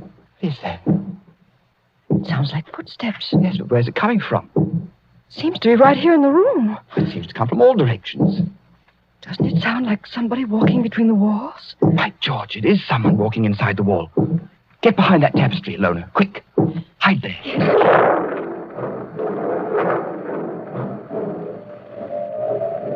Count Cohary, where did you come from? Oh, forgive me, Lord Edward, for seeming to appear out of the wall and between the tapestries. Like Mephisto appearing to Faust, huh? And this red dressing gown perhaps adds to the effect, too. How'd you get here? A passage between the walls? Yes, exactly. Little device my ancestors for visiting this room. You know, they invented that when its occupant was so unmannerly as to bolt the door. Door's not bolted. You could have walked straight in. But I couldn't have done it unobserved. No. Maybe not. Have you had any other visitors, Lord Edward? No. Are you quite sure of that? Quite sure. Well, then, since nobody saw me come here, I'll just sit down by the fire. Please sit opposite me. Is this the showdown, sir? I don't understand. Well, there's got to be a showdown between us. Is that why you're here? Oh, I'm here, young man, to explain certain things to you. Will you have a cigarette? Thank you. Oh, they're perfectly all right. That is what you're afraid of? I'll have one, yes. A light? Thank you. Well, when I was discussing the witch cult a while ago, you didn't appear to think I meant what I said. Do you want a perfectly frank answer to that? Yes? I think you're mad enough to mean anything. What you say, in a sense, is quite true. Seeing an old and inbred family like ours, the mind can crack and the fantasies of witchcraft become as real, well, more real than the living world. Let me give you an example. Go on. The saucer on a table beside you is Ming porcelain. It was once owned by Katerina Kohari, a martyr of the old religion. Yet you are using it as an ashtray. Oh, I beg the witch lady's pardon. I'll blow off the ash. Well, that's a very dangerous remark, sir. Don't you understand that the worship of evil can be as strong and compelling as the worship of good? That the devil can have his saints, too? That the sick brain, which knows but can't help itself, you have profaned this room merely by entering it. And therefore, you deserve to die. Like the Bishop of Tours? Exactly. You're not going to tell me the devil killed him? The devil's agent may be flesh and blood. Then it was murder. Oh, of course it was murder. Murder so cunningly contrived that no one ever saw through it. Go on. I asked you before to use your wits on this problem. Well, look, incense was burned in this room. You know why? Suppose you tell me. Well, obviously, I think to conceal something else, which would be too easily noticed. To conceal what? For instance, the smell of chloroform. Chloroform? Yes. A drug not very well understood by laymen. Dr. Solomon, by the way, was using chloroform this afternoon to dispose of some dogs. So I've heard. Well, Dr. Solomon is old and very forgetful. You mean chloroform could be stolen? Oh, yes, it could be easily. Now, suppose I take a pad saturated with chloroform. I place it over the mouth and nostrils of a man already sleeping or drugged so that he gets no air. Wait a minute. That won't do. Why not? Chloroform burns and blisters when it touches the skin. You'd leave marks. Oh, not at all, my friend. Not at all. If I first covered the mouth and nostrils with some substance like... Ointment? Yes. Now you're waking up. Hi. Now observe what follows. In a few seconds, unconsciousness. In 2 minutes or 3 minutes, death. Certain death, yes. Oh, but chloroform, you see. It evaporates very quickly. There is no trace in the stomach since nothing has been swallowed. Well, delay your post-mortem for 24 hours. Very easy matter in these country districts, and no trace remains in the blood. Murder without a mark, Lord Edward. Murder without a mark. You can't do it, Count Kohani.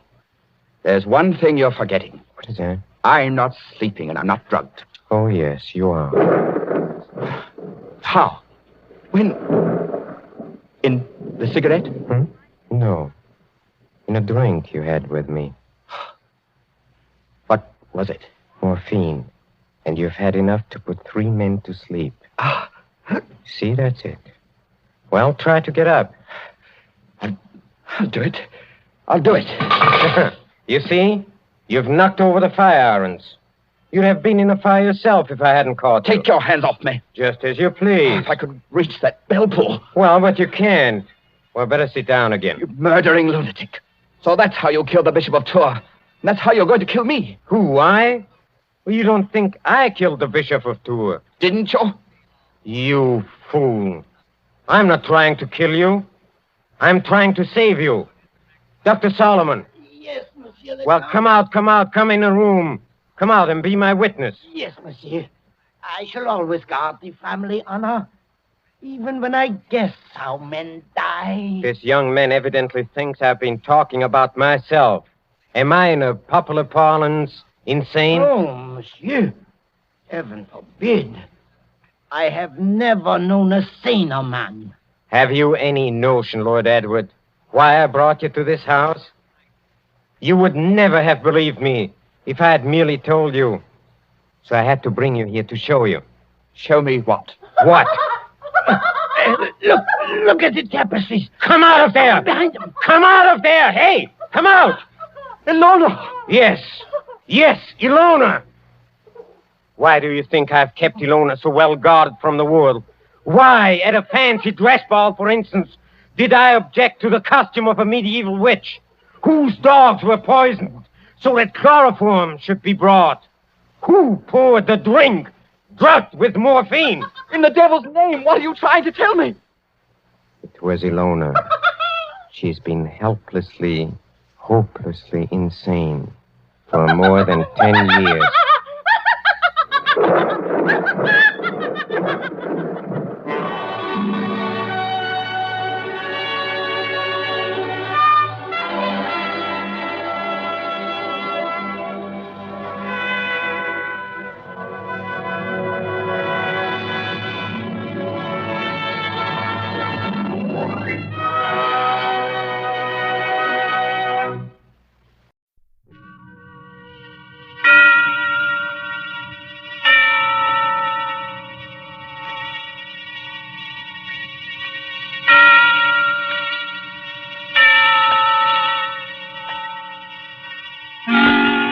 Suspense.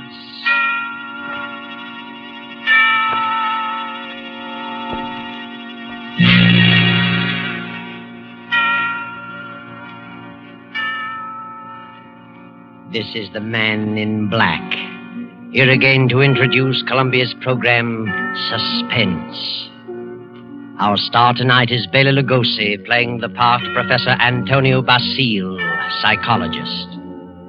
The story is by J. Donald Wilson, who calls it The Doctor Prescribed Death. If you have been with us on these Tuesday nights, you will know that suspense is compounded of mystery and suspicion and dangerous adventure. This series of tales is calculated to intrigue you, stir your nerves, to offer you a precarious situation, and then withhold the solution until the last possible moment. And so it is with the Doctor Prescribed Death and Bela Lugosi's performance. We again hope to keep you in suspense. Professor Antonio Basile has a theory, but let him tell you about it. As a psychologist, I have worked out a theory I know to be sound. I contend that a person who has decided to kill himself can very easily be turned from this desire to the desire of taking the life of another. I can prove my theory, and if necessary, that is exactly what I will do.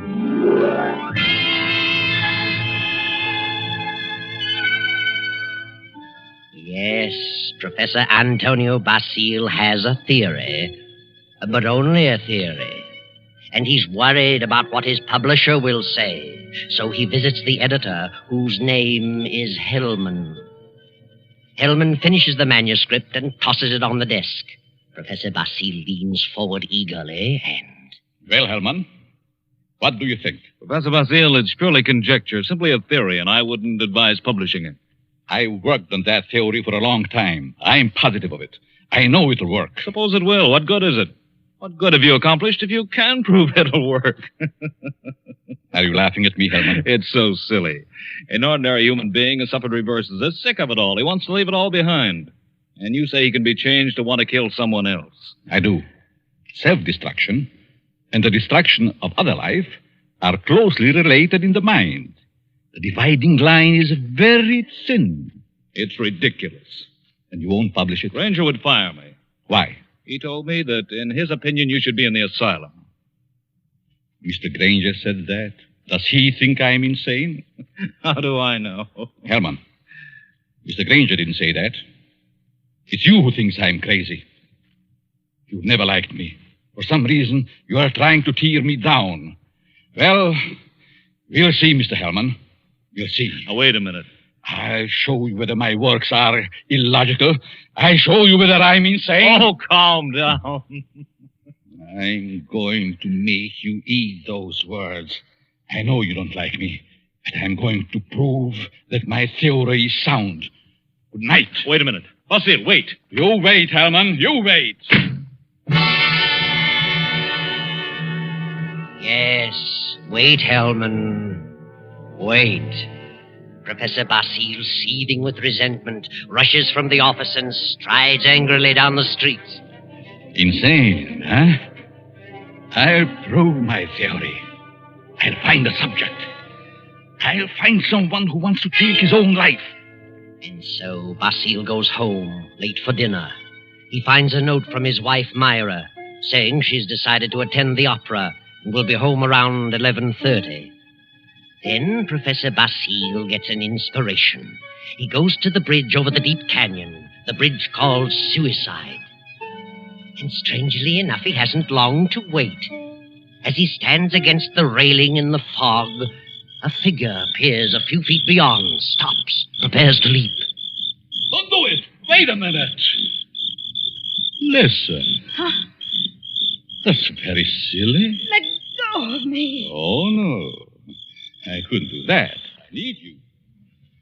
I don't need you. Don't you know this is against the law? You're not an officer.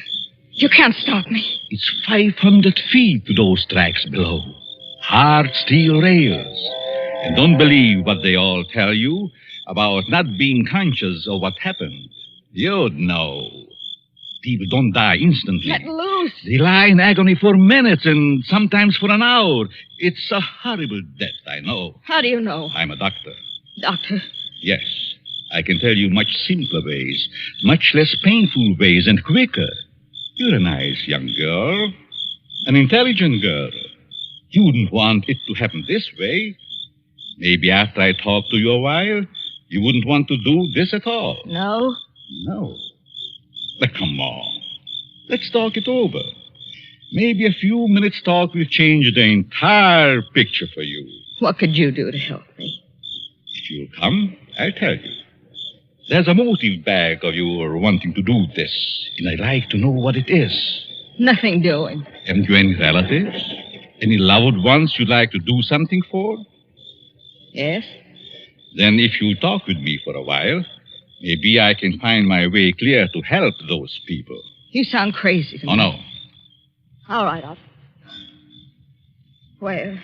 My apartment. Let's go.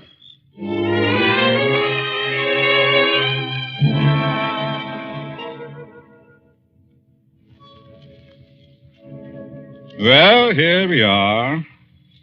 Come in, please. Well, what do you want to know? Sit down first. Are you hungry? No, I'm not that broke. It isn't poverty. I knew that. I could tell by your clothes. Now, first, why did you come here? Why? Why, because you talked me into it. I see. You're not afraid of me? Afraid? In my frame of mind. What can I lose? Suppose I told you that I really brought you here to kill you. Kill me? You know, you're a very pretty girl, don't you? Yeah? That doesn't always mean so much. The right man, it might. That's what I thought. But I found out it didn't mean a thing. Ah, then it was because of a man. I knew it. Really? How did you guess? I'm a student of psychology. I'm Professor Antonio Basile. I see. And you want to know what makes me tick. You want to know the reason behind my action tonight. That's right. I would like to know what happened to make you want to kill yourself. Suicide is a mental aberration. Yeah? I'd like to know what preceded the decision to destroy yourself. And what you thought about until the moment I stopped you on the bridge. What good will that do me? You said you weren't broke, but you also said you had some loved ones you'd like to do something for. I meant I wasn't broke to the point of being hungry. I have a few dollars. But you suggested help for someone in larger terms. Yes, I did. Who is the loved one? My mother? You are her only means of support? Yes. And you intend to kill yourself? Yes. That's being selfish, isn't it? Selfish? Yes. You are concentrating solely on self. You think so? What else? The first law of human nature is self-preservation, right? I suppose so. The second law is the preservation of family. Yeah? So you decide to deny the first law and destroy yourself. And as a consequence, deny the second and leave your mother alone and in need. You indicate a form of insanity. What would be normal? To destroy the other person, the one who has done you wrong. Have you hurt him? No. Then the one who has done wrong should be the one to suffer. You have no legal recourse? Legal recourse? No, I haven't, I'm sorry to say. And you would kill yourself to let your poor mother suffer because of the wrong of another.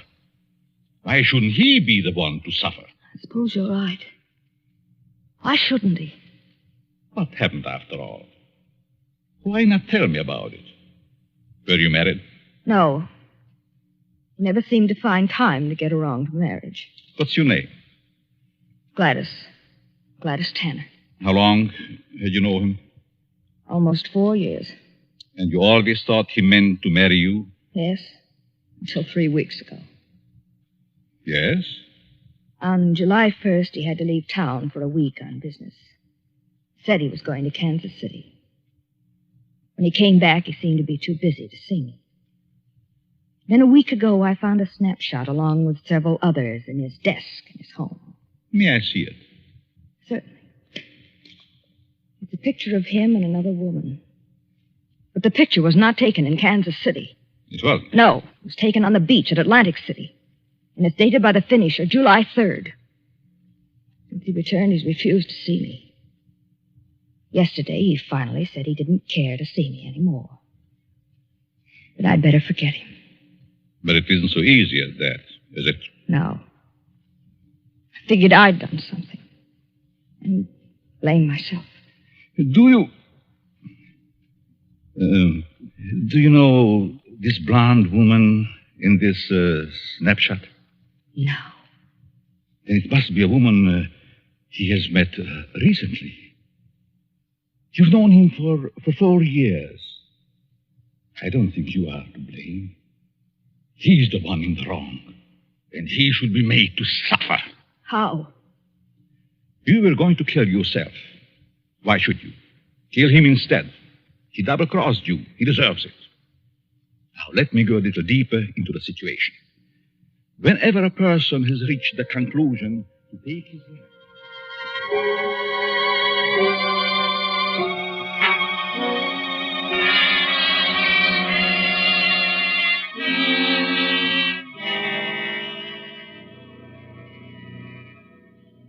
you are sure you have made up your mind, Miss Tanner? Positive. Now, if you're careful, you won't be caught. No. But whether you are or not, I'm giving you this check for $1,000 made out to cash to be sent to your mother only after the man is dead. Write his name on this pad. There you are. I will know what has happened by the newspapers. And I will withhold payment until I learn that you have gone through with it. It'll happen tonight. Very well. You are sure? You are determined? Absolutely. Nothing could stop me. Very good. But just what would happen if I did get caught? You won't get caught if you follow my instructions. I know. Now, here is a small revolver. It'll fit easily in your purse. That's all you need. Be sure to wipe your fingerprints off and leave the gun near the body. Well, goodbye, Dr. Basile. Goodbye, Gladys, and good luck.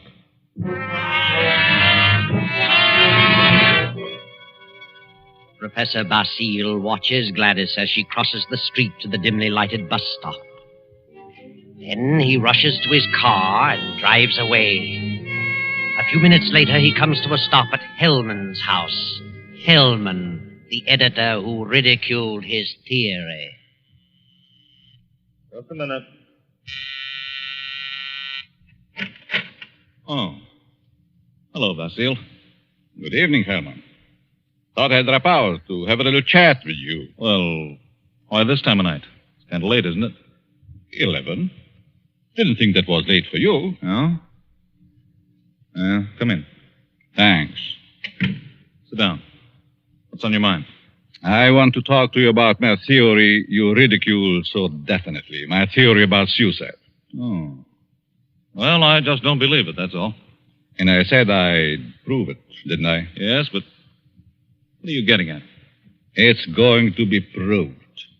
My theory is going to be proved tonight. Well, that's fine. Go right ahead and prove it. I don't like you, Hellman. I never liked you. And I know you don't like me. I can't help that, Basile. What are you staring at? Is there someone here with you? Certainly not. Why? That's a woman's purse on the Davenport. Oh, my secretary dropped by earlier this evening with the manuscript. She must have forgotten it. She's not here now? Of course not. Then I'll continue. I found a subject. A girl who was ready to commit suicide because a man jilted her.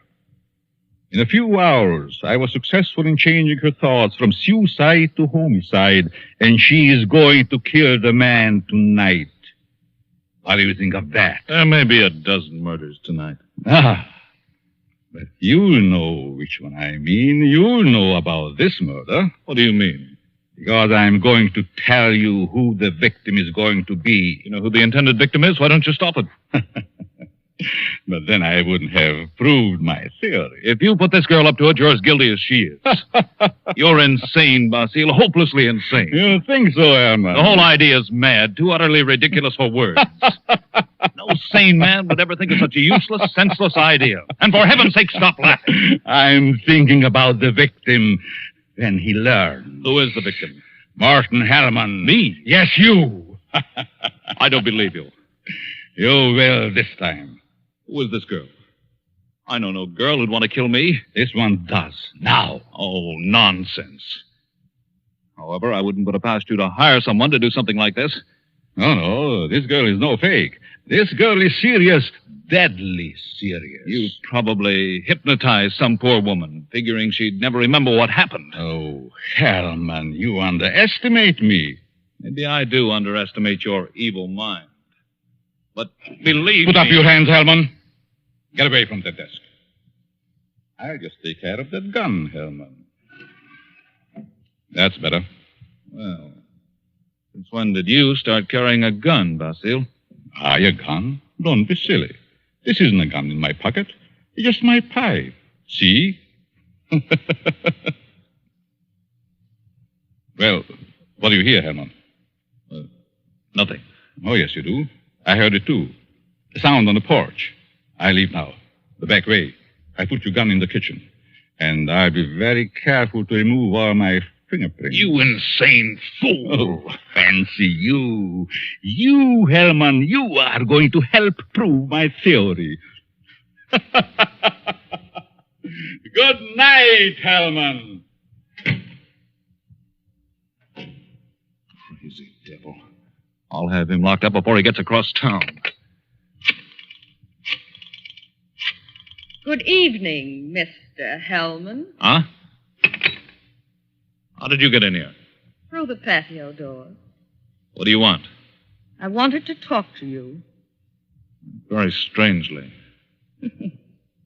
You're just imagining things. And what are you doing here? I wanted to tell you something. Yeah? What? When you first indicated to me that you were through with me, I was terribly hurt. I thought all along that we were to be married. I couldn't understand. I tried and tried to think of something I'd done to cause our breakup. Then I happened to find this snapshot in your desk. Snapshot? Take a look at it. Kansas City. No, Atlantic City, New Jersey. You and a blonde. And the date is stamped on the back. A business trip. Ha! Well, what about it? I just wanted you to know that you weren't so slick. I wanted you to know that I knew about the blonde. That I knew you'd lied. Now that you've told me, what good does it do you? A lot of good. First, I thought you came here for money. How could you think such a thing? Well, I think you'd better go now. I'm going. Goodbye, Morton. And good luck in your new venture. What venture? This one. Gladys. Gladys! and wish me luck in mine.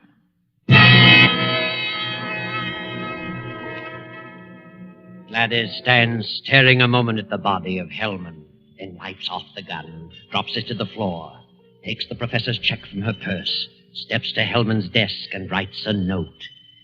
Then she puts the note in an envelope with the check, addresses it, stamps it, turns out the lights, and steps out into the dark street.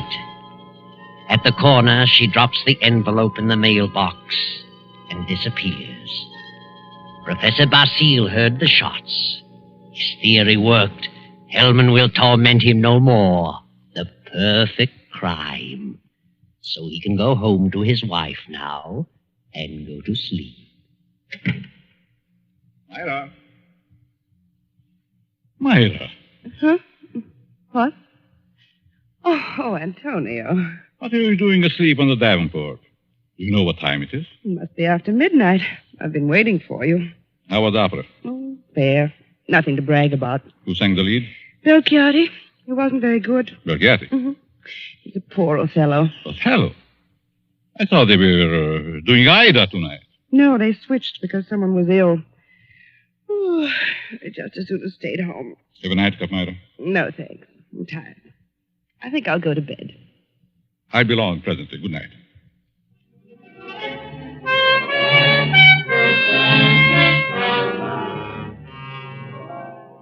Then the night passes and the morning comes. The professor rises cheerfully and prepares for breakfast. Then... I get it, Myra. Yes? Are you Professor Basile? Yes. May we come in? We'd like to talk with you. Of course. What is it you want? Is your wife in? Yes. We'd like to see her, too. What? Oh, I'm Lieutenant Davis. Right. Detective headquarters. Well, what do you want? Will you call your wife? Why, certainly. Myra! But what's this all about? What is it, Antonio? These men are from detective headquarters. They want to talk to us. Really? What about? May I ask where you were last night, Mrs. Basile? Certainly. I went to the opera. What time did you get home? Oh, I imagine it was around 11 or shortly after. Mm-hmm. Were you at home last evening, Professor? Well, I was at the club and got home about 12:30. By the way, do you know a Morton Hellman? Certainly. What about him? He's been murdered. Murdered? Good Lord. When? Around midnight last night. I found him this morning. How terrible. Why, I've known him for years. He was editor-in-chief of the company publishing my writings. I'm a psychologist, you know. Yes, we know. But what do you want to know from us? We weren't connected socially with Hellman. Just in business. Did you know him, Mrs. Basile? Yes, I knew him very slightly. Either of you know of anyone who'd have reason to kill him? Certainly not. Everyone thought highly of him. Did you ever hear of a girl named Gladys Tanner? Gladys Tanner? No. Did you know of a Gladys Tanner, Mrs. Basile? No. Is this your purse, Mrs. Basile? Why, of course it is. That's the one I gave you last Christmas, Myra. Oh, yes. I must have lost it downtown. Where did you find it, Lieutenant? At Hellman's home. Hellman's home? Well, how in the world? Good heavens, but We how... found it on the sofa. Well, I can't imagine how it could get there. And this is the revolver that killed Hellman, found on the floor beside him. What? No fingerprints on it, however. What? May I see it? Why, Myra, this is your gun. I bought this for you 2 years ago when I went on the lecture tour. Yes, I think it's mine, but it just doesn't make sense. Did you have the gun in your purse when you lost it last night? Perhaps I did. I'm so confused now I can't remember. That thing, Myra. The thing, it is terrible. Oh, I know. Oh, dear, I feel ill. Did you ever fire this gun? Yes, once last year up in the mountains. I wanted to see how it worked. Ever reload it? No, I've never reloaded it. I just didn't think about it. Maybe I did put it in my purse. Why, I don't know. And whoever found the purse may have used the gun to... Oh, I just can't seem to think. This gun misfired on the first 2 shots. The other 3 killed Hellman. This is the most amazing piece of coincidence I ever heard of. Why would my wife want to do such a thing? Why should she get to Hellman? She hardly knew him. Are you sure about that, Professor? Of course. Well, sorry to say that I don't believe her. What? This is ridiculous. This is going to be a shock to you, Professor, but Here's a snapshot we found on Hellman's desk. Taken in Atlantic City last July. Good heavens. Why, this is you, Myra. You and Hellman.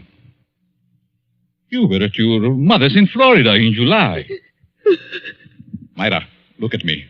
What does this mean? I can't. And I can't believe such a thing. May I have the purse, the gun, and the photo? Thank you. I'm sorry, but I'll have to take her down to headquarters. But I didn't kill him. I didn't. I wouldn't. I loved him.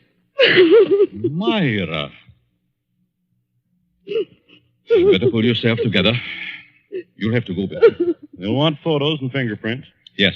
Better get ready, Myra. Certainly looks bad for her. Afraid it does. Looks like an open and shut case.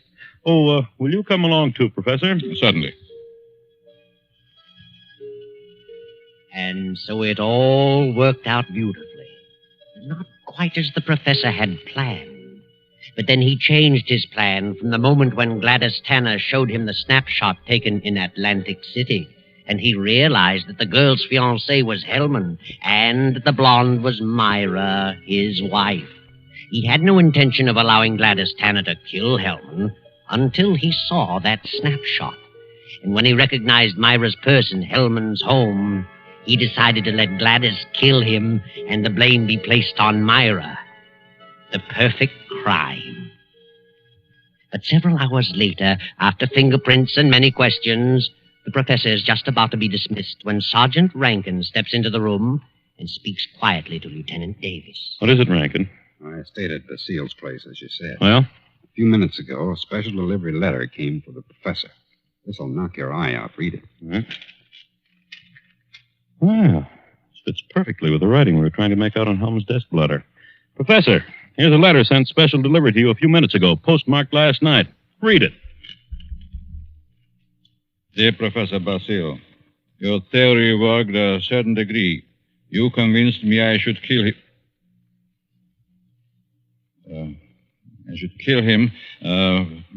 But when that gun you gave me misfired twice, I almost quit.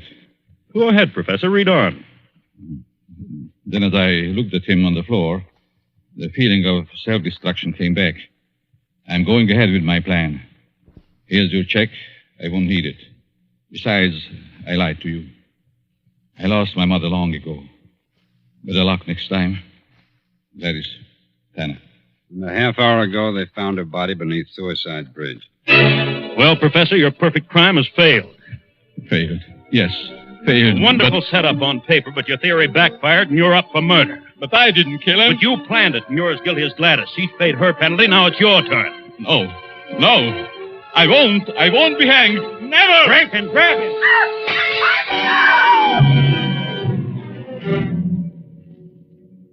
And now the doctor lies on the sidewalk 17 stories below. His entire theory worked in reverse.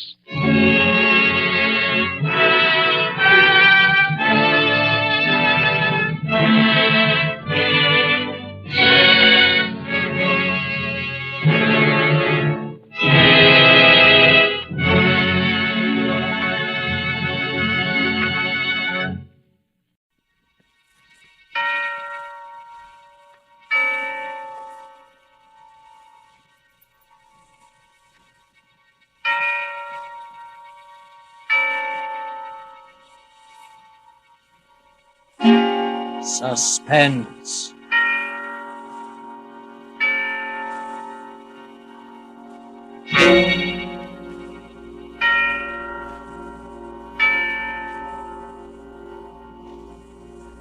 This is the Man in Black, here again to introduce Columbia's program, Suspense. Our star tonight is Miss Mary Astor, one of Hollywood's most charming and resourceful actresses, and a lady who is no stranger to the art of keeping audiences in suspense. Ask anyone who saw her in The Maltese Falcon or Across the Pacific. The story called In Fear and Trembling by J. Donald Wilson is tonight's tale of suspense. If you have been with us on these Tuesday nights, you will know that suspense is compounded of mystery and suspicion and dangerous adventure. In this series are tales calculated to intrigue you, to stir your nerves, to offer you a precarious situation, and then withhold the solution until the last possible moment. And so it is with In Fear and Trembling and Miss Mary Astor's performance, we again hope to keep you in suspense.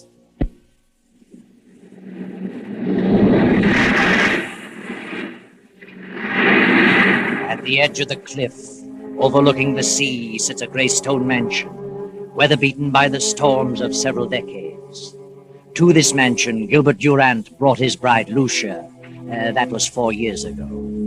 Gilbert and Lucia were quite happy until a year ago, when Lucia's half-sister Beverly came to live with them.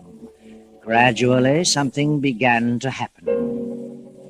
Lucia felt it, felt that some insidious horror was beginning to gnaw at her happiness. She began to know that Gilbert's ardor was beginning to cool. He became more absorbed in his writing. Then she felt the cold clamminess of the great stone structure creeping about her, clutching at her heart. Anyone who saw her could tell that fear was growing in her mind, a fear of something which she could not or would not explain. One evening, Lucia, having excused herself at dinner, tossed on her bed in a fretful sleep. No. Don't. Get away from me! Mrs. Durant! Mrs. Durant, what's wrong? Oh, Benson, come in. Well, what on earth is wrong? Why were you screaming? Oh, Benson, I must have been dreaming. It was horrible. You're white as a ghost and shaking like a leaf. Yes, I know. Oh, Mrs. Benson, I can't stand it. It's driving me mad. That makes the 4th or 5th time I've dreamed the same thing, the same in every detail. I've never heard you scream before. No. Oh, that's probably because... What? Oh, it always comes a little closer to me. Tonight it almost reached me. It? What do you mean? I don't know what it is. It's a figure. A human figure, but I can't tell whether it's a man or a woman. It comes through that door and walks slowly across the room with its arms outstretched, reaching for me. Are you sure you were dreaming? Now that I think of it, it isn't like a dream, an ordinary dream. Its reality seems to carry over even after I'm awake. That's what's made you so ill. This dream, if it is a dream, means something? Is that what you think? It's a premonition? Perhaps. What time is it? 9 o'clock. Where's Gilbert? Your husband went horseback riding over an hour ago. Did he go alone? Your sister went with him. Beverly? Why didn't he ask me to go? Well, you've not been yourself lately. Not been feeling well. Yes, of course. Well, if you're feeling better, I'll go back to my room. Mm-hmm. Oh, yes, I'll be all right. Thank you, Miss Benson. Good night. Good night, ma'am. Beverly. Gilbert.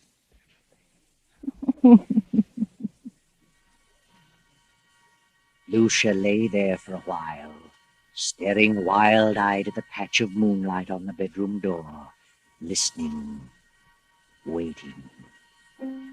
Then, as the clock struck 10:30, the door opened, and a figure stepped into the room and moved noiselessly through the moonlight to Lucia's bed. Suddenly, Lucia opened her eyes. Gilbert, don't! Lucia, what's wrong with you? What are you doing in my room? I just wanted to know how you felt. How long have you been standing there? Oh, just a few seconds. I was dreaming, I guess. When I woke up, you startled me. Why were you yelling, don't? I don't know. I haven't the slightest idea. I talked with Dr. Handy about you today. I told him how run down you were, and he suggested that I get a tonic for you. I'll drop in at the drugstore on my way home tomorrow evening. A tonic? Yes. Well, what is it? Oh, I don't remember. Something in strychnine. Strychnine? Yes, he said it would give you an appetite. Where have you been, Gil? Oh, I've been riding. Nice moonlight night. Very pleasant. Did Beverly enjoy it? Yes, she's an excellent rider. I've decided to buy that filly from Thompson. I'm going over there tomorrow afternoon. Is Beverly going with you? Yes. She's a good judge of horseflesh. Why? Nothing. I just asked. Well, Good night, Lucia. See you at breakfast? Yes. Good night. Something, and strychnine. Something, and strychnine. Lucia jumps from her bed, rushes down to the library, snaps on the light, and steps to the shelf holding the encyclopedia. She runs her fingers down the long line of books, LMNOPR, and then she stops and stares. The S to T is missing. Then she sees it on the desk, the missing volume. She rushes to the desk and stares down at the open page. Yes. Yes, that's it. Strychnine. I'll tell you what, Beverly, I'll leave the deal entirely up to you. Up to me? Oh, Gil, that's not fair. Why not? Well, suppose she turns out to be a lemon. I don't think she will, because you're going to have the job of training her. Oh, you certainly flatter me. Not in the least. Oh. Good morning, Lucia. I just realized what time it was. You'll be leaving in a few minutes. Yes, it's 9 this very minute. But step on it. More coffee, Beverly? No, thanks. How do you feel, Lucia? Better. Much better. You better eat something. No, I can't. At least some coffee. Yes, I'll have some coffee. I've got to run. See you later, Lucia. Yes, Gil. And I'll see you this afternoon at 2, Beverly. Yes, I'll meet you in town at 2. Oh, Gil, don't forget Lucia's medicine. No, I won't. Bye, Lucia. Are you meeting Gil in town, Beverly? Yes, he wants me to decide on that filly he's interested in. Where did you learn so much about horses? Oh, seems to be natural. Why don't you get interested in horses, Lucia? Why should I? What are you interested in? Well, I am interested in a few things. My husband in particular. You don't act interested in anything. Really? Well, if you'll take my advice, you'll snap out of this coma and get some pep. Does Gil like women with pep? No man cares about a woman who sits around and mopes. I think you're a hypochondriac. Do you? You should do something about it. I intend to. I intend to do something about it. I'm glad to hear it. Get out and do things. Play games, golf, tennis, swim, and ride. Maybe this medicine will fix you up. You know all about it, do you? What is it? Oh, I don't know. It's a tonic, a builder-upper. I wish I could believe that. But at least you can try it. Won't hurt you. No? I wonder.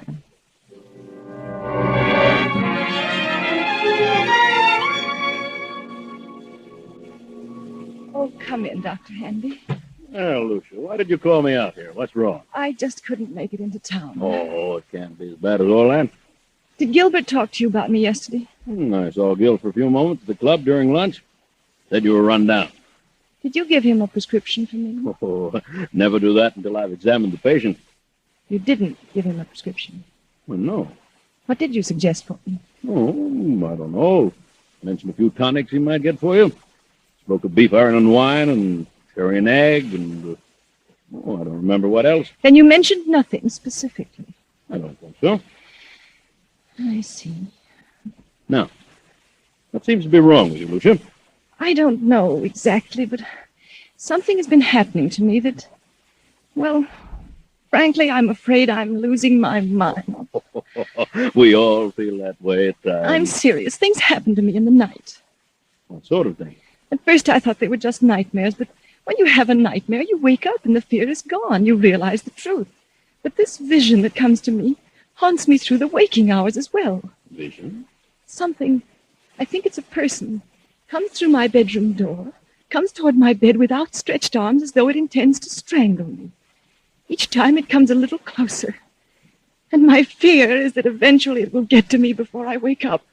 See. You always dream the same dream? If it is a dream, yes. And who is the person? I don't know. You don't think it's really a dream? No. I think it's a premonition. Have you any basis for such a fear in real life?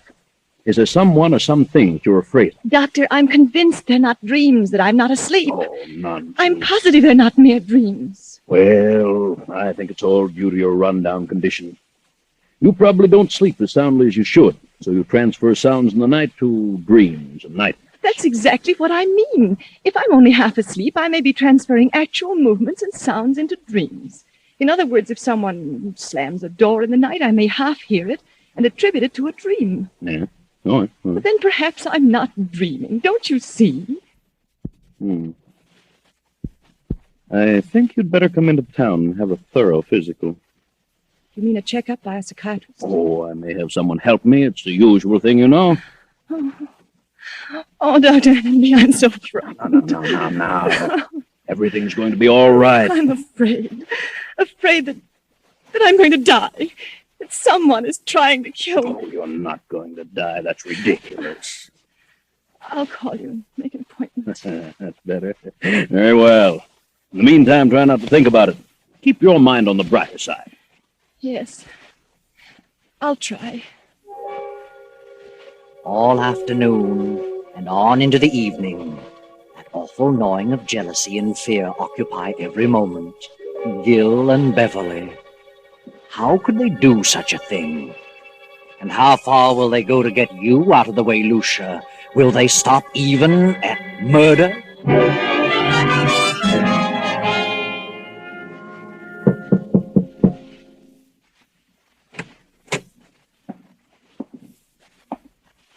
Are you asleep, Lucia? No, I'm not asleep. How are you feeling? I seem to have developed a headache. Have you eaten anything today? No, I didn't care for anything. Well, this will help you. Better take a dose now. I'll measure it for you. What is it? Why, it's the tonic. Did Dr. Hanby prescribe it? Yes. Yes, he did. Where's Beverly? Down in the library. Did you buy the horse? Yes, Beverly thought she was a fine animal. I didn't know Beverly knew so much about horses. She's a horsewoman after my own heart. Is she? Rides like the wind, too. She had intended to go home tomorrow. Is she staying on? She's got to. I wouldn't think of her leaving now. Why not? Well, for one thing, she's going to train the horse. And what else? Why, nothing else. Here, take this. It's a little bitter, but you'll get used to it. Gil! Go ahead, it won't hurt you. I don't want it. And why not? It has poison in it. I suppose it does have a little, yes. But only enough to act as a tonic. I don't want it. I won't take it. Are you going to act like a child? Take it and quit arguing. I won't. Take it, swallow it down. I can't take it. You're impossible, Lucia. I'm afraid. You need this medicine, but you're so confoundedly stubborn you'd rather sit around and mope all day. Very well, there it is. You can take it or not. I'm disgusted trying to help you pull out of this. Good night. No. Wait, Gil. I'll take it. I don't care whether you do or not. There. I've taken it. Terribly bitter. Well, that's more like it. Now take another dose around 11. Gil, where's Mrs. Benson? Why, I told her she could have the night off. Thought she might like to spend the evening in town. You let her off? Yes, she's been sticking pretty close lately. Yes, she has. Good night. Good night, Lucia.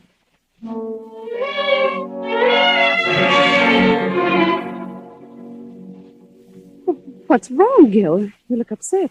I am. Lucia didn't want to take it. No? Why not? She's afraid of medicine. What are you going to do? She finally took a dose of it. But if I know her, she'll never take another drop. She's got to take it, Gil. You've got to figure out a way to make her take it. It can't be disguised. It's too bitter. Try something else. I'll try and coax her into it again. Isn't there something that tastes more pleasant, or something you could put in milk or orange juice? I don't know. But I'll find something. Of course you will. You've got to. Wait a minute. There's someone listening outside the door.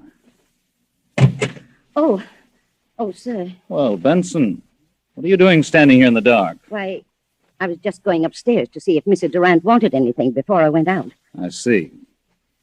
By the way, I'm staying home for a couple of days, and I thought that since you've been staying so close to the job, you'd welcome a few days' leave. Leave? Why, yes. But Mrs. Durant may prefer that I stay. I think you'd better take a little rest yourself. You needn't come back till Friday. But I don't need a rest. You come back Friday. Yes. Very well. But that night, for once, the good Mrs. Benson disobeys orders.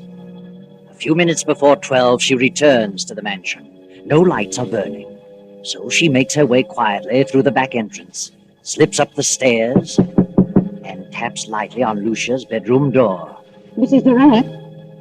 Mrs. Durant? Then she turns the knob, opens the door, and snaps on the light.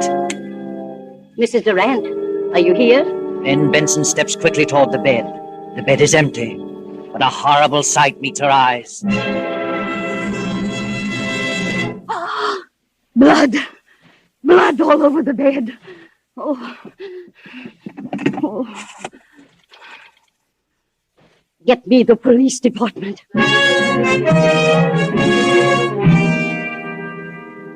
All right, Mrs. Benson. Now just calm down and tell us what happened this evening. Well, earlier in the evening, Mr. Durant told me that I could have the night off since I'd been staying close to Mrs. Durant for some time.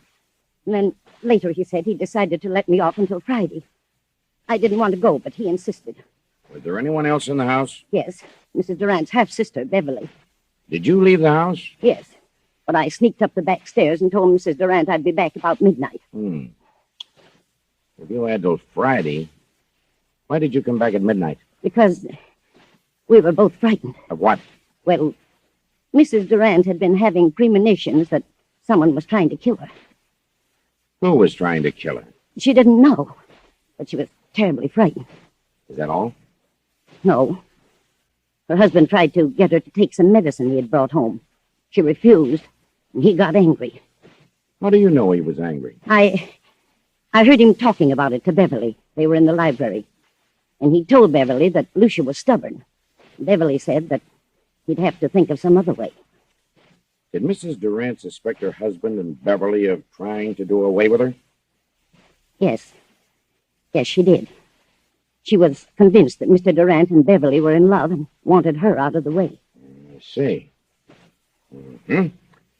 Well, so you came back tonight because you anticipated that something was going to happen. Yes. The house was dark, so I came up the back stairs, knocked on her door.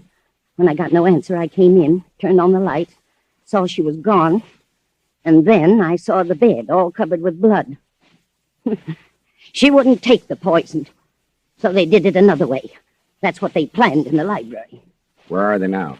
Any idea? Well, they didn't expect me back tonight, so they're probably gone to dispose of the body, intending to come back here and clean the place up later. I see. Anybody else know about Mrs. Durant's fears? Yes, she talked to Dr. Hanby. I called him right after phoning the police and told him about it. He knows. Dr. Hanby, Captain Drake. What in the world is the meaning of this? From all indications, Mrs. Durant has been murdered and the body disposed of. Doctor, I understand Mrs. Durant told you that she was afraid that something was going to happen to her, that she was going to die. Who told you that? Mrs. Benson here. I see. Well, she did call me in this morning. She'd been having strange dreams. Premonitions, she called them. I called them hallucinations. Who do you think it was? Well, she couldn't tell whether it was a man or a woman, but someone was always approaching her bed with outstretched arms, trying to choke her. Do you think it was more than a dream? She was a sort of hypochondriac. I asked her to come into town where I could give her a thorough examination. I didn't take her story too seriously, but this certainly puts a different slant on the entire picture. Yes. We haven't found the body, but I have men out looking now. We'll find it. Here's Mr. Durant and his sister-in-law. I found them about half-mile down the beach. Oh, how are you, Durant? What in the world goes on here? What's wrong, Doctor? Take a look at that bed. What happened? Lucia. Where is she? We thought you might enlighten us on that point. What do you mean? Where is she? Is Lucia dead? Oh, Gil, what? What happened? We think your wife has been murdered. Murdered? But what are you doing here, Mrs. Benson? I thought you were gone till Friday. Why did you tell her to go until Friday? Why, I thought she needed a rest. She'd been having long hours. Where is Lucia? Where have you and your sister-in-law been? Why, I slipped upstairs and saw Lucia was asleep, so we decided to take a little ride down the beach. It was still early. Mm-hmm. Didn't take anything with you? Certainly not. What do you mean by that? What would we take? I don't know. I just asked. Did you two try to get Lucia to take some medicine? No. Wait a minute, Beverly. That won't do any good. Yes, we did. Lucia was run down and needed a tonic. But she refused to take medicine. Why did she refuse? I don't know. Maybe she was afraid of being poisoned. Poisoned? Why should I want to poison her? Lucia was my wife. How long has your sister-in-law Beverly been here with you? Well, I don't know. Quite some time. Just a minute. Are you inferring that But Gil and I... I'm not inferring anything. I merely asked you a question. Oh, Gil, tell him that... Just a moment, Beverly. Mrs. Benson, what have you been saying? What did you tell them? I told them the truth.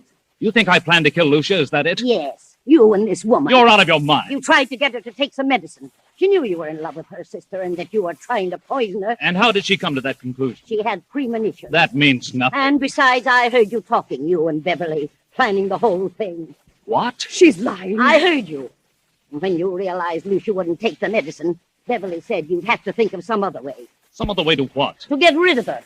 To kill her. There must be some... Dr. Hanby, you know better than this. Do you think I had a reason back of wanting to know about various medicines? Well, no, I didn't. Not at the time, but now... Now what? Well, sorry to say, it all adds up to something suspicious. Seems more than just coincidental. Do you think I killed Lucia? Look about you. Look at the room. What else am I to think? What was the tonic you tried to give your wife? It had strychnine in it. That right, Durant? Oh, yes. It was one of the things Dr. Hanby mentioned. It was iron, quinine, and strychnine. Did you mention that, Doctor? Well, suppose I did. It's a commonly known tonic. Did you add anything else to it, Durant? Certainly not. How about it, Sergeant? What's the report? The bottle contained iron, quinine, and strychnine, and a heavy content of arsenic. Arsenic? But that isn't possible. I put nothing in it. Where would I get arsenic? It was in there just the same. Good heavens. Doctor, this isn't true. You know it isn't. I hate to say it, Gil. The evidence looks bad for you. Benson knows what this is all about. She's lying. She knows Gil wouldn't do such a thing. She's back of it all. Why? I don't know. But believe me, I'll find out if I have... That'll do. Under the circumstances, I think you'd all better come down to headquarters so we can keep you separated. Come on. And no more talking. After 48 hours of relentless grilling, endless questioning, Gil and Beverly are released on a writ of habeas corpus. Weeks go by, and Lucia's body has not been discovered, so the district attorney makes a public announcement that no murder charges can be preferred against them due to lack of corpus delicti, the failure to produce the body, Lucia's body. Then one evening, Beverly and Gil talked in the library. Beverly, I want you to know how wonderful I think you've been. You stuck right beside me, never lost your nerve, and, well, you're one girl in a million. Oh, thanks, Gil, but it isn't over yet. They won't stop their search for Lucia's body, and if they find it, we haven't a chance. I know, but what can we do about it? Well, why couldn't we leave the country? Together? Not necessarily. They'd be sure to follow us. But we could go separately in different ways, and... And meet someplace later on? Is that what you mean? Yes, that's what I mean. It seems a bit mad. That would be equal to an out-and-out confession. Oh, but Gil, if they find Lucia's body, we haven't a chance. It's too strong against us. We could never come back, Beverly. What of it? I don't want to die, Gil. And I don't want anything to happen to you. Beverly, I don't know what to say. I'm frightened, Gil. I can't stay here with such horrible fear hanging over me. I'll go mad. If you don't go, then I will. I'll leave tonight. Please, Beverly, I need you more than ever now. Please don't go. Don't worry, Gilbert. She won't leave you. Good heavens, Lucia. I won't let her leave you. I'll see that you both go together and stay together for a long, long time. Lucia, what? Lucia. We thought you were dead. Disappointed, aren't you? Where have you been? What are you going to do with that gun? You thought I was dead. Well, I'm not. I'm live enough to pull this trigger. I've been hiding for weeks, and I've been behind those curtains for the last 20 minutes. I heard every word. Now I know you're in love with each other. Now I know you wanted to do away with me. In love? Beverly and I? From the day she came here. She took you away from me. I did not. We never thought of such a thing. Never. Never entered our mind. Why lie about it? You've let your imagination run away with you, Lucia. You're insane. You think so? Well, if I am, it's your fault. Yours and Beverly's. You've driven me insane, both of you. I had a plan to get even with you, to make you pay for what you've done, but it failed. What plan? You see, I didn't know about the law of corpus delicti, but I do now. And this time there will be a body. 2 bodies. Yours and Beverly's. You're a suspicious-minded devil, Lucia. I planned to trap you on a murder charge. My murder. But it's going to be your murder now. You were convinced that Beverly and I were in love? Of course. I never needed a dream nor a premonition. I cut myself and smeared blood on the bed and disappeared. When I found they couldn't touch you without the corpus delicti, I came back to kill you. Lucia, you fool, you vicious-minded fool. I'm going to tell you something. And go ahead and shoot me if you will. Lucia, not until now, this very moment, has the thought of loving Beverly ever occurred to me. You never loved Beverly? No. But I can tell you this, Lucia. Now that I've seen you as you really are, I could never love you again, never. Gil! Wait, Beverly. But I was sure. I was convinced that you would ever. You were sure only because your warped, jealous mind convinced you that there was something between us. You mean You certainly made a sorry mess of your life, Lucia. Then all I've done is kill your love. Oh, Gil. Yes, Lucia. And you've no one to blame. No one but your own miserable self. Gil! Lucia! Don't! Lucia!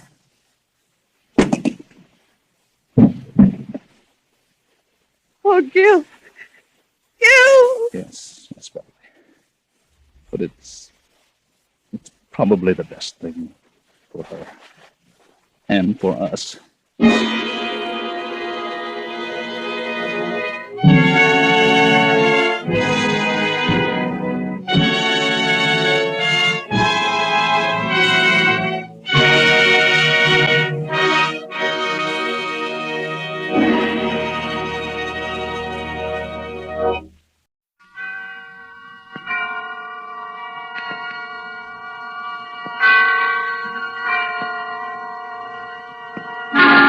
Suspense.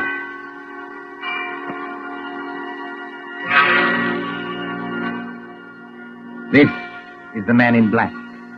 Here again to introduce Columbia's program, Suspense. Our distinguished star this evening is that delightful gentleman, Mr. Roland Young, playing as author of detective novels, who invented his best plot when his life was at stake. With Mr. Young to play his long-suffering secretary is Miss Peggy Conklin. A story by John Dixon Carr in a somewhat lighter mood than is our habit, and called The Customers Like Murder, is tonight's tale of suspense. If you've been with us on these Tuesday nights, you will know that suspense is compounded of mystery and suspicion and dangerous adventure. In this series are tales calculated to intrigue you, to stir your nerves, to offer you a precarious situation, and then withhold the solution until the last possible moment. And so with The Customers Like Murder and the performance of Roland Young, we again hope to keep you in suspense. On a hot summer night in a village on the east coast of England, a famous writer of detective stories is dictating to his secretary.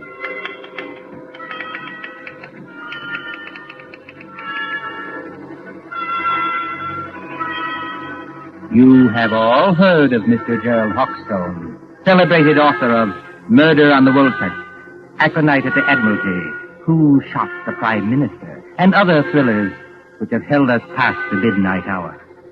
You have followed the exploits of Pendleton King, diplomat detective. Gerald Hawkstone lives quietly at Deal with his friend Dr. Roberts nearby in case he should need medical knowledge. And his pretty, if somewhat pert Canadian secretary, Miss Patricia Phillips. Gerald Hawkstone would be a happy man, even in wartime, if it were not. You got all that, Miss Phillips? Yes, Mr. Hawkstone. Good. New paragraph. Yes, Mr. Hawkstone. At the head of the great banqueting table, comma, the Lord Chief Justice staggered to his feet, full stop. His face was a ghastly whitish color, and his eyes had become glassy. Is he drunk, Mr. Hawkstone? No, Miss Phillips, the Lord Chief Justice is not drunk. Sounds pretty cockeyed to me. For your information, Miss Phillips, the Lord Chief Justice has just been poisoned with curare because he discovered the identity of the master criminal. Is that clear? Yes, Mr. Hawkstone. But I wish you wouldn't do it. Do what? Well, in the last 4 books, Mr. Hawkstone, you have shot the Prime Minister, killed the Lord Chancellor with an axe, poisoned the Home Secretary, and blown up the First Lord of the Admiralty. Why don't you stop picking on the poor government and murder somebody else for a change? The Lord Chancellor, Miss Phillips, was not murdered with an axe. No, Mr. Hawkstone? Definitely no. He was beamed with the Great Seal and found dead on the woolsack. And there's another thing, Miss Phillips. Whether you talk like this because of a dense vacuum in what we will charitably call your mind, Really, Mr. Hawkstone? or whether you are really making out what you might define as hot cracks, I don't know. But I don't want any more of it, do you hear? Just as you please, Mr. Hawkstone. Oh, Lord, where was I? His face was a ghastly whitish color, and his eyes had become glassy. Sounds like me. All right. A single choking cry escaped his lips, and his body crumpled to the floor. Full stop. New paragraph. With one swift stride, Pendleton King had reached the fallen man.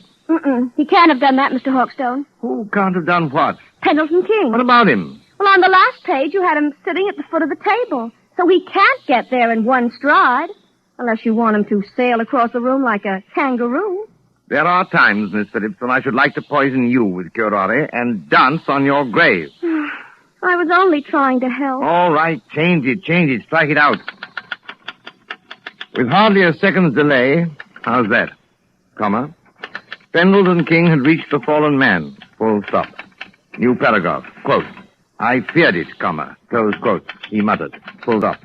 Quote. Note the rigidity of the muscles. Exclamation point. Note the characteristic odor of curare, which... That won't do, Mr. Hawkstone. Why not? Curare hasn't got any odor. Now there, Miss Phillips, you've really gone too far. But I can't help that. It's true. If you will permit the small vanity, I am noted for the correctness of my medical knowledge. Who is murdering the Lord Chief Justice, you or I? You are. But you might murder him properly. Curare hasn't got any odor. I say it has. And I say it hasn't. Listen, Miss Phillips. I propose to settle this rather childish dispute by going next door and asking Dr. Roberts. Will that convince you? Curare hasn't got any odor. Anyway, the Lord Chief Justice wouldn't be mixed up in any such silliness as this. Silliness, eh? Yes, I said silliness. Read your evening paper. The Lord Chief Justice is sentencing some American gangster who got involved in a robbery over here. That's the sort of thing he really does. You're very fond of these gangster reports, aren't you? Yes, I am, because they're real. Real? Ha! Don't you say fa to me. Merely remarking, Miss Phillips, that with your usual ingenuity, you sidetracked the argument. I am going to see Dr. Roberts. That's not necessary, of course. My own knowledge of poisons is as great as that of any doctor. Dr. Fa. And finally, kindly don't say fa to me, either. When I return, Miss Phillips, I hope to find you in a better frame of mind. Please observe that I, at least, have been able to keep my temper. Excuse me. All right. Go on. See if I care.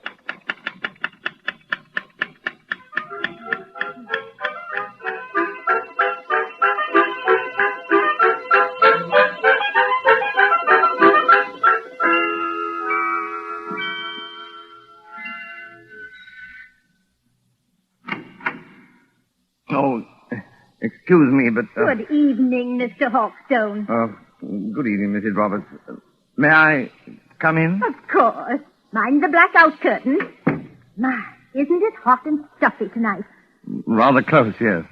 Is the doctor in? I'm afraid he isn't, Mr. Hawkstone, but I expect him back any minute. Oh, out on a call? No, I'm almost certain he isn't, because that's his medicine case and stethoscope there on the table. I think he's just gone up the road to get some tobacco. Do you mind if I wait? Not at all. But you will excuse me if I run along. I promised Mrs. Anderson I'd drop in there. It's her neuralgia again, and I'm terribly late already. Don't let me detain you, Mrs. Roberts. Go right ahead. I'm afraid you'll have to wait in George's consulting room. I've got most of the house dark so I could keep the windows open. You know which room it is. Yes. Yes, I could find it blindfolded. Oh, and I wonder if you take the medicine case and stethoscope and drop them in the consulting room. George is so careless. He lets them lie about anywhere. Medicine case? Stethoscope, yes. As a matter of fact, I've always wanted to hang one of these things around my neck like this. Look almost like a doctor, don't I? Good night, Mrs. Roberts. Good night, Mr. Hawkstone. See you later. Oh, what I write is silliness, eh? And I don't know anything about poisons. And I call her Miss Phillips instead of Patricia. Ah, here we are. Now, where's that light switch? Good Lord. Come on in, Doc. Close the door. Who the deuce are you? You want to keep healthy, Doc? Just do what you're told. Come in and close the door. Is that by any chance a revolver you're pointing at me? Ain't no cigarette case, I'm warning you. Well, I'm hanged. I've done it 1,000 times in stories, but I never thought... Don't drop that junk you're carrying either. You're gonna need it, Doc, when you come along with me. Come along with you? Where? Just to see a guy, that's all. To see a... Oh, wait a minute. You don't think I'm the doctor? Now, look, Doc. I ain't got any time for gags, see? The boss says to bring you, so I bring you. There'll be a very sick man out there if you don't go. Yes, there'll be a very dead man out there if I do go. I tell you, old man, you're making a terrible mistake. Now, look, Doc. My name is Hawkstone. I live next door. I'm not a medical man, and I never... Somebody's coming. Miss Phillips. Now then, Dr. Hawkstone, just look here in the encyclopedia. So you ain't the doctor, huh? That's done it. Just a real old-fashioned kidder, ain't you? Now, you keep quiet, lady. You know it's good for you. I know you. I've seen your picture. You're Big Louie Miller. Pretty smart dame you got here, Doc. Listen, Mr. Hawkstone. Take it easy, Miss Phillips. Big Louie Miller and Slats Kelly. Slats Kelly is the gang leader. Well, we're supposed to be friends of this gangster who's on trial in London now. But I hadn't heard they were in England. No, lady. Neither is anybody else. Now we're for it. Who is this dame, Doc? Your nice? No, she's my secretary. She doesn't know anything about this. She seems to know too much about it, if you ask me. Come on, lady. You're going with it. Going? Where? Just for a little ride, lady. Just for a little ride.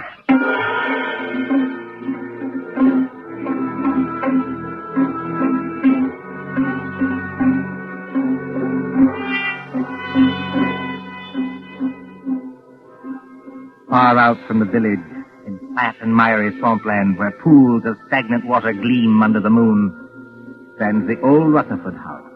It is a desolate place, on the track of Field Marshal Goering's bombers when they crossed the coastline. But there are no searchlights here, and no guns. Only the heat on the glimmering marshes and the decaying, weather-boarded house as a motor car approaches. Drive straight ahead, Doc. Right around to the back of the house. Remember, I still got this rod against the back of your neck. As a matter of fact, Louis, I'm rather enjoying this. All except the murder. What murder? We ain't gonna bump anybody off. Maybe not you, old boy, but I am. Just wait till I get at your patient. I don't see how you can joke about this. I'm not joking, Miss Phillips. If Louis won't tell us what's wrong with the patient... Never you mind the patient, Doc. You just drive around here. Here, whoa. So... Right here. Oh. So this is the enchanted castle, eh? Climb out of here. Walk ahead of me over to that house. Come on, Miss Phillips. That's right, lady. You too. Come on. Hey, hold on, Doc. Grab a can of this cleaning fluid here. You can help me carry it in. Cleaning fluid? Yeah, there's 2 cans of it. If I can carry one, then I need my other hand for this rod. Come on. We ain't got all night. Get it out of the back seat. Professionally, this is a little out of my line of duty. What do you want with the cleaning fluid? The boss's suits get all messed up, so I clean them for him. I play nursemaid and everything around here. Come on now. Straight ahead. Stop asking questions. You got this place blacked out, Louis. If the police don't get you, the air raid warden will. Forget it, Doc. We got this place so sealed up, you can hardly breathe inside. In here? That's right, lady. Go ahead. I'll close the door. I can't see, old boy. Which way? Here. Set that can down and follow me. You too, lady. Right here, with the curtains hanging over the door. Now, I want you to meet the boss. So I open the curtain like this. Howdy, Doc. Come right in. Glad to see you.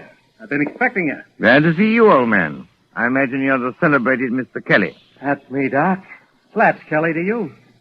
Glad to see you taking this nice and friendly. Louis, what's the idea of bringing in the dame? I couldn't help it, boy. How? She says nice, see? She was with him. And she knew who I was. She did, eh? I don't know anything. All I want to do is to go home. That's all right, sister. You'll go home all nice and friendly. As soon as I've had a little talk with the doctor. A talk about what? Well, we're not what you might call comfortable here, Doc. Well, we've got flashlights, canned food, plenty of liquor, portable radio that works on a battery. So we managed to get along. You know what I mean? I said a talk about what? Well, that's it. That's what I'm going to tell you. We pulled a snatch, see? You pulled a snatch? He means they kidnapped somebody. That's right, sister. You speak English. May I ask who was snatched? Well, I'll tell you, Doc, because it'll have you a big laugh. The guy we snatched was the big shot you call the Lord Chief Justice. You snatched? The Lord Chief Justice? We sure did, Doc, and his clerk, too. They're in the room right over there. Shut your trap, Louis. I didn't mean nothing, boss. I was only trying Did you hear me say shut your trap? Okay. But look here, what was the idea behind this snatch? Well, I'll tell you, Doc. We got a pal, see? Well? Dominic Forelli, his name is. He's up on a grand larceny rap, and Forelli don't like grimy jails. He don't like 'em at all. Besides, the dirty little rat owes me 14 G's. So what do? Snatch the Lord Chief Justice, apparently, but why? Because the mouthpiece back home tells me long ago that a man can't be sentenced except for the judge that tried him. And the Lord Chief Justice is the judge who tried Dominic Forelli, is that it? That's right, Doc. But it ain't the main thing. This Chief Justice is a pretty important guy, see? So, what do? We write to the cops and say, now look, we got the old bird in a place where you'll never find him, and if you want to keep things nice and friendly, just spring Dominic Forelli. Bring him? Turn him loose. Sure. Spring Forelli, and you'll get the old judge back in one piece. If you don't do it, you'll get him back with his head as full of holes as a Swiss cheese. And we're not kidding. This is horrible. I can't stand it. Take it easy, sister. Take it easy. You know, Slats, I admire you tremendously. You do, Doc. Why? Because you've invented a crazier idea than I ever did. Just what do you mean with that crack, Doc? You don't honestly think the government will make a bargain with you. I sort of think they will, Doc. I sort of think they will. But what if they don't? It'll be just too bad for a lot of people. You know what I mean? Why wouldn't I like to give that judge a going over? Louis got a sort of a grudge against the old guy, Doc. Well, wouldn't you have? Louis temperamental, see? He gets bored. So he says to the old guy and his clerk, he says, can you play poker? Just says, sure.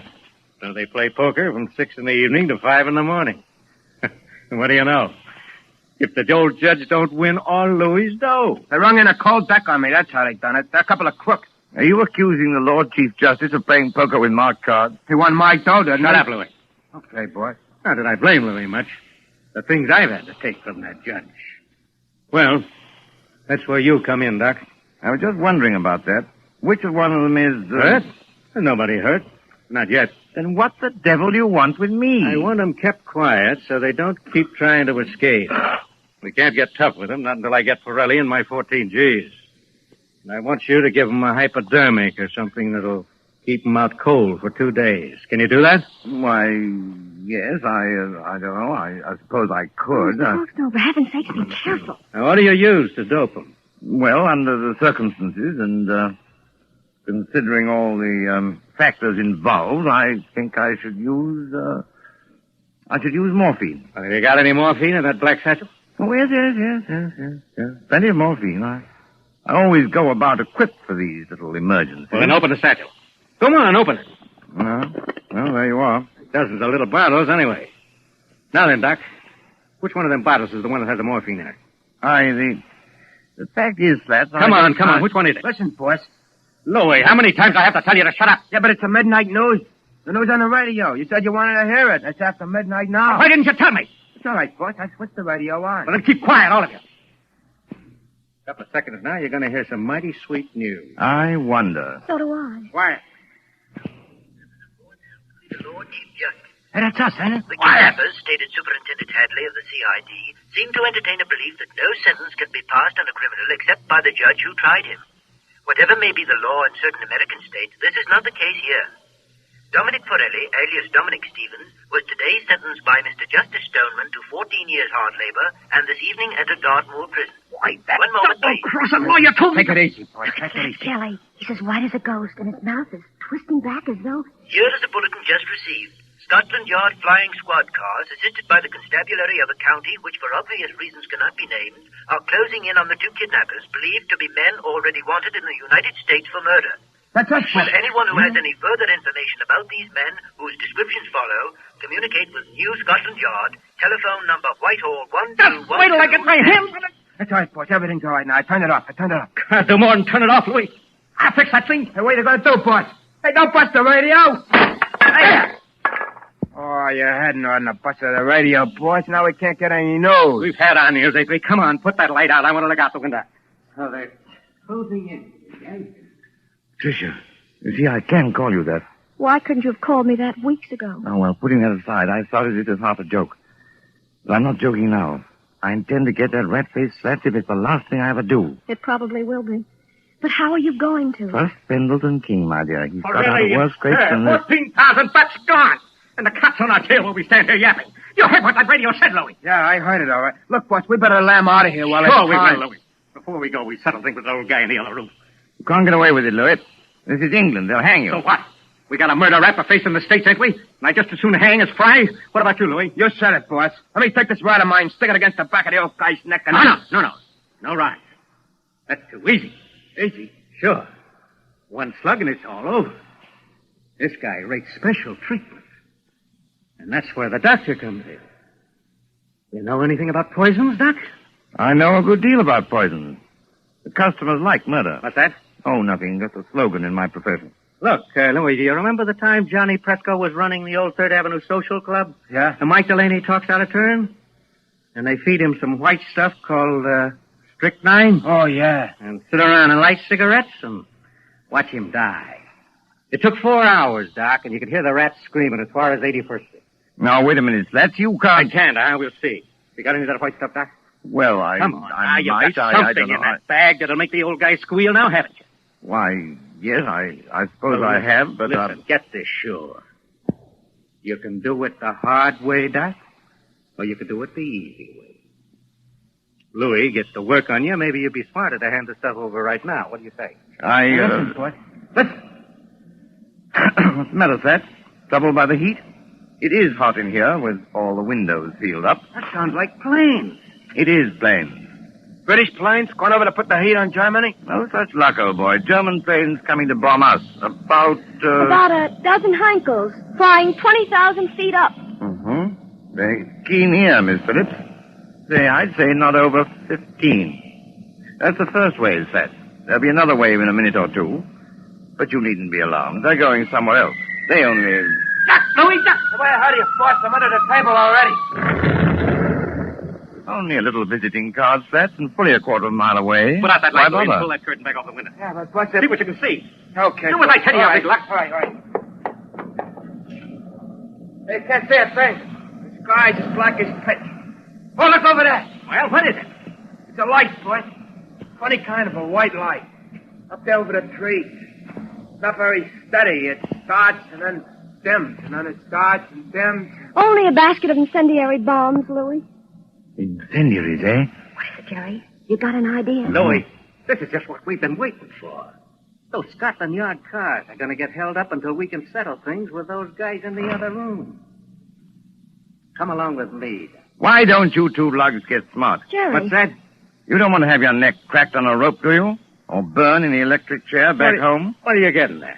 Why not take advice from somebody who's been killing people in a professional way for 15 years? I'm not in the mood for gags, Doc, but keep on talking. This Lord Chief Justice and his clerk, what do they look like? Well, the judge is a little guy with a bald head like me.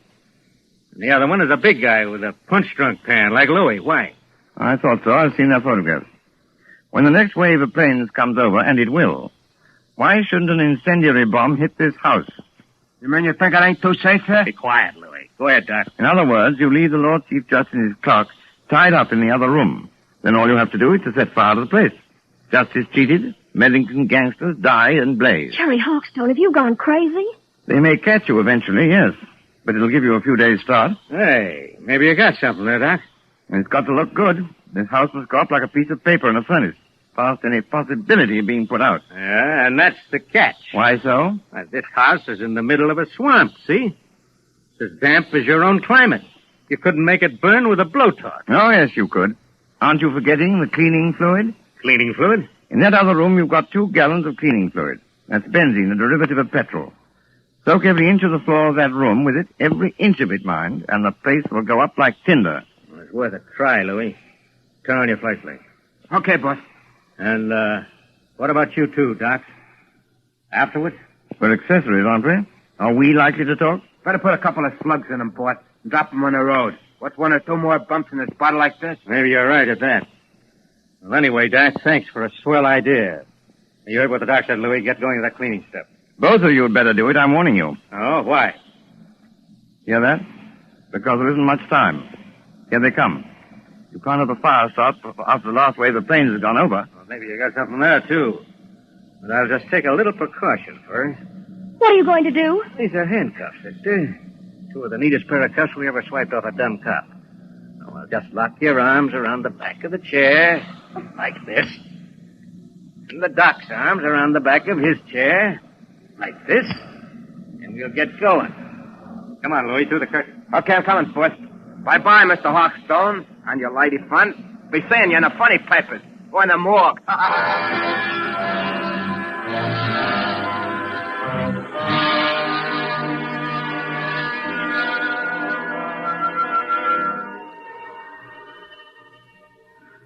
It won't be long now. They must have everything in there soaked with that benzene by now. Jerry, I know you can't be completely crazy. Many thanks, my dear, for the qualification. You're right. They have soaked the place with benzene. And if they strike a match before... I know you've got some kind of a scheme, but do you think it'll work? I don't know, my dear. I thought of it once for a story. Oh, you and your story. Me and my stories, as Louis will put it, may save our hides yet. But suppose it doesn't work. Then we're done for. What are you trying to do? There's a place you missed, boy. Yeah, I got Listen, Tricia. It's not working. But it's got to work. What's got to work? 5 minutes. Okay, at least that. They've been pouring out that benzene an inch at a time all over the... What's the matter? Listen. What's the matter, you big lad? Getting turned up? Got me, boy. It's working, Patricia. I think our friends are licked. No, they're not. Slaps is coming back. What dirty trick are you? Trying to pull, Doc? What's the matter with Louis? What's the matter with me? You've lost the game, Slats. You're finished. Oh, I'm finished, am I? It's the benzene fumes, old man. To pour out a lot of cleaning fluid in an airtight room like that one is practically certain death. You know, Slats, you ought to learn more about crime. No, you won't, Slats. You can't reach your gun. The fumes have got you. You can't move your arms or legs. Your eyesight's going. In 1 second more, you'll be... Got him. Dead to the world. You mean... It worked, Patricia. It's practical. It worked. Are you trying to tell me that you killed those two men? Not necessarily. Listen. That sounds like cars. Probably police cars. We're just about to be sensationally rescued, just like fiction. Jerry. Come on out of there. Come on in and get us, you lug. Oh, don't talk like Louis or we'll get a bullet through the head yet. Yes, that is a thought. Well, we're prisoners. We're victims. This way, please. Mr. Sergeant, and I was never so glad to see a uniform in my life. Here now. What's going on in this place? Louis Miller knocked out in that room? And blimey, if it's not Slats Kelly knocked out in this room. Just a couple of mugs I polished off, Sergeant, all in the day's work. You mean they're dead? They'll be all right if you drag them out in the open air. Oh, I recognize you. You're the writer who was kidnapped tonight. Yes, and you will find the other snatches in that room. But first of all, have you got a key that'll unlock regulation police handcuffs? I certainly have, sir, and I'll get you loose in a jiffy. Never mind me, Sergeant. Never mind my handcuffs. Get this lady free. She's the one I'm concerned about. You know, that's awfully kind of you. It's something practically chivalrous. Chivalry, my eye. There you are, young lady. Have you got your notebook and pencil in that handbag? You don't want me to take dictation now? A true artist, madam, takes no account of time or place. Are you ready? Yes, Mr. Hawkstone. Well, you admit now that my plot is practical. Yes, Mr. Hawkstone. Now then, The Income Tax Murder by Gerald Hawkstone, Chapter 1. But Mr. Hawkstone... Just as Big Ben was striking midnight, a hooded face looked into the window of the luxurious study occupied by the Chancellor of the Exchequer. Full stop.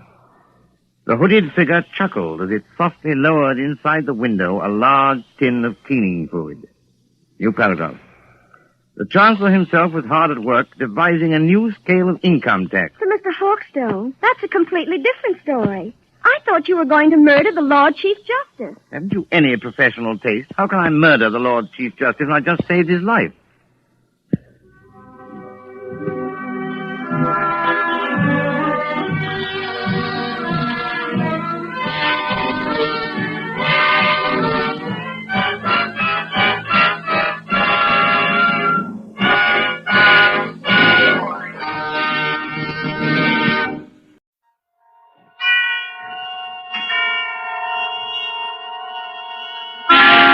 Suspense.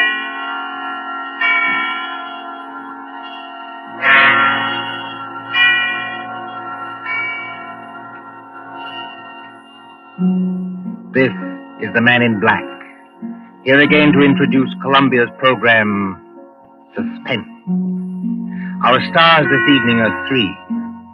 The order of their appearance, they are Walter Hampton, one of the theater's proudest names for 2 generations, and Susan Hayward and Lee Bowman, 2 of Hollywood's brightest younger stars.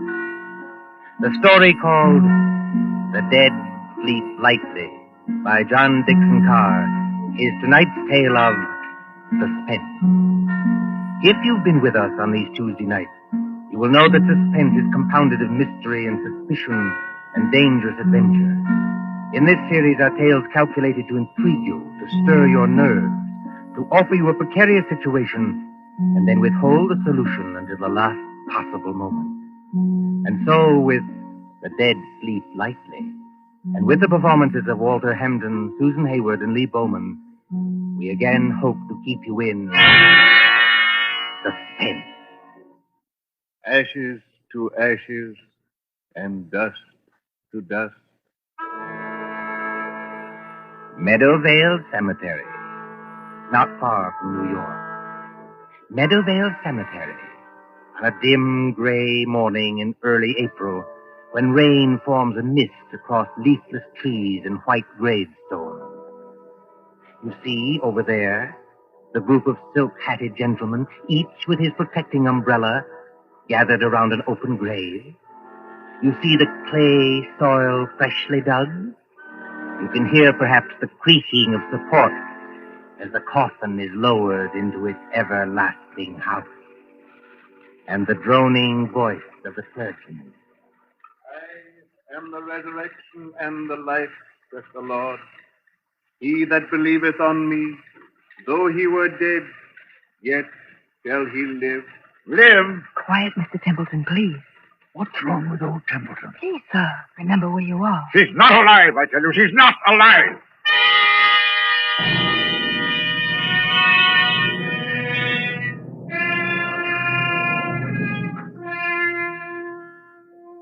It might seem a long distance, that, from the Cosmopolites Club in Gramercy Park on the following evening, when that same well-fed man, as hard and unemotional as the diamond pin in his tie, hurries up the steps into the club and...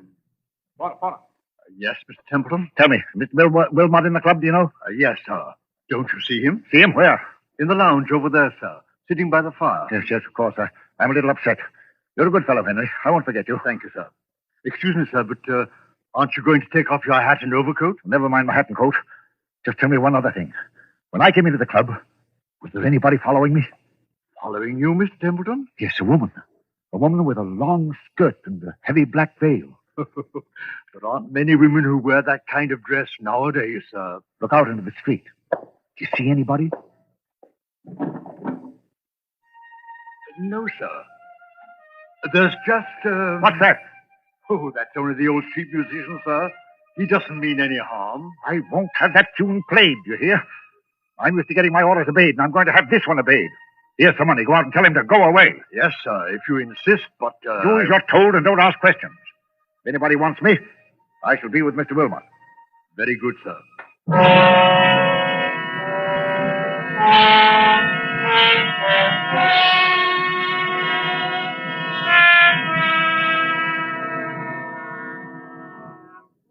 Good evening, Wilmot. Mind if I sit down for a minute?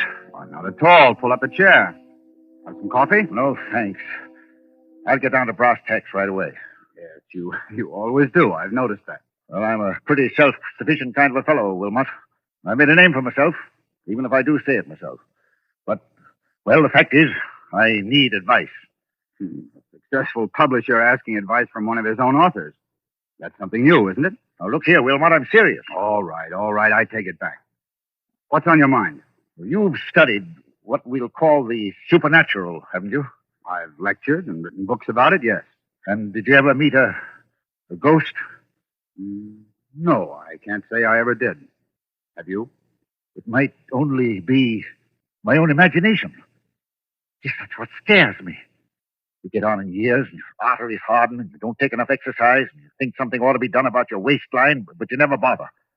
You see, Wilmot, I went to a funeral yesterday. You did? Whose funeral was it?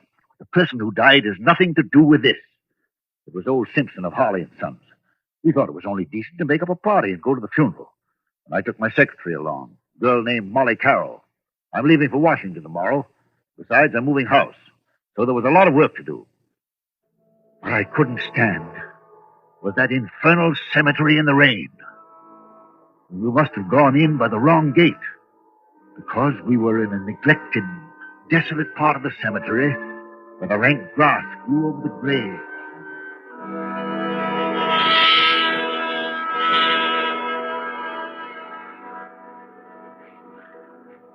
You'll oblige me, Miss Carroll, if you first find out the proper directions about places. We've come in the wrong gate to the cemetery. Well, I'm sorry, Mr. Templeton. I thought that What you thought doesn't matter now. This is the wrong part of the cemetery. My shoes are absolutely ruined with wet clay. Well, it isn't doing my own shoes and stockings any good either, Mr. Templeton. If there's been any damage to them, Miss Carroll, I'll replace them. You never found me ungenerous, now have you? Well, not exactly ungenerous, no. I'll pay you the compliment, Miss Carroll, saying that you're the best secretary I ever had. Thank you. Yet you want to leave me. Yes, I want to get married. That's what Mr. Barnes was telling me. And who is this paragon of yours? What does he do? Does he make any money? Well, Frank's a radio technician. He's not very wealthy, I'll admit. Wealthy? A radio technician? I'll bet he doesn't make as much as I pay you. Yet you want to get married. Well, is there anything very strange about that? Yes, if it interferes with your career, if it... Good Lord. Look at that. Look at what, Mr. Templeton? Over there, where I'm pointing. You mean that? It's only an old gravestone covered with weeds and brambles. I haven't seen that grave in years. It looks rather neglected. It is neglected, isn't it? Will you go closer, please, and read the inscription? Mr. Templeton, Do as I tell you, please. it says... Let's see if I can get some of these weeds aside. It says, Sacred to the memory of Mary Ellen Cleaver, born September 5th, 1892, departed this life March 25th, 1919. Thou shouldst still be adored as this moment thou art. Let thy loveliness fade as it will. If you lower that umbrella, Mr. Templeton, you'll get soaking wet. Sentimental trash. But she always liked it. She always liked it? Mary Ellen Cleaver. Did you know her? Very well indeed. She was my wife. Your wife? But I never knew you were married. Neither does anybody else. Where's my flask of brandy? What have I done with it? It's in your hip pocket, Mr. Templeton, but do you think that's very wise? You've already had more than enough. Whatever I do is wise, Miss Carroll. Well, we were married very young. She was a nice little thing. I was fond of her, yes. But she couldn't have helped me. I'm not a snob, but she wasn't in my class. No style, you know, no manners, no education. Indeed. Could I have introduced her to the friends I was making? No. Wouldn't have been kind to her. She didn't even want to go to the places where I was invited. She'd sit at home and say, what was it like? Did you have a nice time? What was Mrs. So-and-so wearing? And she loved me. I'll put that to her credit. But... You left her? I thought it was the kindest thing to do, yes. She went away. Then I heard she'd had... Had what? Nothing, doesn't matter. Well, there was a war on. I attended the peace conference in Europe. Never even knew she was dead until I heard some friends had buried her. I always promised to call her up. She said she'd come back to me if I did. You couldn't call her up now, Mr. Templeton, even if you wanted to. No, I suppose not. But I was fond of her. I wish there was something I could do. You could have her grave cared for. Have some flowers put on it. That's it. That's an idea. She'd have liked that. Can you take care of that for me? I'll look after it tomorrow morning, Mr. Templeton. But how will they ever be able to locate the grave? There must be thousands in this cemetery. Oh, each grave has a number, you know, cut into the stone so you can identify it. This is number 1212. 1212. Sounds like a telephone number, doesn't it? Yes, doesn't it? Meadowvale 1212. Poor girl. I was fond of her. Please, Mr. Templeton, come along and please, no more brandy. You've got a funeral to attend.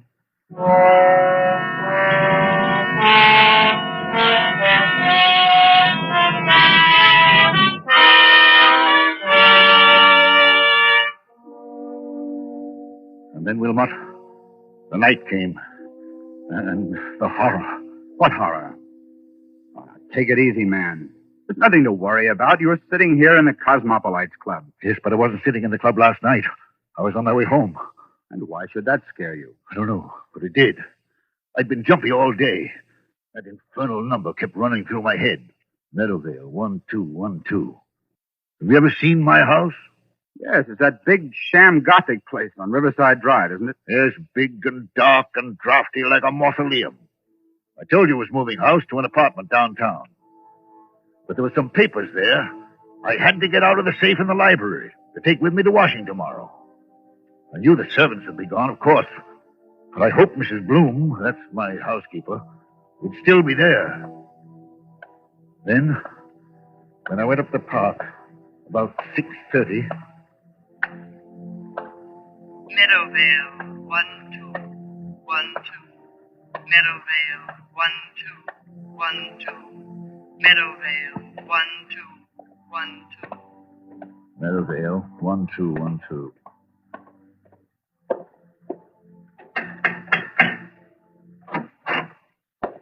Mr. Templeton, this is a surprise. Sorry to trouble you, Mrs. Bloom. I seem to have mislaid my key. The other could have sworn I had it on the key ring this morning. It's no trouble, Mr. Templeton. Only, I hope you're not planning to spend the night here. No, I'm going to a hotel. Why do you ask? Because they've disconnected everything except the electricity and taken away most of the furniture. I haven't touched anything in the library. No, sir. I told them you said to leave that. But it does seem a pity in a way. What seems a pity?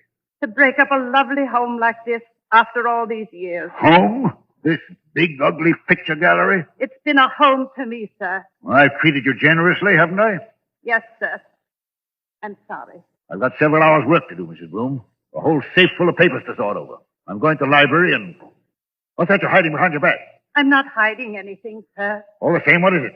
It's only a music box, sir. I found it in the attic when the moving men were here. If I hadn't known there were, well, no ladies in your life, I'd have said it belonged to one of them. I love to hear them, sir. May I? Mrs. Bloom! Yes, sir. If you don't want me to smash that music box, turn it off. Yes, sir, I'm sure I never... I'm going to the library. If you can find any sandwiches and coffee, bring them. Yes, sir. Excuse me.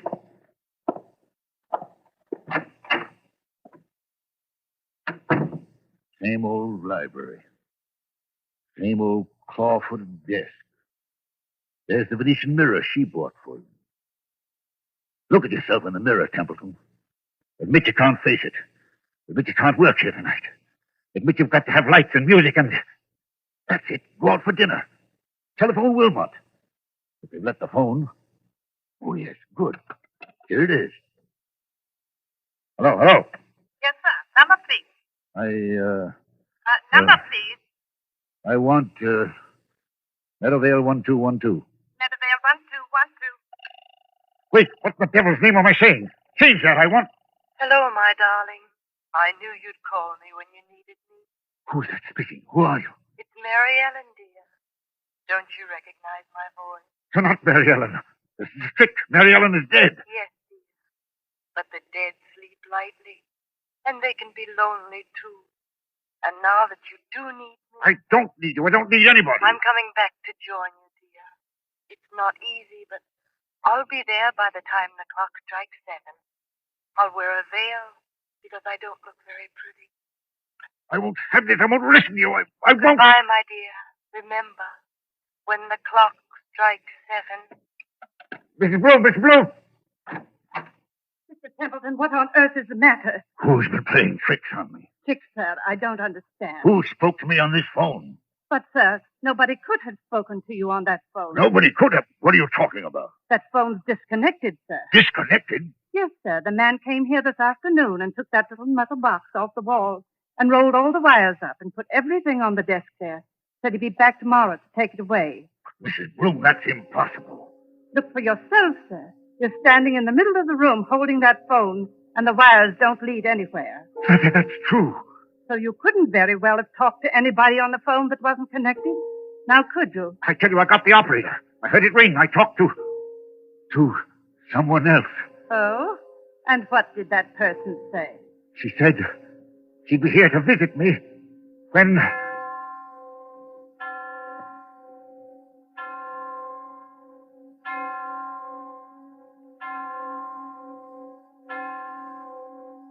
Mr. Templeton, what's the matter?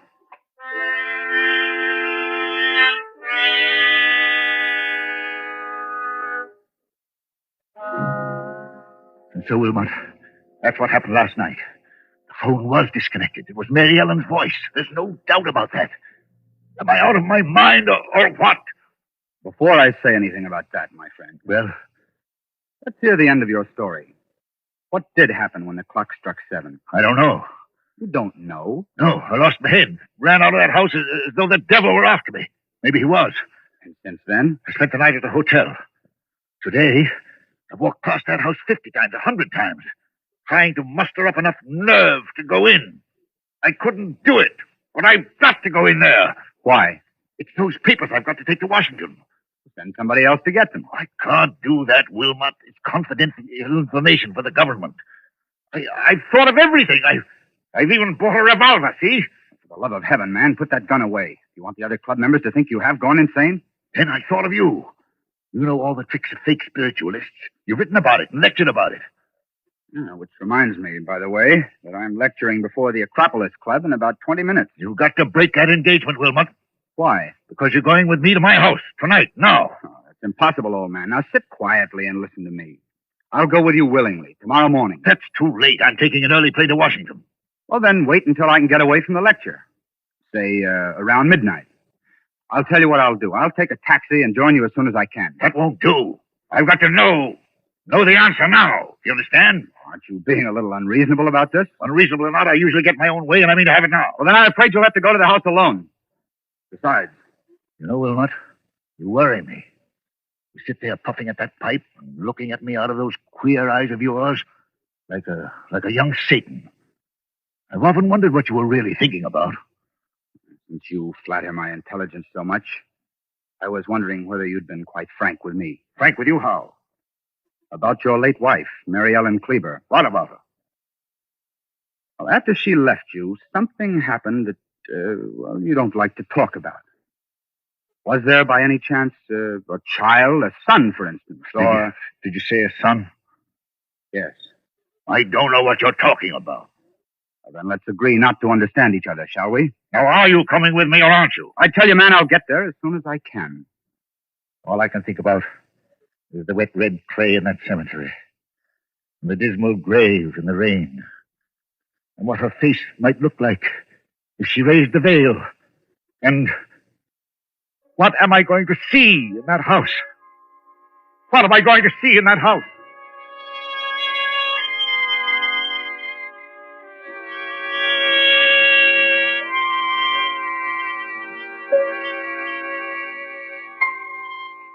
So the clocks chime, the hours dwindle, the traffic roar of the city sinks to a low growl behind twinkling lights.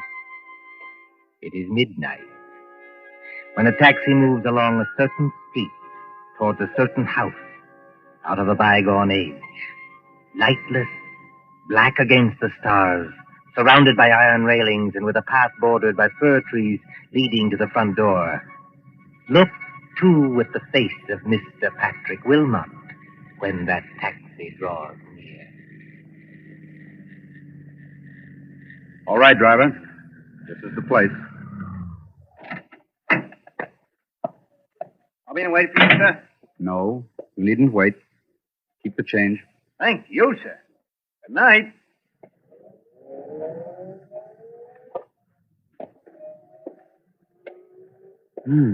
So the front gate is open. And he did go in. And... I beg your pardon. I didn't mean to bump into you. Mr. Wilmot. You know who I am. Oh, yes. I've seen you several times at our office. I'm Molly Carroll, Mr. Templeton's secretary. What are you doing here? Well, it's Mr. Templeton. What about him? Well, that's what I want to know. I was out with Frank, that's my fiancé, and when I got home, the girl I room with said that Mr. Templeton had been phoning and phoning all evening. She said he sounded drunk or something. He wanted somebody to go with him to this house. Evidently, I wasn't the only person he applied to. Shall we go in? Yes, but the whole house is dark. Suppose he isn't there. He's there, all right. You don't know men like Bert Templeton. But I'll push the gate wider. Now, straight up the walk to the front door. I've got a flashlight. what are we going to find? Something rather unpleasant, I'd better warn you. How do you know? I have my ways of knowing, Miss Carroll. Oh, look. What is it? That French window to the left of the front door. Yes. It's partly open. Well, there's nothing in that, necessarily. Templeton said he'd lost his key. He might have had to open a window. Oh, that's true. But So you see it, too, do you? see what? There's a footprint across the sill of that French window. A footprint made in wet clay. It's like the clay of the cemetery. So I should imagine. Will you go in first, or shall I? Into that dark room, I will not. Well, then stay here, please, until I get some lights on. No, wait. I'll go. Let me take your arm. All right, be careful now. Yes, I thought so. This room is the library. And there are more footprints of somebody or something walking in. They lead. Who's there? Who's there? It's only me, sir, Mrs. Bloom, the housekeeper. And what's the idea of standing in a dark room in the middle of the night with what sounds like... It's only a music box, sir. I left it behind along with some other things and came back to get them. I've got my own key. I thought I heard a noise in here. But why aren't there any lights? The electricity's cut off, sir. It was cut off today. I see. If Templeton is here, or was here, he must have had some kind of light. If I turn this flashlight on the desk, maybe... Be quiet, Miss Carroll. What is it, sir? I'm as blind as a bat without my glasses. It's Mr. Templeton. He's lying on the floor beside the desk. Oh, he isn't. No, he isn't dead. His face is the color of putty. I think he's had some kind of stroke. We'd better not take any chances. Mrs. Bloom, Yes, sir. get outside to the nearest telephone and call for an ambulance. Tell him it's an emergency case. You're Mr. Wilmot, aren't you? But what happened to him? Ask a dead woman. I beg your pardon. Never mind. Hurry. Of course I'll hurry, Mr. Wilmot. What are we going to do? Now, let's have a look around. Templeton seems to have been working at his papers by the light of a couple of candles, which somebody's blown out. We'll relight them. There's the desk. There's all the papers scattered round Mr. him. Wilmot, please. What happened to him? I'll tell you. As he sat there in the dim light of two candles, a ghostly figure appeared at that French window. It wore a long, old-fashioned skirt and a heavy black veil to hide the face. It walked toward Templeton, tracking graveyard clay. It stretched its arms to him like this. Keep away from me, please. Templeton couldn't stand it. He collapsed.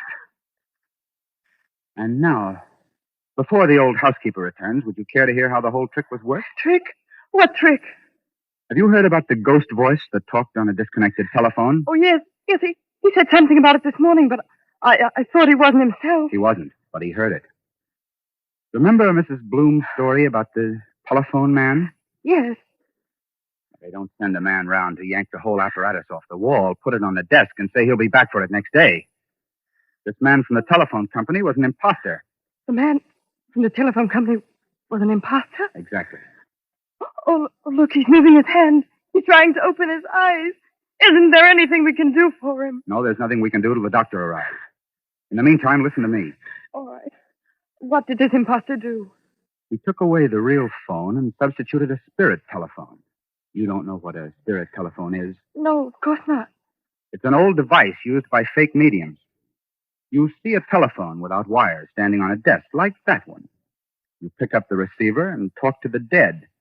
Of course, you never really talk into the phone at all. But if you don't talk into the phone, then... Fixed underneath the desk is a tiny microphone with hidden wires leading to another room in the same house. That microphone picks up every word you think you are saying to the phone. Is that clear?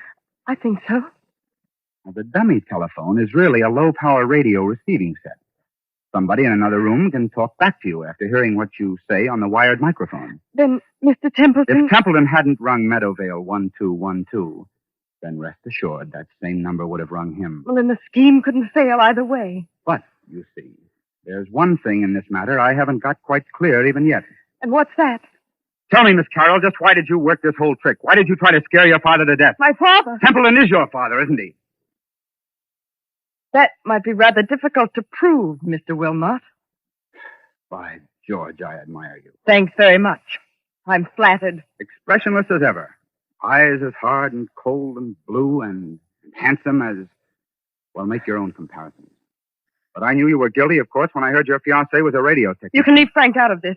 Oh, you had scruples. Have I touched you? Nothing can touch me. Not since my mother died. Your fiancé installed the ghost mechanism and took it away today. He probably thought it was only a joke. He did. I swear he did. And the rest of it was plain enough. Who led Templeton to the wrong gate in the cemetery, past that woman's grave? You did. Who was the only one who could have stolen the key to this house off that key ring he took to the office? You were. You needed that key to come and go as you liked and impersonate the two voices on the phone. Is there any need to go on with this? He killed her, you know. You mean Templeton killed your mother? Oh, not with a knife or a bullet or poison. All he did was break her heart. And that's no offense in law. Steady now. Well, I've done what I wanted to do. I've torn his whole rotten life to pieces. And there he is, gasping for breath on the floor. And I'm glad. Oh, God, forgive me. He is my father. Does he know you're his daughter? No, of course not. When I went to work for him as a secretary, he hadn't even seen me since I was a child. But I got near him. I worked for years to get near him. No, I wish I hadn't. Now, look here, you've got to pull yourself together. Why? Who cares? That's the ambulance coming and maybe the police. What do I care? Tell the police what you like. My dear girl, you don't think I'll tell them anything. I'm merely an onlooker. An amateur Satan who doesn't believe in ghost voices. Mary Ellen. What's that? Templeton, his eyes are open. He's trying to get up. Mary Ellen. It's as though he could see something that we can't What's see. that he's got in his hand? It's a revolver. He had one at the club. He's putting it against his chest. I'll stop him. Look out! Look out! Oh, he did love her after all. And now he's tried to join her. Oh, don't let him die. He's all right, Molly. You grabbed a gun just in time. If he doesn't die, I'll make it up to him. I swear I'll make it up to him. I tell you now, he's not going to die. But Mary Ellen. What? Mary Ellen. But what? But what? Mary Ellen. I was just wondering, is there a ghost in this room tonight?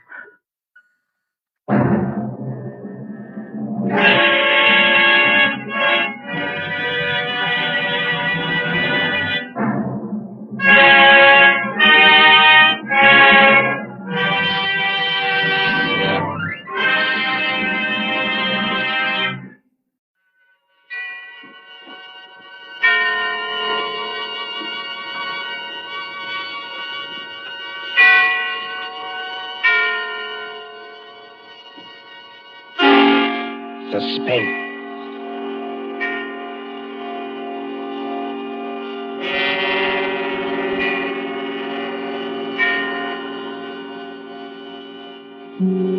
This is the Man in Black. Here again to introduce Columbia's program, Suspense. Our distinguished star this evening is the stage and screen favorite, Mr. Paul Lucas, whose performances in The Lady Vanishes and in the stage production The Watch on the Rhine you will recall with pleasure. Tonight's tale of suspense is a story by John Dixon Carr, Fire, Burn, and Cauldron Bubble. If you've been with us on these Tuesday nights, you will know that suspense is compounded of mystery and suspicion and dangerous adventure. In this series are tales calculated to intrigue you, to stir your nerves, to offer you a precarious situation and then withhold the solution until the last possible moment. And so with Fire, Burn, and Cauldron Bubble and the performance of Paul Lucas and the other members of our company, we again hope to keep you in Drury Lane Theatre presents the distinguished American actor Myron Willard in Shakespeare's Macbeth, with magic effects especially designed by Ludwig von Arnheim.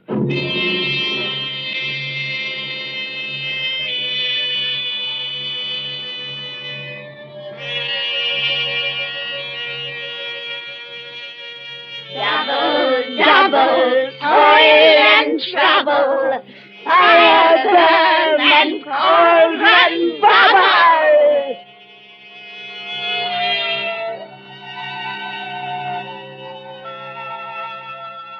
Historic Drury Lane Theatre, a relic of old London. On this site, in the cramped and crooked lanes of Aldwych, there has been a playhouse since Nell Gwynn sold oranges in the pit. The present theatre, though modernized, is heavy and darkened with time. By daylight, it is a dinginess of red plush seats, haunted by old ghosts. But at night, when the lights bloom for some new production, when the murmur of a crowd fills the carpeted aisles and the orchestra begins to tune up, it is kindled with that strange magic before the rise of the curtain. What's this way, sir? E12 and 13. Program? Chocolate? Thank you. No, madam. This is Rowie. Your seat's a G4. And backstage, where nerves crawl and there is a tendency to scream, the three witches of the play are huddled around the peephole in the curtain, looking out into the audience.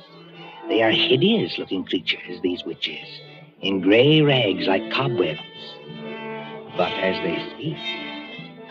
Dear, I am scared. Don't let it bother you, darling. You can't even see the audience when the floats are on. There's nothing to worry about. Nothing except the size of the take at the box office. You won't even have to worry about that tonight. Look out there. You two are shaking as much as I am. Now, don't pretend. All right, all right. Everybody's jumpy on first night. What I can't understand is why they want to use young girls as witches and then make us talk in cracked voices as though we were 80. Double, double, toil and trouble, fire, burn, and cauldron bubble. What's that? Say, dear darling, it's only one of the ghost effects. You've been hearing it for weeks at rehearsals. I will say this for Myron Willard, as an actor and a manager, too. He's the first one who's ever had a real professional magician to do the ghost effects for this ham show. Oh, Ivy, Celia, look there. Where? Out in the audience in the second upper box on the left-hand side. Oh. Don't you see the woman who's just coming in? Yes, I can see her. Not a bad-looking bit of goods for her age. What about her? But that's Marcia Blair. Marcia Blair? You don't mean you've never heard of her? I can't say I have either, if it comes to that. Move over, Ivy. Give us a squint. Marcia Blair used to be Mr. Willard's leading lady. She was a very great actress 15 years ago. Oh, 15 years ago. She's had a terribly romantic history. Well, she's made lots of money and retired from the stage. Then she married some horrible no-good, and did you see that tall gray-haired man standing beside her? Well, he doesn't look much like a no-good. That's not the man I mean, Celia. That's Howard White, her second husband. Oh. They say he loved her for years and followed her about and practically worshipped her. But she was married to this no-good and wouldn't get a divorce. Then the no-good died, I suppose, so Marcia Blair and her faithful Howard got married. Yes. I remember reading in the paper that they've been married 1 year tonight. I expect they're very happy. Well, I'd be happy, too, if I had a mink coat and a string of pearls like that. Well, you've got to admit she's beautiful. All right, Katie, if you say so. I used to go and see her act when I was a little girl. She was kind of an idol. I wonder what they're saying to each other up in that box now. I wonder what they're saying.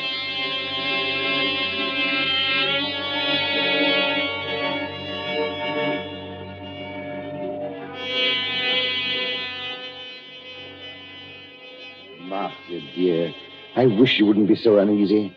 Nothing can happen to you here. You're uneasy yourself, Howard. Yes, I suppose I am a little. Howard, I know I shouldn't be talking like this on our first anniversary, but that's what worries me. What if Barry isn't dead? What if he isn't dead? Oh, listen to me, darling. Your late husband, heaven condemn his soul, died in New York more than a year ago. We have proof of that. Well, then who wrote those letters to me? I don't know, dear. Somebody playing a joke on you. Joke? If you marry him, Marcia, you won't be alive a year from then. Joke. But you're married to me, my dear, and you are alive. Shall I quote you something from another play, Howard? Well? The Ides of March are come. I, Caesar, but not gone. And it's still 2 hours. 2 hours to the time we were actually married. Oh, look here, dear. This is carrying an obsession too far. It would be just like Barry to wait until the last moment, just to make it worse. You knew him. Yes, I knew him. He was a genius. I suppose so. As a mere businessman, I've never quite understood this theatrical temperament, except yours, of course. Barry was a greater actor than Myron Willard will ever be. Barry could play anything, from a Cockney to King Lear. His skill at makeup wasn't merely good. It was terrifying. Oh, Howard, I am frightened. Suppose he's managed to get close to us tonight, and yet we can't see him. Well, the music started, Marcia. I shall have to go. Must you go, Howard? Really? If I break this appointment with Ferndale, dear, the deal will be called off. And since I haven't got too much backing anyway, All right, dear. I understand. Go ahead. Unless you wanted to come with me. And Miss Myron's opening tonight? Oh, I couldn't do that. I tell you, you'll be perfectly safe here, dear. Of course, Howard. I know that. You're in full view of 3,000 people. Nobody could attack you. The only door to this box is guarded. Outside that door will be Miss Fenton, who's devoted to you, and the chauffeur who's even more devoted to you. What could happen, dear? Nothing, of course. And I'd prefer to be alone anyway. Yes, I rather guessed that. Oh, please, dear. It's just that I can't endure anybody being with me when I'm watching a great play. But that doesn't include you, darling. Then, if you'll accept these, madam, in honor of our first anniversary. Oh, Howard. Well, they're lovely. Of course I'll accept them. And here's a program. Got everything else you need? Yes. Yes, I think so. I'll just open the door to the passage to make sure our watchdogs are on guard. Yes, they're out there, all right. Good night, Marcia. See you in an hour or two. Good night, Howard. And good luck. Miss Fenton, Bradley. Yes, Mr. White.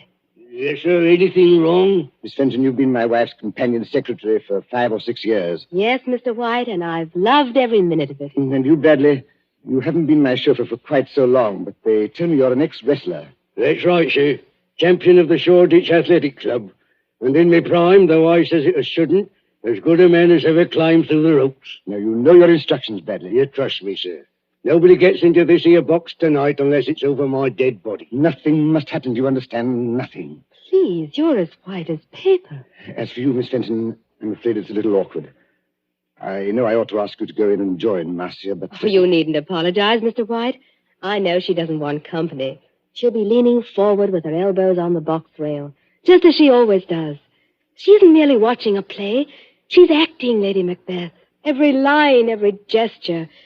And I don't mean to disturb her. You won't leave this door, either of you. You trust me, sir. Hello? Anything wrong, Bradley? It is a very rummy-looking cove coming along the passage, sir, wearing a big black cloak with a red lining. Oh, that man, Bradley. That's only Herr von Arnheim. He's a professional magician and escape artist. I was just wondering... Excuse me. Don't worry, Mr. White. We'll look after her. Von Arnheim. I say Von Arnheim. Thou canst not say I did it. Never shake the gory-locks at me. I beg your pardon? And I beg yours, my friend. I was merely quoting a line from the play. You are not leaving the theater. Surely not walking out on Macbeth. I'm afraid I have got to. Oh, that's a pity, my friend. You will miss some of my best effects, to say nothing of Shakespeare's. When Banquo's ghost appears at the table. I don't want to hear any more about ghosts, thanks. Banquo's or anybody else's. I imagine you mean your wife's late husband. You've heard about it, then? Yes, your wife has told me a good deal. She seems to think that in my profession I might have some charm over demons or spell against ghosts. You know, Von Arnheim, in a muddled kind of way, that's what I've been wondering myself. Unfortunately, no. I am all too human. But your problem interests me. And I confess it worries me. Worries you? What about me? As I understand it, her first husband was a half-mad American actor who later went completely mad and died in New York. His, what's the word I want? Obsession? That's it, obsession. His obsession was Marcia Blair's eyes. Yes, always her eyes. They seemed to hypnotize him. It is not new, you know. You'll find the same motive, the eyes of a beautiful woman, all through the works of Edgar Allan Poe.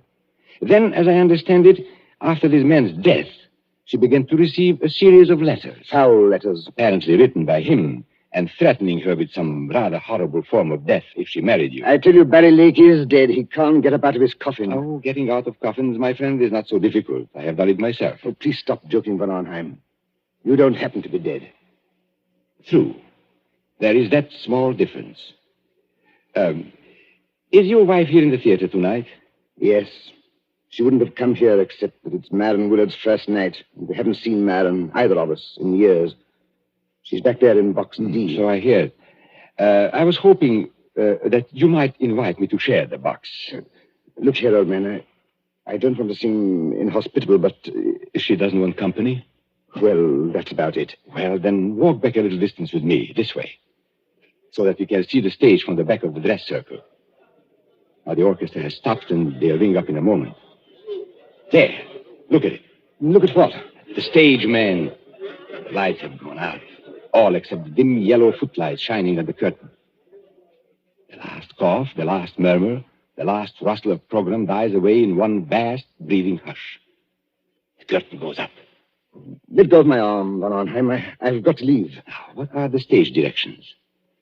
Desert place, thunder and lightning. Enter 3 witches.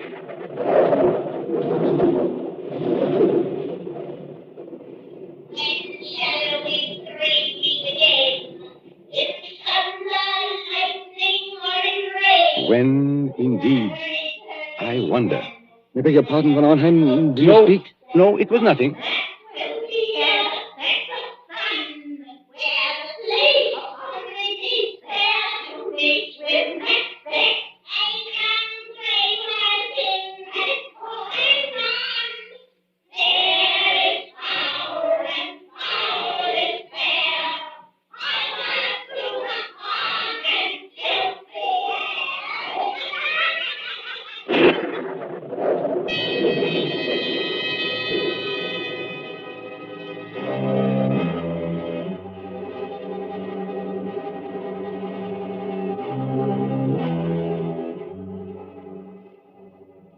In the London newspapers for that year 1936, you may read how Myron Willard triumphed at Drury Lane as Macbeth.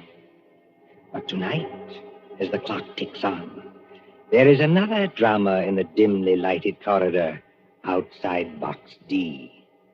There sits Miss Louise Fenton, Marcia Blair's companion secretary. Beside her, burly and broken-nosed, is big Jim Bradley, the ex-wrestler. And when more than half an hour has passed... There's the applause, Jim. That was for the end of the first act. Yes, I hear it. Nothing's happened. And take my word for it, nothing's going to happen. Oh, she's such a likable person, Jim. And I think one of our greatest Shakespearean actresses. Well, I don't much care for this Shakespeare business, miss. You give me a good movie with gangsters in it. It's my style. Oh, you don't understand, Jim. I've seen her as Juliet, as Rosalind, as Portia, in our own drawing room without any props. I've heard her as Lady Macbeth, too. You should see her eyes. Her eyes, miss? Yes, you should see her eyes when she delivers that speech. The raven himself is hoarse that croaks the fatal entrance. Hey, miss, look there. What is it? That foreign-looking cove in the black cape coming along the passage now. Easy. I beg your pardon. You are Miss Louise Fenton, aren't you? Yes, my name is Fenton. What is it? I am Ludwig von Arnheim, a friend of Mr. White's. And I must see Marcia Blair at once. No, you don't, Governor. You're not going in there. Why not? Because nobody goes in there. Not if it was the king himself. That's orders. Now listen to me, both of you. When the lights went on, I happened to be looking at Box D from the other side of the theater. And I think there is something wrong. But there can't be anything wrong. Jim Bradley and I have been sitting here the whole time. Except, of course... Except when? Well, except when I went in there for a few seconds. You went in there, Miss Fenton? May I ask when that was? Well, it was after Mr. White had gone and just before the play started. I went in to ask if she wanted anything.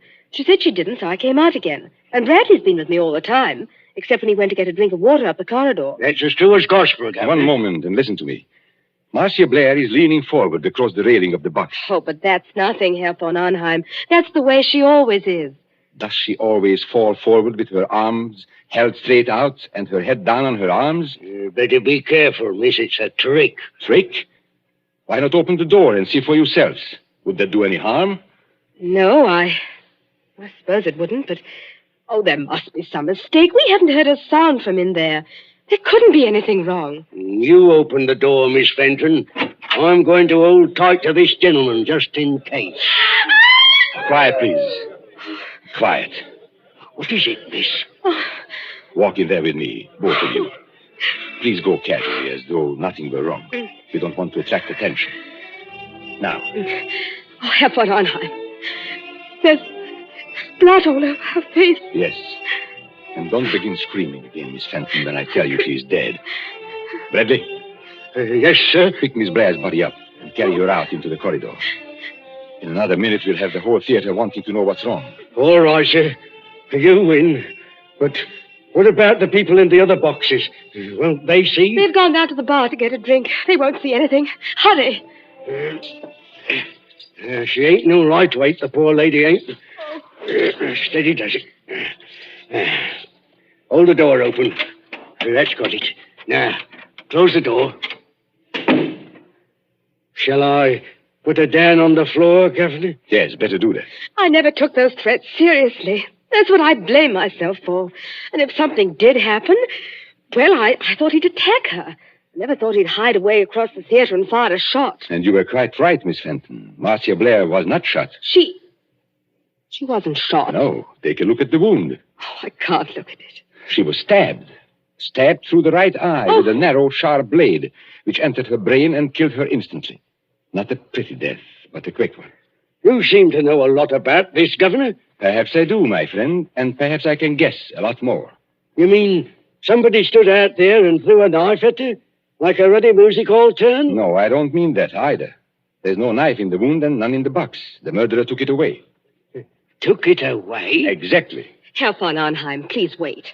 You're not saying someone climbed up from outside, 20 or 30 feet from the floor, and stabbed poor Marcia in full sight of 3,000 people? That, Miss Fenton, is what the evidence seems to indicate. But it's impossible. Yet it happened. There is Marcia Blair's body. What's that? Oh, it's the warning bell for the second act. People will be coming back here any minute. What are we going to do?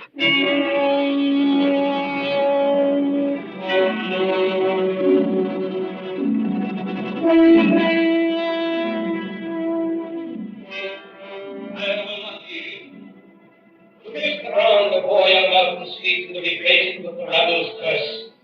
Over the more deep unto destiny, and now opposed. Being of no woman born, yet I will try the last. Before my body I throw my warlike shield. Lay on nectar, and then be him the first cry, hold, enough.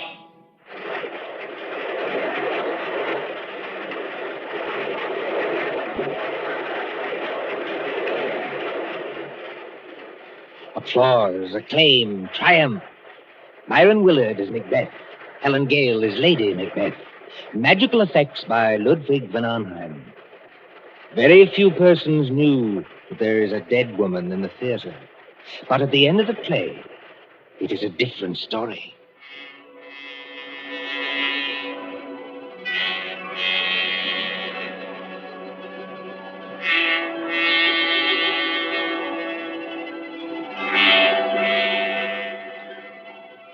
The crowd files out, past a cordon of police.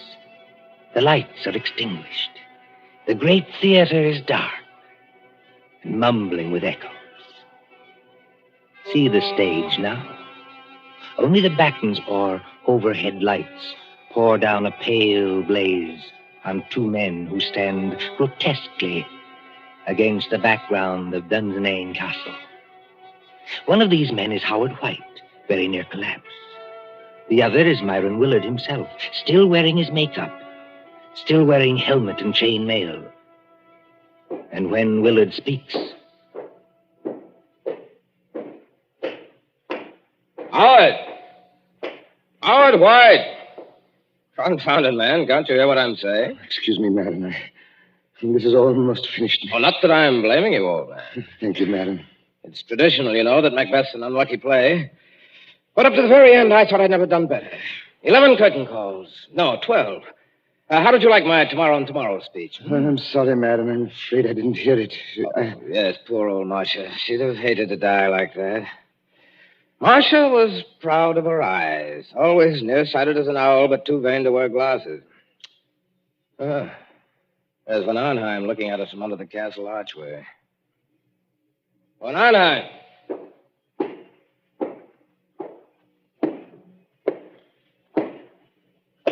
Did you call me, my friend?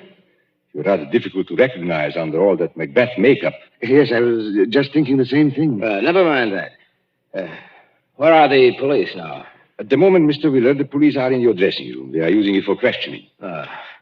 No reception tonight, of course. No, but I thought you might be interested in 2 items of information that police have just discovered. Go on. We had a fairly full house tonight, I believe. Fairly full. Every seat was reserved. Reserved, yes, but not occupied. I don't follow you. 1 box on the ground floor, box E to be exact, was empty. Reserved and paid for, but empty. And box E, oddly enough, was just underneath the one occupied by Marcia Blair. Well, all the same, I still don't see quite what you're... Now, our next item of information comes from an usher. An outside eye seat in the stores, very close to that empty box, was occupied by a very curious stranger who arrived late in the dark and slipped out again by a nearby exit a few minutes afterwards. Just 1 moment, Van Arnheim. Are you saying the stranger climbed up and attacked Marcia in full view of the audience? No, my friend.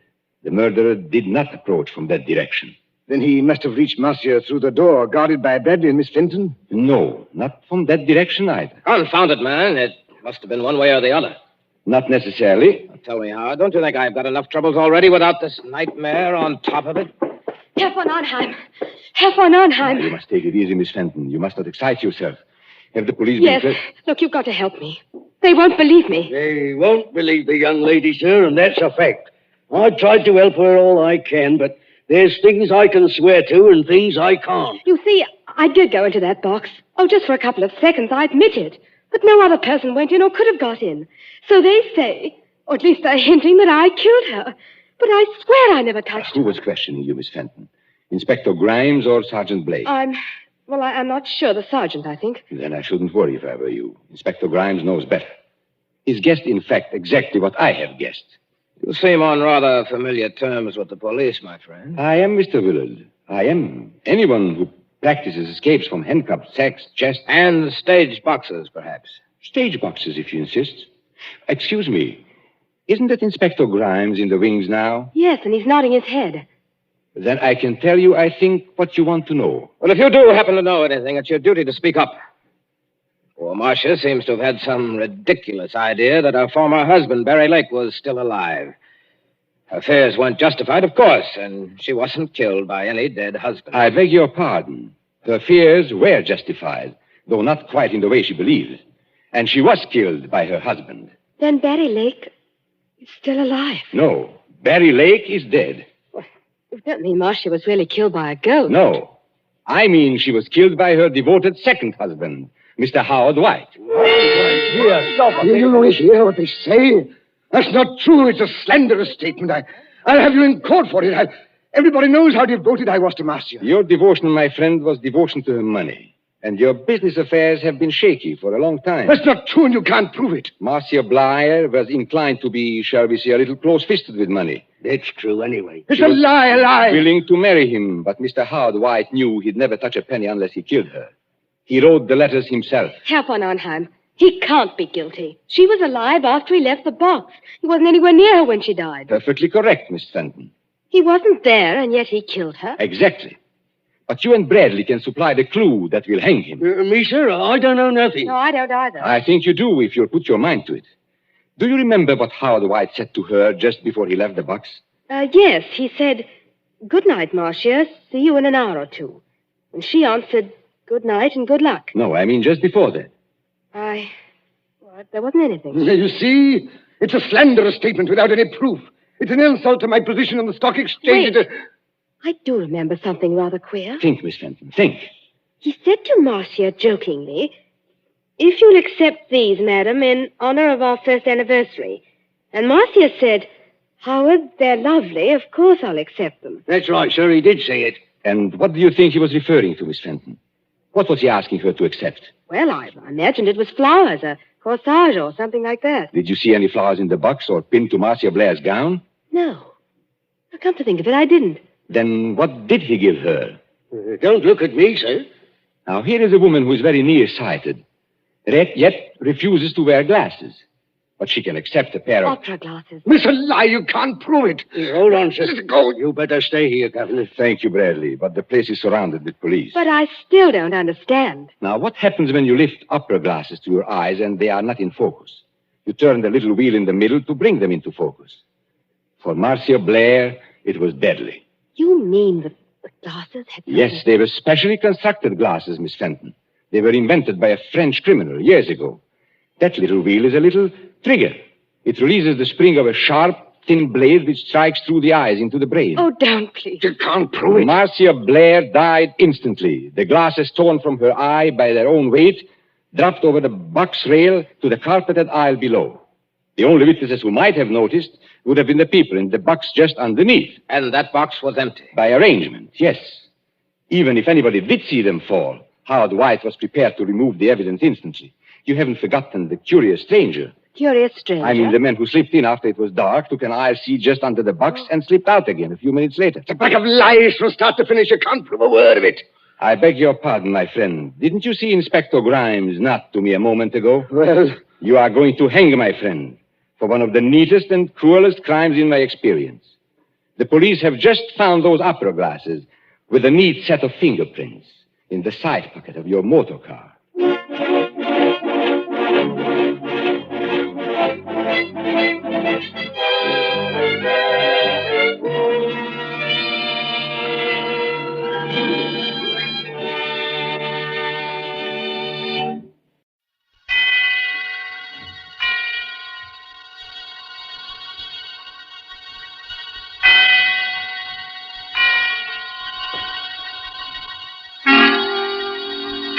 Suspense.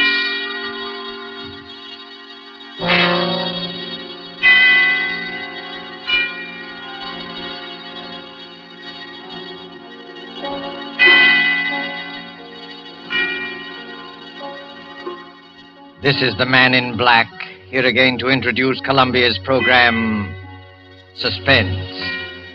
Our leading lady tonight is Miss Nancy Coleman, one of Hollywood's most powerful and resourceful young stars, whose performances you may have admired in King's Row, the current Warner Brothers picture Edge of Darkness, and other noted films.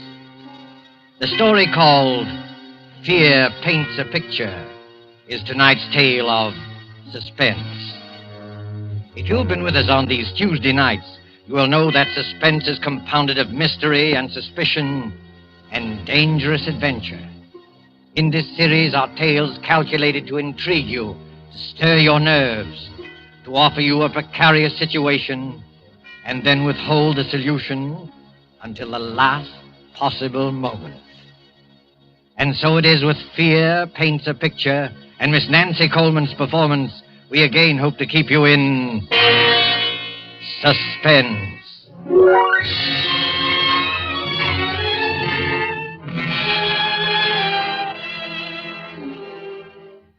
There is a picture hanging on a wall. You look at it casually. An extraordinary picture, you'll say, skillfully done. Look at those fine brushstrokes, those superb colors. But isn't the subject matter a little bizarre?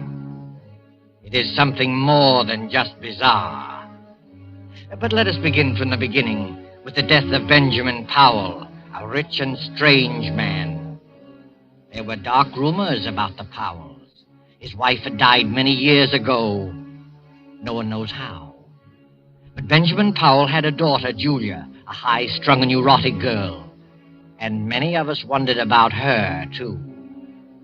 Benjamin Powell died, and in his last will and testament, he made Julia heir to all his considerable fortune, except that... But let me read you the will. I, Benjamin Powell, being of sound mind and in full possession of all my faculties, hereby request that after my death, my daughter Julia live with Mr. Harvey Lyons, my lifelong friend, until her 23rd birthday, at which date all my worldly belongings will come into her possession, provided that nothing untoward happens to her by that time. But in the event that she is incapable of taking over my estate upon her 23rd birthday, I hereby appoint Harvey and Laura Lyons as my final heirs, there being no other living blood relatives, and trust to their judgment that they will take care of Julia adequately and with kindness. Signed, Benjamin Powell. 3 months later, Seated around the huge, ornate fireplace of the dark wainscoted living room are three silent people. The heavy drapes that run from the high ceiling to the floor move softly in a gust of wind. For the past quarter hour, no one has spoken. Harvey reads his newspaper, Laura knits with nimble fingers, and Julia stares with unseeing eyes at an unopened book. You're not reading, Julia. I'm not concentrating. Are you feeling all right? I'm all right. You do look a little tired, Julia. Perhaps you'd better get some rest. I'm not tired, Harvey.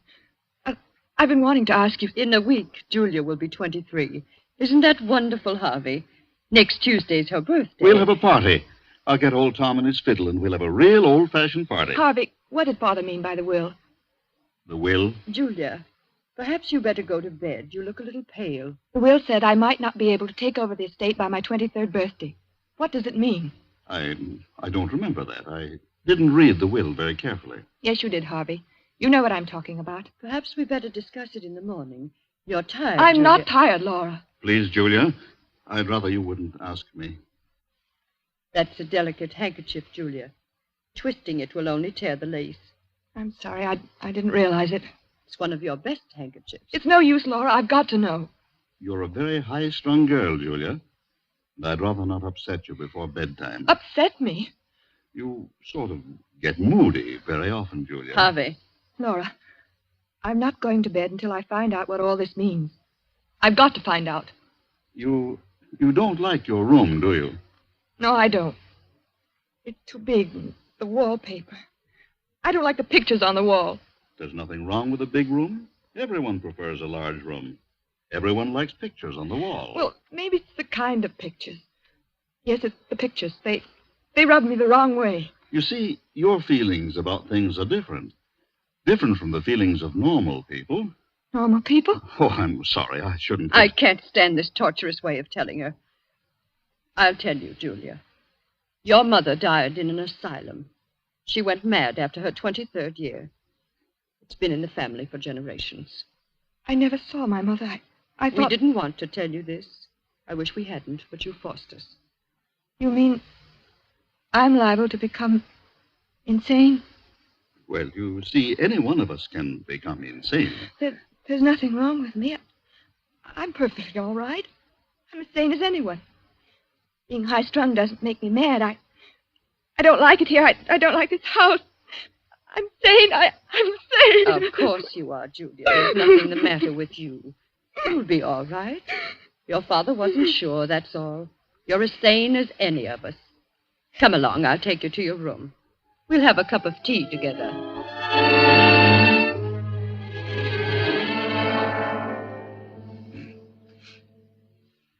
How is she, Laura? She's calmed down. Is she asleep? No, Harvey, she's reading. That must be Dr. Barrows. I'll open the door. Hello, Dr. Barrow. How do you do, Mr. Lyon? Come in, come in. Thank you. This is my wife, Laura. How do you do? I'm glad to meet you, Doctor. Let me take your things. The maid will have your room ready in a few minutes. That's very good of you. Here, sit down and make yourself comfortable. Thank you. Well, how's Julia? She's been very moody lately. Very moody. She seems so unhappy. I've tried to draw her out, but I haven't been much good at it. Is she still grieving over her father's death? No, it isn't that. I don't think she likes our house. She has some queer ideas about her room. And the wallpaper. She doesn't like that. She doesn't like the pictures on the wall, either. I've caught Julia several times staring into the mirror, looking at herself with hate. Mm-hmm. I've heard her talking to herself very often. That's nothing. All of us talk to ourselves once in a while. I don't know, Doctor. I don't think she's very stable. There are things that go on in her mind that she won't talk about. All of us keep things to ourselves, things we never talk about. Mr. Powell described Julia's case to me just before he died. I've had occasion to observe her just once. Oh, you knew Mr. Powell, did you? Oh, yes, for quite a number of years. I treated his wife. Poor Mrs. Powell. She went mad. Started somewhat the same way as Julia. Oh, I wouldn't make that comparison. So far, there's no basis for any such theory. Well, then, let's say that Julia has strong dislikes. Took a hate to the pictures in her room. Pictures, eh? I'd like to go up and see her, if she's not asleep. Well, I guess it's all right. She's not asleep yet. Her room's the second from the right as you reach the top of the stairs. Thank you. I'll just stop in for a few minutes.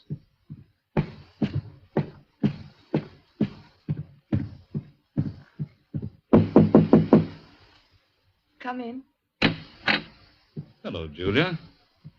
You remember me, don't you? No, not exactly. I'm Dr. Barrow, a friend of your father. I treated your mother. My mother? No, don't be alarmed. I'm staying with your guardians for a few weeks. Do you mind if I come in for a few minutes? No. Well, this is a fine room, Julia. A very comfortable one. I don't like it. It's too big, makes me uncomfortable. Nonsense. You're just imaginative. You think someone might be hiding in here while you're asleep. Is that it? It isn't that. Don't you like that picture, Julia? What picture? The one you're staring at. I wasn't staring at it. I just... Just looking at it, eh? Looks like a fine painting. I don't like it. I'm going to have it removed. What kind of you like, Julia, but I don't think you should. It's an unpleasant picture. Gives me nightmares. Look at it. That frightful-looking man about to come through the doorway, and the unsuspecting girl sitting in a chair with her back towards him. He's not frightful-looking at all. It's just the black scarf around his neck. He's about to kill her. You certainly have a vivid imagination. I'm sure the artist had no such idea in mind. I hate the picture. I'm going to ask Harvey to take it out of here. No, Julia. You mustn't be afraid of it. The longer you keep looking at it, the less afraid of it you'll be. You've got to conquer your fears, or they'll conquer you. That picture has a horrible fascination for me. I can't take my eyes from it. Last night, I dreamed that the man in the picture came through the door with a knife in his hand and killed the girl. It was an awful dream. But that was only a dream. If I take that painting off the wall, you'll find other things to be afraid of. Now, you do as I say. Forget about that picture. Get a good night's sleep. Nothing like a good night's sleep to lift your spirits. If that picture fascinates you, keep looking at it. Don't be afraid of it. Will you do that? Yes, Dr. Barrow, if you say so. That's fine. I'll see you in the morning. Good night, Julia. Good night.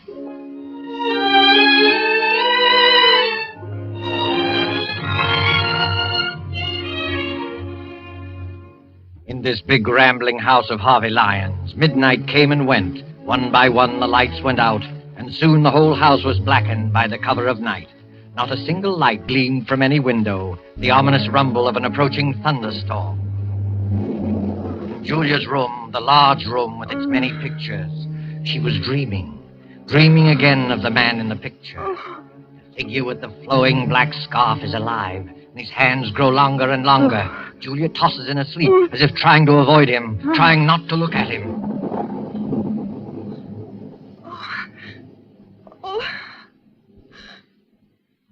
Who's there? Oh. It was only thunder. What a terrible dream. That awful picture. What was that? There's someone in this room. Someone's hiding in this room. The light. Where's the switch? Where is it? Oh, here. There's no one here. It's coming from the ceiling. From up above me.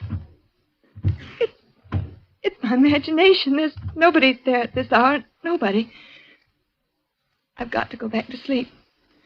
Dr. Barrow said I need sleep.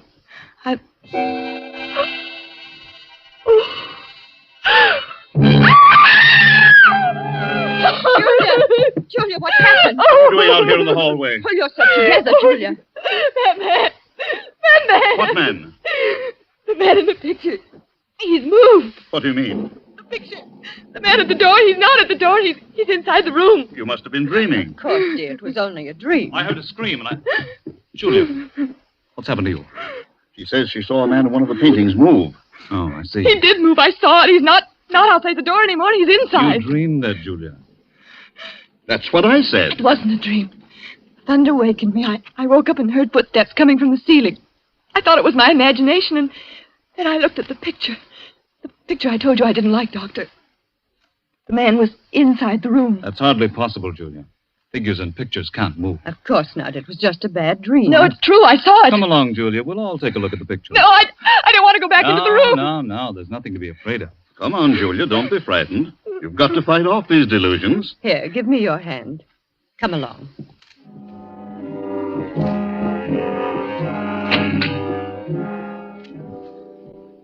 Well, now, what picture was it? The one near the bed. Oh, yes, the picture by Gregory. It's one of our oldest paintings. Well, there it is. It's the same as I saw it a few hours ago. Look at it, Julia. I can't believe it. The man with the black scarf is still outside the door. And he'll stay there until that picture crumbles to dust. I could have sworn I saw him inside the room, approaching the girl. Dreams can be very vivid. And there are no footsteps coming from the storeroom. I must be out of my mind. I could have sworn. Nothing at all, Julia. All of us occasionally have vivid, realistic dreams. Once I dreamed I was being chased by a herd of elephants. It was so real I heard the thundering footsteps even after I woke up. It was so... Delusions can be very real and horrifying. You do believe, don't you, Julia, that it was only a nightmare? Yes, I think so. If Julia wants to, I'll take the picture out of her room. I don't think it's wise. You have to fight these unreasonable fears. That's true, Julia. Never give in to them. Well, I'll go crazy if I keep looking at that picture. It might be the other way around, Julia. If you run away from it, the mental disease prevalent in your family will take firm hold in you. You will get worse and worse, as Dr. Barrow says, until you be afraid of your own shadow. You'll be afraid of everything, of everyone you meet, afraid to be alone, afraid to be with people, afraid of yourself, afraid of your own clutching fingers. No, don't tell me anymore. Please, Mr. Lyons, there's no need for this kind of talk. Julia, look at the picture. It's nothing but some paint on a canvas with a primer on it. There's nothing about it that can harm you. And the danger lies in yourself. You've got to keep staring at it as often as you can by candlelight or in the dark until you've learned to laugh at it. It won't be easy. I'll try. That's fine. I knew you had courage. I'll get you a sedative so that you'll be able to sleep. I'll be all right in the morning. I'm sorry I became hysterical. And I'm sure you won't let yourself go anymore. I promise. You're sure you're not afraid now? No, I'll be all right. I'm sure I'll be all right.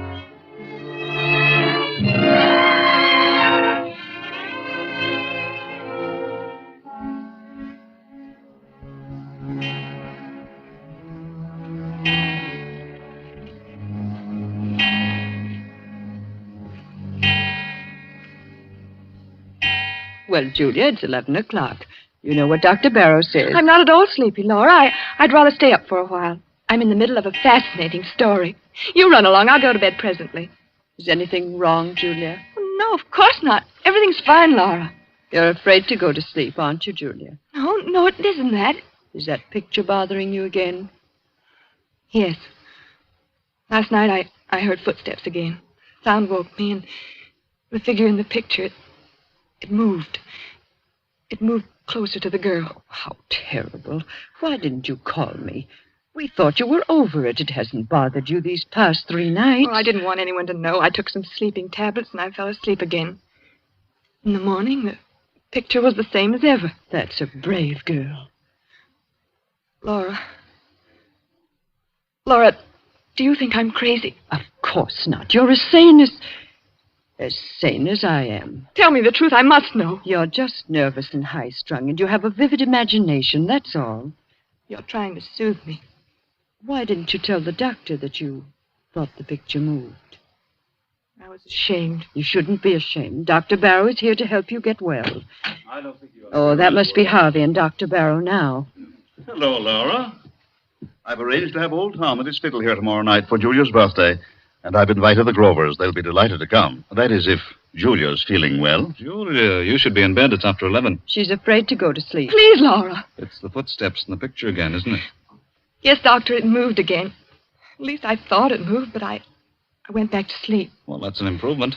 At least you didn't get hysterical and try to run away like the last time. You were all right for a few nights.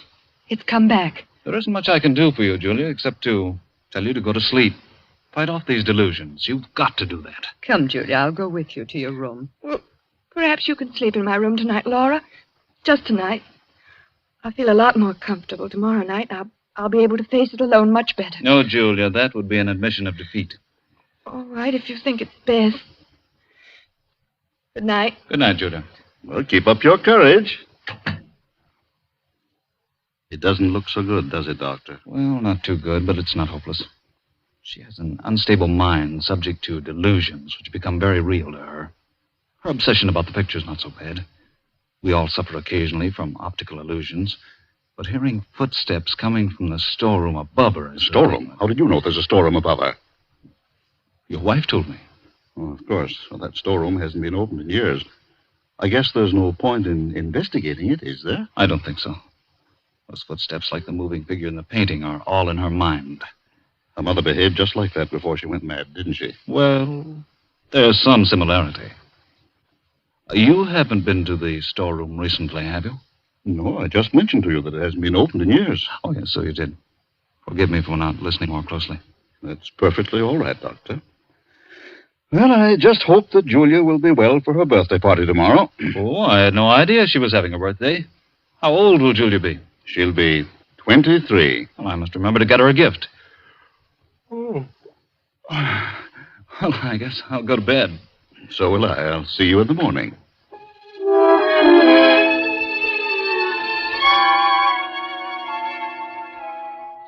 But Julia wasn't thinking about her birthday.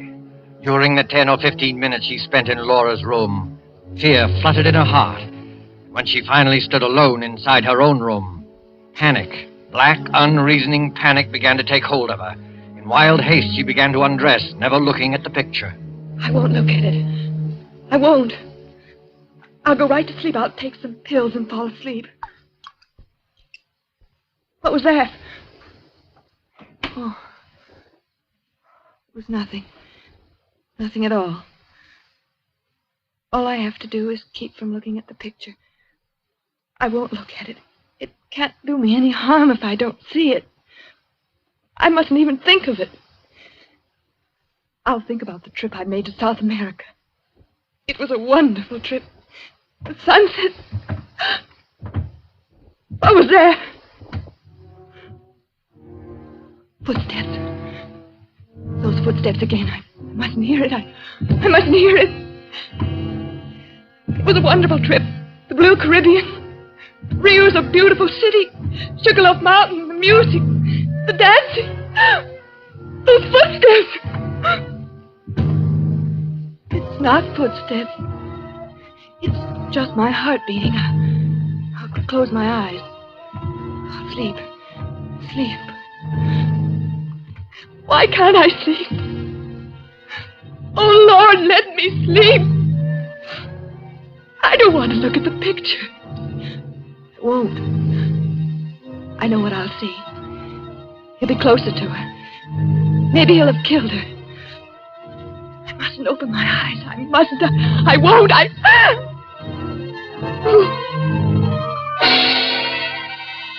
I've got to look at it.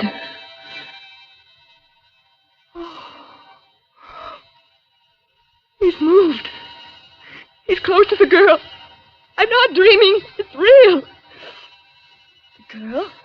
It's me. That girl is me. Me. I can't stand it. I can't. Laura! Laura! Oh, Laura, let me in. Let me in. Julia. Oh, you poor girl. Here, sit down. Now stop crying and tell me all about it. Tell me in detail. Don't be ashamed. Get it out of you. It'll do you good to talk.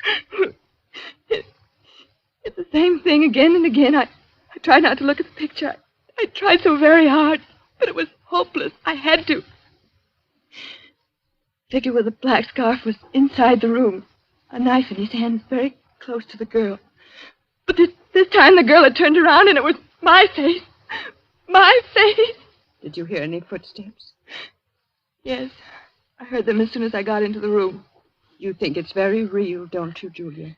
Despite the fact that everyone says it's a delusion. It's very real to me. I must be really insane. I'm going crazy. Don't say that. Well, it's no use. I'm not getting any better. It's getting worse and worse. Don't give up. You mustn't. Come along. I'll go to your room with you. I'll stay there until you fall asleep. Unless you want to stay here. Oh, I don't know. I don't know what to do. Will you stay with me, Laura? Yes, Julia. Come, let's go back.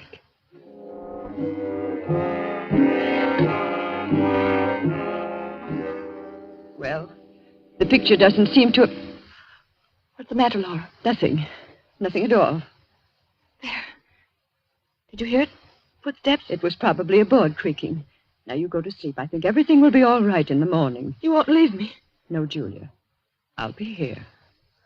Thank you, Laura. Thank you very much.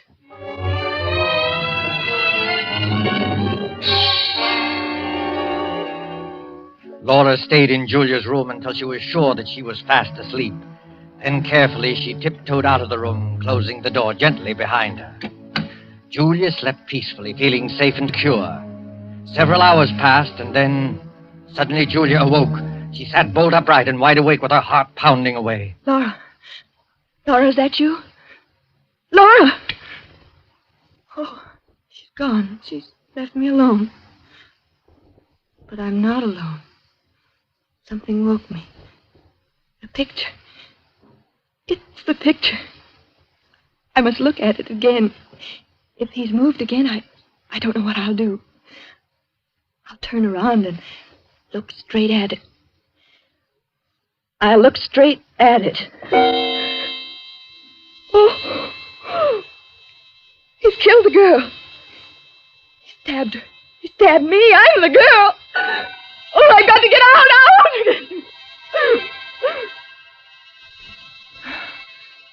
It's no use. I've lost everything. My reason, my sanity. I can't fight it anymore. I can't fight against you and the black scarf. And now you're here. I can touch you. I can feel you. It's real this time. What do you want me to do? No. I won't run away. I won't scream. Do I want to spend the rest of my life in an asylum like my mother? No, I don't. I don't. You're pointing at the window. You want me to open the window? Yes. I'll open it. You say it will be best for everybody if I jump. Yes. It's the only way out. The only way. I'll do it. I'll do it now without thinking. It will only take a moment. Julia! Julia! Julia! Stop! Laura! We came just in time. I've got her out. Is she safe? I'm safe. You can come out from behind that chair, my friend. Friend? Come out or I'll shoot. I don't understand. My head's going around in a circle. I can explain everything. I was merely Dr. observing Julia. Barrow. The procedure was a little unusual. I'll do the explaining, Dr. Barrow. You tried to drive Julia crazy. Tried to drive me crazy. That's right. He tried to do it with the picture. You're all making a serious mistake. Mistake? Look at the picture. The figure is inside the room stabbing the girl. No, it wasn't your imagination, Julia. He painted several pictures, each one of them with the figure close to the girl. He used the storeroom upstairs. That's why you heard footsteps. I got suspicious when I found a black scarf in his room. And when I looked at the picture a little while ago, it was full of dust. I dusted it off myself a few hours before. Yes, and Dr. Barrow seemed to know there was a storeroom above you. I couldn't understand how he knew that since it had been closed for years. But why? Why should he want to drive me crazy? Because he's not Dr. Barrow. He's Ralph Powell, your cousin, who disappeared many years ago. Everyone thought he was dead. After I got suspicious, Harvey and I went up to the storeroom and found a lot of pictures he's been painting. This scoundrel is a very talented artist. He's been changing the pictures on the wall. His plan was to drive you insane and then contest the will, since he's your nearest blood relative. Oh, horrible, and I really thought he... I had no intention of killing Julia. I swear I didn't. I just wanted to frighten her. Almost jumped out of the window. I might have been dead. Right now, lying dead outside. Don't think about it, Julia. It's all over now. You're all right. I'm not insane. Of course not, Julia. Oh, I almost forgot. It's already Tuesday. Happy birthday, Julia. How does it feel to be 23 years old? It feels wonderful.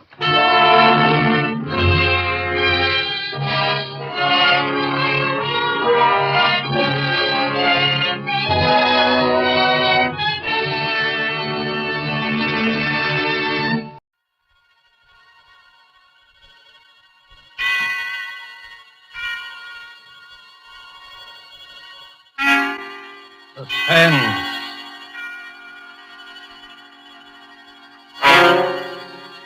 This is the Man in Black, here again to introduce Columbia's program, Suspense. In our starring Hollywood cast this evening is Mr. Peter Lorre, who appears as a mysterious gentleman called George Ravel. Miss Wendy Berry plays our worried heroine, Marjorie. Mr. George Zuko is the lawyer, Alex Stevens. The story called The Moment of Darkness is tonight's tale of suspense. If you have been with us on these Tuesday nights, you will know that suspense is compounded of mystery and suspicion and dangerous adventure.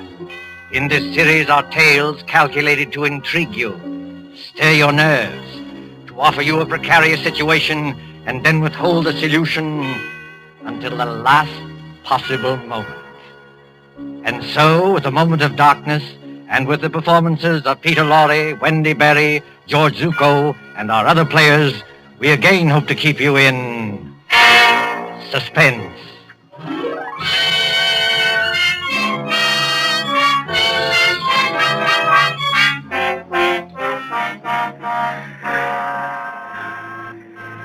The Train Bleu crack express train from Paris to the French Riviera, which in these carefree days before the war used to make the journey from Paris to Nice overnight. At the Gare du Sud, on this particular mild spring evening, the train with its glistening wagon-lits, or sleeping cars, waits in a station filled with smoke and the iron coughing of engines. You can hear the excited crowd and the slamming of compartment doors. You can see the guard standing by with his watch in hand, with his horn ready to blow as a signal. En voiture, messieurs les voyageurs! En voiture! Better get in, Emily. The train's just about ready to start. Commotion there. The last moment just before the signal, a girl in a light summer dress, carrying a small suitcase, hurries along the platform towards car number 10. The girl is blonde and evidently English, and as she hurries towards the guard... En voiture! Dépêchez-vous, mademoiselle. Hurry up, please. Oh, yes, of course. Is this carriage number 10? Oui, mademoiselle, numéro 10. Hurry up, please. Thank you. I'll get in. Et maintenant...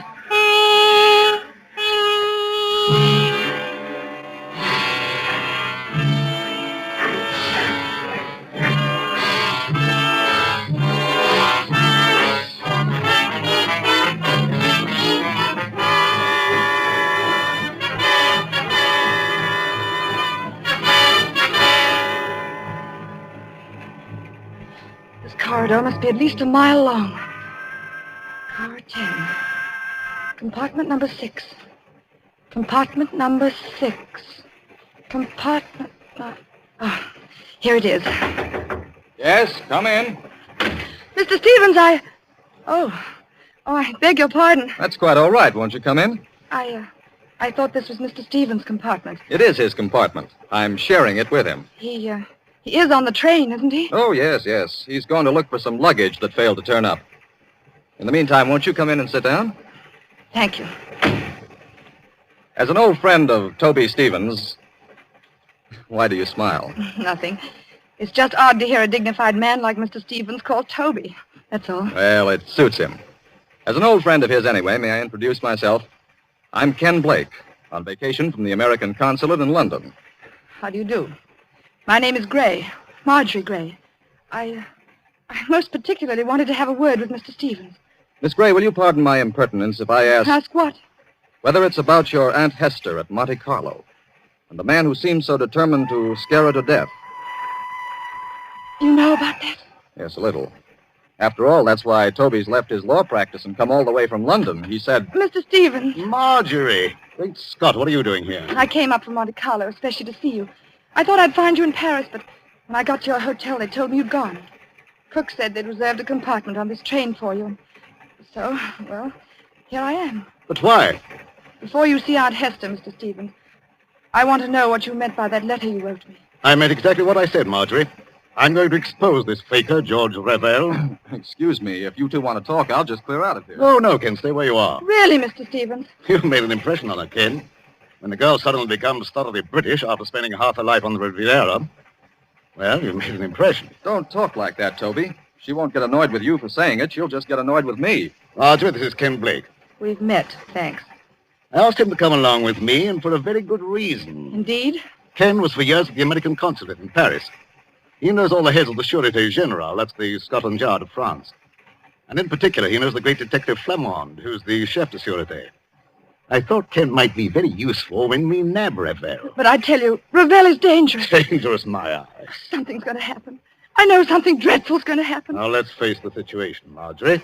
Your Aunt Hester is middle-aged, wealthy, and, Oh, if only Uncle Paul hadn't died. He was the decentest person I ever knew. But he did die, my dear, and Hester can't be consoled. She can't eat, she can't sleep, she can't think of anything except getting in touch with his spirit. Along comes this faker Ravel to give seances. I wonder if he is a faker. You're not falling for this Tommy rot, surely? Really, Mr. Blake, if I'd asked for your advice in this matter... I beg your pardon, Miss Gray. When we get to Nice, I'll take the first train back to Paris. No, wait, please. I didn't mean to be rude. It's nice of you to help us, but it's the whole atmosphere of Monte Carlo. Well, that's quite all right, my dear. We understand. Of course. There's Aunt Hester in that villa over the Mediterranean. There's Ravel, all thin and quiet and swarthy, with those somber-looking eyes of his. He seems to dominate her, just as Mr. Stevens used to. Dominate her, my dear? That's rather a strong word for an easy-going old buffer like me. The things Ravel does at those seances are terrifying. I don't know whether he's an imposter or not, but I am sure nobody else can do what he does. Now there, Marjorie, is where you're wrong. I can. You can? Yes. I promise to duplicate in front of your aunt every single trick Ravel ever performed. Oh, but that's impossible. Is it? Wait and see. I'll put it up to Mr. Blake. It isn't merely that Ravel is tied up, tied hand and foot in a chair, while these horrible things are going on. I know there are people who can get out of ropes and back into them again. But Ravel lets you take one precaution that shows there can't be any trickery. Oh? And what is that precaution? Just before the lights go out, he takes a piece of white paper. Well? He puts one under each foot. You take a pencil and draw an outline around the shoe on the paper. If he moved the millionth fraction of an inch, it would show in the outline later. But it never does. Well, look here, Toby, that's a bad one. Why does it strike you as being so funny? Because I can do it, too. Just give me a moment of darkness, that's all. You mean he gets out of his shoes or something like that? No, he could hardly get out of his shoes and back into them without disturbing the outline. Then he doesn't leave his chair after all. On the contrary, he can be all over the room. Well, how in Satan's name does he do it? My dear fellow, there's nothing simple.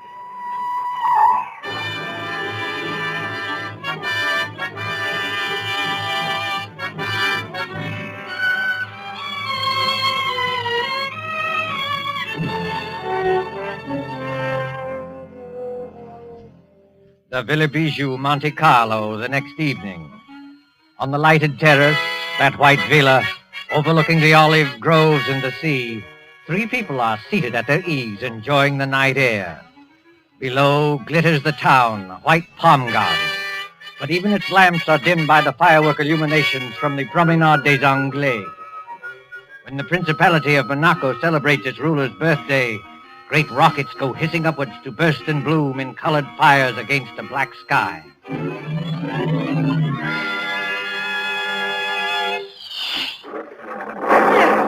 I don't like those fireworks. The noise upsets me. I wish they'd stop. Never mind the fireworks, Hester. You've heard my proposition. Give me an answer. Oh, what's more, you spilled broth on your jacket at dinner. You're the clumsiest eater I ever saw. Here. Let me take a handkerchief to it. Please, Aunt Hester, won't you answer Mr. Stevens? Why don't you two let me alone, both of you? We're only trying to help you. Don't you believe that? Oh, yes, I believe it, but I'm happy. I talked with my husband twice last week. Now, look here, Hester. This has got to stop. Why? Ravel's a fraud, and I can prove it. If Monsieur Ravel is a fraud, what does he gain by this? Has he not asked for money? I don't know, has he? No, not a penny. You haven't changed your will by any chance. People do queer things sometimes that even their solicitors don't know about. Oh, no, dear, I haven't changed my will. When I die, Marjorie inherits everything. I am a lonely woman. I'm getting old. I haven't got much to look forward to. Now, why don't you go your way and let me go mine? Suppose Ravel is a fraud. Just suppose it. Well, all right, have your way. You wouldn't like to think you'd been deliberately tricked and imposed on now, would you? Oh, no. Now, listen, Hester. If I prove to you these so-called miracles were really tricks that I can do myself. Oh, don't be ridiculous, Alex Stevens. I offer to prove that here and now. Would that shake your faith a little? Yes, I suppose it would. But how did you become so clever all of a sudden? How did you become so gullible all of a sudden? You used to scoff at this sort of thing. You used to be gay and lively and go to the casino. Well, that was before Paul died. You're shivering, Marjorie. If you feel cold, put on a wrap. I'm not cold. It's only... Only what? Got a kind of presentiment that there's something dreadful hanging over us. I can't tell what direction it's taking or who's in danger. But I'm sure it's going to burst. Just as sure as By George, look at that rocket. Yes. Red and gold stars. And a deathly white blaze like the life we're living. You can see every leaf in the garden. Every blade of grass. And we can also see, look there, Ravel and Ken Blake coming up the path. This Ken Blake, Mr. Stevens. Are you sure he's quite honest? My dear Marjorie, Ken's all right. I've known him for years. I thought he came here to help expose Ravel. But he and Ravel are as thick as thieves. What sort of game is going on here? Game, mademoiselle? You spoke of a game? Yes, Monsieur Ravel, I did. So did I, friend Ravel. Are you ready for my demonstration tonight? Demonstration? In the seance room upstairs. You claim you can bring back the dead. Pardon me, monsieur, I claim nothing. When I'm in trance, I cannot tell what happens. But I can. I'm going to make ghosts walk by perfectly natural means. You know, Monsieur Stevens, I don't understand your logic. Logic? Yes, you wish to, how do you put it? Expose me? But how will you expose me by these childish tricks?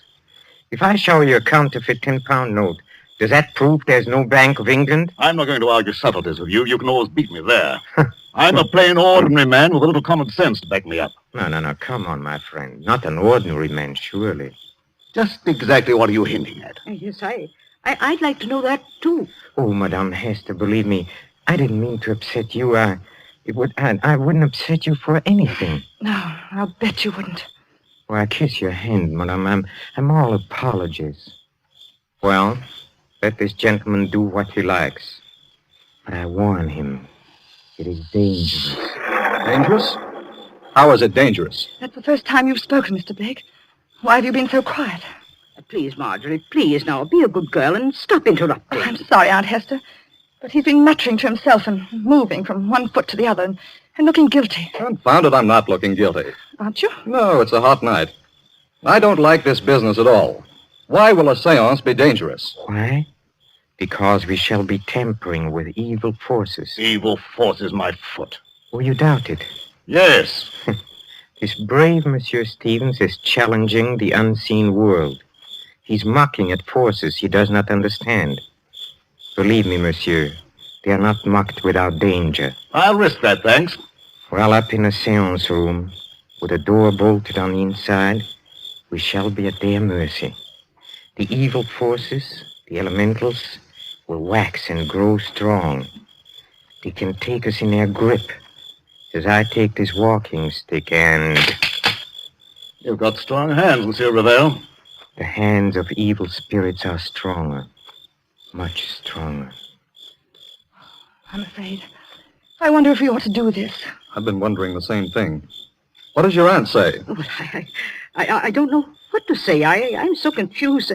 And I want to break down and cry. I suppose we'd better do it, or Alex Stevens will never let me hear the end of it.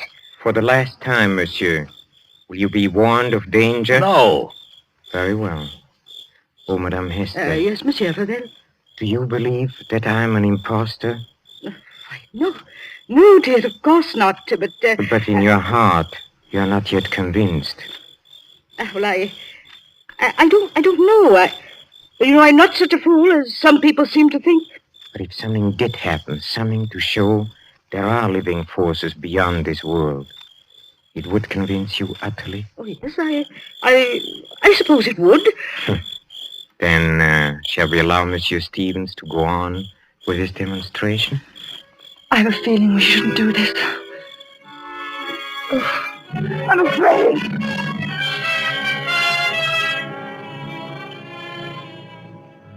Upstairs at the Villa Bijou, there is a small, bare, deeply carpeted room. Its only furniture consists of a round table, 5 chairs, and a large cabinet phonograph.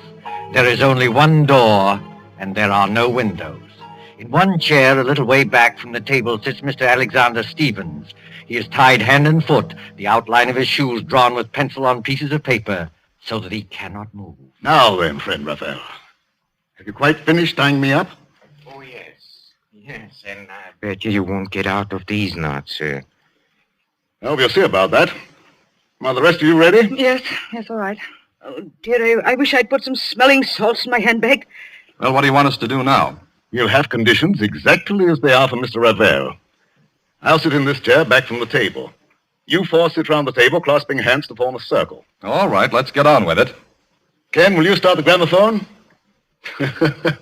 I believe it's customary, Mr. Raphael, to have hymns played at the beginning of the seance to establish the proper frame of mind. Yes, monsieur, that's true. You fool. What did you say? Oh, nothing, monsieur. Please continue. Start the gramophone, Ken. When you've done that, turn out the lights on that switch by the door. Then join the circle. Clasp each other's hands tightly and don't let go unless... Unless what? Well, unless something gets me. Be careful, monsieur. Go on, please. Start the gramophone. All right, here goes. Now the lights, Ken. Switch off the lights. Lights? Yes. There you are. It's pitch dark. I can't see my way back to the table. Here, Ken. Here's my hand. Thank you. Mine Thanks. on the other side, Mr. Blake. Thank you. I've got my bearings now. Are all of you clasping the hands of the next person? Then quiet and wait for what's going to happen.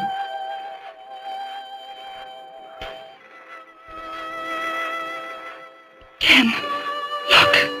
Look where? Over there, where Mr. Stevens is sitting. What about it?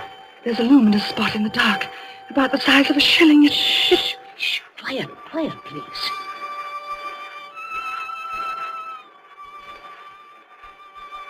Did anything touch the back of your neck? No. What was that? It's Alex Stevens. I know it. This was not on a program, madame. Break the circle and get those lights on. The luminous spot is still there. Oh, hurry, Ken. I can't see my way in the dark. I don't know which direction the lights are. Wait a minute. Here's the wall. If I grope along here, I ought to find the switch. Yes, here it is. Lights. Quiet. Silence, mademoiselle, if you please. What's wrong with Mr. Stevens? What's that sticking out of his chest? The handle of a dagger. And a good deal of blood has soaked through his coat, too. Oh, Monsieur Blake, will you turn off this gramophone? Yes, certainly. But you're not saying that Toby Stevens is dead? I'm afraid he is, my friend. That's a direct heart wound. Perhaps 10 seconds of intense agony, and then the end. Oh, is the door still bolted from the inside? Yes. Then we are all alone, here, the four of us. This rash gentleman, one imagines, did not kill himself. He's too well tied up. I know who killed him. Mr. George Ravel. You did, with luminous paint. I killed him, mademoiselle? With luminous paint? I mean, that was part of the trick. You tied him up. You were the only one who touched him. And? What of that, mademoiselle? Luminous paint doesn't show up in the light. You smeared a little of it on his coat. That showed you exactly where to strike in the dark. I commend your good sense, madame. But there are two excellent reasons why I had nothing to do with this. The first reason I must keep to myself, but the second reason can easily be proved. Well, what is it? Well, up to the time that man screamed, you yourself were holding my right hand, and Madame Hester was holding my left hand. Did either of you let go at any time? No. No, that is, I didn't. What about you, Aunt Hester? No, Marjorie, dear, I didn't let go either. He never moved. Hold on. Wait a minute. Well, monsieur, speak up. I was holding Marjorie's hand on one side and her aunt's on the other. And they didn't move either. Nobody let go or left the circle. That's true. Consequently, none of us could have killed Toby Stevens. Yes, it is true. Somebody must have sneaked in here. Oh, no. As you said yourself, the door is bolted on the inside. Then who the devil did kill him? Well, that's the question. Has anybody ever seen a dagger before? No. It looks like one of those curio things you buy in the shops. Yes, and with the design of wooden scroll work on the handle. No fingerprints will show. Nothing else, except some musical instruments. A tambourine, an accordion, and a speaking trumpet. You know, I I blame myself for this. You ought to. Why? Because you killed him. Don't ask me how, but I know why. Indeed, mademoiselle. You found my motive. Yes, I have. You've got Aunt Hester fully believing in you now, haven't you? Easy, Marjorie. In another minute, you'll be talking about forces and elementals and heaven knows what. You'll be saying it was a spirit hand that killed Mr. Stevens because nobody else could have. Please, Marjorie, brace up. Someone's got to send for the police. Why don't you send for the police, Ken? Couldn't you help us there? Help you? How? Mr. Stevens said you knew the heads of the Sûreté. He said you knew this man Flamand, who's supposed to be the greatest detective in France. Oh, but this isn't French territory. Monte Carlo is the independent state of Monaco. I'm sorry, Marjorie. Ordinarily, I might have helped. You mean you won't help us? I'm sorry, Marjorie. I can't. Then I've got to help myself. George Ravel, you killed Mr. Stevens. But how? Yes, how?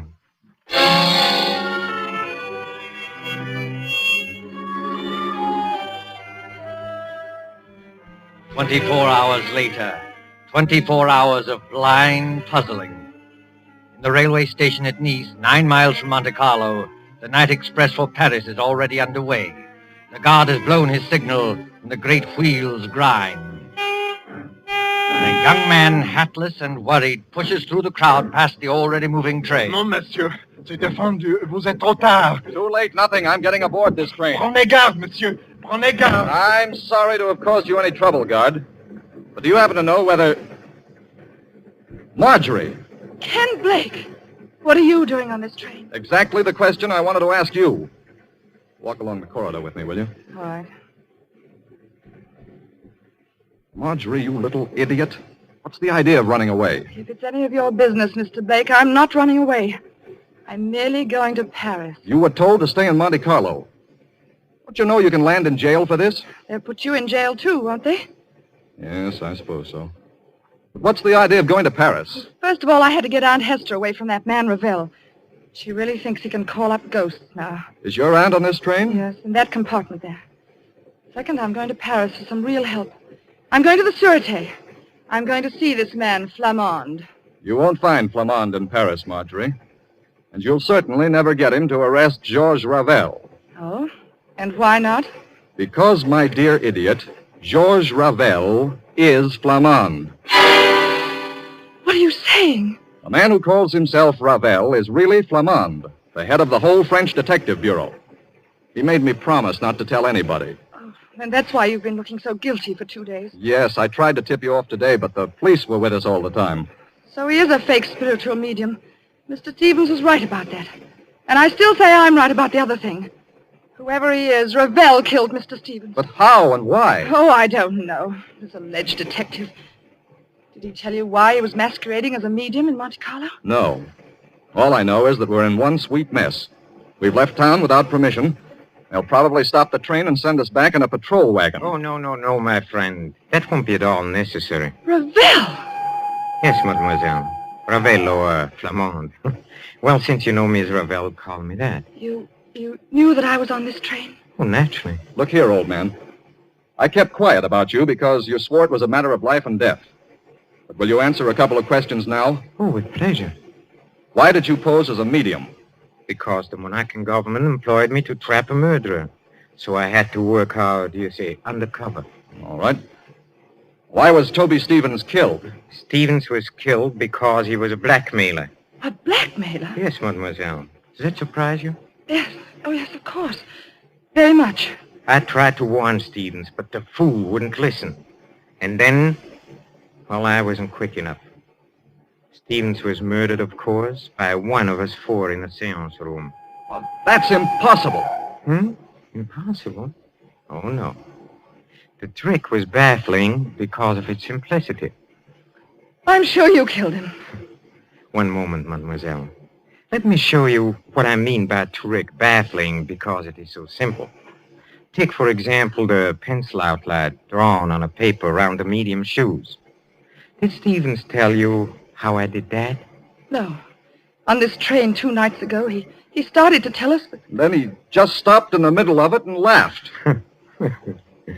You see, the medium leaves his chair. Well, he makes tambourines rattle and ghost forms appear. Yet the pencil outline is not disturbed. Now, how does he manage it? Well, how does he manage it? Well, quite easily. He returns to his chair. He turns over the two pieces of paper. He takes another pencil and draws an outline of his shoes on the reverse side of the paper. You look at it. And imagine it's the same outline we drew. Precisely. So easily are people misled. And it was the same way with a murder. But there couldn't have been any trick about the murder. None of us left the circle. We were all clasping hands when we heard that scream. Don't you agree? Huh? Oh, yes, I agree. I can't stand this any longer. When we heard Mr. Stevens utter that horrible scream... What makes you think it was Stevens who uttered that scream? I beg your pardon. What makes you think it was Stevens who screamed? Well, wasn't it? Oh, you assumed it, yes. We all assumed it. But up to that time, Stevens wasn't even hurt. Wasn't hurt? You see, the source of sound cannot be located in the dark. It was the murderer who uttered that appalling cry.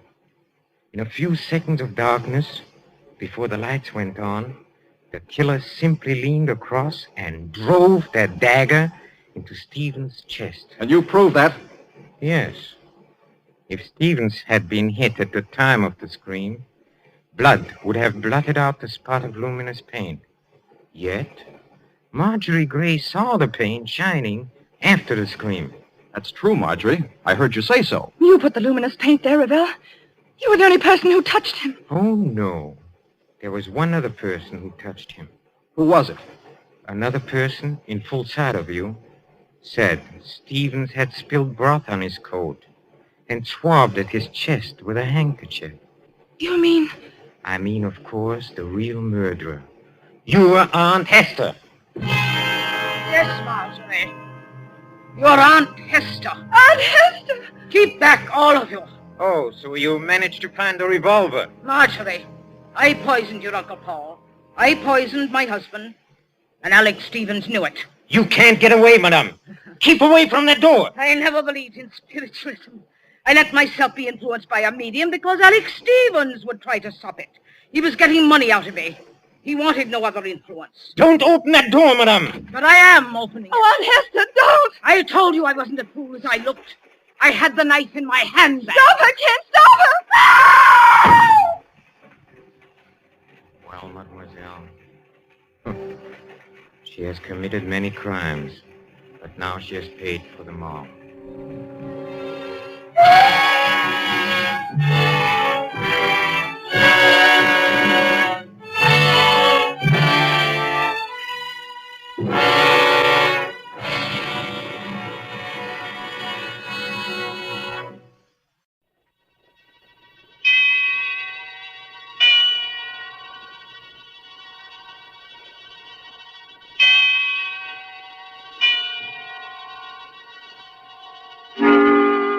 Suspense.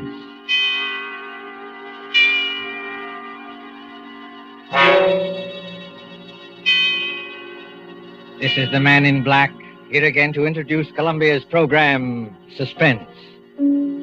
Our stars tonight are Miss Agnes Moorehead and Mr. Ray Collins. You have seen these two expert and resourceful players in Citizen Kane, The Magnificent Amberson, in which Miss Moorehead's performance won her the 1942 Film Critics Award. Mr. Collins will soon be seen in the Metro-Goldwyn-Mayer Technicolor film, Salute to the Marines. Miss Moorehead and Mr. Collins return this evening to their first love, the CBS microphone, to appear in a study in terror by Lucille Fletcher called The Diary of Sophronia Winters. The story told by this diary is tonight's tale of suspense.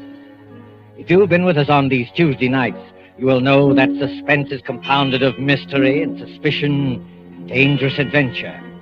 In this series are tales calculated to intrigue you, to stir your nerves, to offer you a precarious situation, and then withhold the solution until the last possible moment.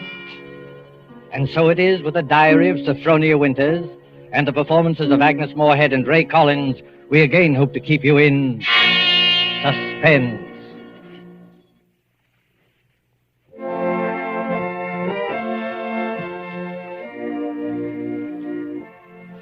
February 1st, St. Petersburg, Florida. I, Sophronia Winters, have hereby begun this diary because on this date I feel for the first time that I've begun to live. Diaries are no good unless one has thrilling experiences. For 40 years, I've never had what could really be called a thrilling experience. But Papa's death has changed everything. Here I am in beautiful St. Petersburg with everything to start life anew, money in my purse, 2 suitcases full of new clothes, and a gorgeous new permanent wave. And Florida is really the land of romance. It doesn't matter whether you're 17 or 70. There are parties and dances and bingo games and flirtations for all. My landlady, in fact, tells me that people often become engaged and even married to perfect strangers overnight. I'm still shy, of course, but just the same, it's such fun and so thrilling to think one's fate may be just around the corner.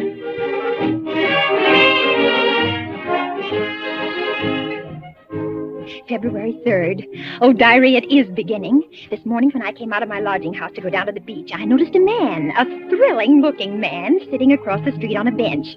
It was just as though he were waiting for me, because when I came out, he sort of started up as though he knew me.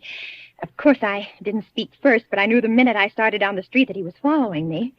Well, I got to the beach and sat down with my magazines, and suddenly there he was, strolling toward me with a broad smile. Well, sitting out here all by your lonesome? Oh, yes, I am. Didn't I see you last night over at the Starfish Tea Room? The Starfish Tea Room? Mm-hmm. Oh, yes, I was there yesterday.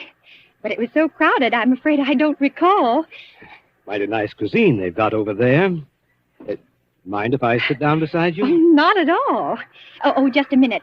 Sit on this magazine. The beach is so sandy. Oh, sand doesn't bother me. I'm from Maine, you know. We get plenty of sand up there. Do you? You've been down here at St. Pete long? Oh, just 3 days. 3 days? That's a long time. It's a wonder I didn't spot you before. Oh, Mr. Johnson's the name, Hiram Johnson. Oh. I come from Green Harbor, Maine. Run a big hotel up there summers. Well, that's my whole history in a nutshell. My name's Sophronia. Sophronia Winters. Sophronia? Uh-huh. Well, you know, that's quite a coincidence. My sister-in-law's name was Sophronia. Oh? Sophronia Johnson. You ever heard of her? She looked quite a bit like you, too. Sophronia Johnson? No, I'm afraid I haven't. Who was she? Someone very famous? I'm so ignorant about these things. Oh, that's all right. Say, look at that sun, will you? I'd say it was pretty nearly time for lunch. And Diary, darling, he is wonderful. Strong and kind, warm-hearted, so generous. I don't want to be like the other silly women in this town, but Hiram is different. There's something almost poetic about him, something sad and deep. You know, Sophronia, it's kind of mysterious, us finding that 9-point starfish on the beach together. My sister-in-law, Sophronia, used to collect 9-point starfishes. And to think your name's Sophronia, and you find a 9-point starfish with me. Well, it kind of draws us together, eh? Huh? What do you think? Completely. As though I'd known him all my life. My landlady says it's foolish. But look at Romeo and Juliet. Weren't they foolish? What's the good of waiting, Sophronia? I've got to be back at the hotel in a week. We may never see each other again. Oh, Hiram, don't say that. I couldn't bear it. Then let's do it right away. Tomorrow? There's a parson out on Coral Avenue who'll do the job for us. We can take a nice moonlight drive out to the alligator farm afterward, have a nice shore dinner, then climb on board the Orange Blossom tomorrow night from Maine. Just think of Maine. The big dark pine woods, the sand, the bay. The two of us alone together. The two of us alone together.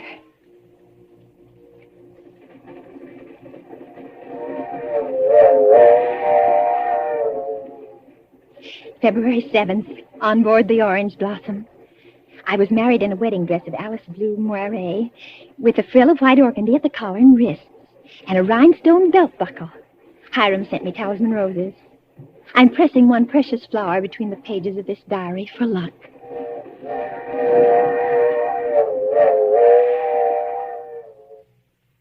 See it beyond this bend in a couple of minutes. Bags heavy? No, not particularly, dearest. Oh, I can't get over that taxi man at the station. Imagine his insolence, saying he couldn't drive us over. Maybe he didn't have any gas. It happens sometimes around here. Well, anyway, I'm glad the weather's so mild. Can you imagine what it would be like in a blizzard? There's the place. Oh, wait a minute. I don't want to look there till I put down these bags. Now, where? There. Through those big pine trees. Oh. Oh, it is big, isn't it? 125 rooms. So many fire escapes and balconies and porches and towers. I stayed in a hotel like that once years ago with Papa. It was very fashionable then. My grandfather built that place 50 years ago. Hasn't been changed much since. No? Well, of course, you've put in modern plumbing. Not yet. Here we are. Walk in. Oh, what's that? Just a foghorn out in the bay. Fog? We get it almost every night in this kind of weather. What are you locking the gate for? Why not? There's nobody coming in after us. Or going out again for a while. But I thought you said the hotel. The hotel is empty.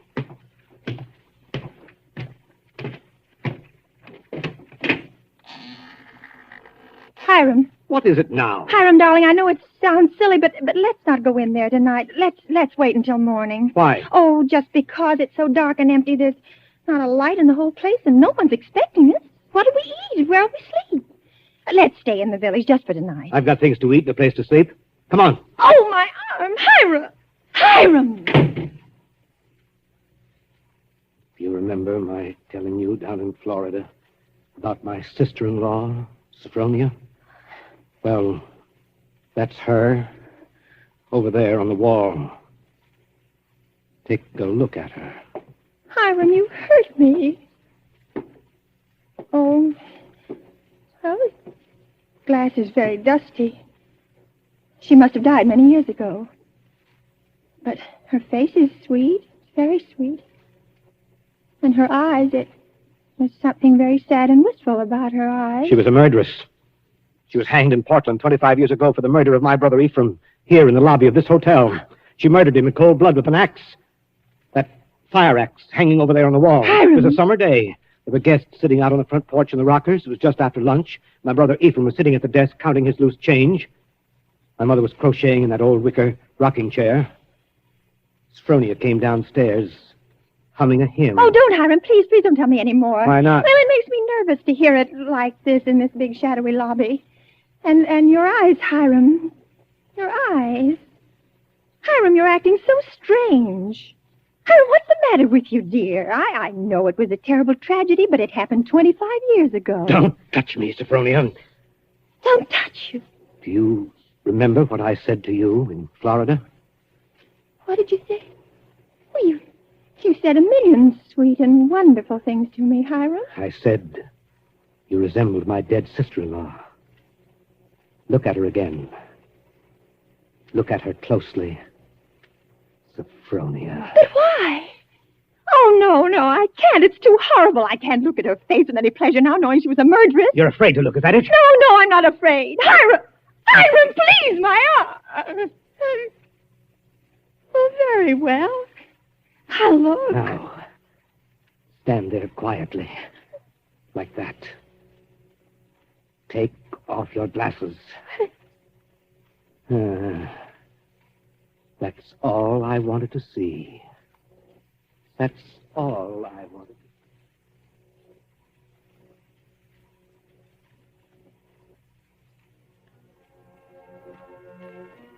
February 13th, Green Harbor Hotel, Maine. I can't understand it. I try to fathom it, but my head aches and my heart is heavy. The hotel is deserted. Has been for 25 years. Everything is covered with spiders and cobwebs. Great dining room with its oak woodwork is alive with rats. And a row of broken rocking chairs on the front porch faces emptily out to sea. Does he mean this to be my home? He's downstairs in the shabby parlor, off the lobby, playing the harmonium.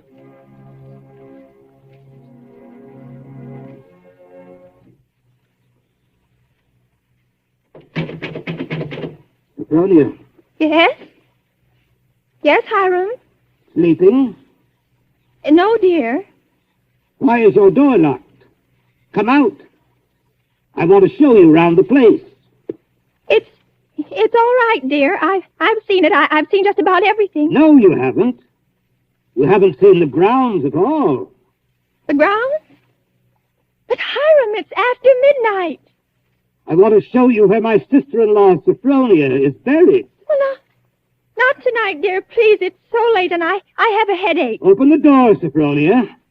I want you to come now. No, I shan't. Oh, go away and let me alone. I won't. I won't. No use carrying on like that. You see, I have pass keys to all the doors.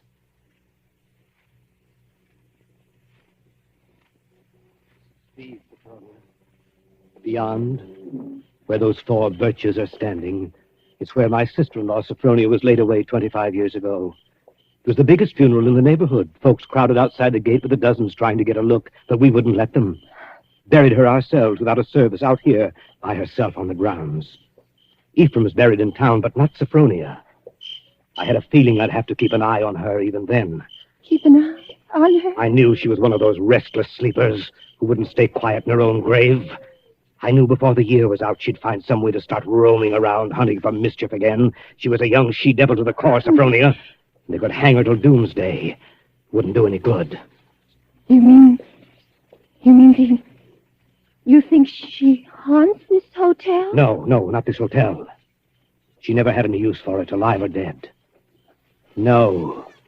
She makes for the warmer climates. She was always a cold-blooded little fish, freezing and shivering all the time.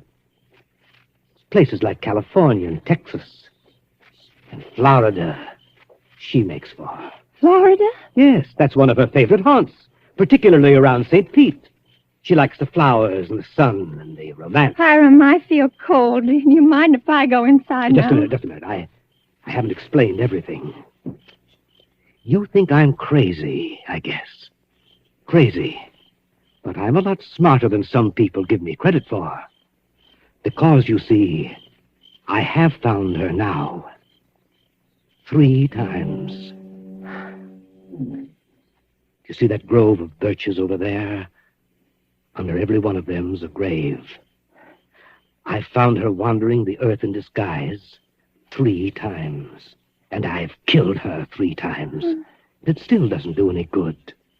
She's still restless. You mean you've killed 3 different women? So now I keep another open grave to remind her. It's waiting now.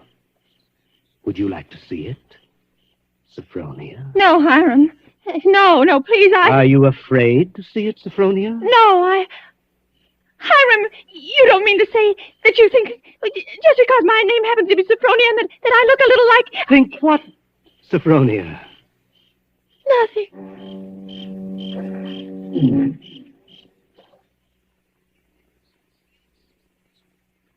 February 14th. My mind is made up. I made a terrible mistake, and I must get away from this place. I must get away from Hiram as quickly as I can. It should be easy. There's no fog today. If I can only escape from the hotel, I can run and hide in the pine woods. No. I shall wait for dusk, when he generally sits down in the parlor and plays the harmonium. I can hide a little earlier in one of the deserted rooms, and then, when his back is toward the lobby, slip out the front door.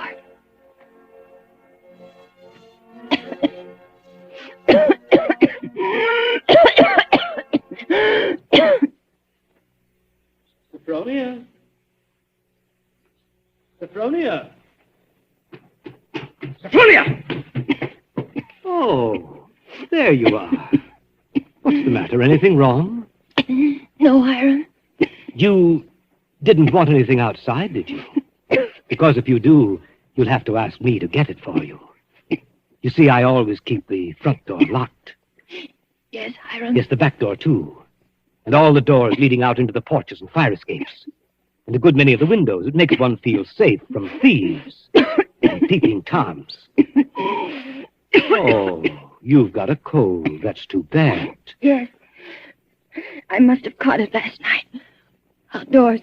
The damp. You ought to be in bed. A good bed. The only good bed in the house is in my sister-in-law, Sophronia's old room. No, Hiram. I'm all right. Is this a little head cold? Oh, little head colds often develop into pneumonia. Why, it's too bad I didn't think of that before. You might have slept in it from the beginning. Here, up these stairs.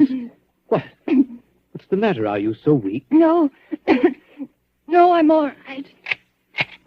This room is the cleanest in the hotel, too.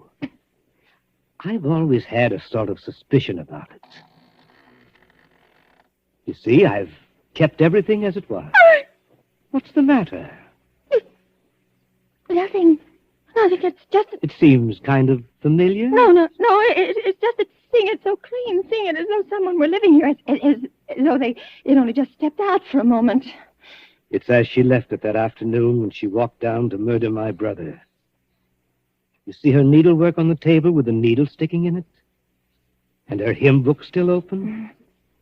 She was very fond of singing hymns, Sophronia was.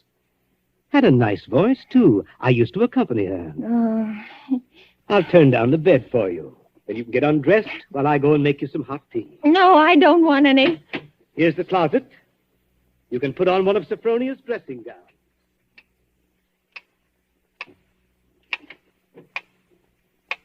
Diary, I'm beside myself. I shall go mad. 2 hours have passed since he locked the door upon me. Night's fallen and I'm alone. Alone in this horrible room with its hideous little mementos of death. I'm sitting here at her little wicker table trying to be calm, trying to write this. Somehow, when one writes about a thing, it doesn't appear so real. My hand is just brushed against her needlework. Her hymn book, where they still lie, waiting. I can bear having them near me no longer.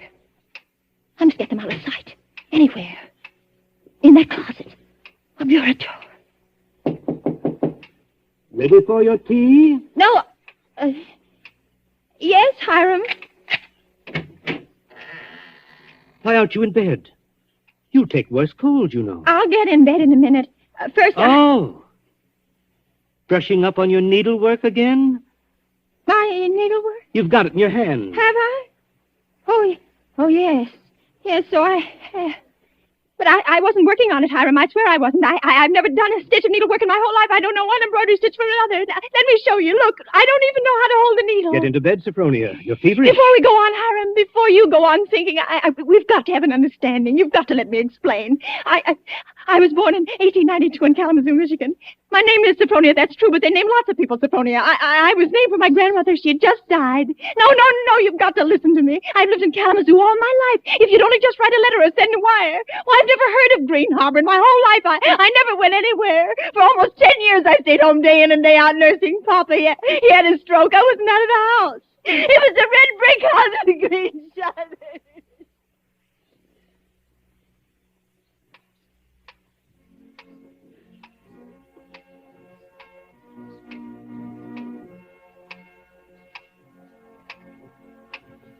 February 15th. Now I live only from moment to moment, listening to each creak upon the stairs. I've been in bed all day. It's night now. The foghorn has begun to blow again.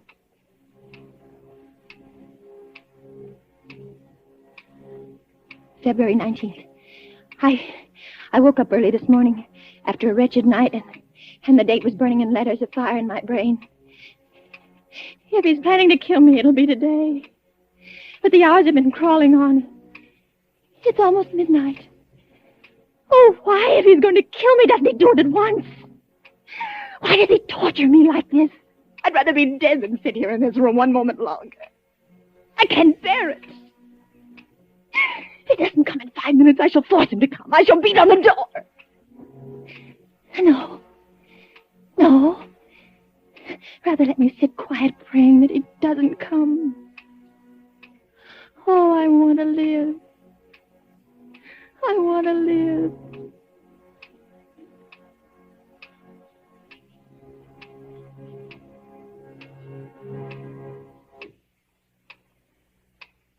Sophronia.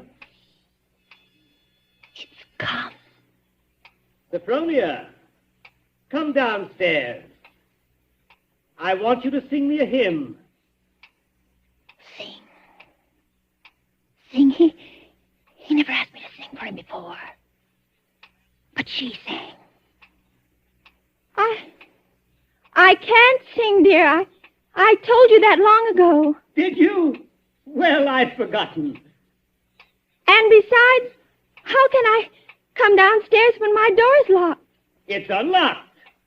Try it. Unlocked? Oh, no. How could it be? Oh, it is, and I never know it. I never know it. Coming? He unlocked it. Sometime while I was just sitting. Oh, why didn't I try a few more times? Why did I just sit there assuming? No, he'd have caught me anyway. He'd have known. But I might... Oh, now it's too late. He's going to kill me. Sophronia! Yes, Hiram. I'm coming.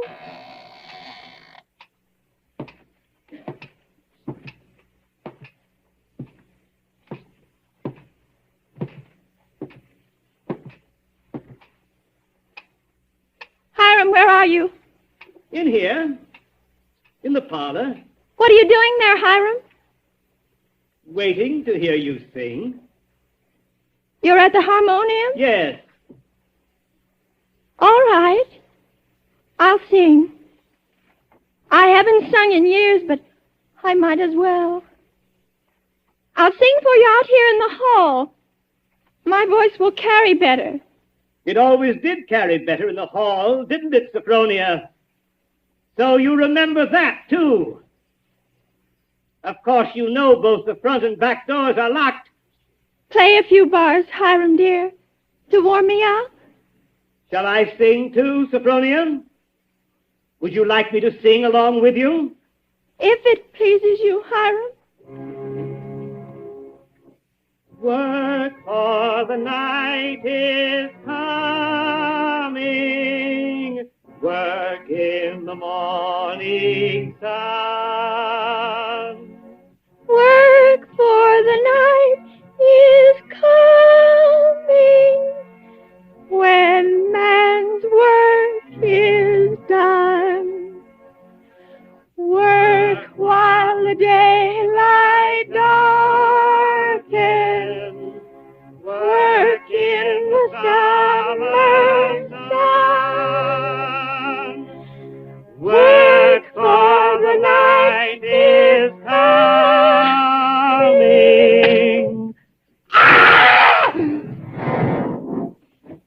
When man's work is done.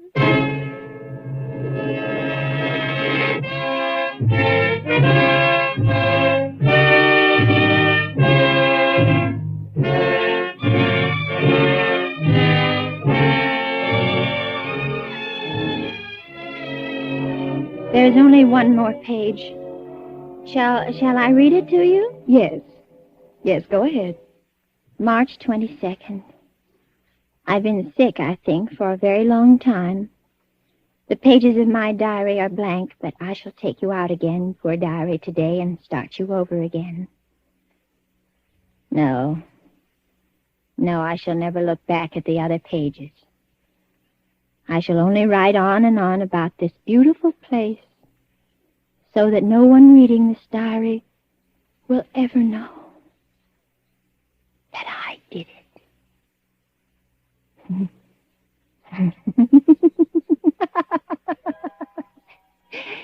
But I did do it, diary. I was smarter than he.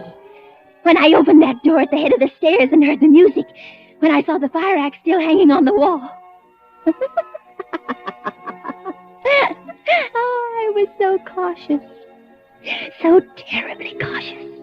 I tiptoed like a little mouse, even as I sang the hymn into that room where he was playing.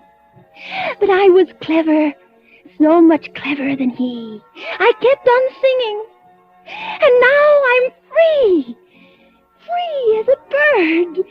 I'm free and she'll never catch me now, not this time or ever again, because he's dead. Isn't he, Nurse? Nurse, isn't my dear brother-in-law, Hiram, really dead? Yes, miss, he's dead. And now I'll thank you to hand me that diary. The doctor doesn't approve of the patient's writing anything.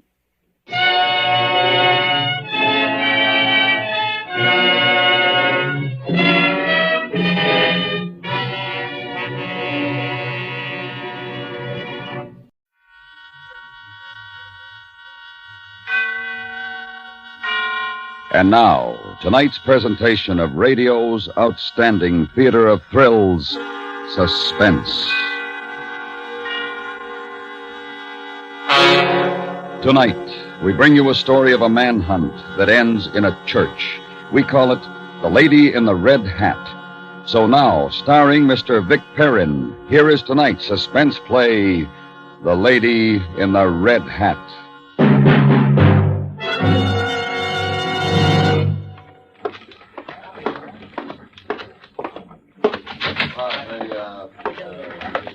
Hello, Mitch. Come in, sit down. Thanks. What's the trouble? Orders to stop those articles you're writing. Why? Well, it's not so much the 13th apostle as the way you keep harping on those theories you've got about him. Well, I think I'm right. I know, so does the chief. But you've got every woman in the city scared to death. That's why he wants you to lay off. Look, 5 women have been murdered by the 13th apostle in 3 months, and they were all wearing red in their clothes. I say that means something, and they want me to lay off. This isn't me. We hired you to do the feature column in the Sunday supplement because you've got a big following. Psychology of murder. It's a great idea, but... Excuse me. Yeah. Mr. Banning, is Mr. Mitchell in there? Yeah? Will you tell him his housekeeper's on the phone? She says it's urgent. All right. Switch the call in here. Yes, sir. Use this phone, Mitch. Oh, thanks. Hello? Oh, yes, Mrs. White. Oh? Will you repeat the message, please?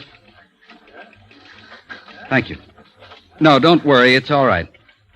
Yes, I won't be home until after midnight, then. Yes. Goodbye. Anything wrong? I don't know. I'll find out, though. An anonymous note slipped under my door. Somebody wants me to meet the Avenger at midnight.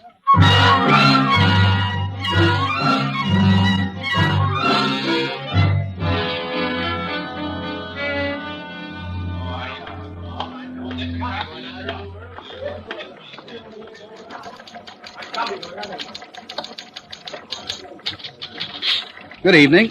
Oh, hi, Mick. I thought you were going to wait downstairs. I was, but Banning wanted to see me. Naylor called him. The police department wants me to stop my articles. Why? Oh, I'll tell you while we're eating. Did they say anything about my stuff? No, yours is straight reporting. It's theorizing they object to.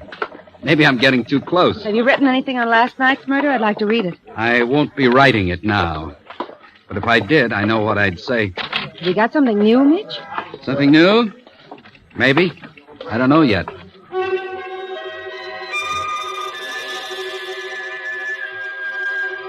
Meet the Avenger at 12 o'clock.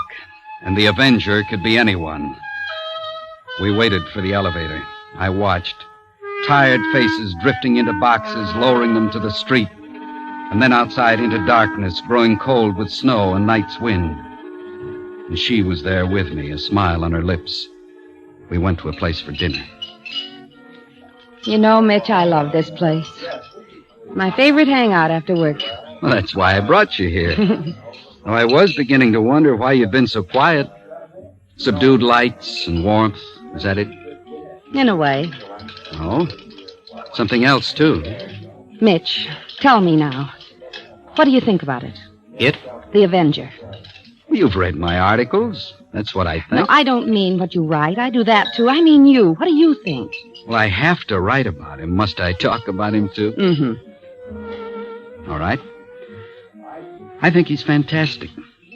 Consider the name he or she has chosen for himself. The 13th Apostle. Probably wants to purge the world because of its sins. But that's what you said in your article. Well, that's what I think. And all that stuff about the color red? It means something. Perhaps a sinful color, the obsession of red as a symbol. There's a tie-up. Listen, I want to tell you something. Something big. A story? Can I have another drink? Oh, I'm sorry. Mario? Coming, sir. I got an anonymous note this morning. A note? Well, that's odd. What do you mean? Because... Yes, Mr. Mitchell. Oh, the same? Yes, please. Nothing, thanks. Yes. By the way, when a Lieutenant Dowell comes in, will you show him to this table, please? Of course, yes. Bill Dowell? He's on the Avenger case. Are you holding out on me, Mitch? You, were speaking of a note. Anonymous. Did it say anything about the Avenger? Yes, it did. If I wanted important information about the Avenger, I was to go at midnight to the community chapel on 7th. Have you got the note with you? No, I left it at home. Oh? Did it tell you to sit in the first pew and wait? You got one, too?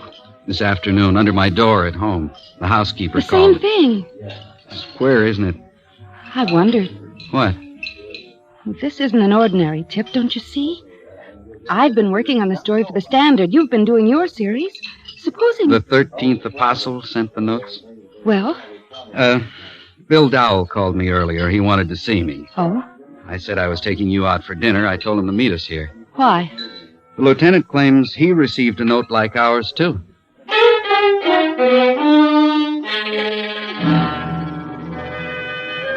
Could she be the one?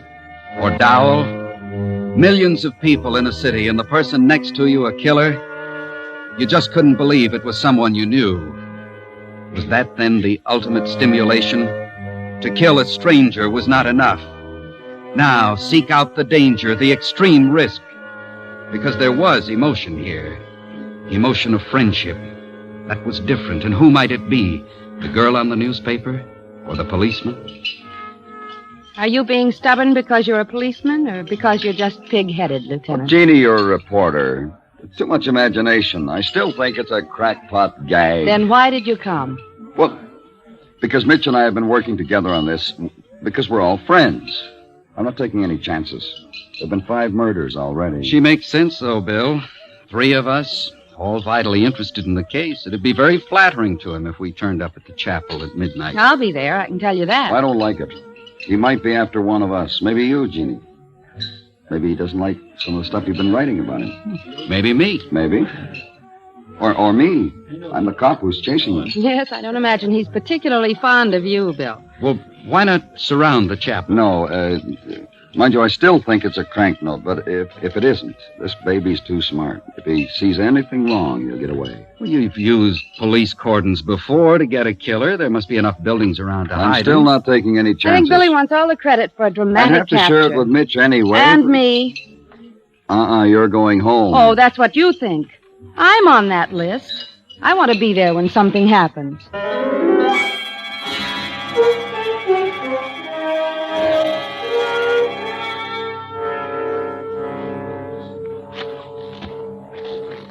Do you know where the chapel is, Bill? Yeah, it's the one on 7th, just around the corner there. It's funny. I must have passed it 100 times. I never noticed it. Most people think it's vacant. It's not. In fact, it's open all night. How do you know, Jeannie? I don't know. I guess I heard about it. You know, I always used to like the snow. I look forward to it. I don't like it tonight. I never liked it. Something smothering about the stuff. I was in a blizzard once. What happened? I was lost in the woods up north. I nearly froze to death. The snow kept coming down, got in my mouth and my nose and eyes, and after a while, things didn't look white anymore. They were blurred and red. Well, what frightened you more, fear of being lost or fear of dying? I don't know. Why? Just wondered. Anybody got the time? No, it's 11 o'clock. Let's go in.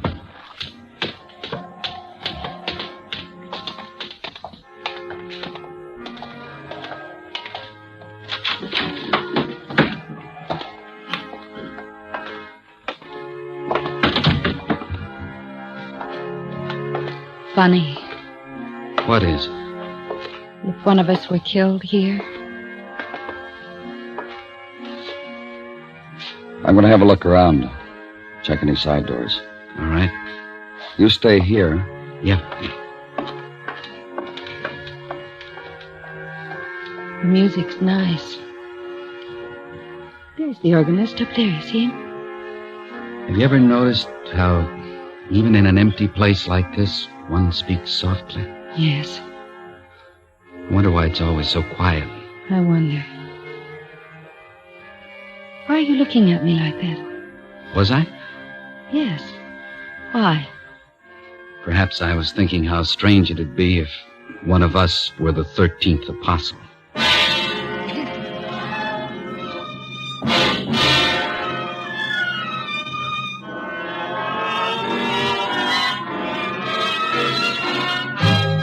You are listening to The Lady in the Red Hat, tonight's presentation in radio's outstanding theater of thrills, Suspense.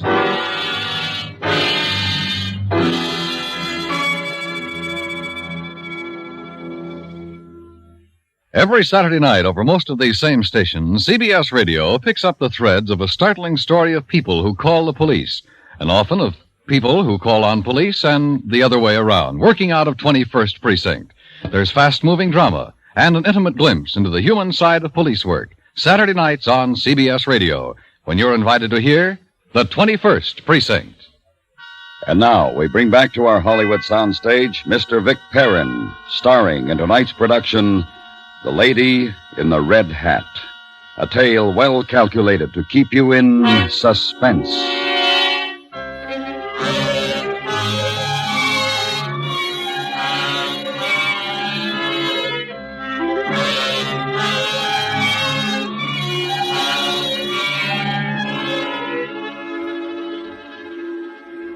One of us?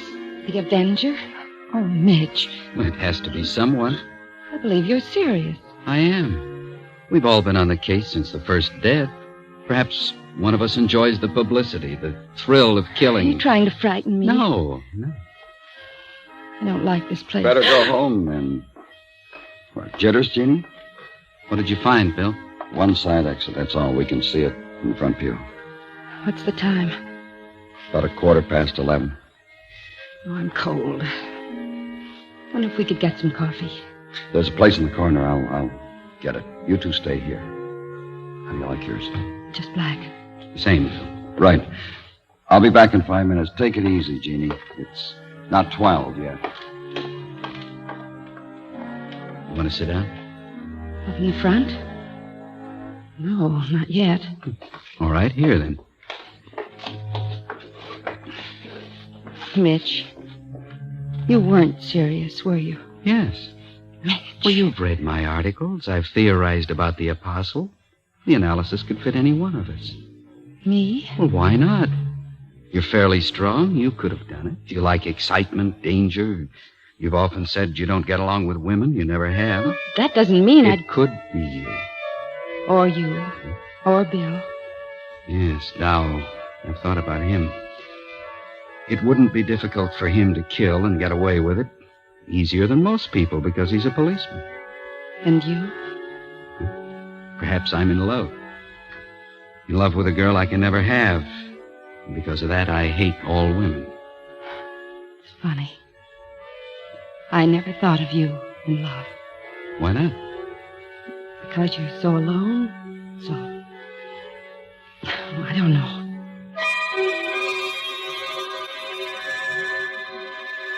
We sat alone with the music. It was everywhere in the chapel, solemn, accusing. The thoughts had been spoken. Fear was creating suspicion. And the girl with the red scarf tied about her head, sitting with folded hands beside me, looked in front of her, and her eyes were on the front pew. Sorry I was so long. It seems that half the cab drivers in there were getting coffee. Did anything happen? No. Jeannie? Oh, thanks. No, it seems wrong. Drinking coffee in the chapel. Sinful, Jean? Oh, stop it. It's not what I meant. Yeah, Mitchell. Thanks. What's the time, Bill? 11:30. That all? I see our friend at the organ is still there. Yeah, it's a funny hour to practice. Mitch. I heard what you said to Jeannie before. I mean about one of us being the Avenger. You kidding? No. That's crazy. Well, why? It's got to be somebody. Why not one of us? Well, he's got brilliant reasons. Ask him. We all It's fit. not a joke anymore, Mitch. I know. The trouble with you, Bill, is you think you have to look for some poor devil frothing at the mouth, hands covered with blood. Must a murderer always look like a comic book conception of a murder? Cut it out. You're not funny. I'm not trying to be. I think it more than probable that one of us could be the 13th apostle. We're normal, moderately attractive people, but one of us thinks differently. Which one? We drank our coffee. There was an animal awareness now, each of us watching the other, cautious, wondering. We spoke of Christmas, of sailing, of next year's Dodgers. We spoke of everything but the 13th apostle and of 12 o'clock. Look, there's been a lot of crazy talk tonight. Mitch, you started it. Now let's get things out. All right, I Bill. still think those notes we got were from a crackpot. But it's my job to investigate. I've gone along with the gag, Mitch, but this is serious. This talk about Jeannie or me or you. If you think it's a gag, why bother about it? What's the matter with you, Mitch? Why don't you stop? I'm sorry. Let's forget it. We'll leave Bill to sit it out, and I'll take you I home. wish you would. No, I'm staying. What? I hadn't figured on that. Oh. The lights. There's only one up there now. The organist must have turned the others out. Be hard to see anyone coming in from the front view. Well? I'm going to take a look. I'll see. I'll find a janitor. No, no. You're not afraid to be alone with me, are you? Don't be an idiot. If anyone comes in, stay in the shadows. It's nearly 12. Might as well get in your places. I'll be right back. I guess we better.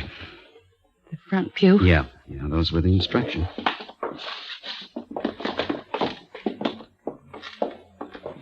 It's quiet without the music. It's too quiet. It was nice. There's so many shadows. Shadows in the chapel? They shouldn't be frightening. Will Bill be able to see us when he comes back? I think so.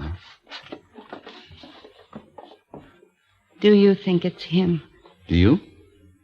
What's the time? About 3 minutes to. I hope he finds the lights. I don't mind it. Strange. What? When I was very young, I was in a place